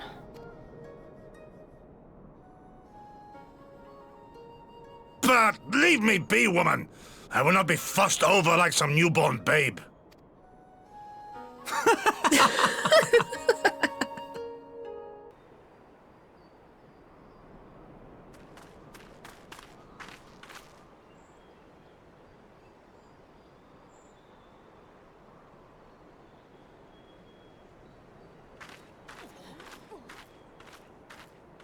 Greetings.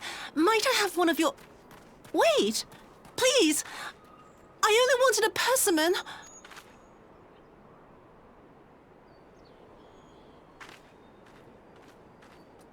Kami, save us! Her spirit has returned!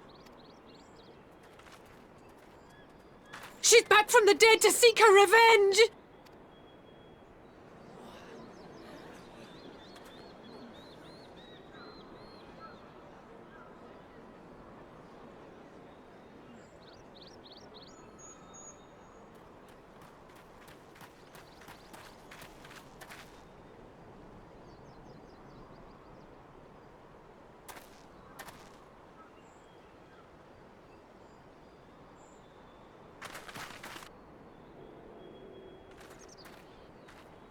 It can't be.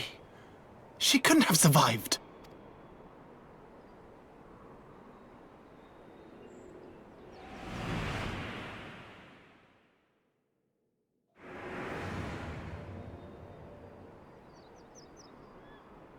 What did I do? As if you don't know!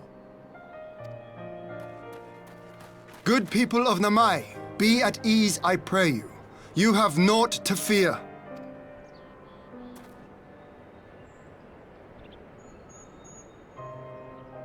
My lord, forgive me, but what is that monster doing here? They told us she was dead! I too was surprised to learn of her survival. More even than you, I would hazard. 'Twas I who cut her down, I who left her to her fate. But it would seem the Kami had other plans. By some miracle, both she and Gosetsu were spared when the keep collapsed, though Yotsuyu's preservation came at the cost of her memory. You're saying she's forgotten? Forgotten everything she's done? Lies! Lies, my lord! She would say anything to escape punishment! What does it matter? We have not forgotten her crimes, and we demand justice! I beg of you, Lord Hien, draw your blade and rid us of this canker!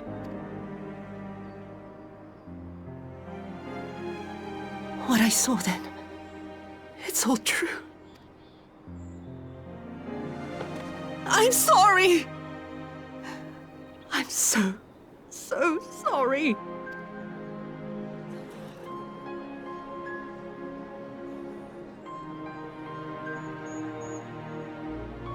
You're sorry? And what? We're supposed to forgive you?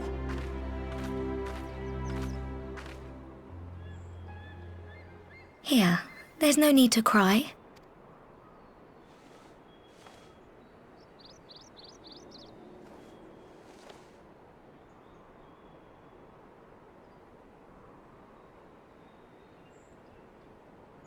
Can't you see how scared she is?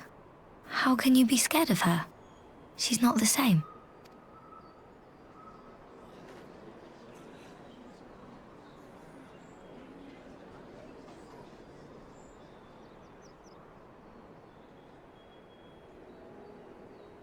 Until such time as her memories return, this woman shall be known as Tsuyu, and treated as a citizen of Doma.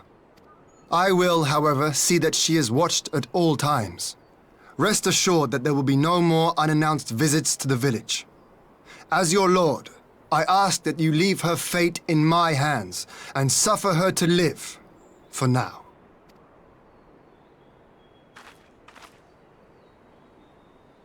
Please, Issei.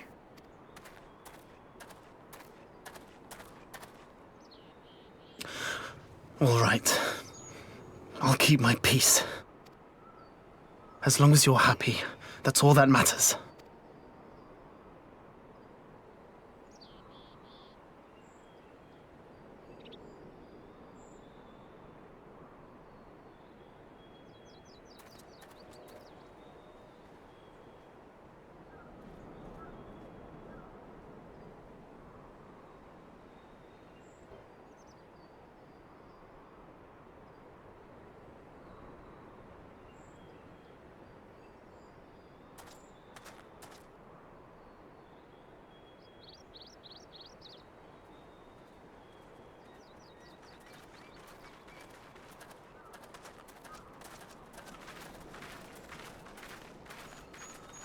What a pleasure it is to see you once more, Lord Hien. Not to mention my dear sister.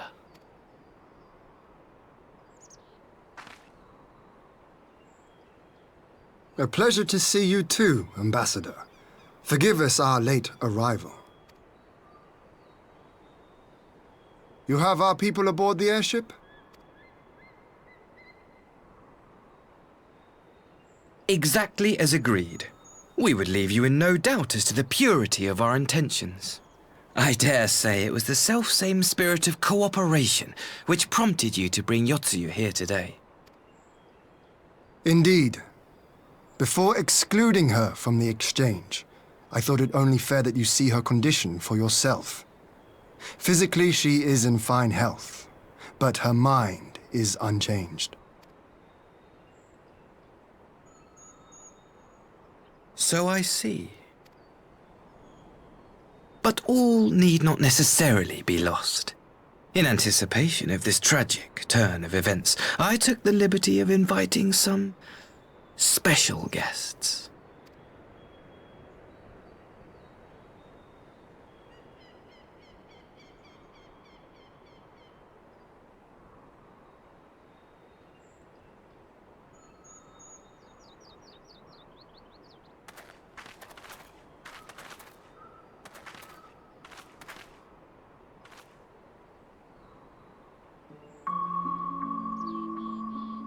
Ah, Yotsuyu. You look, well.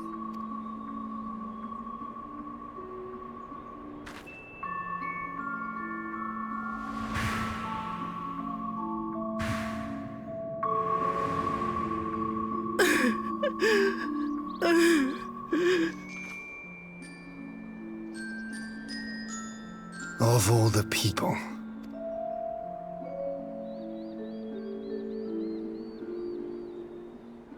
Is something wrong, dear sister? These are our beloved parents. Does not the sight of them bring back sweet childhood memories?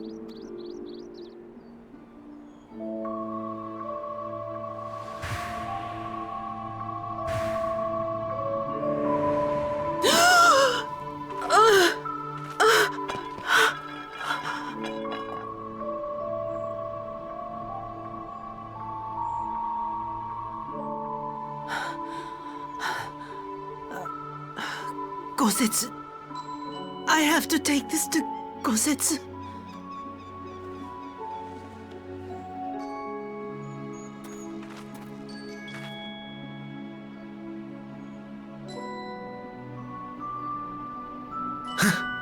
It would seem my little surprise was not sufficient.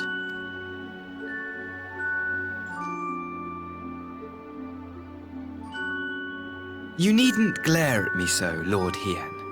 I merely did what any loving son would do for his family. Lest you doubt, I am content to leave the acting viceroy in your care. Pray, treat her as you would any daughter of Dorma.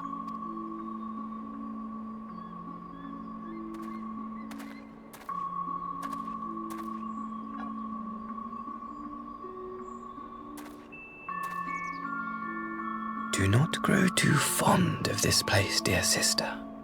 You will come back to us ere long.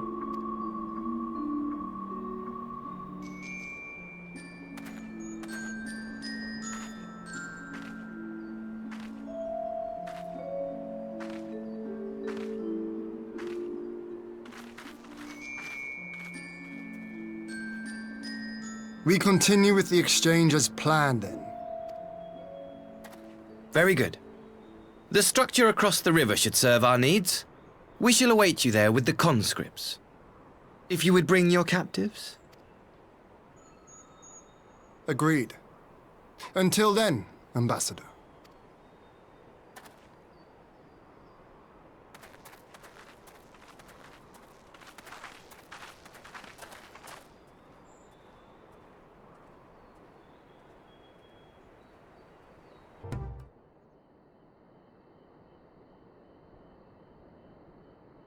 Gosetsu, are you awake? My lord, come in, come in.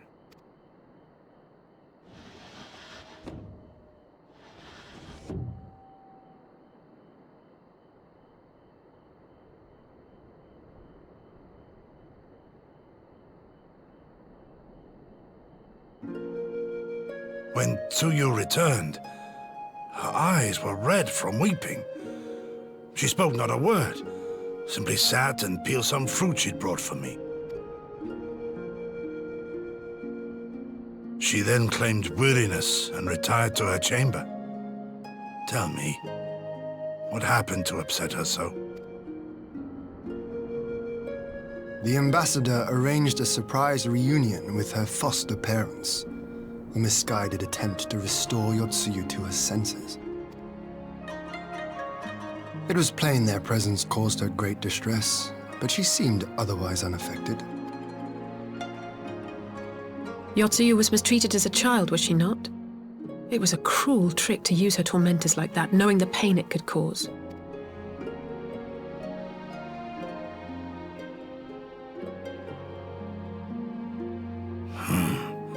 I like this Asahi less and less. Be that as it may, he has agreed to allow Yotsuyu to remain with us in Doma. Our primary concern now is to hand over the prisoners without incident and bring our people safely home. There was one other detail at the meeting which caught my attention. I assume you all noticed the rather suspect crates within the castrum. The Imperials were quick to retrieve them afterwards, but I wonder... Out with it, brother. You fear they might contain bombs or war machines? If the ambassador wanted me dead, he has had ample opportunity. No, assassination is not his intent, but we should be on our guard for other acts of treachery.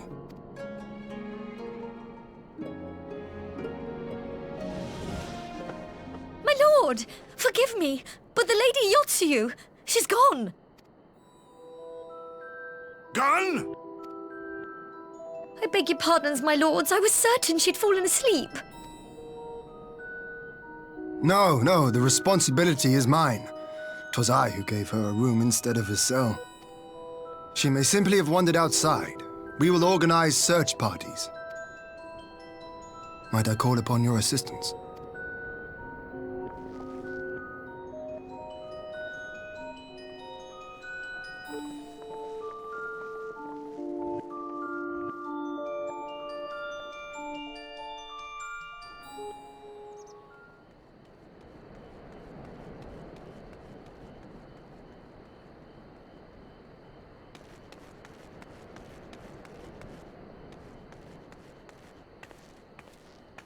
Help! Help!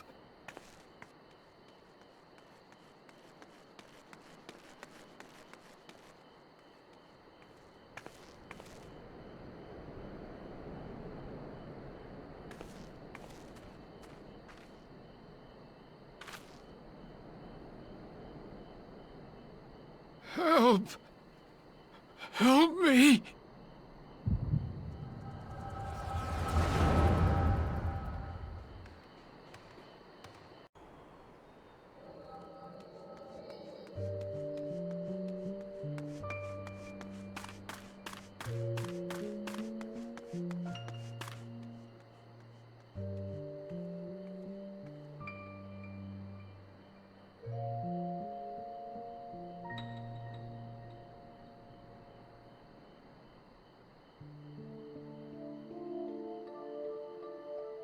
If only I hadn't remembered.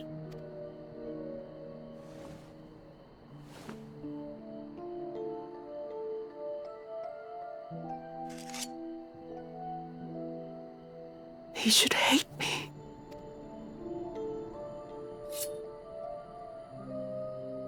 But I will not suffer his kindness. Not after what I did to him.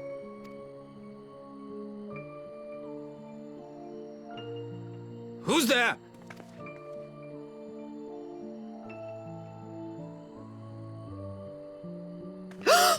Oh, it's you. What are you doing out here in the dark?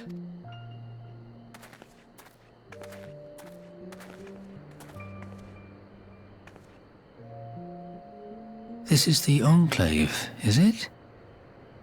When the soldiers dragged us back to Doma, you were the last person I expected to see. You're the bane of our existence, Yotsuyu! A font of misery! You couldn't even do us the simple courtesy of dying, could you? Oh, no. You had to live and taint us with the shame of your failure.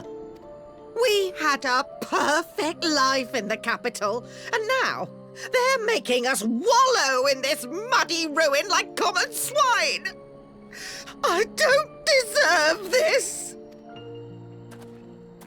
Now, dear, that'll do. There seems little point in berating the girl when she scarcely remembers her own name. Our time would be better spent contemplating how we're to survive this unhappy predicament.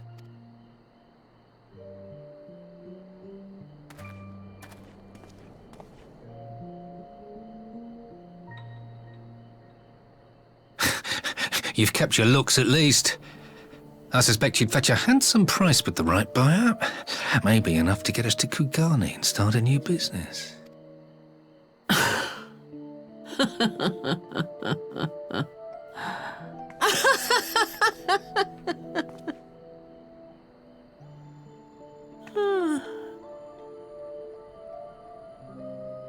Ah, my beloved parents. No sooner do I wake from gentle slumber than the world returns in all its cruelty. Yes, this is how it always was. How it was meant to be.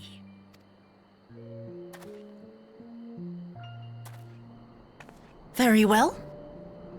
If I cannot escape my nature, then I shall embrace it.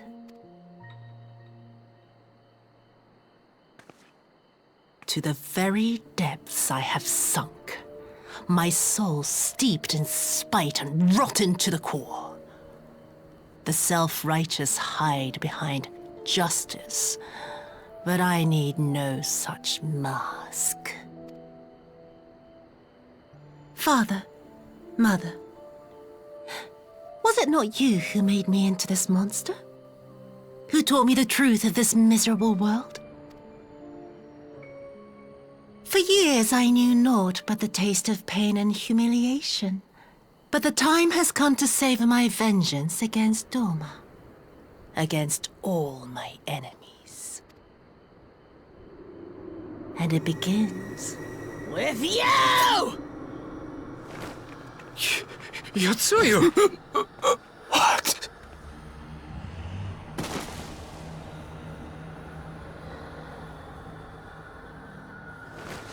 No!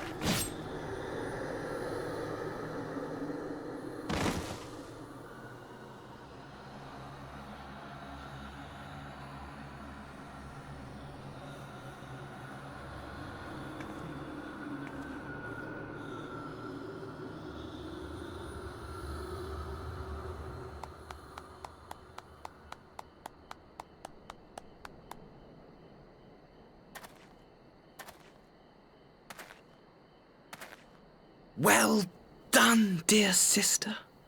Did I not say you would come back to us?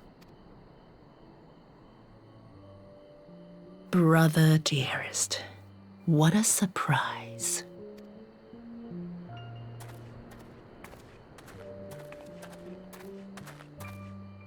You always were a cold-blooded little worm.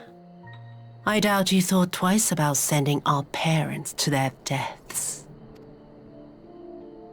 Your dagger yet drips with their blood, and you presume to judge me? To be frank, I didn't think you had the strength to slay them so cleanly. A single thrust each. I'm impressed. But surely you can't be satisfied with murdering a pair of doddering elders. You yearn for a deeper vengeance, and the power to see it through.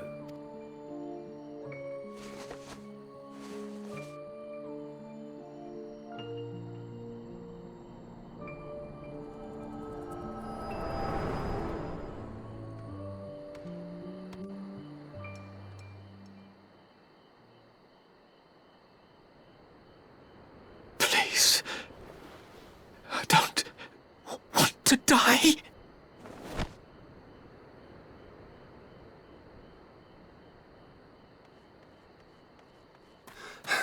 Any sign of her? What happened here?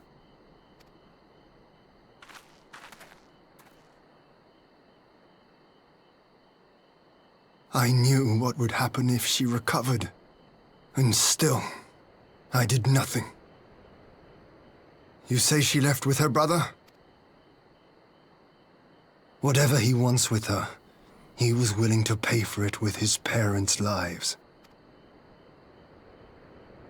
But this is neither the time nor the place. We must gather the others.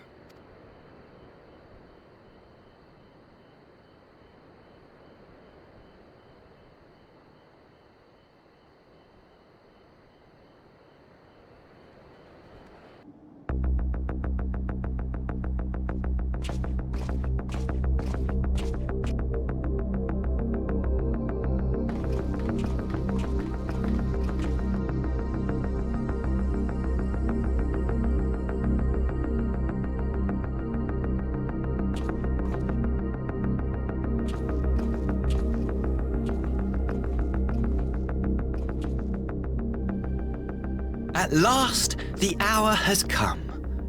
The conclusion to these negotiations will mark a new beginning for Dorma and the Empire. A first step on the road to peaceful coexistence. Indeed. We are ready to proceed with the exchange when you are. Forgive my curiosity, Ambassador, but is there a purpose to these containers you bring with you? Oh, the supply crates. They are filled with materials we hoped might be of use in Dorma's restoration. I meant to gift them to you at our last meeting, but we had so much else to discuss. How very generous. I confess I had not expected such compassion, welcome though it is. But then I was also surprised by the news that one of our captives had delivered herself into your custody ahead of time. A minor discrepancy I shall overlook in the spirit of the occasion. Are you perhaps referring to me, Lord Hien?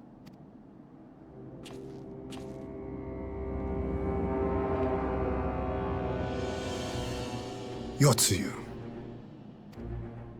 Orphan of the Nairi, widow of Sashihai, and acting Viceroy of Dorma. You and your people are mine to govern, mine to punish! Well, well. It would seem your shattered mind is mended. As per our agreement with the Ambassador, you are free to return with him to the Empire. Your authority as acting Viceroy, however, is no longer recognized here.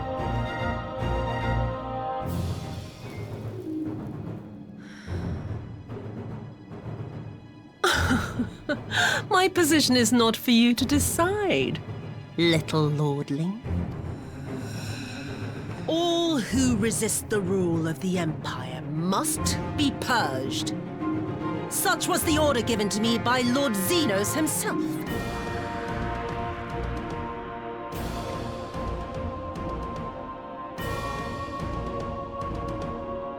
I will reign here in this putrid, pestilent swamp until the last of you has been broken.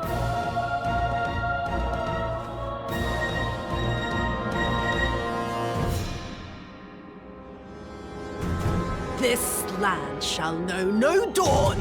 I will spew forth darkness and drown all in eternal night. And high above you I shall shine, uncaring, cold and distant as the moon!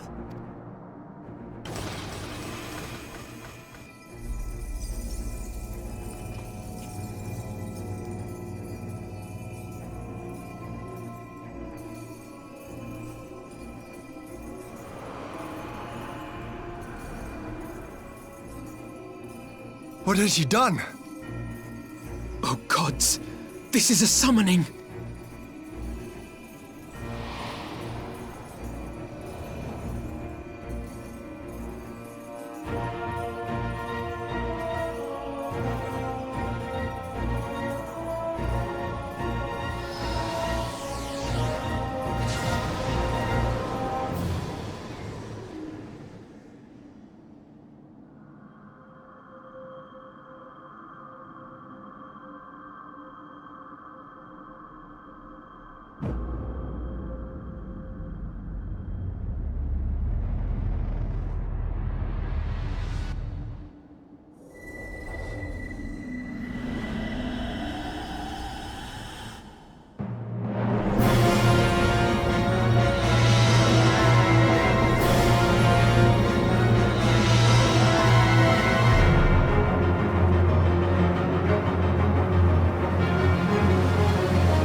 A Dorman citizen has called forth an icon in direct violation of our primary agreement. The negotiations have failed. Abandon the captives and make preparations to withdraw. But Ambassador! Disobey me, Pilus, and you disobey the Emperor. Make preparations to withdraw! Now! As you command.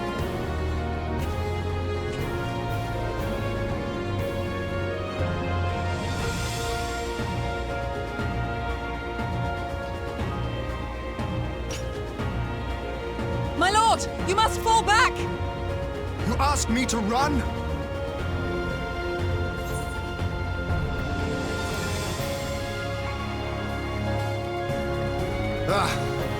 Against such a foe, I would be more hindrance than help. The field is yours.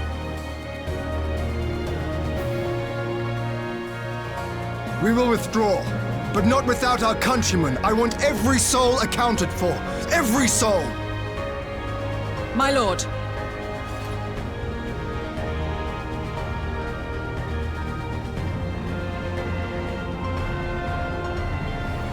I knew you would not flee.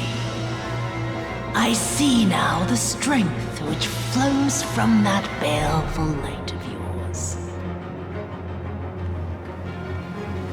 But I am become Scioni, goddess of the moon and divinity of night.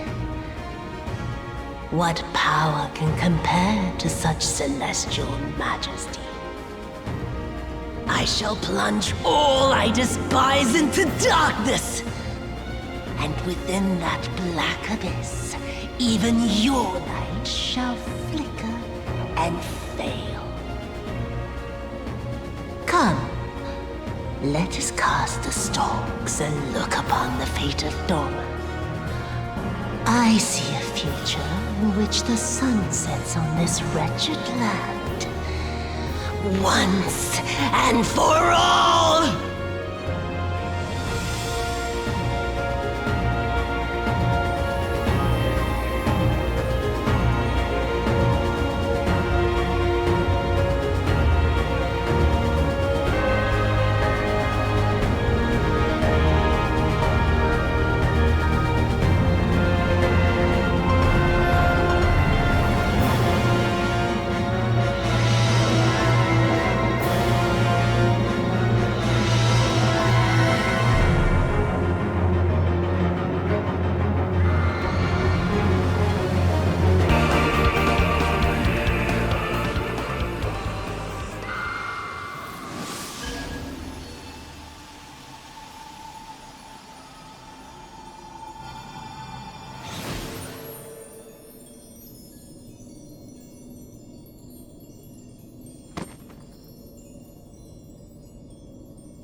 You really must learn to finish the job. 'Tis true that a gaudy mirror and a handful of crystals make for a feeble summoning. But even the weakest icon is a god of sorts. A threat that must be put down.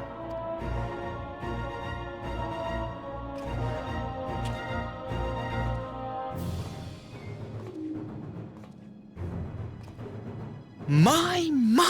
Such hostility! These beings are the sworn enemies of the Empire. I merely did my duty as an Imperial officer. Will you surrender to anger, then? Slay an anointed emissary to avenge a fallen foe? Ha! You cannot, of course! To do so would burn the bridges we have labored so hard to build.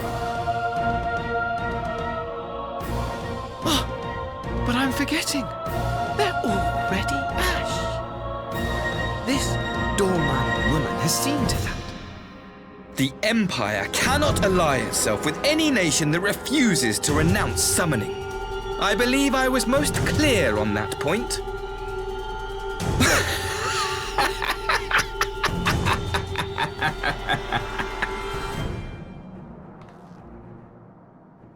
It should have been mine. The power he bestowed upon her. I should have been the one to govern Dorma. I would have repaid his faith. No one alive loves him more than I! Instead, this harlot betrayed his trust. Useless piece of filth! Worthless whore!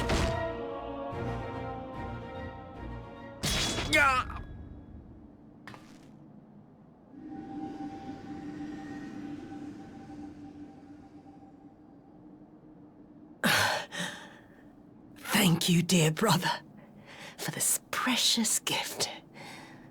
Vengeance.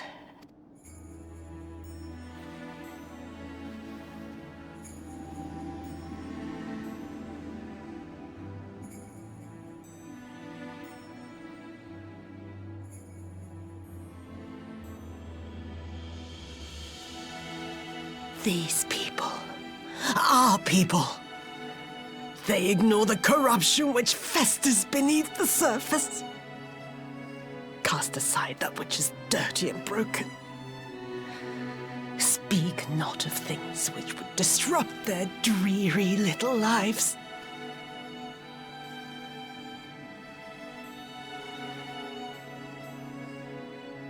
Like you, Asahi. Always pretending not to see. You were the first. The first I swore to kill.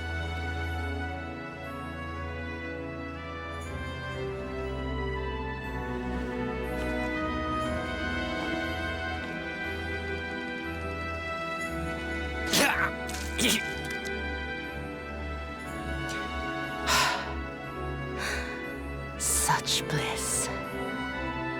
I had thought my hunger insatiable. But now I am satisfied.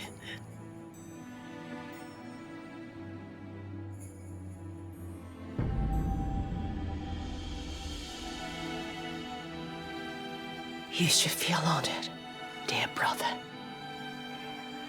I saved the last of my strength, just for you.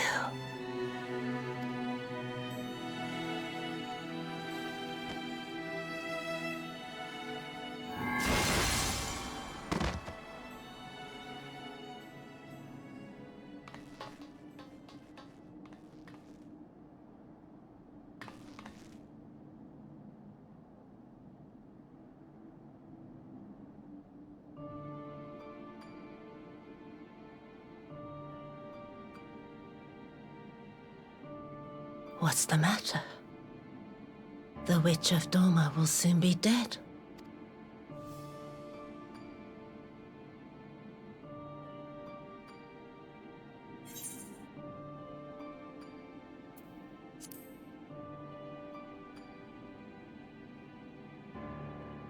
He will mourn too, perhaps.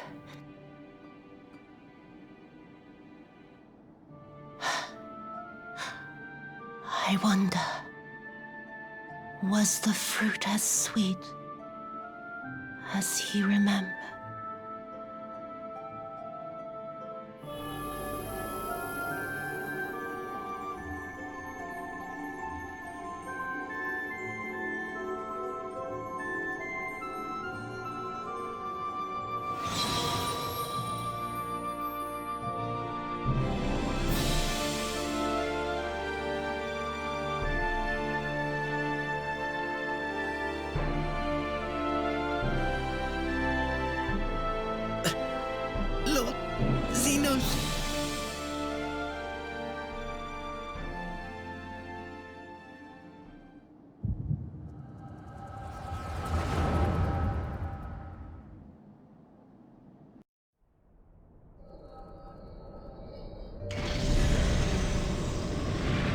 Lord Xenos.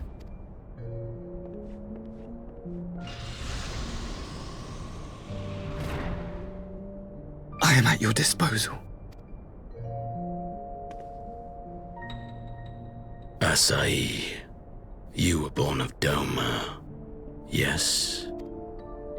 Yes, my lord. I am honored that you would remember me.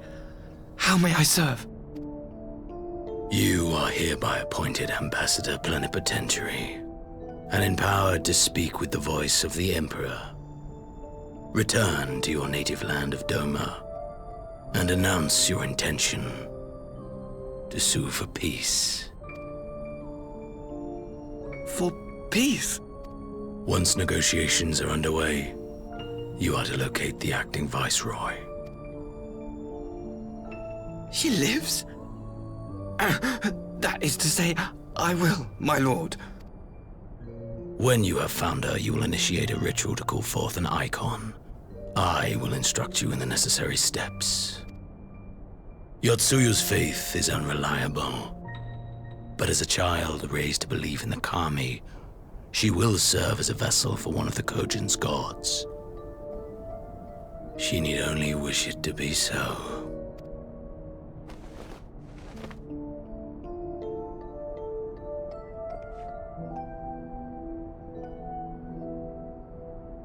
The power will seem a gift, but the icon's essence will consume her.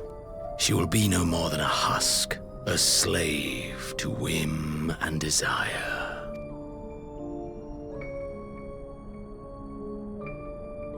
My lord, ever since the day you saw fit to save my miserable life, I have dreamed of repaying your benevolence. Upon my honor, I swear to devote myself wholly to your service. All that you command will be done, no matter the cost. But I fear the subtleties of your plan yet elude me. From the reports I have heard, the champion who aids the Doman resistance would make short work of a single icon. The icon is merely a message. The pacifist teachings of the Populares spread through this city like a plague. And I would remind the people of the threat we face. You will be my chosen agent. The hand which tolls the warning bell. The salvation of this world will not be won through the signing of treaties. Your chosen agent. I will not fail you, my lord.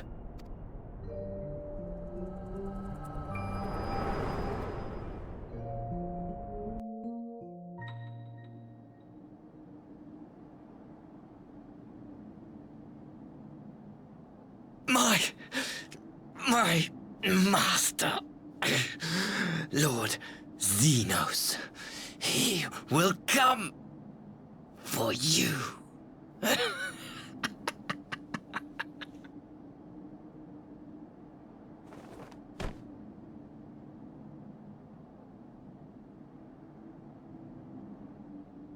You have prevailed, I see.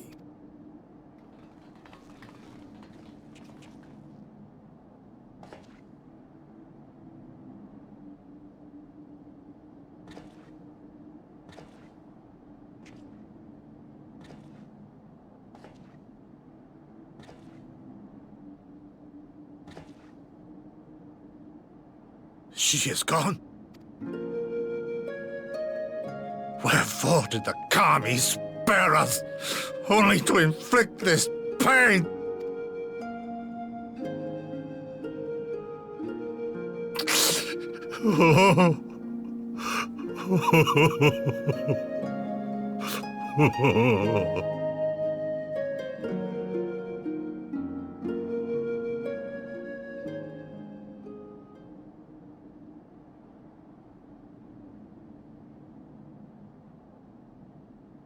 Death shall not want for company this day.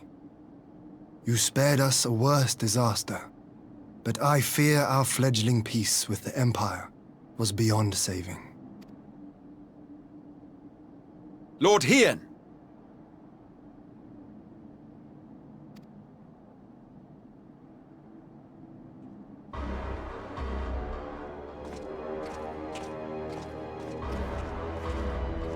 Maxima, is it not? I assumed you long fled. I entertain thoughts of escape even now. But our negotiations have yet to reach a satisfying conclusion. The ambassador insisted that the summoning spelled an end to our mission here. But it seemed to me there was more to the tale.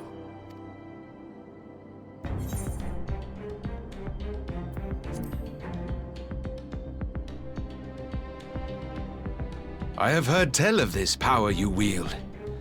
And in your vision, you witnessed Lord Xenos giving these orders. How can that be? Xenos is dead. He took his own life after the battle in Ala Mhigo. I saw his body with my own eyes. Forgive me, but Lord Xenos is very much alive. He granted our party an audience prior to our departure. That he was gravely wounded is certain, but his recovery appeared to be proceeding apace. I'm afraid I share Lord Hien's confusion. The man's death was confirmed and his remains interred. These are matters of public record.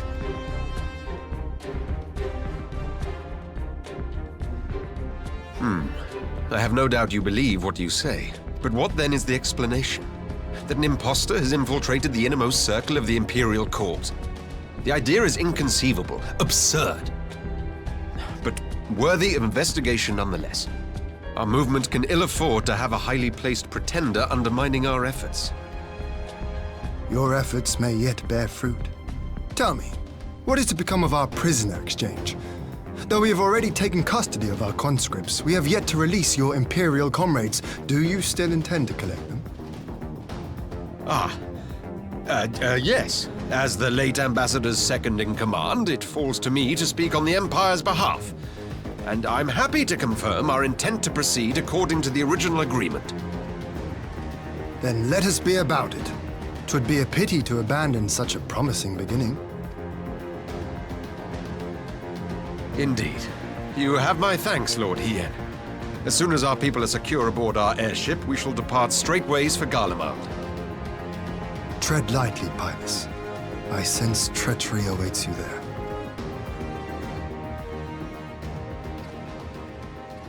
Might I accompany you to the capital? Alphino, have you gone mad? Impostor or no, if Xenos was instructing Asahi on the finer points of ritual summoning, then experience tells us there is an Ascian waiting in the wings. Without our knowledge and expertise, our new friends will be hard-pressed to contend with a foe for whom death is but a minor inconvenience. They need our help. Were you indeed willing to share your knowledge of this enemy, we would not shun your counsel. You truly mean to do this? In full knowledge of the danger? I have seen the Warrior of Light risk her life on countless occasions. Next to her, I'm scarce more than a distraction on the battlefield.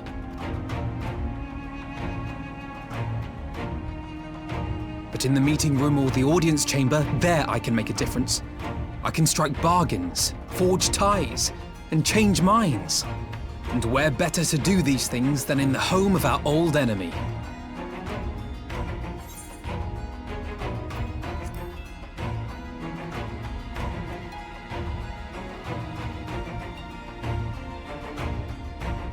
Tis not for me to stop you, but I would have you consider an alternative arrangement. Rather than braving the Empire as a simple traveler, go forth as an emissary of Doma. Such a position should offer you some measure of protection.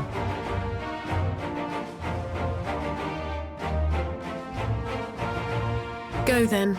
You've obviously made up your mind. Just try not to do anything reckless, all right? I shall be on my best behavior. Farewell, my friends.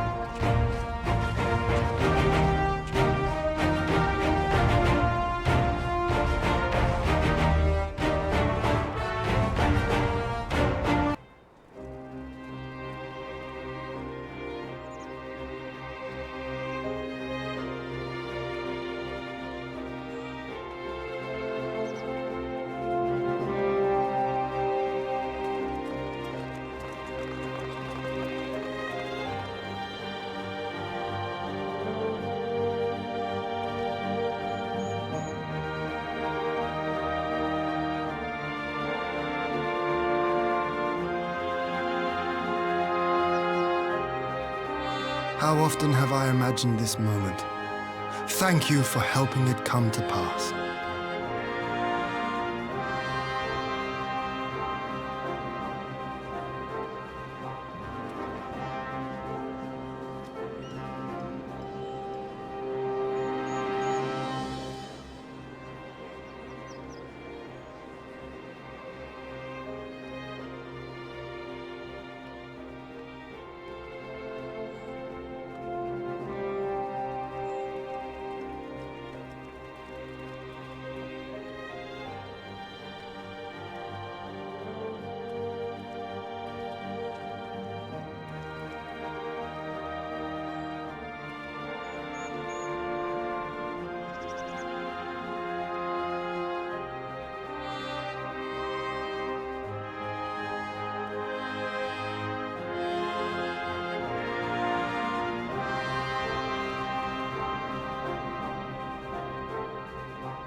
Ah, there you are.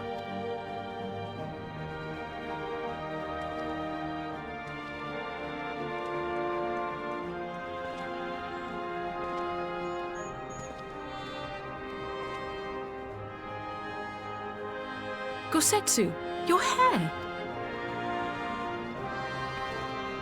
My friend, what have you done?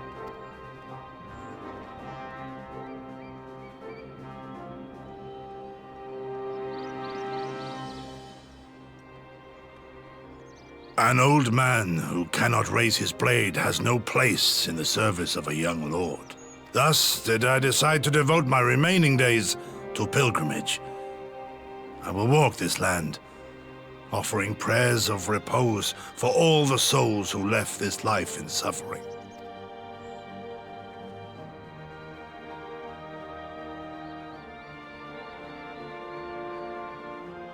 All of them?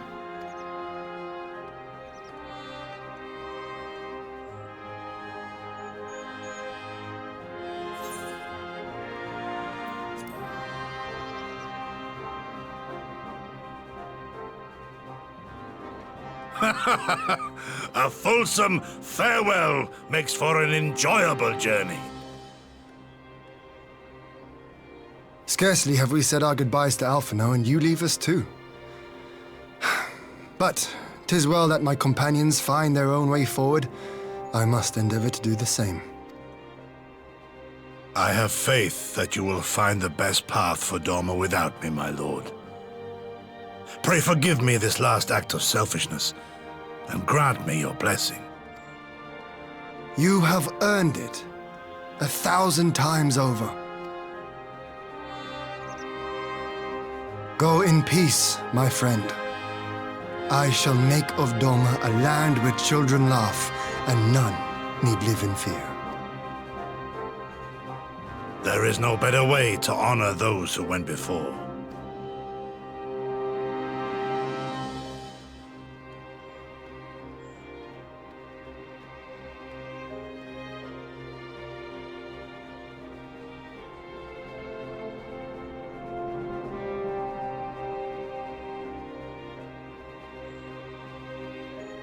And with that, I take my leave.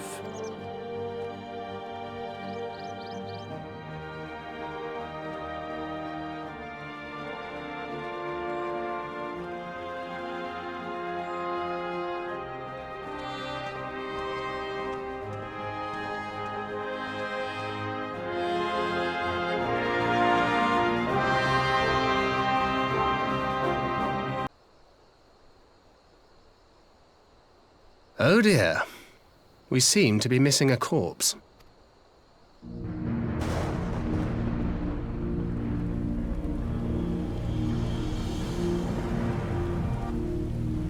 Well, it must be somewhere.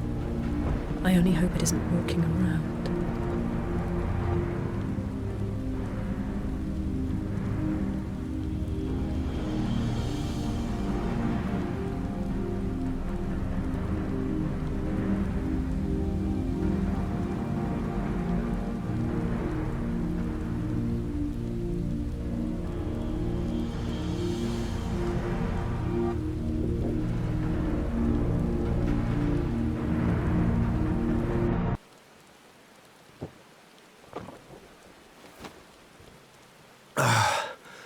Gods, I needed that.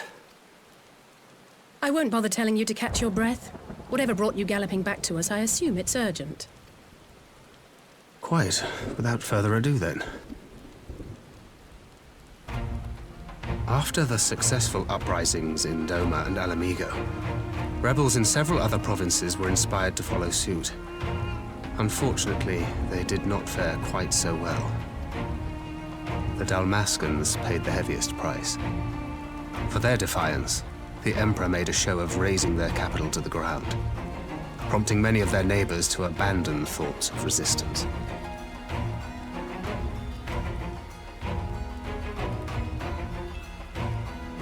But not all have given up on liberty. Heartened by the news of Doma's prisoner exchange, some still believe that the Empire may one day be amenable to negotiation. We have the shinobi to thank for spreading the good word. They have worked tirelessly to keep the subjugated informed, and a little knowledge can go a long way. There is at least a spark of hope, then. A spark in want of kindling, yes. The Alliance has already begun supplying materiel to resistance movements abroad, many of whom would otherwise struggle to continue the fight. The support effort has been led by the Sultana and the Elder Seedseer, who have both seen enough Ala Mhigan refugees to know the consequences of oppression. And for their troubles, they have quickly earned a reputation as folk heroes in certain corners of the Empire. That is all for the provinces. As for the Garlean motherland itself, our friends the Populares have suffered something of a setback, I regret to say. Talk is rife that Doma has summoned a primal, and the Empire's more liberal voices are being drowned out in the fearful clamor for retribution. And who do they think orchestrated this summoning? Oh, any but those truly responsible. Xenos has seen to that. Speaking of whom, the Crown Prince is recovering remarkably well. Well enough, in fact, to enable him to personally tour the provinces, putting the fear of the Emperor into the hearts of any would-be dissidents. He walks in plain sight, and none suspect him. Then it's as we feared. Yes, and Ascian wears his skin. But it was not that which brought me here in such haste. During my time in the provinces, I learned many things. Yet at no point did I hear any report of a Doman emissary in the capital. But Alphonse should have arrived by now. Could they be holding him there in secret? The possibility did cross my mind, but I have reason to believe he never reached his destination. As you know, Scions assigned to covert operations, such as Riol and myself, are issued special link pearls for communication in the event of an emergency. I mention this because it was originally Alphino's task to coordinate the response at headquarters, meaning he has one. And whose voice should I hear when mine recently crackled to life? You spoke with Alphino? Spoke with? No. I but heard his voice, and none too clearly at that. 2 words were all I could make out. The burn. The wasteland on the edge of Otherd. Something must have happened to them there.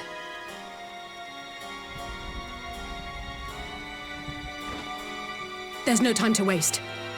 We must make for the burn at once. I had a feeling you might say that. And? I can't very well sit around here drinking tea if Alphino's in trouble. You said yourself that this link pill was only to be used in emergencies. So I'm going, and that's the end of it.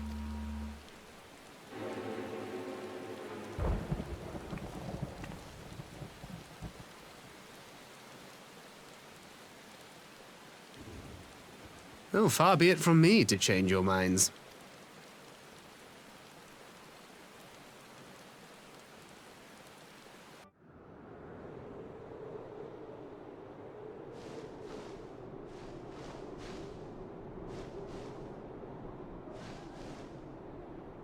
Make ready, friends! We are come to the burn!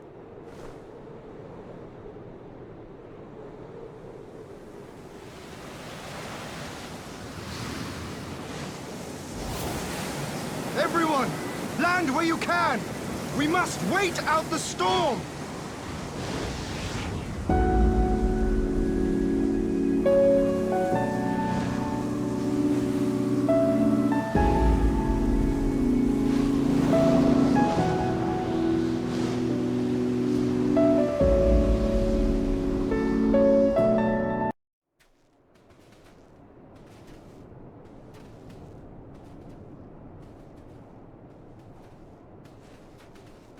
Between contending with bloodthirsty beasts and sand in my every conceivable place, I'm quite ready to leave this wasteland.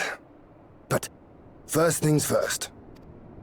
Do you see the crashed ship over yonder? Judging by its class, it must be the vessel that bore Master Alphino away.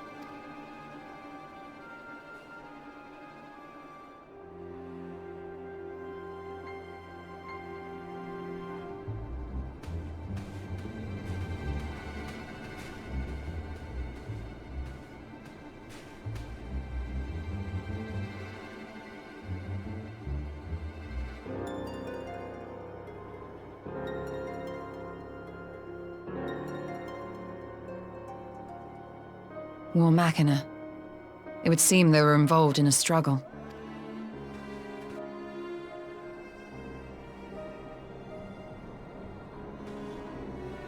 There may be clues.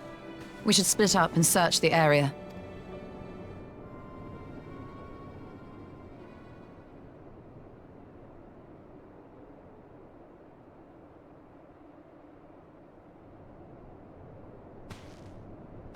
There's no sign of Alphino, nor of Maxima and his people.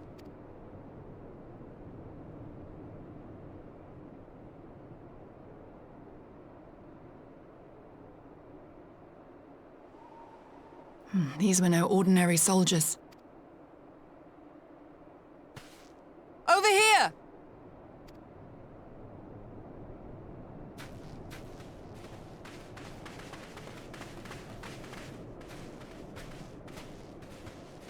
The insignia on this man's uniform identifies him as one of the Emperor's personal guard. Hand-picked soldiers, answering only to the royal family. That would explain why all the casualties are Garlean. They were fighting their own. You're saying the Emperor was behind all this? That Alphino is his prisoner?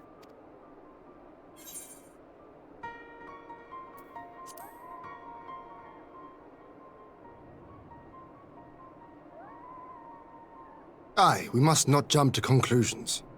Besides, Alphino is more than capable of looking after himself, is he not?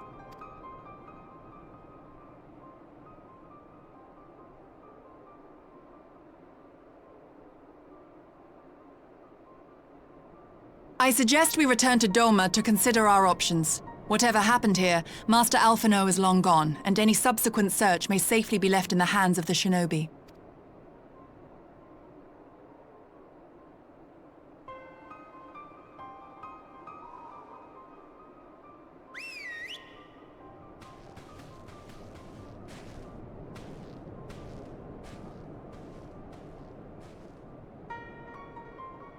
Where in the world are you, brother?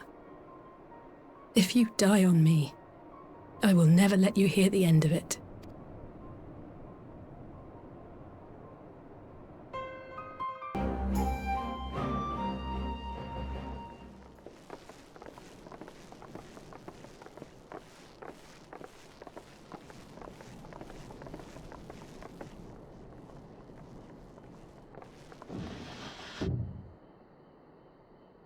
Lise! What brings you here? Oh, Alliance business. We have a request for Doma. Well, Hien. But that can wait. They told me you were out searching for Alphino. Did you manage to pick up his trail?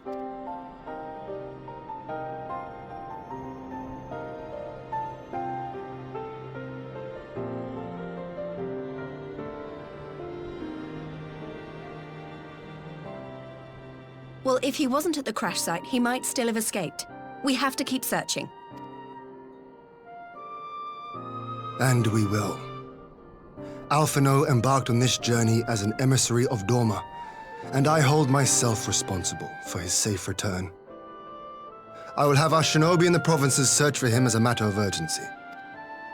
Chin up, Alize. You'll get to admonish your brother for his recklessness yet. Well, someone has to do it. I'm sure he's going to be fine. There is one thing I'm not sure about, though. You said it was the Emperor's personal guard that attacked Alphino's airship. But the Populares would never have been able to arrange the prisoner exchange without Varys' blessing. So why would he sabotage his own mission?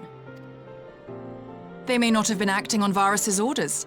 The guard answer not only to him, but to his family, the Crown Prince included. When Yotsuyu summoned Tsukuyomi, Asahi was quick to proclaim that a dormant citizen had violated the terms of our agreement, that the negotiations had failed. And it is this version of events that is now being repeated across Garlemald. To hear the tale, one would think the prisoner exchange never took place. Plainly, someone is manipulating matters from the shadows, most likely Xenos, or whoever it is that wears his face. Whichever Ascian you mean. We all know the nature of our adversary. The servants of chaos are true to their name.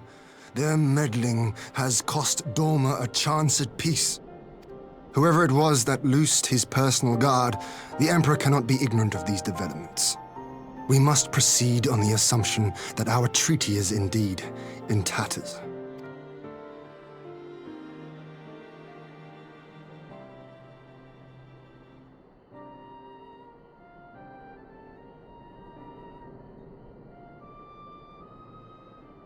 But come, Lys.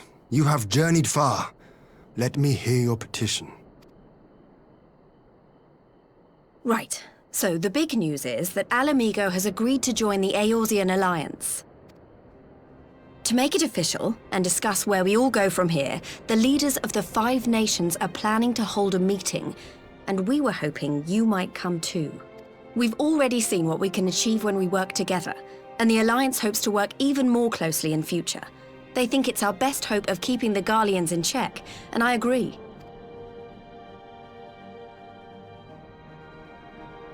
As do I. By coordinating our efforts in the east and west, we may be able to discourage them from committing their forces to a single front. I accept your invitation. I must, however, ask for time to attend to some pressing matters here. In light of recent events, the risk of Imperial reprisals is greater than ever, and I would not leave Dorma unguarded. Ere I depart, I must shore up her defenses. Understood. I'll let the Alliance know. We'll wait to hear from you before setting a date. The meeting's to be held at the Royal Palace in Ala Mhigo, incidentally. Do you remember the way? Well enough. Please assure my hosts that I will not keep them waiting any longer than I have to. Consider it done. And thank you for agreeing to come. If we all put our heads together, we're sure to find the best way forward. For everyone.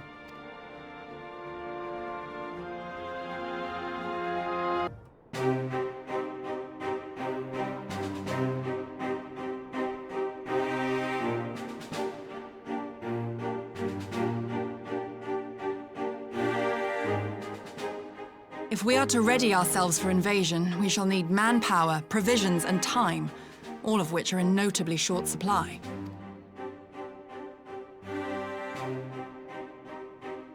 Candid as ever, Yugiri, and correct, I concede. Fortunately, I have an idea. 'Tis plain no single nation can stand against the might of the Empire. And it was only with the aid of others that Dorma succeeded in winning her freedom. So, I mean to take a leaf out of our Eorzean friends' book and form an alliance of our own. In addition to those with whom we already share an understanding, I would reach out to Hingashi and Suinosato, and further afield to the myriad peoples of Nangsha and Dalmasca. I am under no illusion. Not all will answer the call. Yet disparate though we may be, we are united in our desire for freedom. If our neighbors could be made to see what is at stake, Ascian machinations and all, cooperation need not be so far-fetched a notion. It may even seem practical. Under the guidance of our former leader, Master Louis Soir, we once strove to unite the fractious city-states of Eorzea. I dare say that experience shall be of use in your endeavor. We should be glad of your wisdom. For the record, I would have been in favor of this plan even if it hadn't been my grandfather's, but I have to ask, how will we secure the time to carry it out? Not that anyone has forgotten, but the Garleans have airships. Lots and lots of airships. Should they catch wind of our plan, they could send an armada to overwhelm us before our alliance had even begun to take shape. Not if we deny them access to the skies. During our time in the Burn, the Warrior of Light and I chanced upon some Allagan ruins. Oh?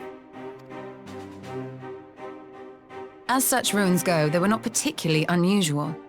But something about the surrounding land struck me as odd. Faint though it was, its ethereal residue was uncannily similar to that of Azizlar. Identical, in fact. For locations so far removed to share a single etheric signature is all but impossible. I conclude, therefore, that the Allagans created the floating continent with land taken from the Burn. While that is a most intriguing theory, I fail to see what relevance it has to Dorma's defense. Azizlar was enclosed in a powerful energy barrier, impenetrable even to an Agrius-class battleship. It occurred to me that those ruins may have enjoyed similar protection. I have no proof, but the Warrior of Light did report seeing a structure resembling other known Allagan field generators.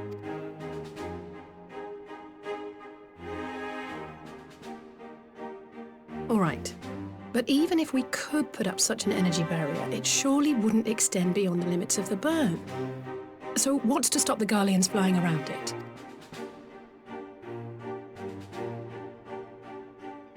Fuel. The Dalmascan capital, Rabanasta, was a key Imperial refueling point in the east. By laying waste to it as a lesson to the rest, the Empire greatly hindered its own operations in the region. If an Imperial fleet were to advance upon Dorma, it would now have little choice but to travel, as the crow flies, over the Burn. I see.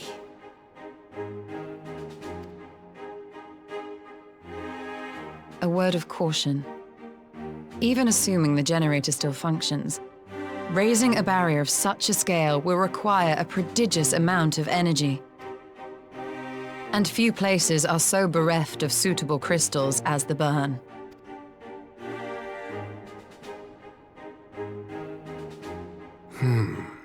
A source of energy.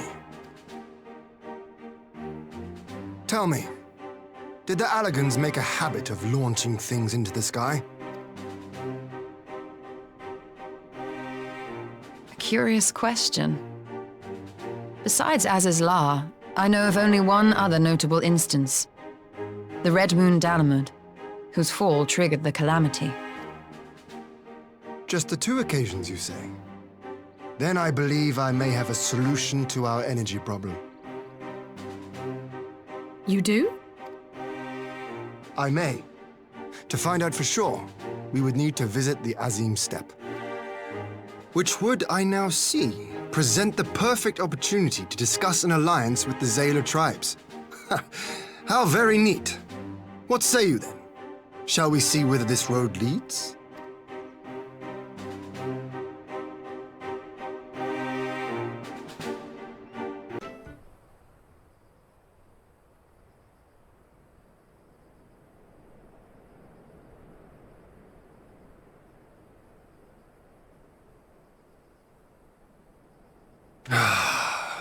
I will never tire of this vista.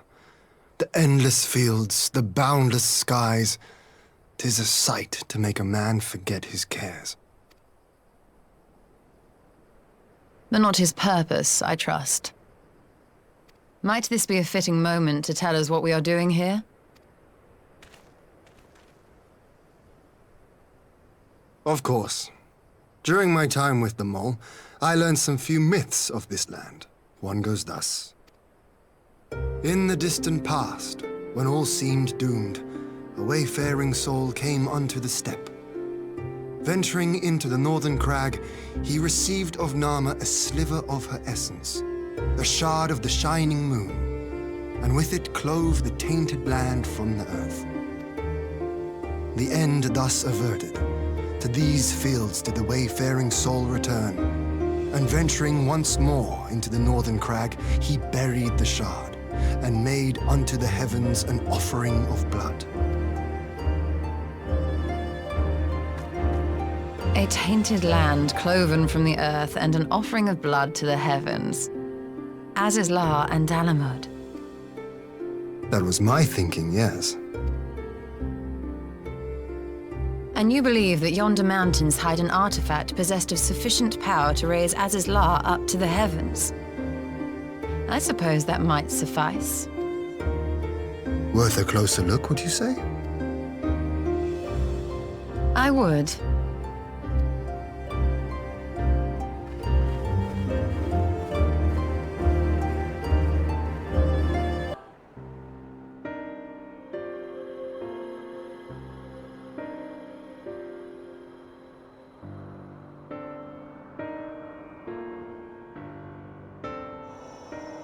Such an abundance of ether. Are we in luck? We are. This is an Allagan artifact, most likely built to regulate the flow of ether. I strongly suspect the ancients used it to stem the flow from here to the burn. That would explain how they were able to untether what became Azizlar from its surroundings. But were we to throw open the floodgates, the resultant deluge would surely be sufficient to raise our wall. And in restoring the flow, we may also restore life to the wasteland.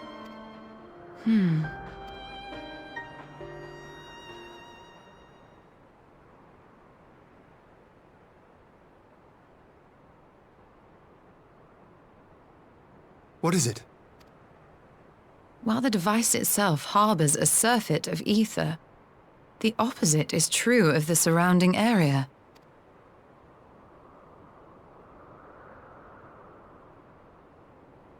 An effect of regulation, perhaps. A similar phenomenon seemed to be occurring in Doma.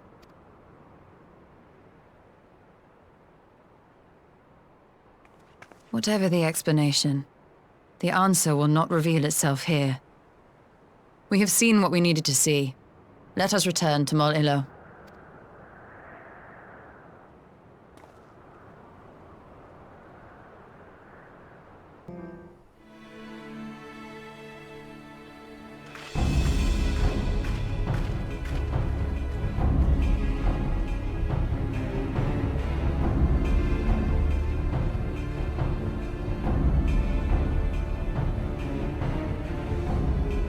Yes! This spot shall serve as well as any. I shall enjoy this Harn. Is this truly necessary? Have you no peaceable way of making decisions?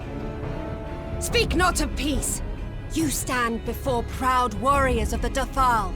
In the heat of battle do our souls burn brightest. We lay low the strong that we may rise higher. That is our way. The way of might. There is no other. Oh, they do not want for conviction.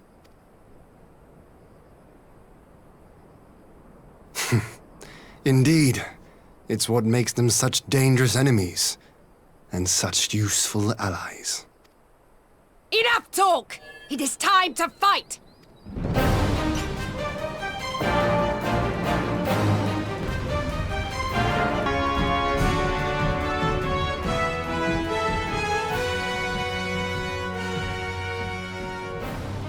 Yes! Yes! Not since the Nardum has my soul burned so!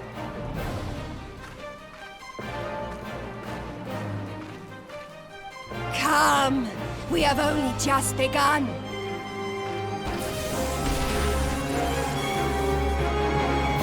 Enough! You were not granted leave to set the steppe ablaze. Well, well, the sun has come out to play. Be gone, Moonstruck Oranir! I am busy! Fool of a Dothal! Have you forgotten the face of your master already? The sun will never set! From his seat on high, he reigns over all, now and forever.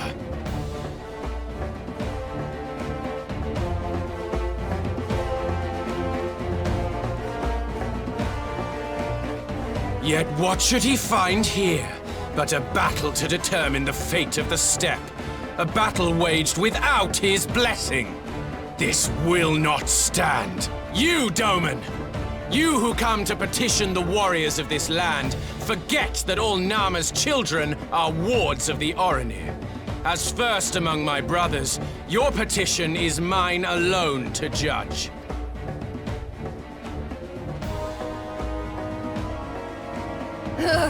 These words are as wind from a horse's backside.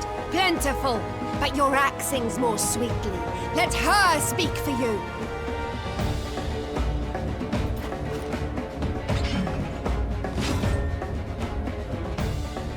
Insolent child. You will learn your place!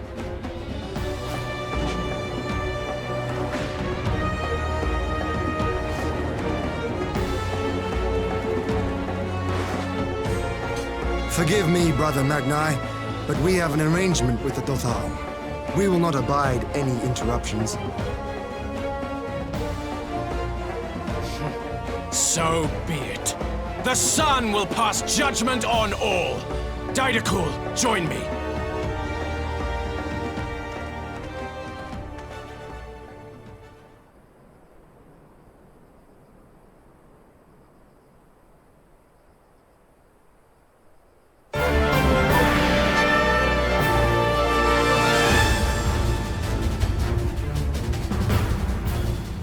The sun is in good company. We may dance alone.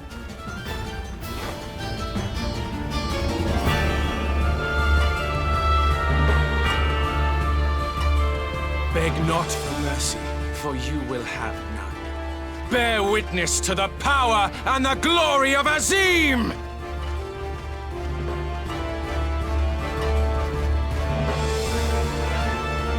Constantly at each other's throats like rabid dogs. Gods, I'm turning into her. I have not the patience for this, but if we must fight, let us at least be brief. Come.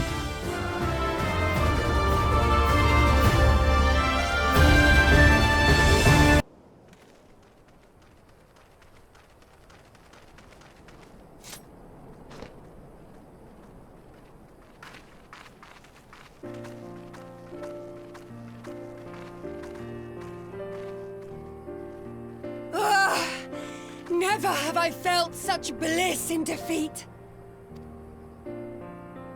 'Twas a battle to burn soul and flesh to ash. We Dothal will lend you our strength as promised. Nama's power is yours to wield.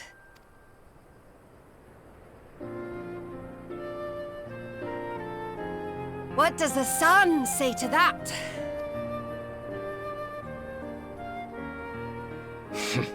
The sun is not driven by base motives such as yours. But they have been judged and found worthy.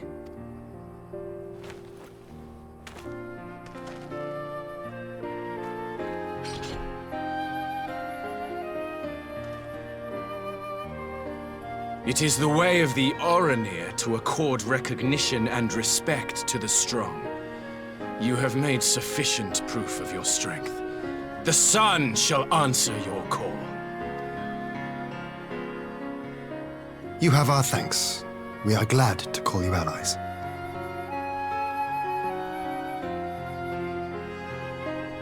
You? By what are you called?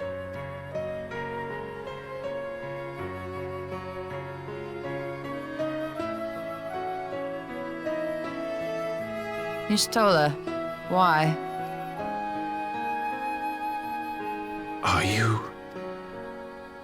Are you my Nama?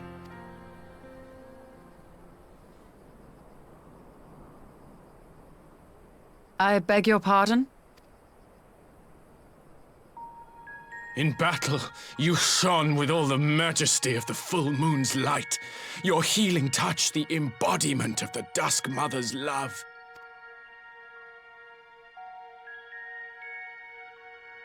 Long had I wondered if my Nama might not be a woman of the steppe. Beholding you, I am all but certain.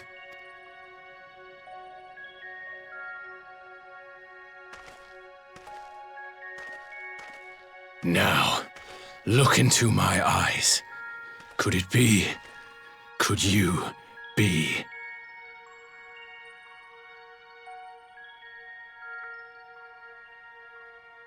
I am. Not interested, little son. Try again when you've become a man.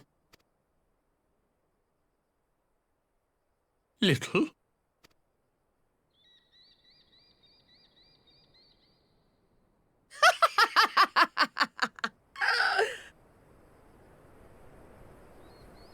Little son! Little son!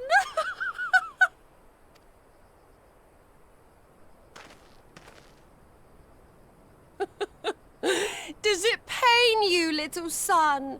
Crave you salve to soothe the ache? Fire to sear the wound in your heart?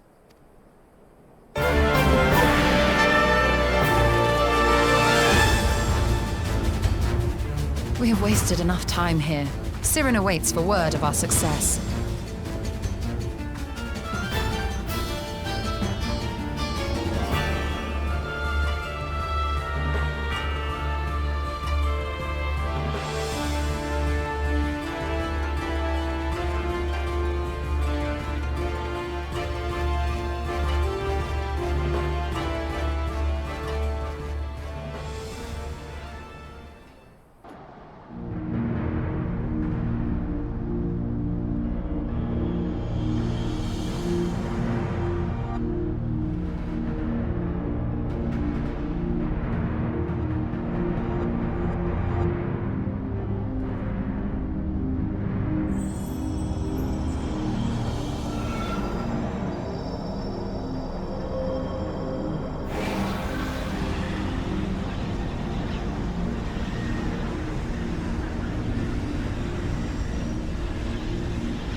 Did it work?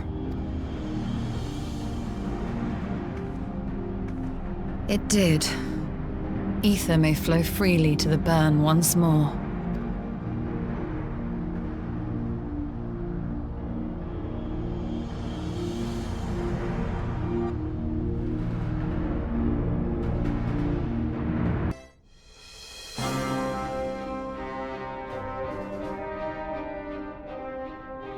Mistress Lys, Commander Aldin, it gives me great pleasure to formally welcome the city-state of Ala Mhigo to the Eorzean Alliance. The pleasure is ours, Your Grace. I know I speak for all Ala Mhigans when I say that we are glad of this chance to stand with our comrades of the Alliance. And we, for our part, are glad indeed to be able to welcome friends both old and new. Lord Hien of Dormer, at your service. Pray, accept my heartfelt thanks for your generous invitation. Nay, 'tis we who must thank you for journeying so far. And 'twould be remiss of me not to acknowledge the part the Scions of the Seventh Dawn have played in bringing all of us together. In times of great unrest, You and yours have been our constant companions, without whom we would not be here.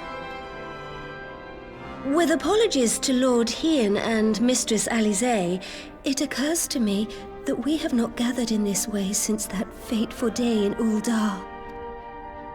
The day I lost my arm and my freedom. As I lay in my cell, never did I dream that I would one day be given the chance to represent my homeland at this council. I would not even be alive had you not plucked me from the jaws of death. You, Yugiri, and Alphino. Would that the lad could be with us. I too owe my presence here to Alphino, in so many ways. Until such time as he returns, I mean to carry on his good work as best I can.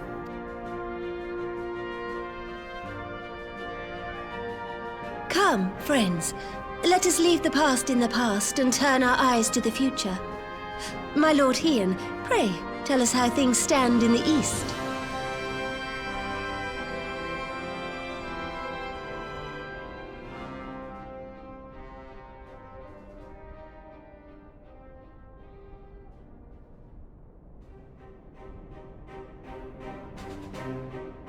Having heard the rumors of dissent in Garlemald, I dared to dream of a peaceable solution. The Empire will not so easily change its ways. If the Garleans have a mind to take back Doma and Ala Mhigo, we'll be hard-pressed to stop them, even with the might of 6 nations. But while we lack the strength to fight the tide, a course may yet present itself, if we read the winds aright. The winds suggest but one course to me. One which leads from the sea unto the river and thence to the source of all our woes.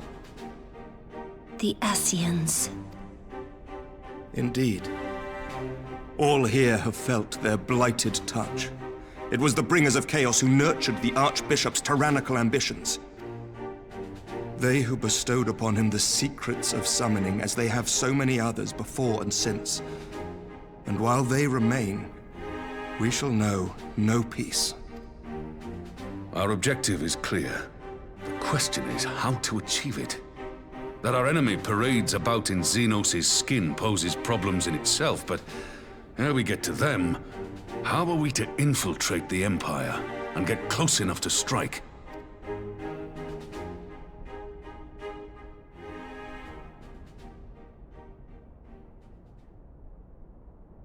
While I see the wisdom in targeting the Scions, an assassination attempt on Garlean soil would do little to aid our cause, even were it to succeed. It's time we used our enemy's preferred tactic: subterfuge. You have an idea? Speak your mind, Master Thancred. None here know the enemy better than the Scions, and you mayhap best of all. Whatever it is you propose, we will give it fair hearing. On that you have my word. Very well, Admiral. My proposal is thus. We dispatch the shinobi to Imperial territory. There, they sow the rumor that the Crown Prince perished in the battle for Ala Mhigo, and that the man parading around is in fact a corpse inhabited by a servant of darkness.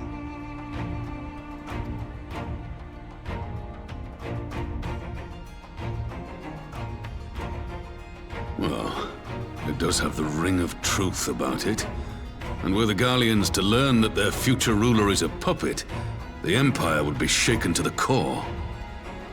But at the risk of sounding stupid, would they actually believe such an unlikely story? I didn't. Ordinarily not. But prior to his miraculous recovery, rumors of Xenos' death had already begun to circulate around the Empire. Ultimately, however, what the masses believe is not our chief concern. Our true objective is to create an opening for rival factions within Garlemald to exploit. Just as a war of succession erupted in the wake of Emperor Solus's death. A war which raged until but recently, plunging the Imperial House into disarray as nephew and uncle grappled for the throne. It is no coincidence that one of Varus's first acts as Emperor was to name Xenos heir apparent, family feuds being so tiresome when armies are involved. Not all welcomed his choice of successor, however. There is no shortage of individuals who aspire to the throne, who would jump at any chance to seize power. The news that Xenos is not only dead, but a puppet to diabolical forces would be too enticing to ignore. The Empire would not be quick to recover from a second war of succession. I am no stranger to infiltrating Imperial territory. With a team of operatives gathered from among the Alliance's finest, the plan should have a reasonable chance of success. Doma already has shinobi in place throughout the provinces. We stand ready to act, and act we must. What say you all?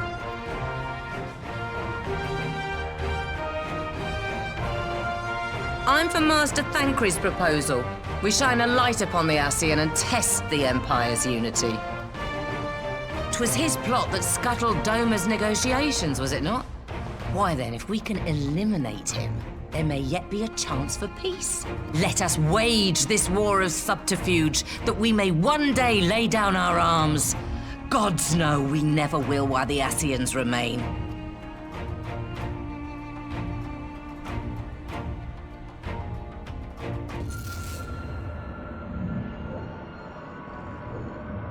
That way. Sorrow.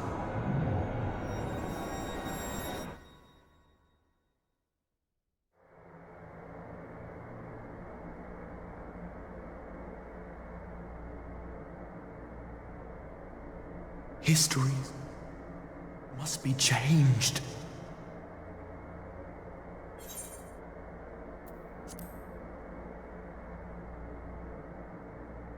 Ahead looms a calamity.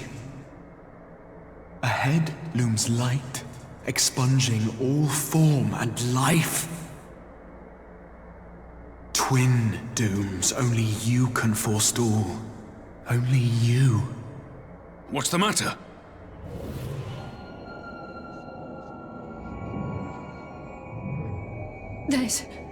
There's a voice. Spies in our midst? Nay, I sense no such presence. Let expanse contract, eon become instant. Throw wide the gates that we may pass.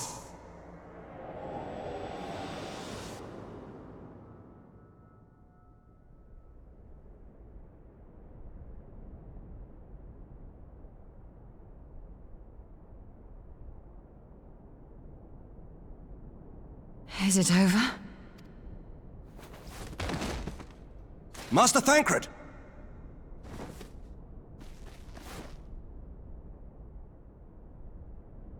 12 for Fend. Bear him to a private chamber. Have every healer make ready. Swiftly!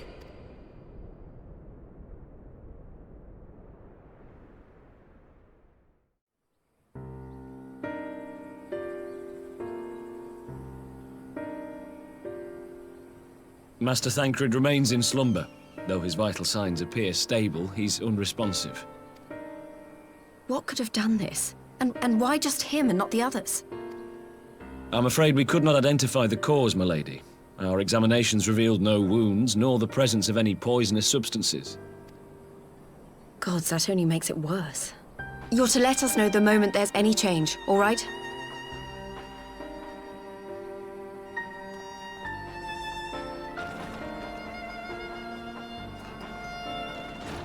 Thank you for coming. Knowing Thancred, he would apologize for being otherwise engaged at so crucial a juncture. In gifting us a course of action, Thancred sowed the seed of all that is to follow. We have but to nurture it as best we can. To him, I would say, rest easy, that he may wake to enjoy the fruits of our labors. Now, the matter of the mysterious voice must not be forgotten. Will you tell me exactly what happened? Alize and I heard a voice in the moments before Thancred collapsed. It was accompanied by a severe headache, as if something were clutching at our minds. Did you experience the same thing?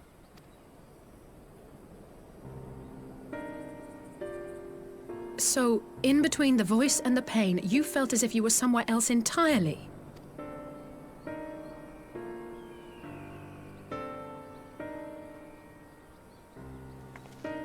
Your testimony confirms my suspicion. That which you experienced was, I believe, your soul being plucked from your flesh. Called. Called? I myself examined Thancred.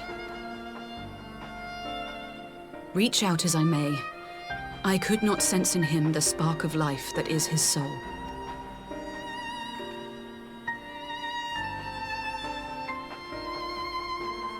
That Thancred alone was stricken so is likely due to his heightened sensitivity to the effects of ether, a consequence of his prior possession by the Ascian Lahabrea.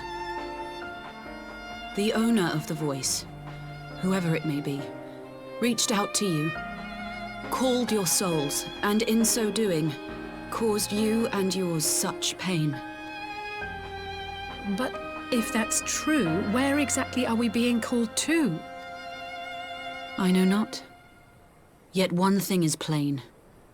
Whoever waits for you on the other side is possessed of a power unlike any I have ever known.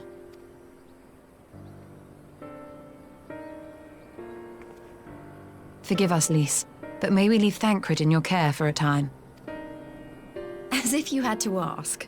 I may not be a scion anymore, but I'm no less a friend. Don't worry. I'll see to it that Thancred's well looked after. Just focus on solving this mystery, all right? Thank you, Lys.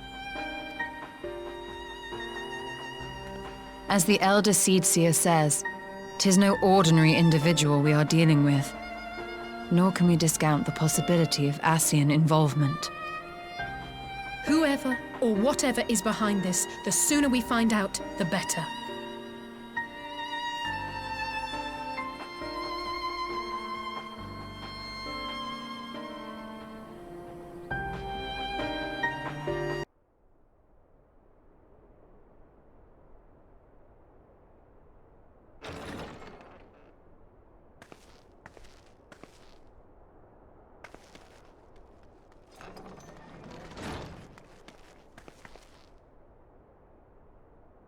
Urianger!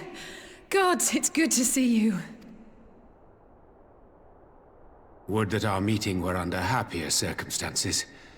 I judged the voice sufficient cause for concern even before you sent word of its effect on our comrade. You heard it too, then? Aye. And all but certainly at the selfsame instant. Alas, pained as I was, I could make little sense of what few words did then reach mine ears.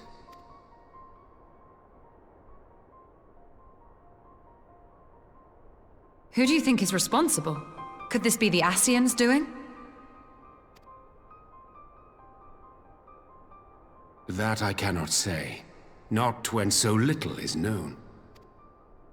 Ere I indulge in speculation, I would examine Thancred with mine own eyes. To Ala Mhigo, then, without further delay. One other thing. During my visit to the Far East, I observed a strange phenomenon. Thou referrest, I presume, to the localized reduction in etheric density. Well, that spares me the trouble of an explanation. Yes. I noted precisely that at two apparently unconnected locations. I take it the phenomenon is not limited to the Far East. Indeed not. Of late, our agents charged with surveilling the beast tribes have spoken of little else. In every corner of the realm, they tell of places in which the ether hath grown thin. Naturally, my suspicions first turned to primal activity, but the areas thus affected betray no evidence of summoning. I must confess to being quite perplexed. If the same phenomenon is being observed in multiple locations on opposite sides of the world, we may safely discount regional factors. Needless to say, this warrants further investigation. Indeed. I shall make it my task.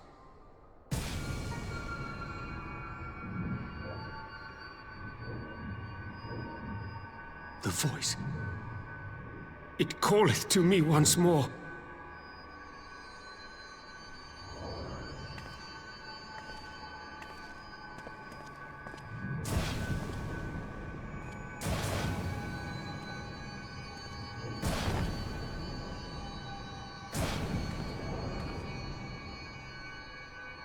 I hear it too.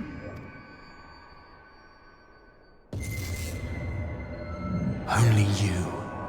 Only you. No!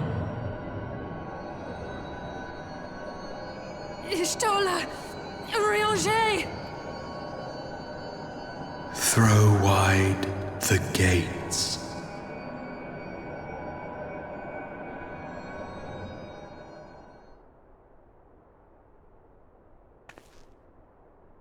No! No, this can't be happening!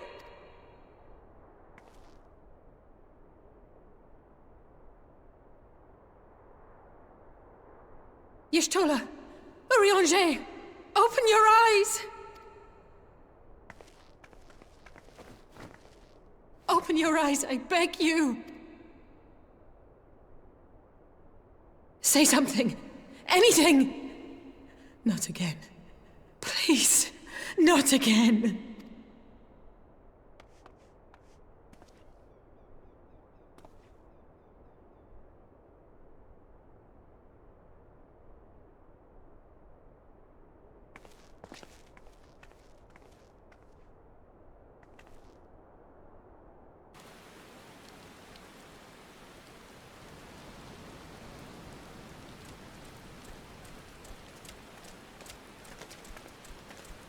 Here he is, my lady.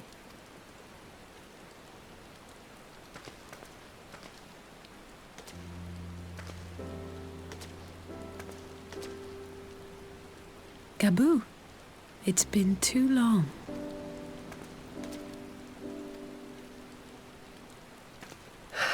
I'm afraid there's been no change. If he can see or hear us, he has given no sign. I see. You're still fighting. I'm proud of you.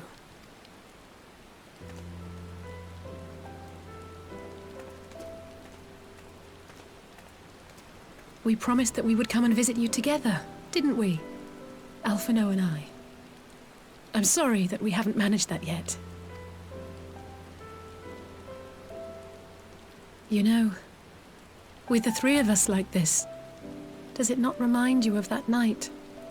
Of the stars beyond count twinkling in the heavens? I was feeling pretty low back then. Powerless. But I knew that my brother was close by if I needed him, and that the others would be waiting for me back at the Rising Stones. Not like now.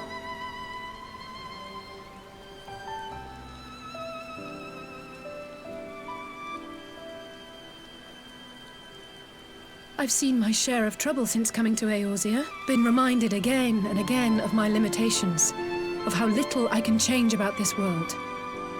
And I've come to know the sorrow of parting all too well. But to have the people I hold dear struck down before my eyes, and be powerless to help them, that I cannot bear.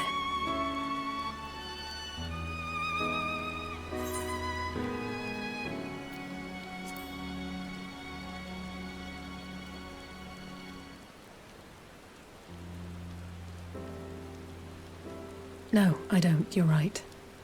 It's pure arrogance to imagine I can solve everything by myself. You'd think I'd have learned that by now.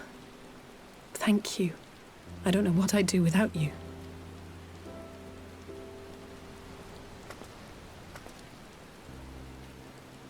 Well, that's more than enough brooding for one day. Come on. We have friends to save.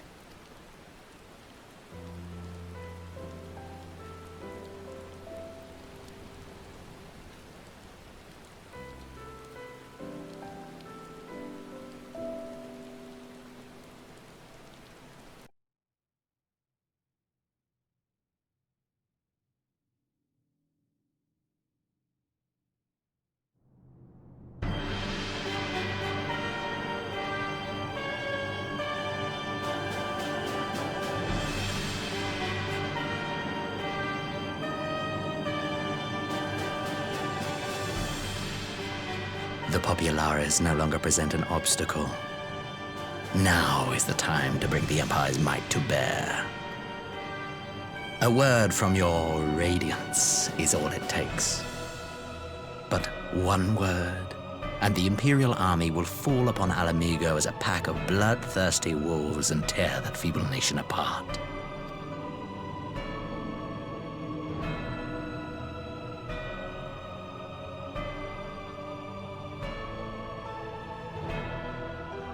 Have you no words for me?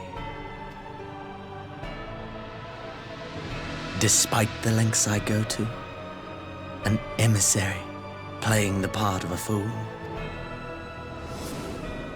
When first I took this face, I swore to use all of my knowledge, all of my power, to further the cause of the Empire.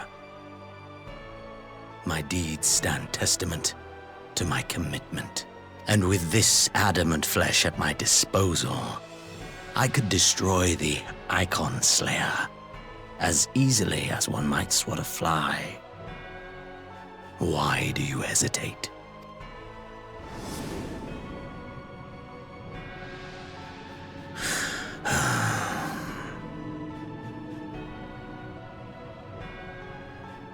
Our enemy is resourceful.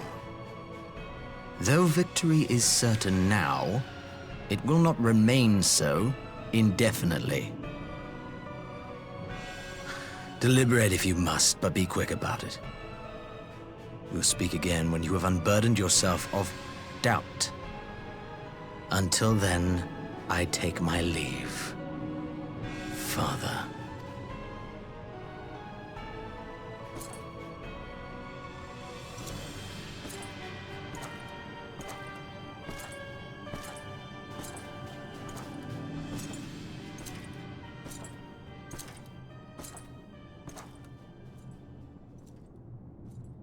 I should be the one to sigh.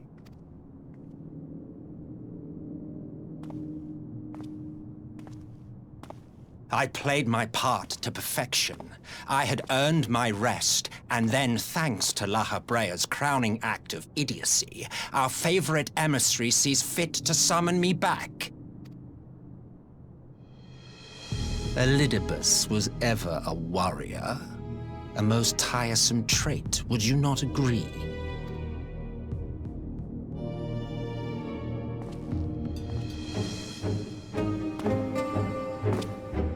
What? Have you no words for me either? No matter. I've long grown weary of this mummery.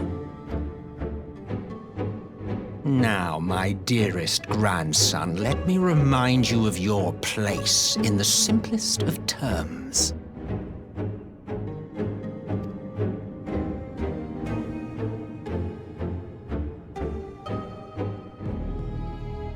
You do not make judgments, you administer them. Swiftly and to the letter. Naught else is your concern.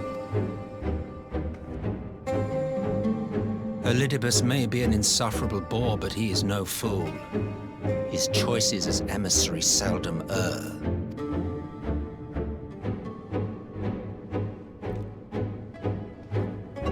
If aught threatens the balance twixt light and dark, it falls to you to remove it. Be it by your own hands or by your armies, you have ample means at your disposal.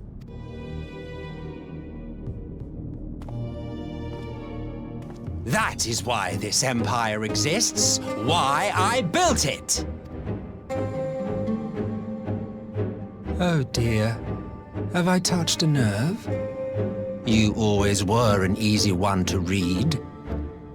I pity you, I do. As they say, ignorance is bliss. And I know how much happier you would be not knowing the things you know. The founding father was an Ascian, and he created the Empire solely for the purpose of sowing the seeds of chaos.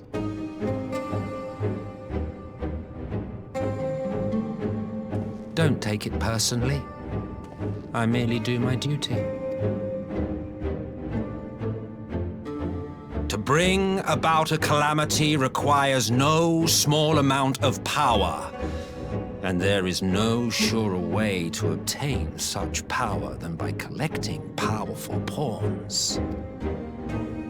To that end, I have labored long and hard, and I must say I am quite pleased with my handiwork, paltry though it seems in comparison to Alag.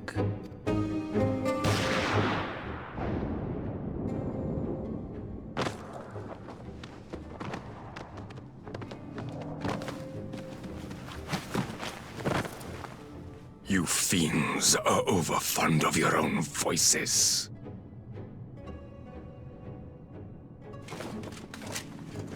Mark me, Ascian. Man is the master of his own destiny.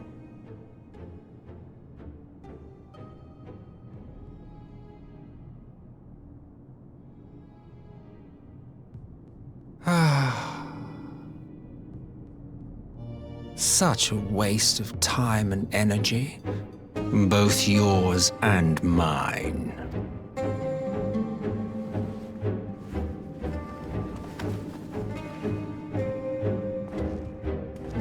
Lest you forget you are Emperor now. If you wish to spout drivel about man's destiny, save it for the masses.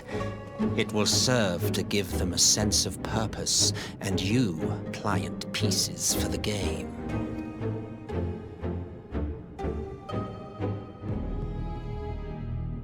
Oh, do stop sulking, boy. You, of all people, should understand. Ours is a struggle to restore both mankind and the world to their rightful state. Viewed thus, our goals are one and the same.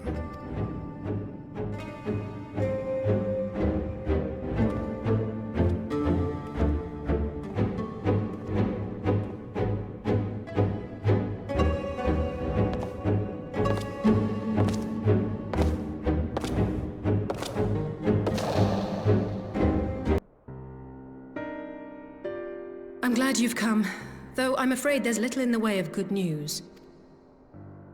After you left, we reached out to both the Alchemists Guild and Stillglade Fane and attempted all manner of treatments. But the results were always the same. Whatever the answer is, it's not alchemy or conjuring. Why did it have to be Y'shtola and Urianger and not me? Out of all of us, they are the ones who could feasibly have solved this puzzle. And Elfino's still missing. God, it's all going wrong. Where do we even start? A grave situation indeed. Might I be of some assistance?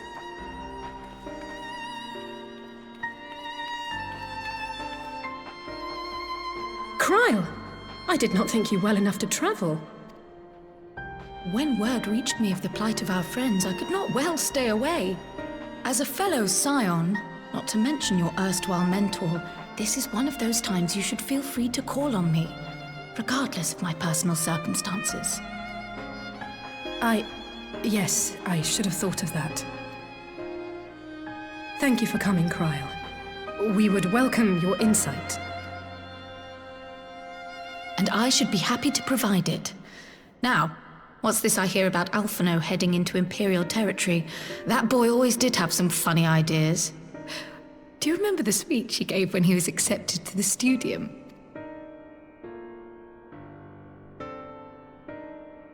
My life's goal is naught less than the salvation of this star.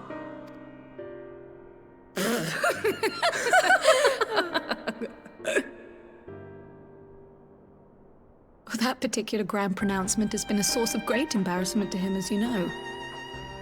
But the fact of the matter is, he meant every word and has lived his life accordingly.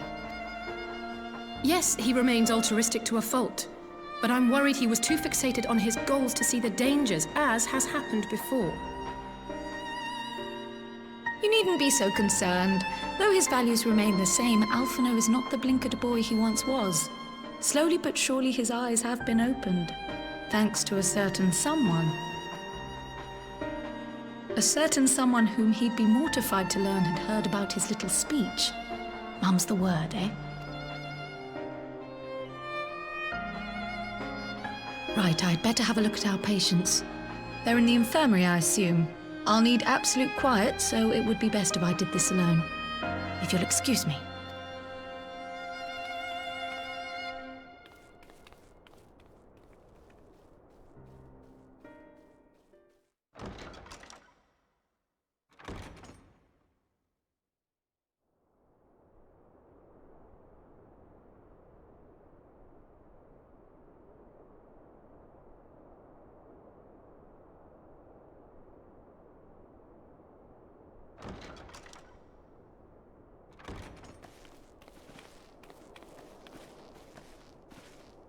All three are in fine physical health. At a glance, I would say they were merely sound asleep. Except for the fact that I couldn't sense the slightest trace of them in their bodies. It's as if their souls have taken leave of their physical forms. Ah, yes. The Elder Seedseer made a similar observation. I've read the report. When you heard this mysterious voice, you described feeling as if you were somewhere else, yes?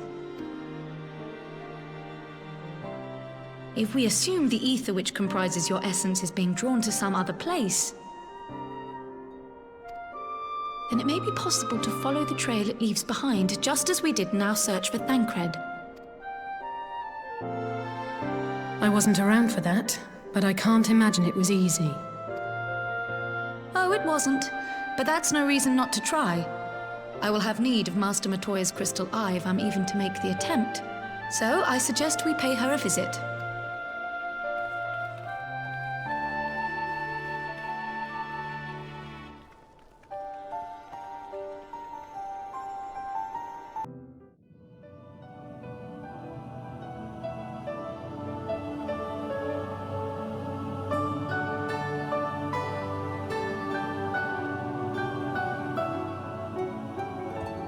Come to disturb my peace again, have you?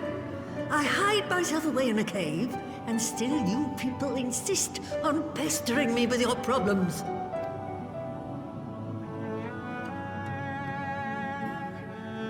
Oh, I mistook you for young what's-his-name, but I see now you're the sister.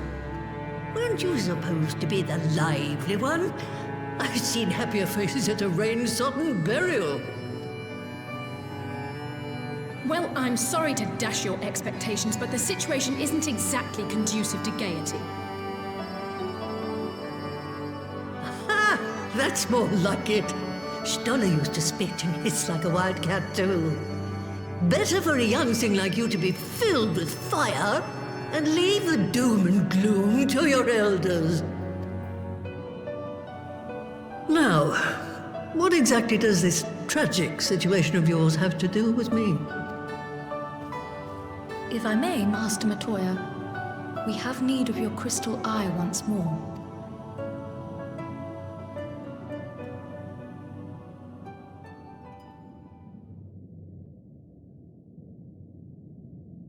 And Stoller is one of the afflicted, is she? Very well. She may be an ungrateful stray, but she's my ungrateful stray, and I'll not see her buried before I am.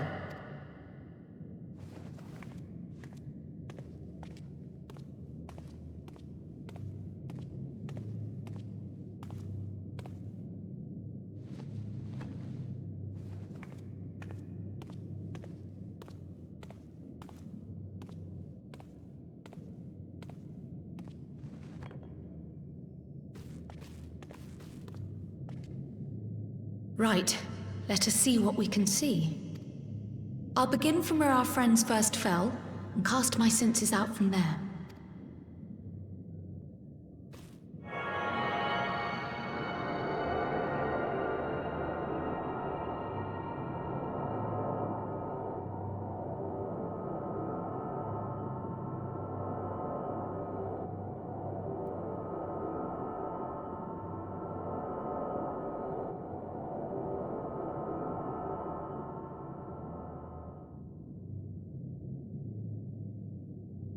What is it?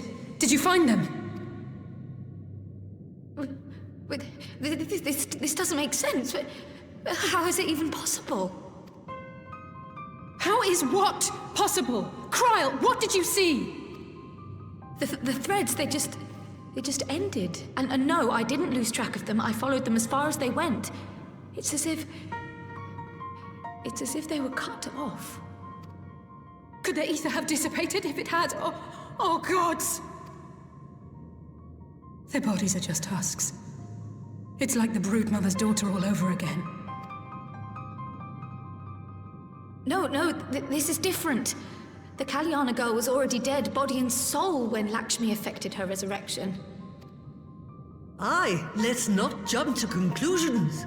If their physical forms yet breathe, and show no signs of wasting, then it follows that their souls must still be intact somewhere. But where? That's the question, isn't it, girl? Death has not taken them to the ethereal sea, yet there are no tracks left for us to follow.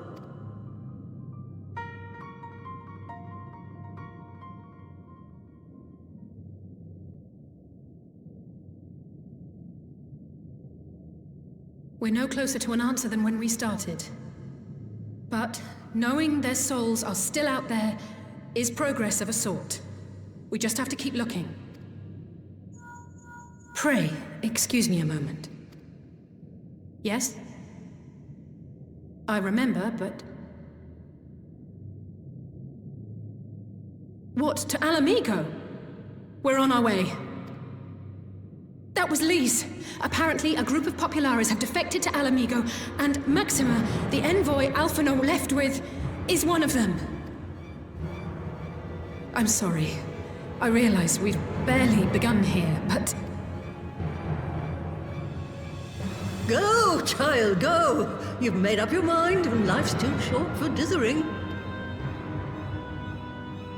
I'll do some digging in the meantime and see if there isn't some other method we could use to continue the search. Let's be off then.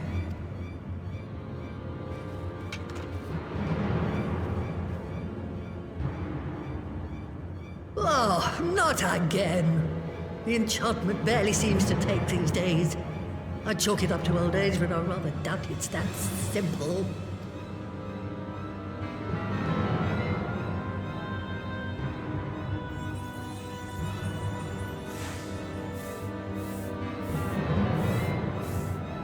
Before they took ill, Y'shtola and Urianger were sharing notes on a thinning of the ether. It seems to be happening all over. Does it now? And here I was, all set to blame my woes on that creaking mountain of refuse clogging up the Thaliak. I fear something has gone awry. Still, there's naught to be gained from starting in shadows.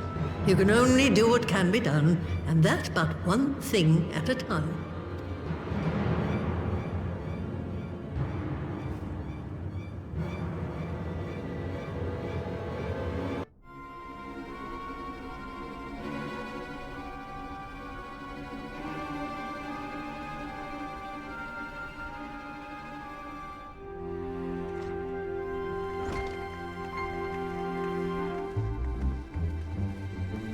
I'm sorry to drag you halfway across the realm, but when Maxima mentioned Alphino, I thought you'd want to hear the news in person.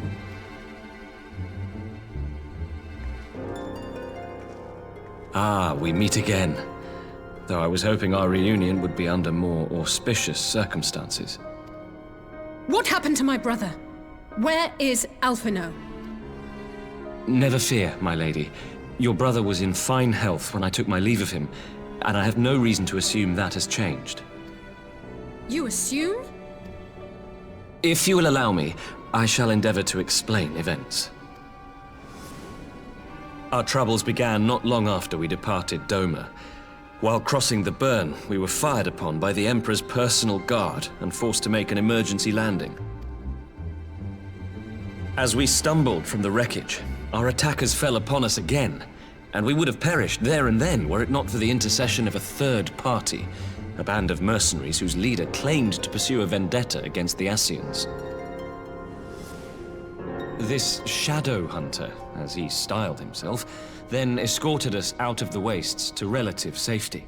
Upon arriving back in civilization, I gathered my Populares colleagues and prepared to flee the Empire. Master Alphino, however, declined the invitation to join us, preferring to continue his investigation into the Scion threat. Well, at least he's not lying in a heap in the burn. Tell us more about these Scion hunters. Who are they? And is Alphino still with them? He is. As to who they are, I'm afraid I have nothing to tell you. Beyond the fact that they root out and destroy Scions, they were unwilling to divulge anything which might serve to identify them. They would not even reveal their next destination. But Master Alphino asked to accompany them all the same. Since parting company with your brother, we've been engaged in a game of cat and mouse with the Emperor's guard. We made our way through province after province, finding the army busy restoring order wherever we went, until we finally arrived here in Ala Mhigo. I cannot thank Commander Aldin enough for giving us such an unexpectedly warm welcome. I'm not inclined to turn away refugees, no matter which land they call home. And if they can tell me how things lie in Garlemald, all the better. On that subject, there is much I would tell you. During the course of our journey, we heard tales that an entire rebel army had been slaughtered in the space of a single night. It would seem my former comrades grew tired of putting down uprisings in the conventional manner, and chose instead to bring a formidable new weapon to bear. Details were sparse, but the rumor alone was enough to dampen the flames of rebellion. I have also heard reports that several companies have withdrawn from their designated provinces and begun marching westward. It is my assessment that the Empire's forces are mobilizing for a large-scale military engagement.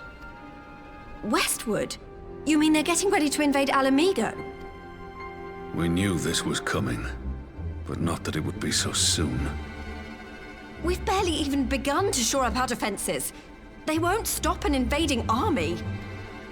No, they won't. Dispatch messengers to the Alliance leadership requesting reinforcements, and send word to our officers in the field to hasten completion of those border fortifications. Prepare to meet the Imperials head on! No matter how quickly we act, we still want for time. When the enemy comes into view, our best recourse will be to open negotiations with their commander, and see that the ensuing proceedings take as long as possible. Would you and Alize head to Doma and let Lord Hien know about this? I'm sure he'll want to hear about Alphino too. Consider it done. We'll send word when...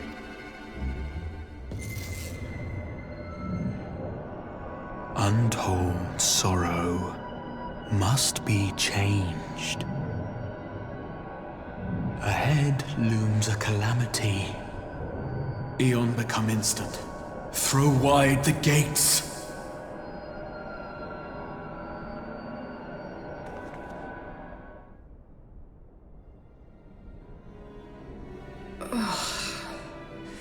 You heard it too.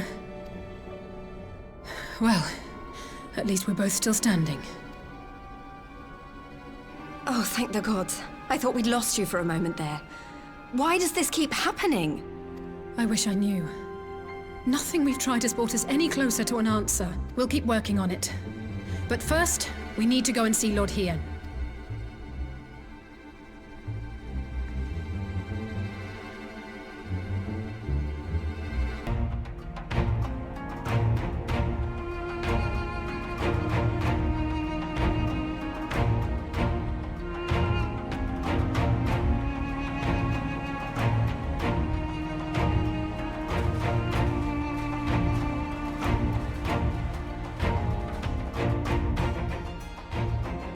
It seems the engineers have matters well in hand.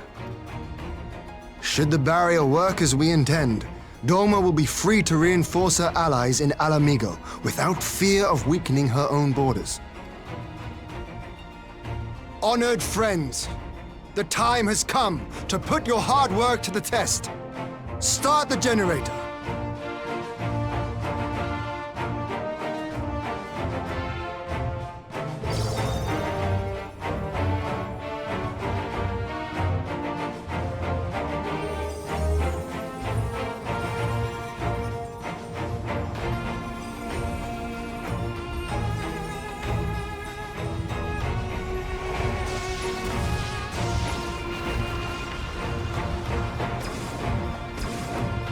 Node 1 is operational. Nodes 2 to 8 are reporting similar energy levels. The barrier is forming.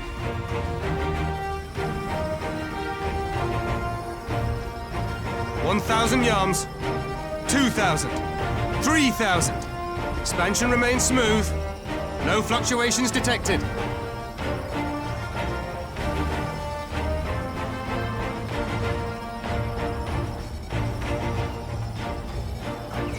$4,000, 5,000. Target altitude reached. The barrier is holding steady at 5,000 yards. We've done it.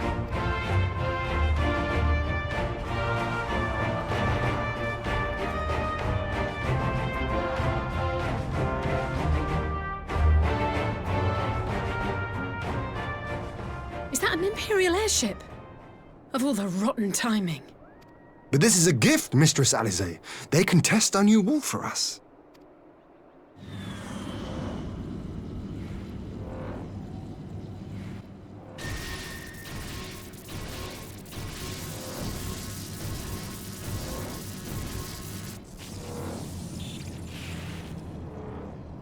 Seems solid enough, though I was hoping for a fireball.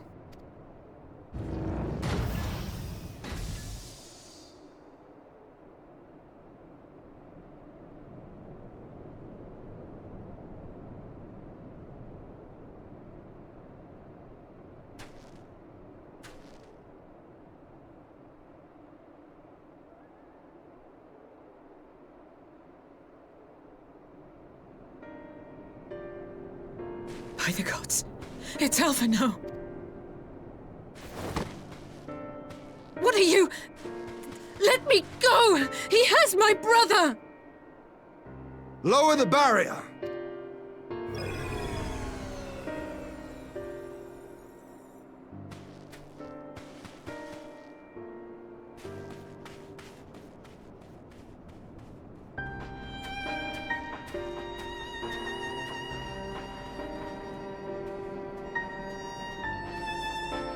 Be at ease, girl. The lad is not dead, merely locked in slumber. No, not him too.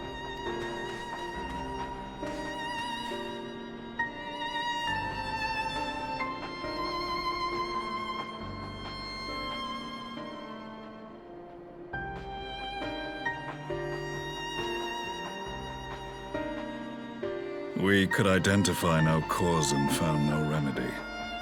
Thus I sought to return him to Doma, and into the arms of Lord Hien himself, it would seem. It is a day for fated reunions. Would you not agree, adventurer? Or should I address you as the Warrior of Light?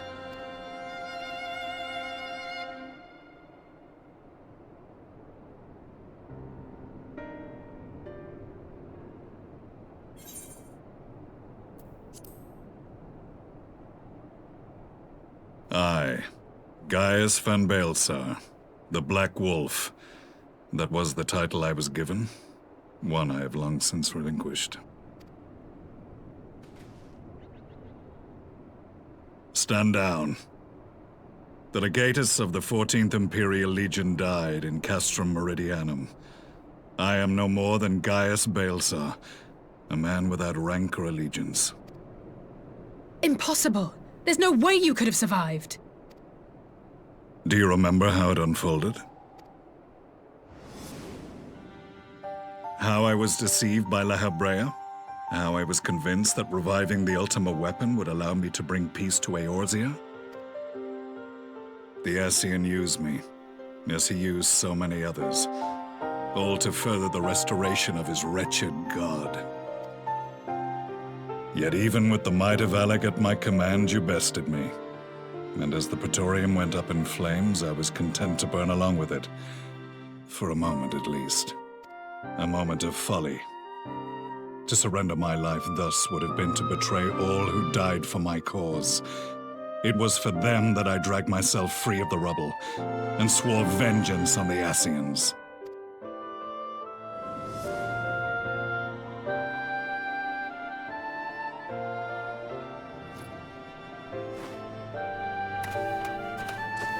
The Black Wolf has shed his pelt, never to return to Garlemald or her legions. I live now only to exact revenge. My principal quarry was to be La Hebrea, whom I gather you have since ushered onto oblivion. But so many more remain. Long as their kind lurked in the shadows, laboring to sow chaos throughout our world, I would see each and every one dragged into the light and put to the sword. Are the Scions not of like mind? In this single respect, perhaps. Then I shall continue the partnership the boy began, and share what intelligence I have acquired. Among the Ascians, the black-masked ilk are subordinate to those who wear red. This you already know. Yet among the red there exists a hierarchy. Those set adrift with the shards clearly stand below those still joined to the source. Nabriales, who once dared to intrude upon the Rising Stones, belonged to the former group, and while he was indeed a dangerous foe, his powers were inconsequential next to the paragons of the source. The first was La Hebrea, who plagues us no more. There is also the white-robed Elidibus, and the elusive Emmet Selk, about whom little is known. We have files on La Hebrea and Elidibus, but I believe this Emmet Selk is new to us? As I assume my brother told you, we have evidence to suggest that an Ascian now walks in the body of the Crown Prince. Have you identified this interloper? Elidibus seems the most likely culprit. As emissary, it is his role to maintain the equilibrium between darkness and light. Your many deeds in Hydaelyn's name have upset the balance, and I believe he seeks to restore it by throwing his considerable power behind the Empire. As a leader of the Ascians, he is one of our primary targets. It was on the trail of this very prey that the boy and I came across the scene of a failed uprising. In the absence of a single Garlean casualty, we inspected the bodies of the rebels, and the lack of any external injury drew my immediate attention. They had been slain by Black Rose, an alchemical invention of the Imperial Army. When I yet served as legatus, I ordered its production halted, and all stockpiles destroyed. Toxic gas is not a tool of conquest, but of extermination. Toxic gas? This must be the new weapon Maxima warned us about. Something deadly enough to sweep away all resistance in a matter of hours. Gods. You don't think they're planning to use this in Ala Mhigo, do you? Put your fears to rest. We infiltrated the production facility and destroyed all existing stores of the chemical along with the plant itself. Even should they rebuild the operation, they will not soon manufacture another batch. Regardless, I would draw your attention to a directive we discovered in the plant's records. The document was marked with a recent date and authorized with the signature of one Zeno C. Galvus.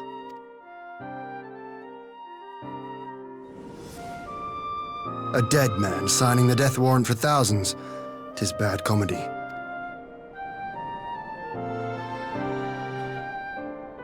But the tale does not end there. Within that same facility was a chamber filled with devices of elegant design. Cloning technology, we realized.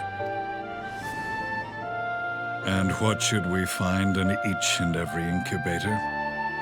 But a young Emperor Solus.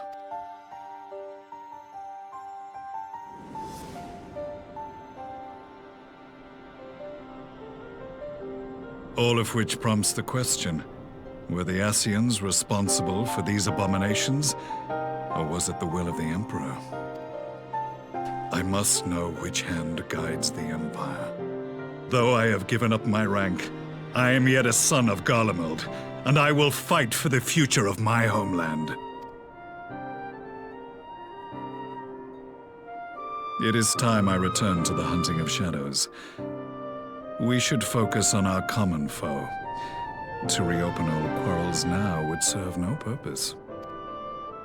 You saved my brother's life, so I'm willing to let sleeping dogs lie. But in truth, it's not my decision to make.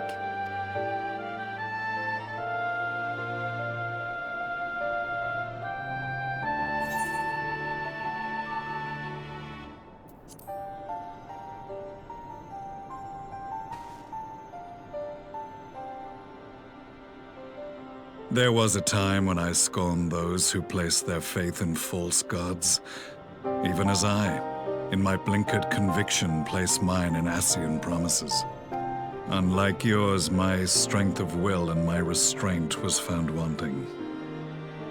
We shall meet again, warrior of light.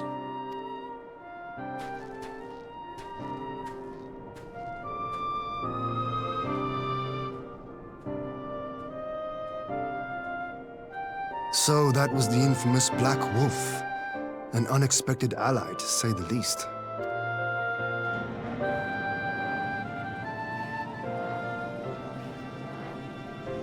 Well, I am content to leave the fine-tuning of the barrier to cleverer minds. Let us bid our friends from the Ironworks farewell, and see what can be done for Alphino back in Dorma.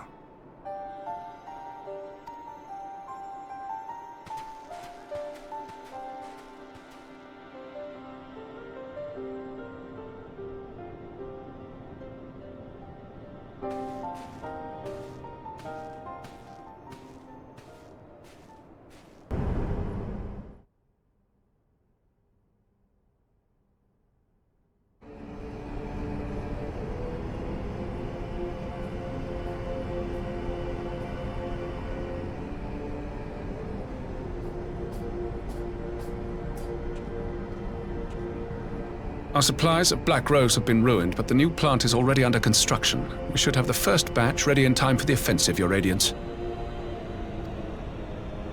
See that you do.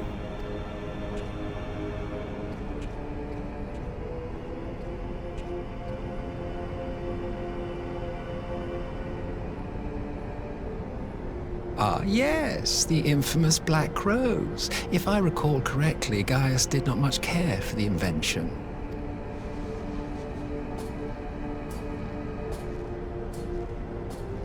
A ruthless and indiscriminate weapon indeed, this airborne poison. It seems you are capable of making decisions worthy of your bloodline. With no gift for sorcery, we Garleans must look to Magitech to even the odds. If it spares the needless deaths of our soldiers and serves the cause of this empire, there is no method I would not employ. How very noble of you. Truly, though, I must commend you for embracing your role as Emperor. You play the part of the determined ruler well. Sometimes even I catch myself believing.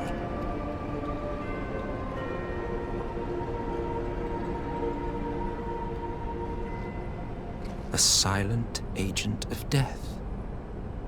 Now that I think on it, Black Rose may well possess the perfect aspect. Slowly but surely, the deluge of light has worked upon the ether here in the source, and the gas should be most susceptible to its influence. Well, I shall leave you to your own devices. Go forth and bloody the land with your grand and glorious war.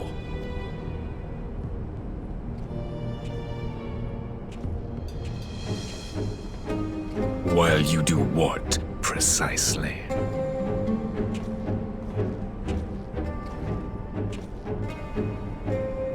Need you ask? I will be doing what all Ascians do.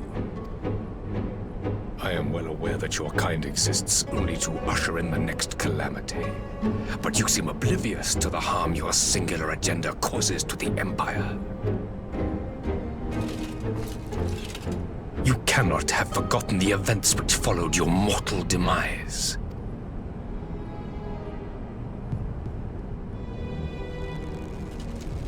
Our homeland was plunged into a civil war for your failure to name a successor.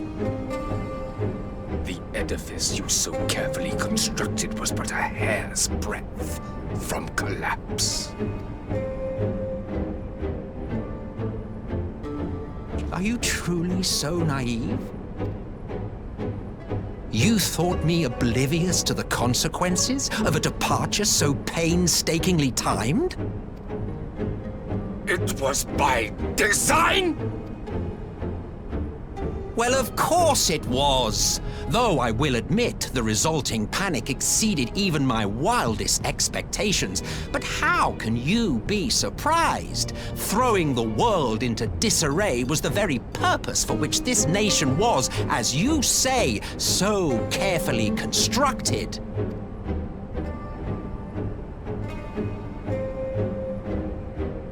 Now, if you have no further questions, I must be on my way. Since we may not meet again in this lifetime, it would be remiss of me not to offer a word or two of gratitude.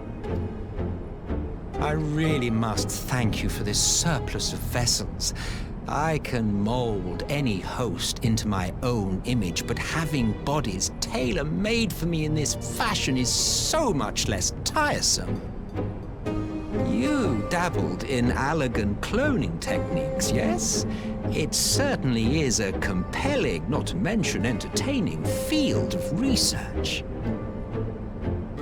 And of all the options available, you chose the Founding Father on whom to experiment. You have a twisted streak to you, Varus. Like grandsire, like grandson, hey? If events play out as planned, this will become something of a family enterprise. You will be the capstone of this world, I the anchor and shard, and together we will give the lie to this star's fraudulent existence.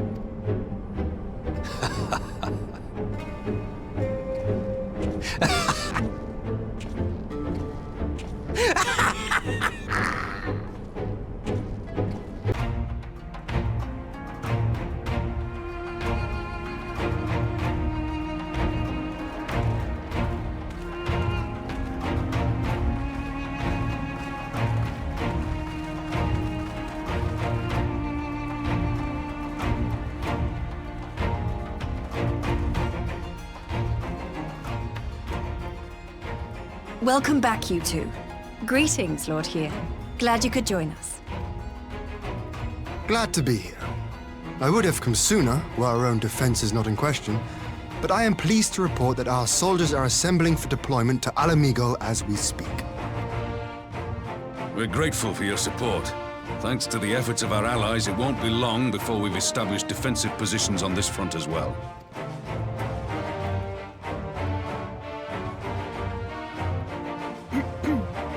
We have some good news, too.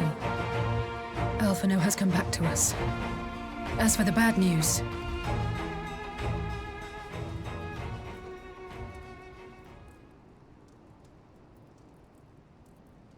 So, Alphino won't wake up, Gaius van Baelsar is alive and hunting Ascians, and the Empire is planning to poison us all with toxic gas.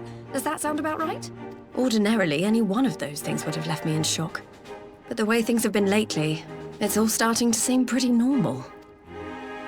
Getting back to your report, are we sure this Black Rose is the weapon Maxima was talking about? It fits the description. And it seems we have Alphino to thank for sparing us an early demonstration of its effectiveness.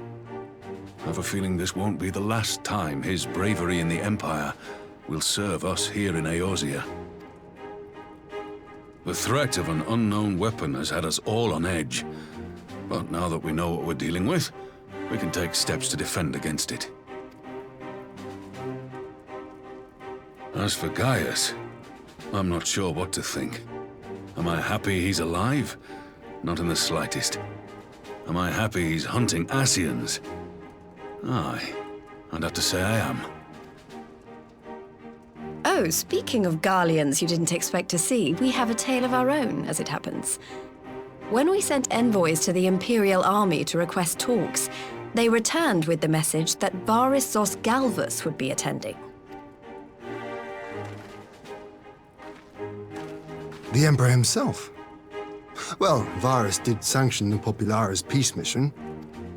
But knowing that an Ascian walks in his son's skin, I do not see how we can trust him or anyone from that nest of vipers. The Alliance would proceed with negotiations regardless, if only to give ourselves more time to prepare. We do, however, require your cooperation. Right. Yes. So, as a condition for the talks to go forward, the Empire has requested that a member of the Scions be present. There'll be a representative from each Alliance nation, of course, but I'm afraid we have to ask that you come along too.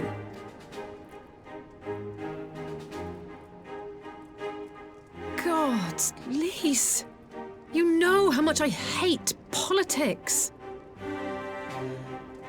But then, what choice do I have? Alphino and the others aren't going to do it. Very well. I shall attend as the Scions' representative. In case you're wondering why I didn't ask you, the Empire also requested the presence of Eorzea's champion.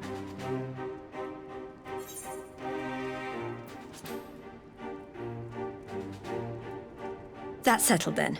We don't know what Varys means to bring to the table, or why he wants you there, but having you close at hand will make all the difference.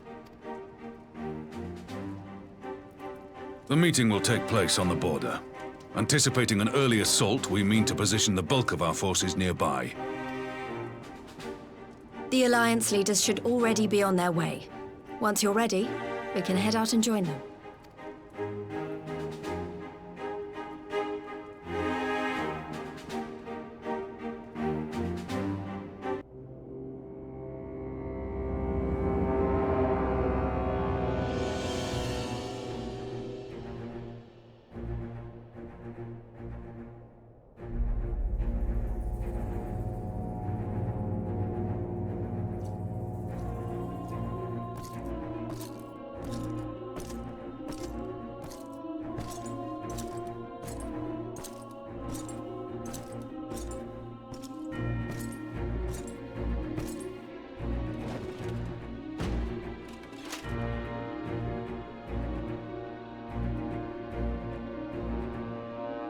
Esteemed representatives of the Eorzean Alliance, on behalf of the Garlean Empire, I thank you for inviting me here today. As this parley was convened at your request, I invite you to speak first. Very well, Your Radiance. I, Nanimo Ulnamo, 17th in the line of Ul, should be pleased to oblige you. As recent events in Ala Mhigo and Doma have made plain, the subjugation and exploitation of neighboring nations is not a sustainable policy. Should this day end in war, you may very well defeat us, but you will never extinguish the people's desire for freedom. Though it may not be in our lifetime, there will be another revolution, another war, and the cycle will continue. Doma has entered into a concord with the nations of Eorzea, a partnership wherein we recognize one another as equals. Garlemald could be afforded similar treatment. You need only set aside your ambitions and join us in paving a path towards peace.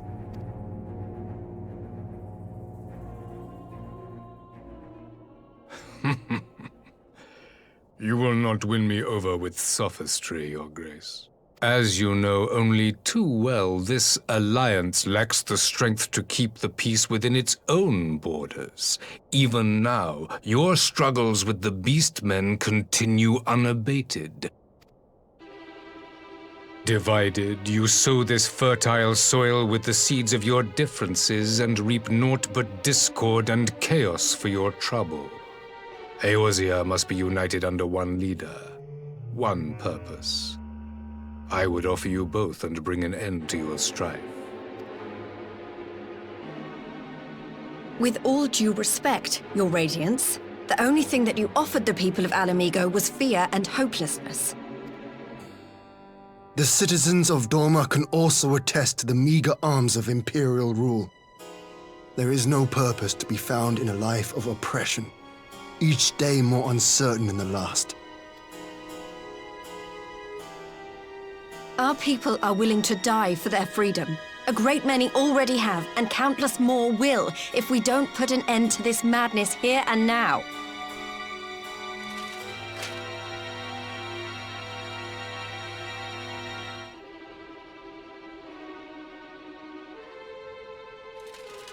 We brought order and stability to your lives. This madness and bloodshed is of your own making. You broke the peace, not Garlemald. Peace. Order. You kill our peoples, despoil our lands, take everything that is ours. And what? You expect us to lick the boot that grinds our faces into the dirt?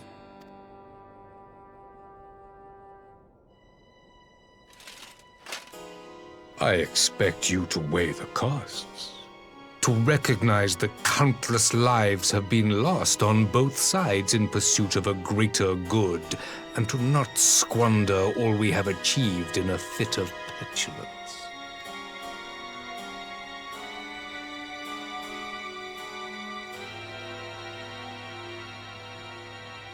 Your Radiance, I fear I can personally attest to the dangers of pursuing one's vision with such righteous fervor. For 1,000 years, the Holy See of Ishgard waged war with dragons.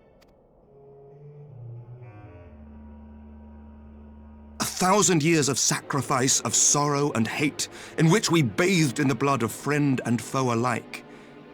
Had it gone on any longer, we may well have drowned. Yet we have chosen to raise ourselves out of this bloody spiral, and have since made peace with our former enemy. So I understand. No doubt the dragons were more receptive to your overtures in the wake of their leader's demise.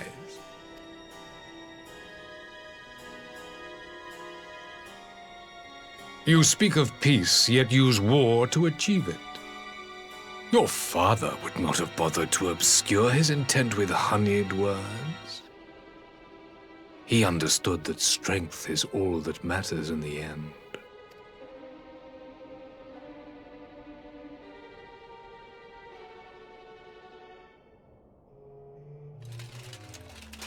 Without his clarity of vision, I can but wonder what will become of Ishgard and her people.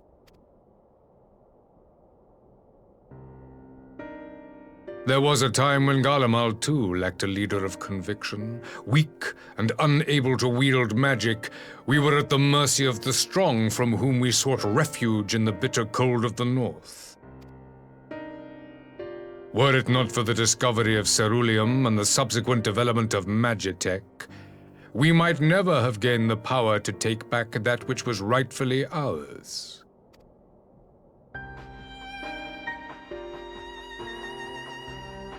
You speak as if your people were the first to have been driven from their homes. Limsa Lominsa was built by wayward souls in search of a place to call their own. On the shores of Vilbrand we found it, and from those humble beginnings did we grow and flourish. And all without robbing our neighbors of their liberty.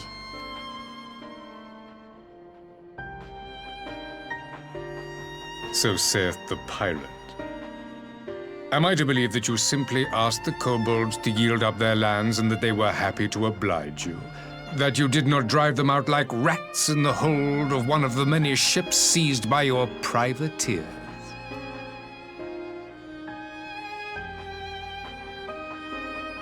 I will concede that after centuries of exile, reclamation may be mistaken for invasion. Nevertheless, it is not. And those who till stolen soil have no right to object when cast out in turn.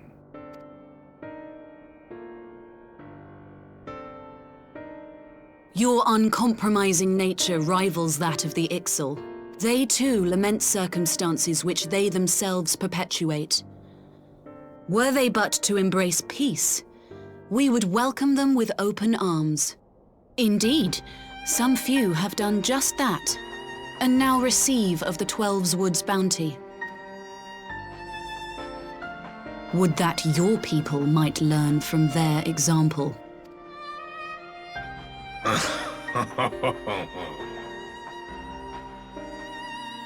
You dare compare us to the Birdmen? You who thought to invoke the 12 and threaten all of creation?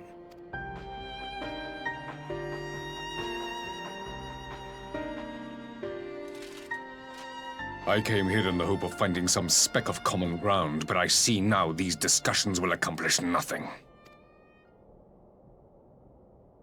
Despite what you people may believe, I am not wont to choose the sword over the olive branch. 'Tis but a pity men are loath to accept one without first being shown the other.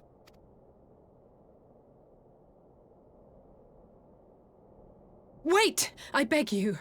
This meeting was supposed to be a chance to find a way forward together, not to bemoan the missteps which brought us here. Please. If you truly consider violence a last resort, there must be a way we can come to an agreement.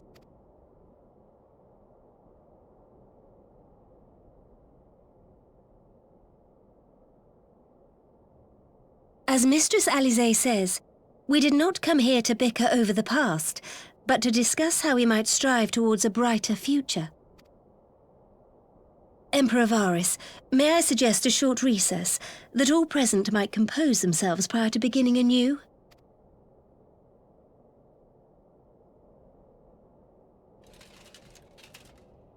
Very well. I pray this intermission will suffice to move these talks in a more constructive direction.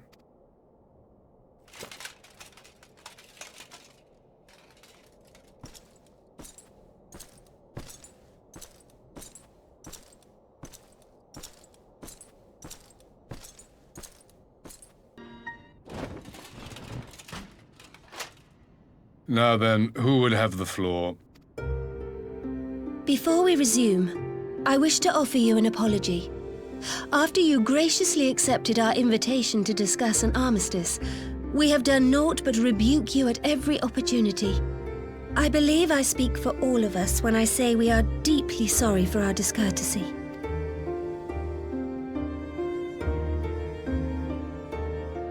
I'll admit your familiarity with our affair surprised me, and served to remind me how little I know of yours. I think all here can understand the desire to reclaim one's homeland. But why expand further? That is my question. If I may, the answer can be found in the Imperial doctrine they took great pains to impart to my people. Recognizing the threat icons posed to the world, Solus Zos Galvus decreed that they were to be eradicated. To this end, he began a campaign to unite all lands under the Garlean banner. Or so we were taught. Yet the Emperor only reached the burn, the Barrens said to have been laid waste by icons, after conquering all the lands that lay between. What is more, I am quite certain the practice of summoning was not nearly so widespread in the days before the Empire's founding. When you put it like that, it all starts to sound like an excuse, doesn't it? But to distract from what? Why are you really waging this war?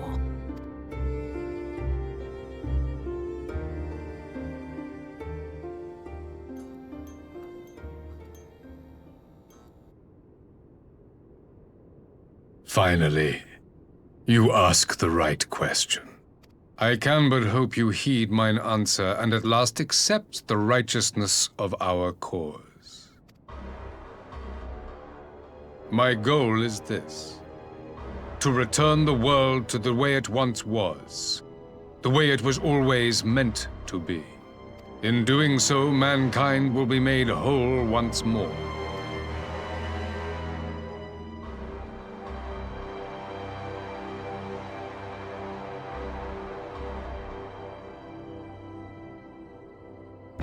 No longer will we suffer from the dissension born of our differences.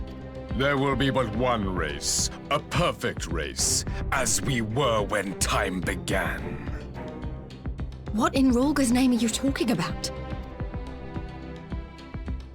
I am talking about the origins of the star, of the source and its 13 reflections. At the instant of the great sundering, 'twas not only the world that was shattered, but mankind itself. Thus were we divided into myriad races, each with its own unique imperfections. That is why man looks upon his neighbor and feels fear and hatred, why he wages war, why he kills his brother. You all in your own way have proven as much today. The peace you seek is but a fleeting solution to a fundamental problem. One which calls for more drastic measures. To bring about everlasting peace, our worlds must be rejoined. That is the goal the Empire would see realized. The glorious future unto which we shall one day shepherd mankind. A rejoining of worlds. I have heard this tale of the Source and its reflections before. Are these not the self-same desires as the Scions? Emperor Varys, do not trust in their words. They will lead you to your doom. My father thought to use them, but in the end he succumbed to their temptations. He embraced summoning like so many other pawns before him. Do not tell us you mean to do the same.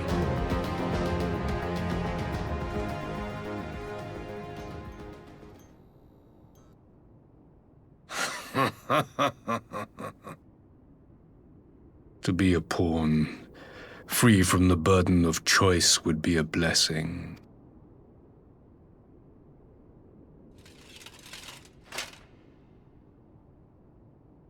But I forswore that privilege the day I learned that the Garlean Empire was built by the hand of an Scion.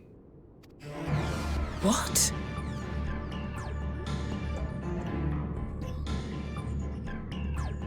Yes. My grandsire, the former Emperor, is of their number. And who better to build an empire capable of bringing about the calamitous change we desire? Would you condemn me for this alliance? For bowing to the will of these shadowy masters, when the prize is true and lasting peace?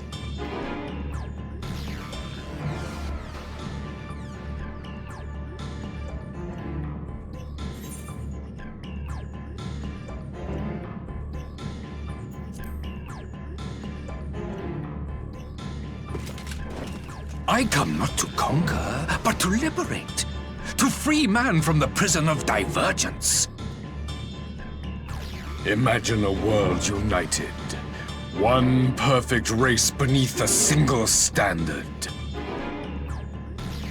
An army before whose might these servants of darkness and light would fly as leaves in a storm, never again to meddle in man's affairs. We would be the masters of our own fate. I bid you join me, not as subjects of Garlemald, but of a new nation. And together we shall win freedom for ourselves and generations yet unborn. You want to trigger another half-dozen calamities? You can't be serious!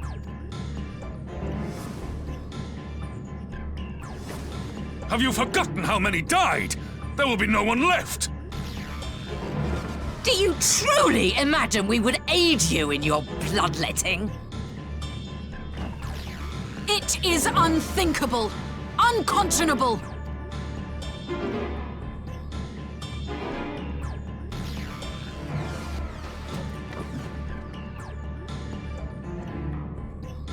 And what is the alternative?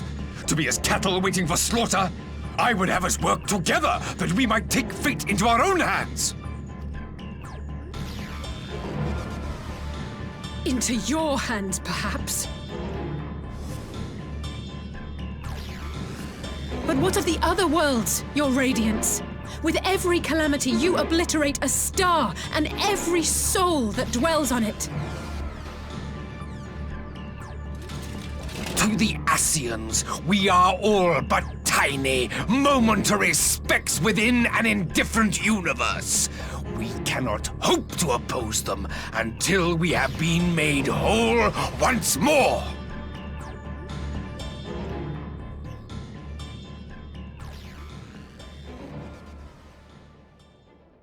Are these truly the words of Garlemald's ruler?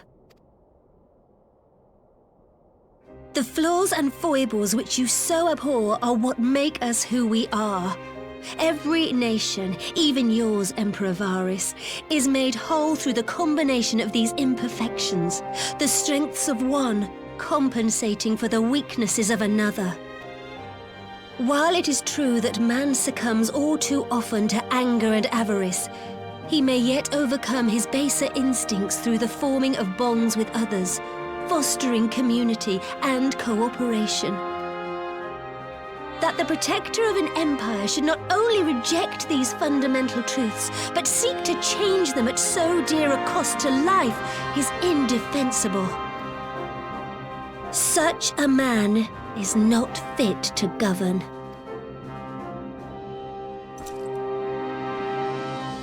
And you, warrior of light, would you refuse me as well?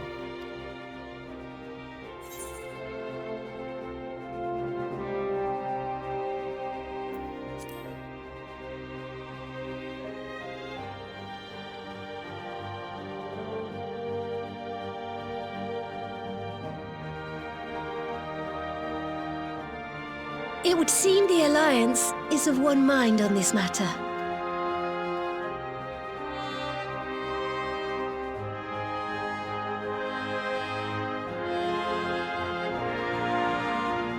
You Eorzeans never cease to disappoint me. Though I suppose I have only myself to blame for expecting more from savages. This discussion is at an end. I bid you make ready for our next meeting. It will not be at the negotiating table.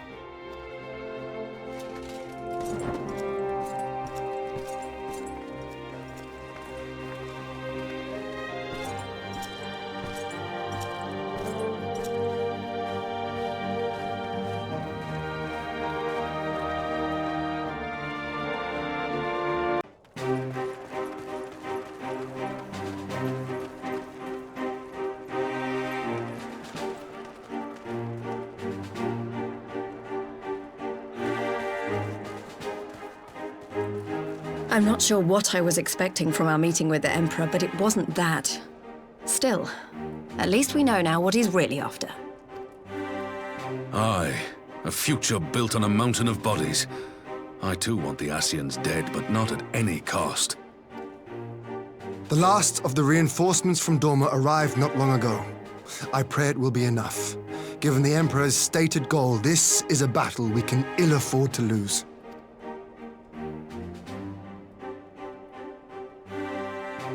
If the Garleans come in force, we may not have much say in the matter, even with our combined strength. We knew from the first that the odds would be against us.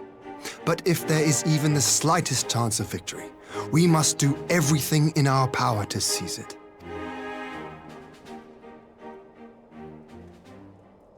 We must seize it, full stop. Hear, hear!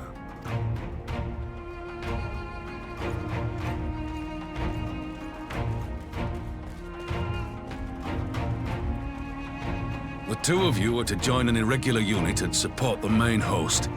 I won't bother asking if you're minded to fight. After coming this far, how could I not? And for once, there's no one around to countermand me. Not that they would. Not even my brother. But we all know who really make the difference. Ready to frighten some Garleans? I wouldn't want to be on their side. Might I ask you to accompany the Dorman contingent? They are strangers here, and your presence would do much to raise their spirits.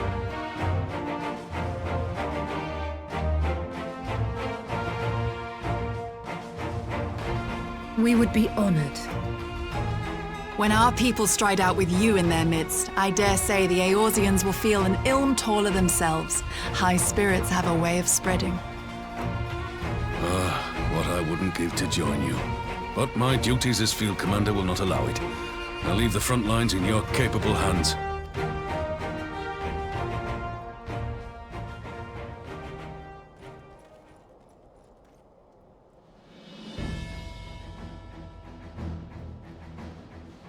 Comrades, ready your arms. The hour of battle has come. May the crystal guide us to victory!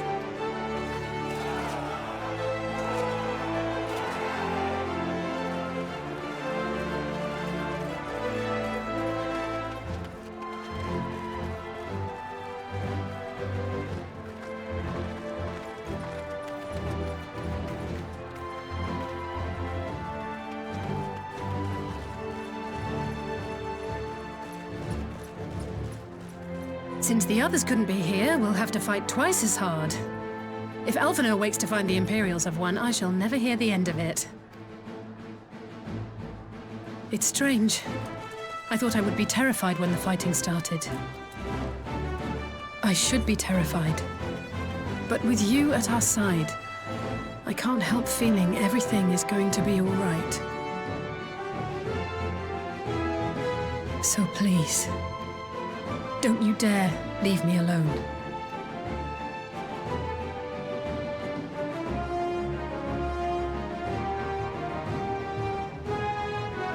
No matter what happens, we have to survive together.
We did it!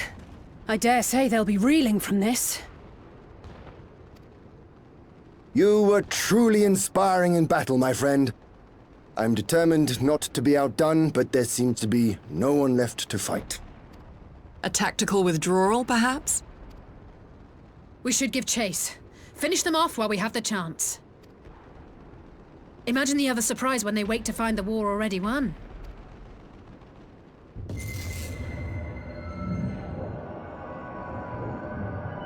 The light will expunge all life. Only you can forestall the calamity.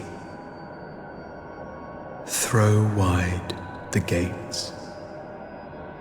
No! No! No! not like...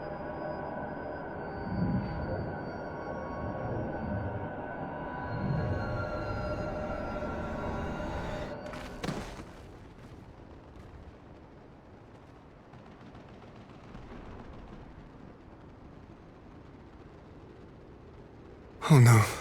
Don't tell me. Are you all right?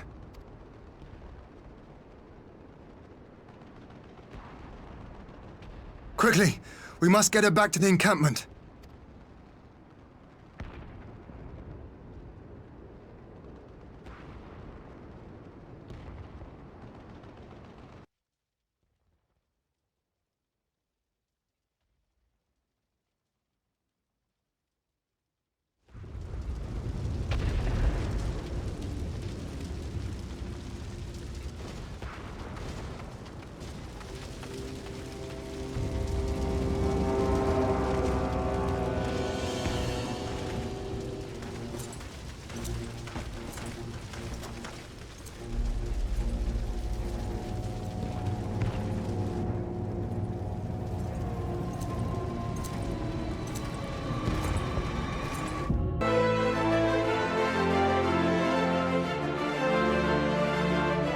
There have been several skirmishes along the border, but as yet neither side has delivered a decisive blow.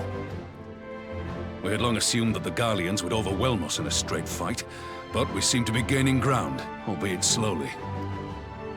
As to why that might be, the most likely explanation is that they have yet to commit all their forces. Still, we're winning, and our latest intelligence suggests the Emperor has retreated back to Garlemald. In light of this, we're considering launching an offensive with the aim of pushing the front line forward and giving ourselves some room to breathe. Commander! The Imperials! They've broken through our defenses to the east! What? Our scouts say their forces are being led by Lord Xenos. Lord Hian and Commander Hext have taken their troops to provide support, but we don't know how long they can hold out. So, they've been biding their time, waiting for his arrival, have they? Very well. Send word to our allies, requesting reinforcements for the front line.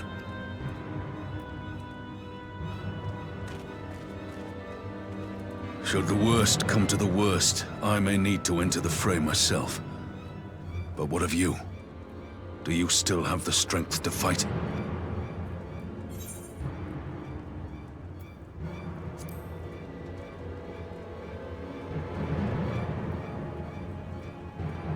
Much obliged. Given the choice, I'd take you over 100 soldiers.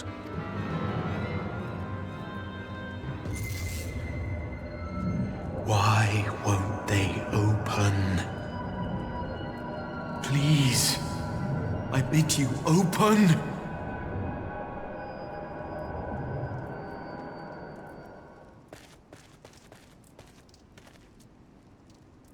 What's wrong? Is it the voice again? Are you sure you're in a fit state to do this?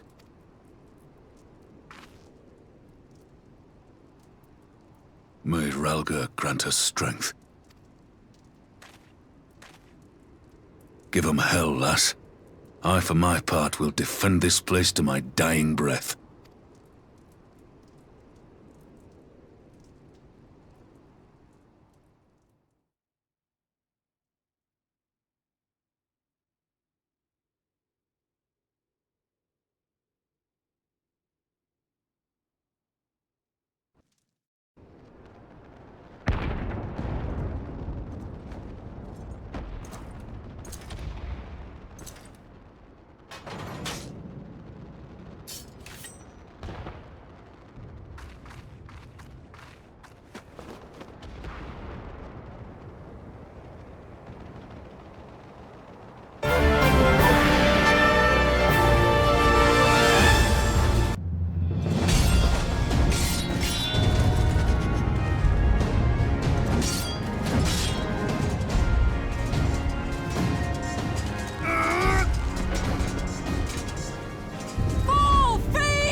Magic?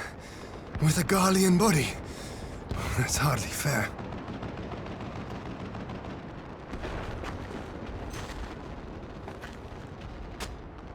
Still, he must be stopped, no matter the cost.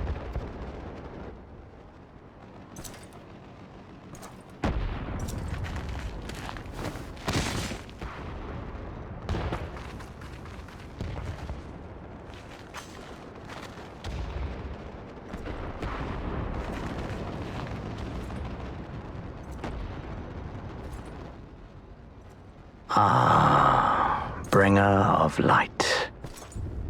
It has been too long.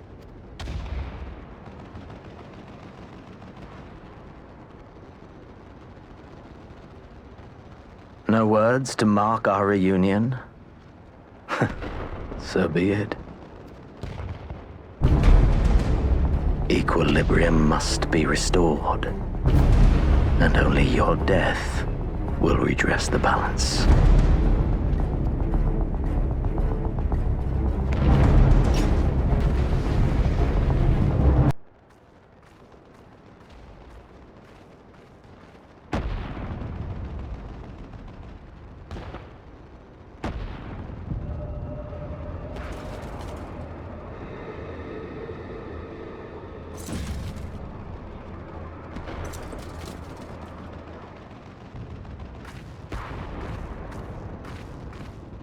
Your mother chose her champion well. Yet, for all your strength, you will still fail. Ah!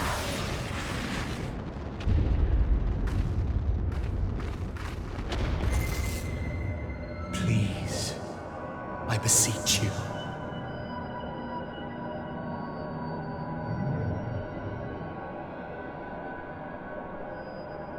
Ah, someone calls to you. Too late, alas.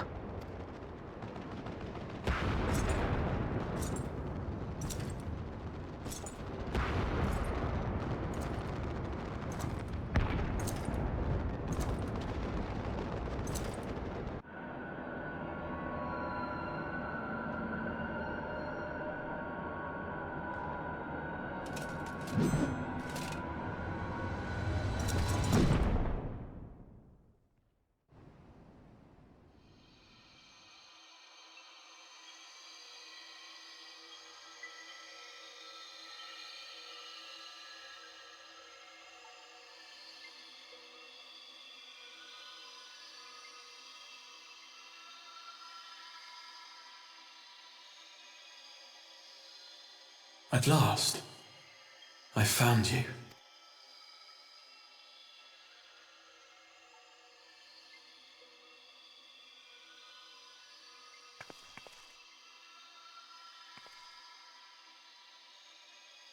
Please, there's no cause for alarm.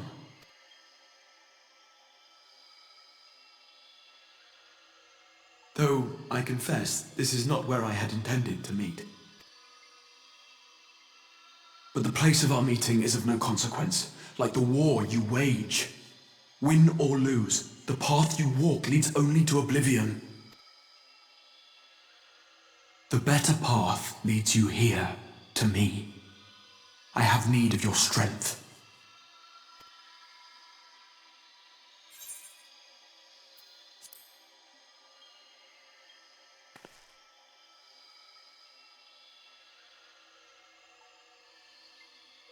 The battle is over, the danger past, but your work is not yet done. Go to the Crystal Tower. I have left something for you near its base. It will serve as a beacon of sorts, one which I pray will help you on your journey. All you need do is find it. I will take care of the rest.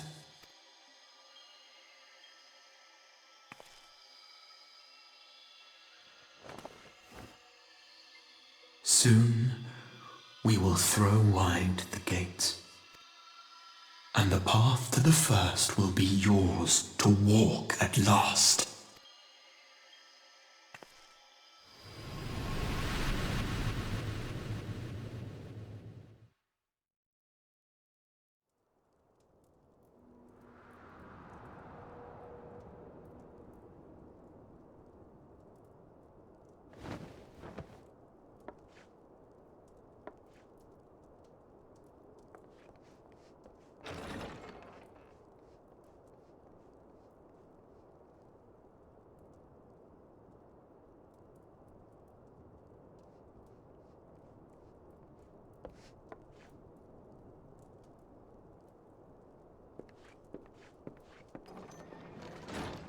You're awake.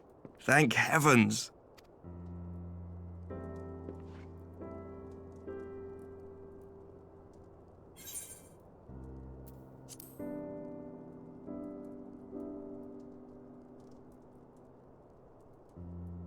I see you recall that much, at least. In the midst of your duel, it is said you faltered, and that the Crown Prince seized the opportunity to deliver a mortal blow. Yet before his blade could find its mark, he was distracted by the arrival of a second adversary who bore you away from the battlefield and into the hands of our chirurgeons.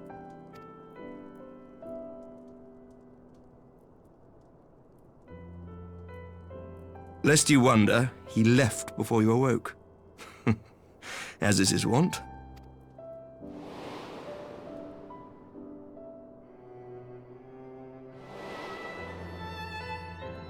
Estinian never was one for emotional farewells.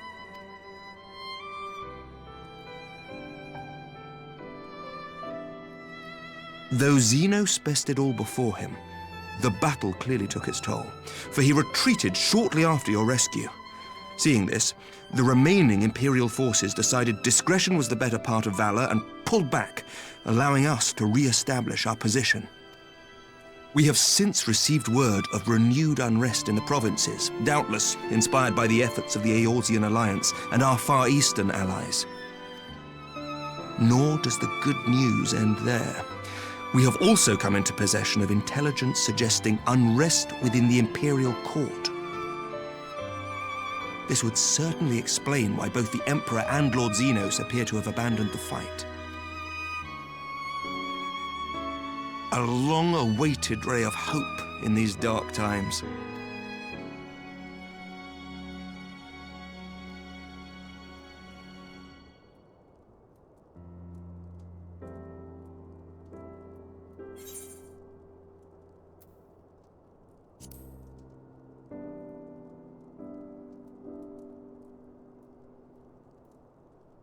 Yet to awake, I'm afraid. But please, concentrate on your own recovery for now. You have carried the hopes of some half-dozen nations, and we are all eternally grateful for your efforts. But no one is without their limits, not even you. Leave this fight to us, my friend. You have earned your rest. But before I forget, I was asked to deliver a message as soon as you awoke. A reminder that you are not alone, though many of your allies have fallen. When you are well and rested, you are to return home, where friends will be waiting for you.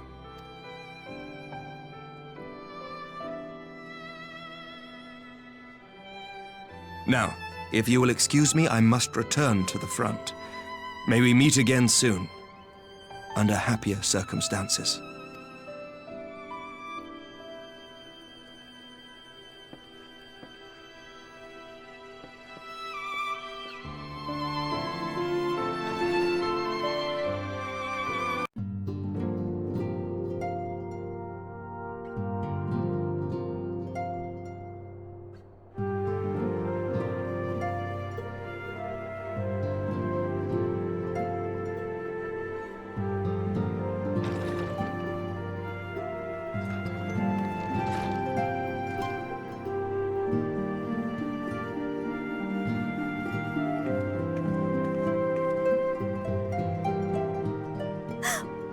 By the 12! I don't believe it!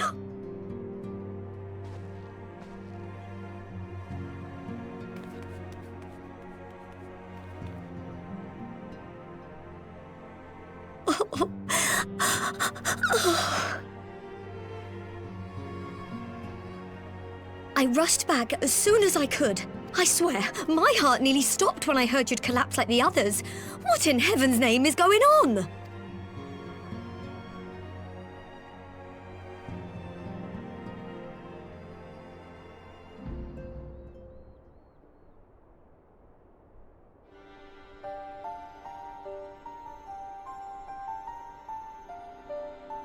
Win or lose, the path you walk leads only to oblivion. Oh, well, that's helpful. And what else did he say? The better path leads to him? If his is the voice you've all been hearing, perhaps the others are with him! Sir Emmerich said the fighting had reached a stalemate, didn't he? But if that monster masquerading as Xenos comes back... Thancred, Yestola, Urianger, Alphano, Alize... You're going to need all of them on your side to defeat him! And I forbid you from going to face him on your own, do you hear me? So if you must leave, go and find the others. Bring them home.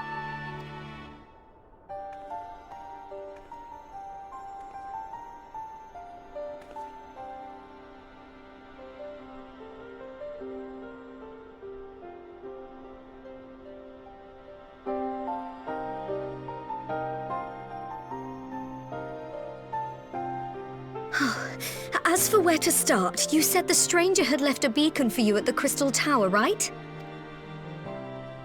But how are you to find it, now that the tower has been sealed shut?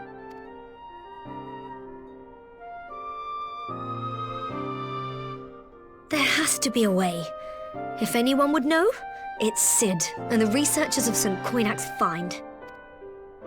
Don't you worry, we'll find that beacon for you.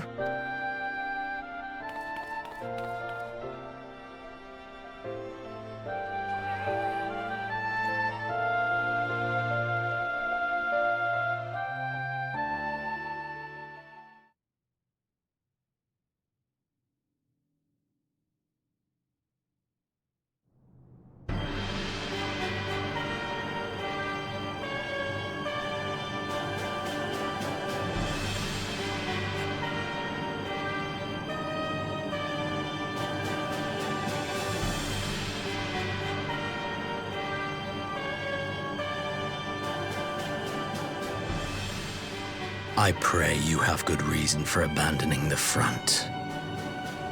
How could I remain there while the rumor that my son is possessed by a demon spreads like a sickness here at home? I will not be made to fight for the throne a second time. But what of you? Did you not tell me you would destroy Eorzea's champion with the ease that one might swat a fly? A minor setback. She will not escape me again. Where is your grandsire? I would have words with him. How should I know? Do you hide from each other's sight as well? I imagine he's doing what all Ascians do. He must have found a way to take advantage of this turmoil. Men are not pawns to be played with, Ascian. You underestimate us at your peril. This war will not be decided by you and yours. Man must choose his own fate, and I, for my part, will do all within my power to see Garlemald emerge victorious.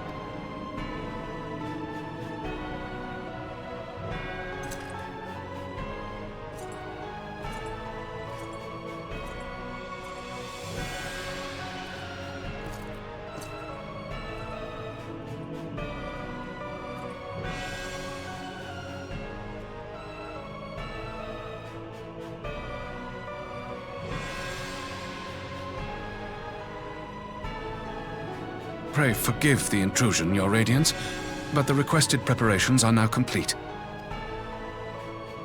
We stand ready to begin production of Black Rose upon your order.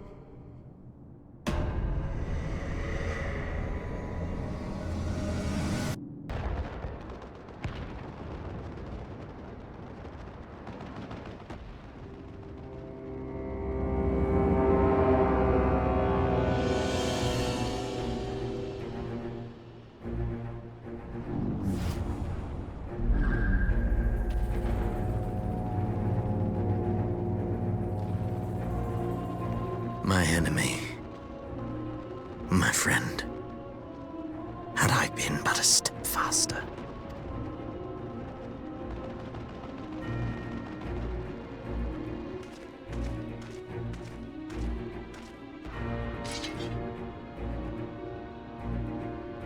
Bloody savages!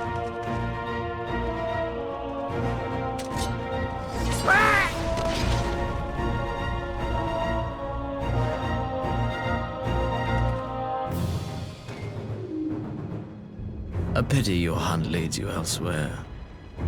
Not that I am surprised. May you find joy in it. Grow stronger, more savage, and savor every triumph. In the meantime, I will reclaim that which is rightfully mine.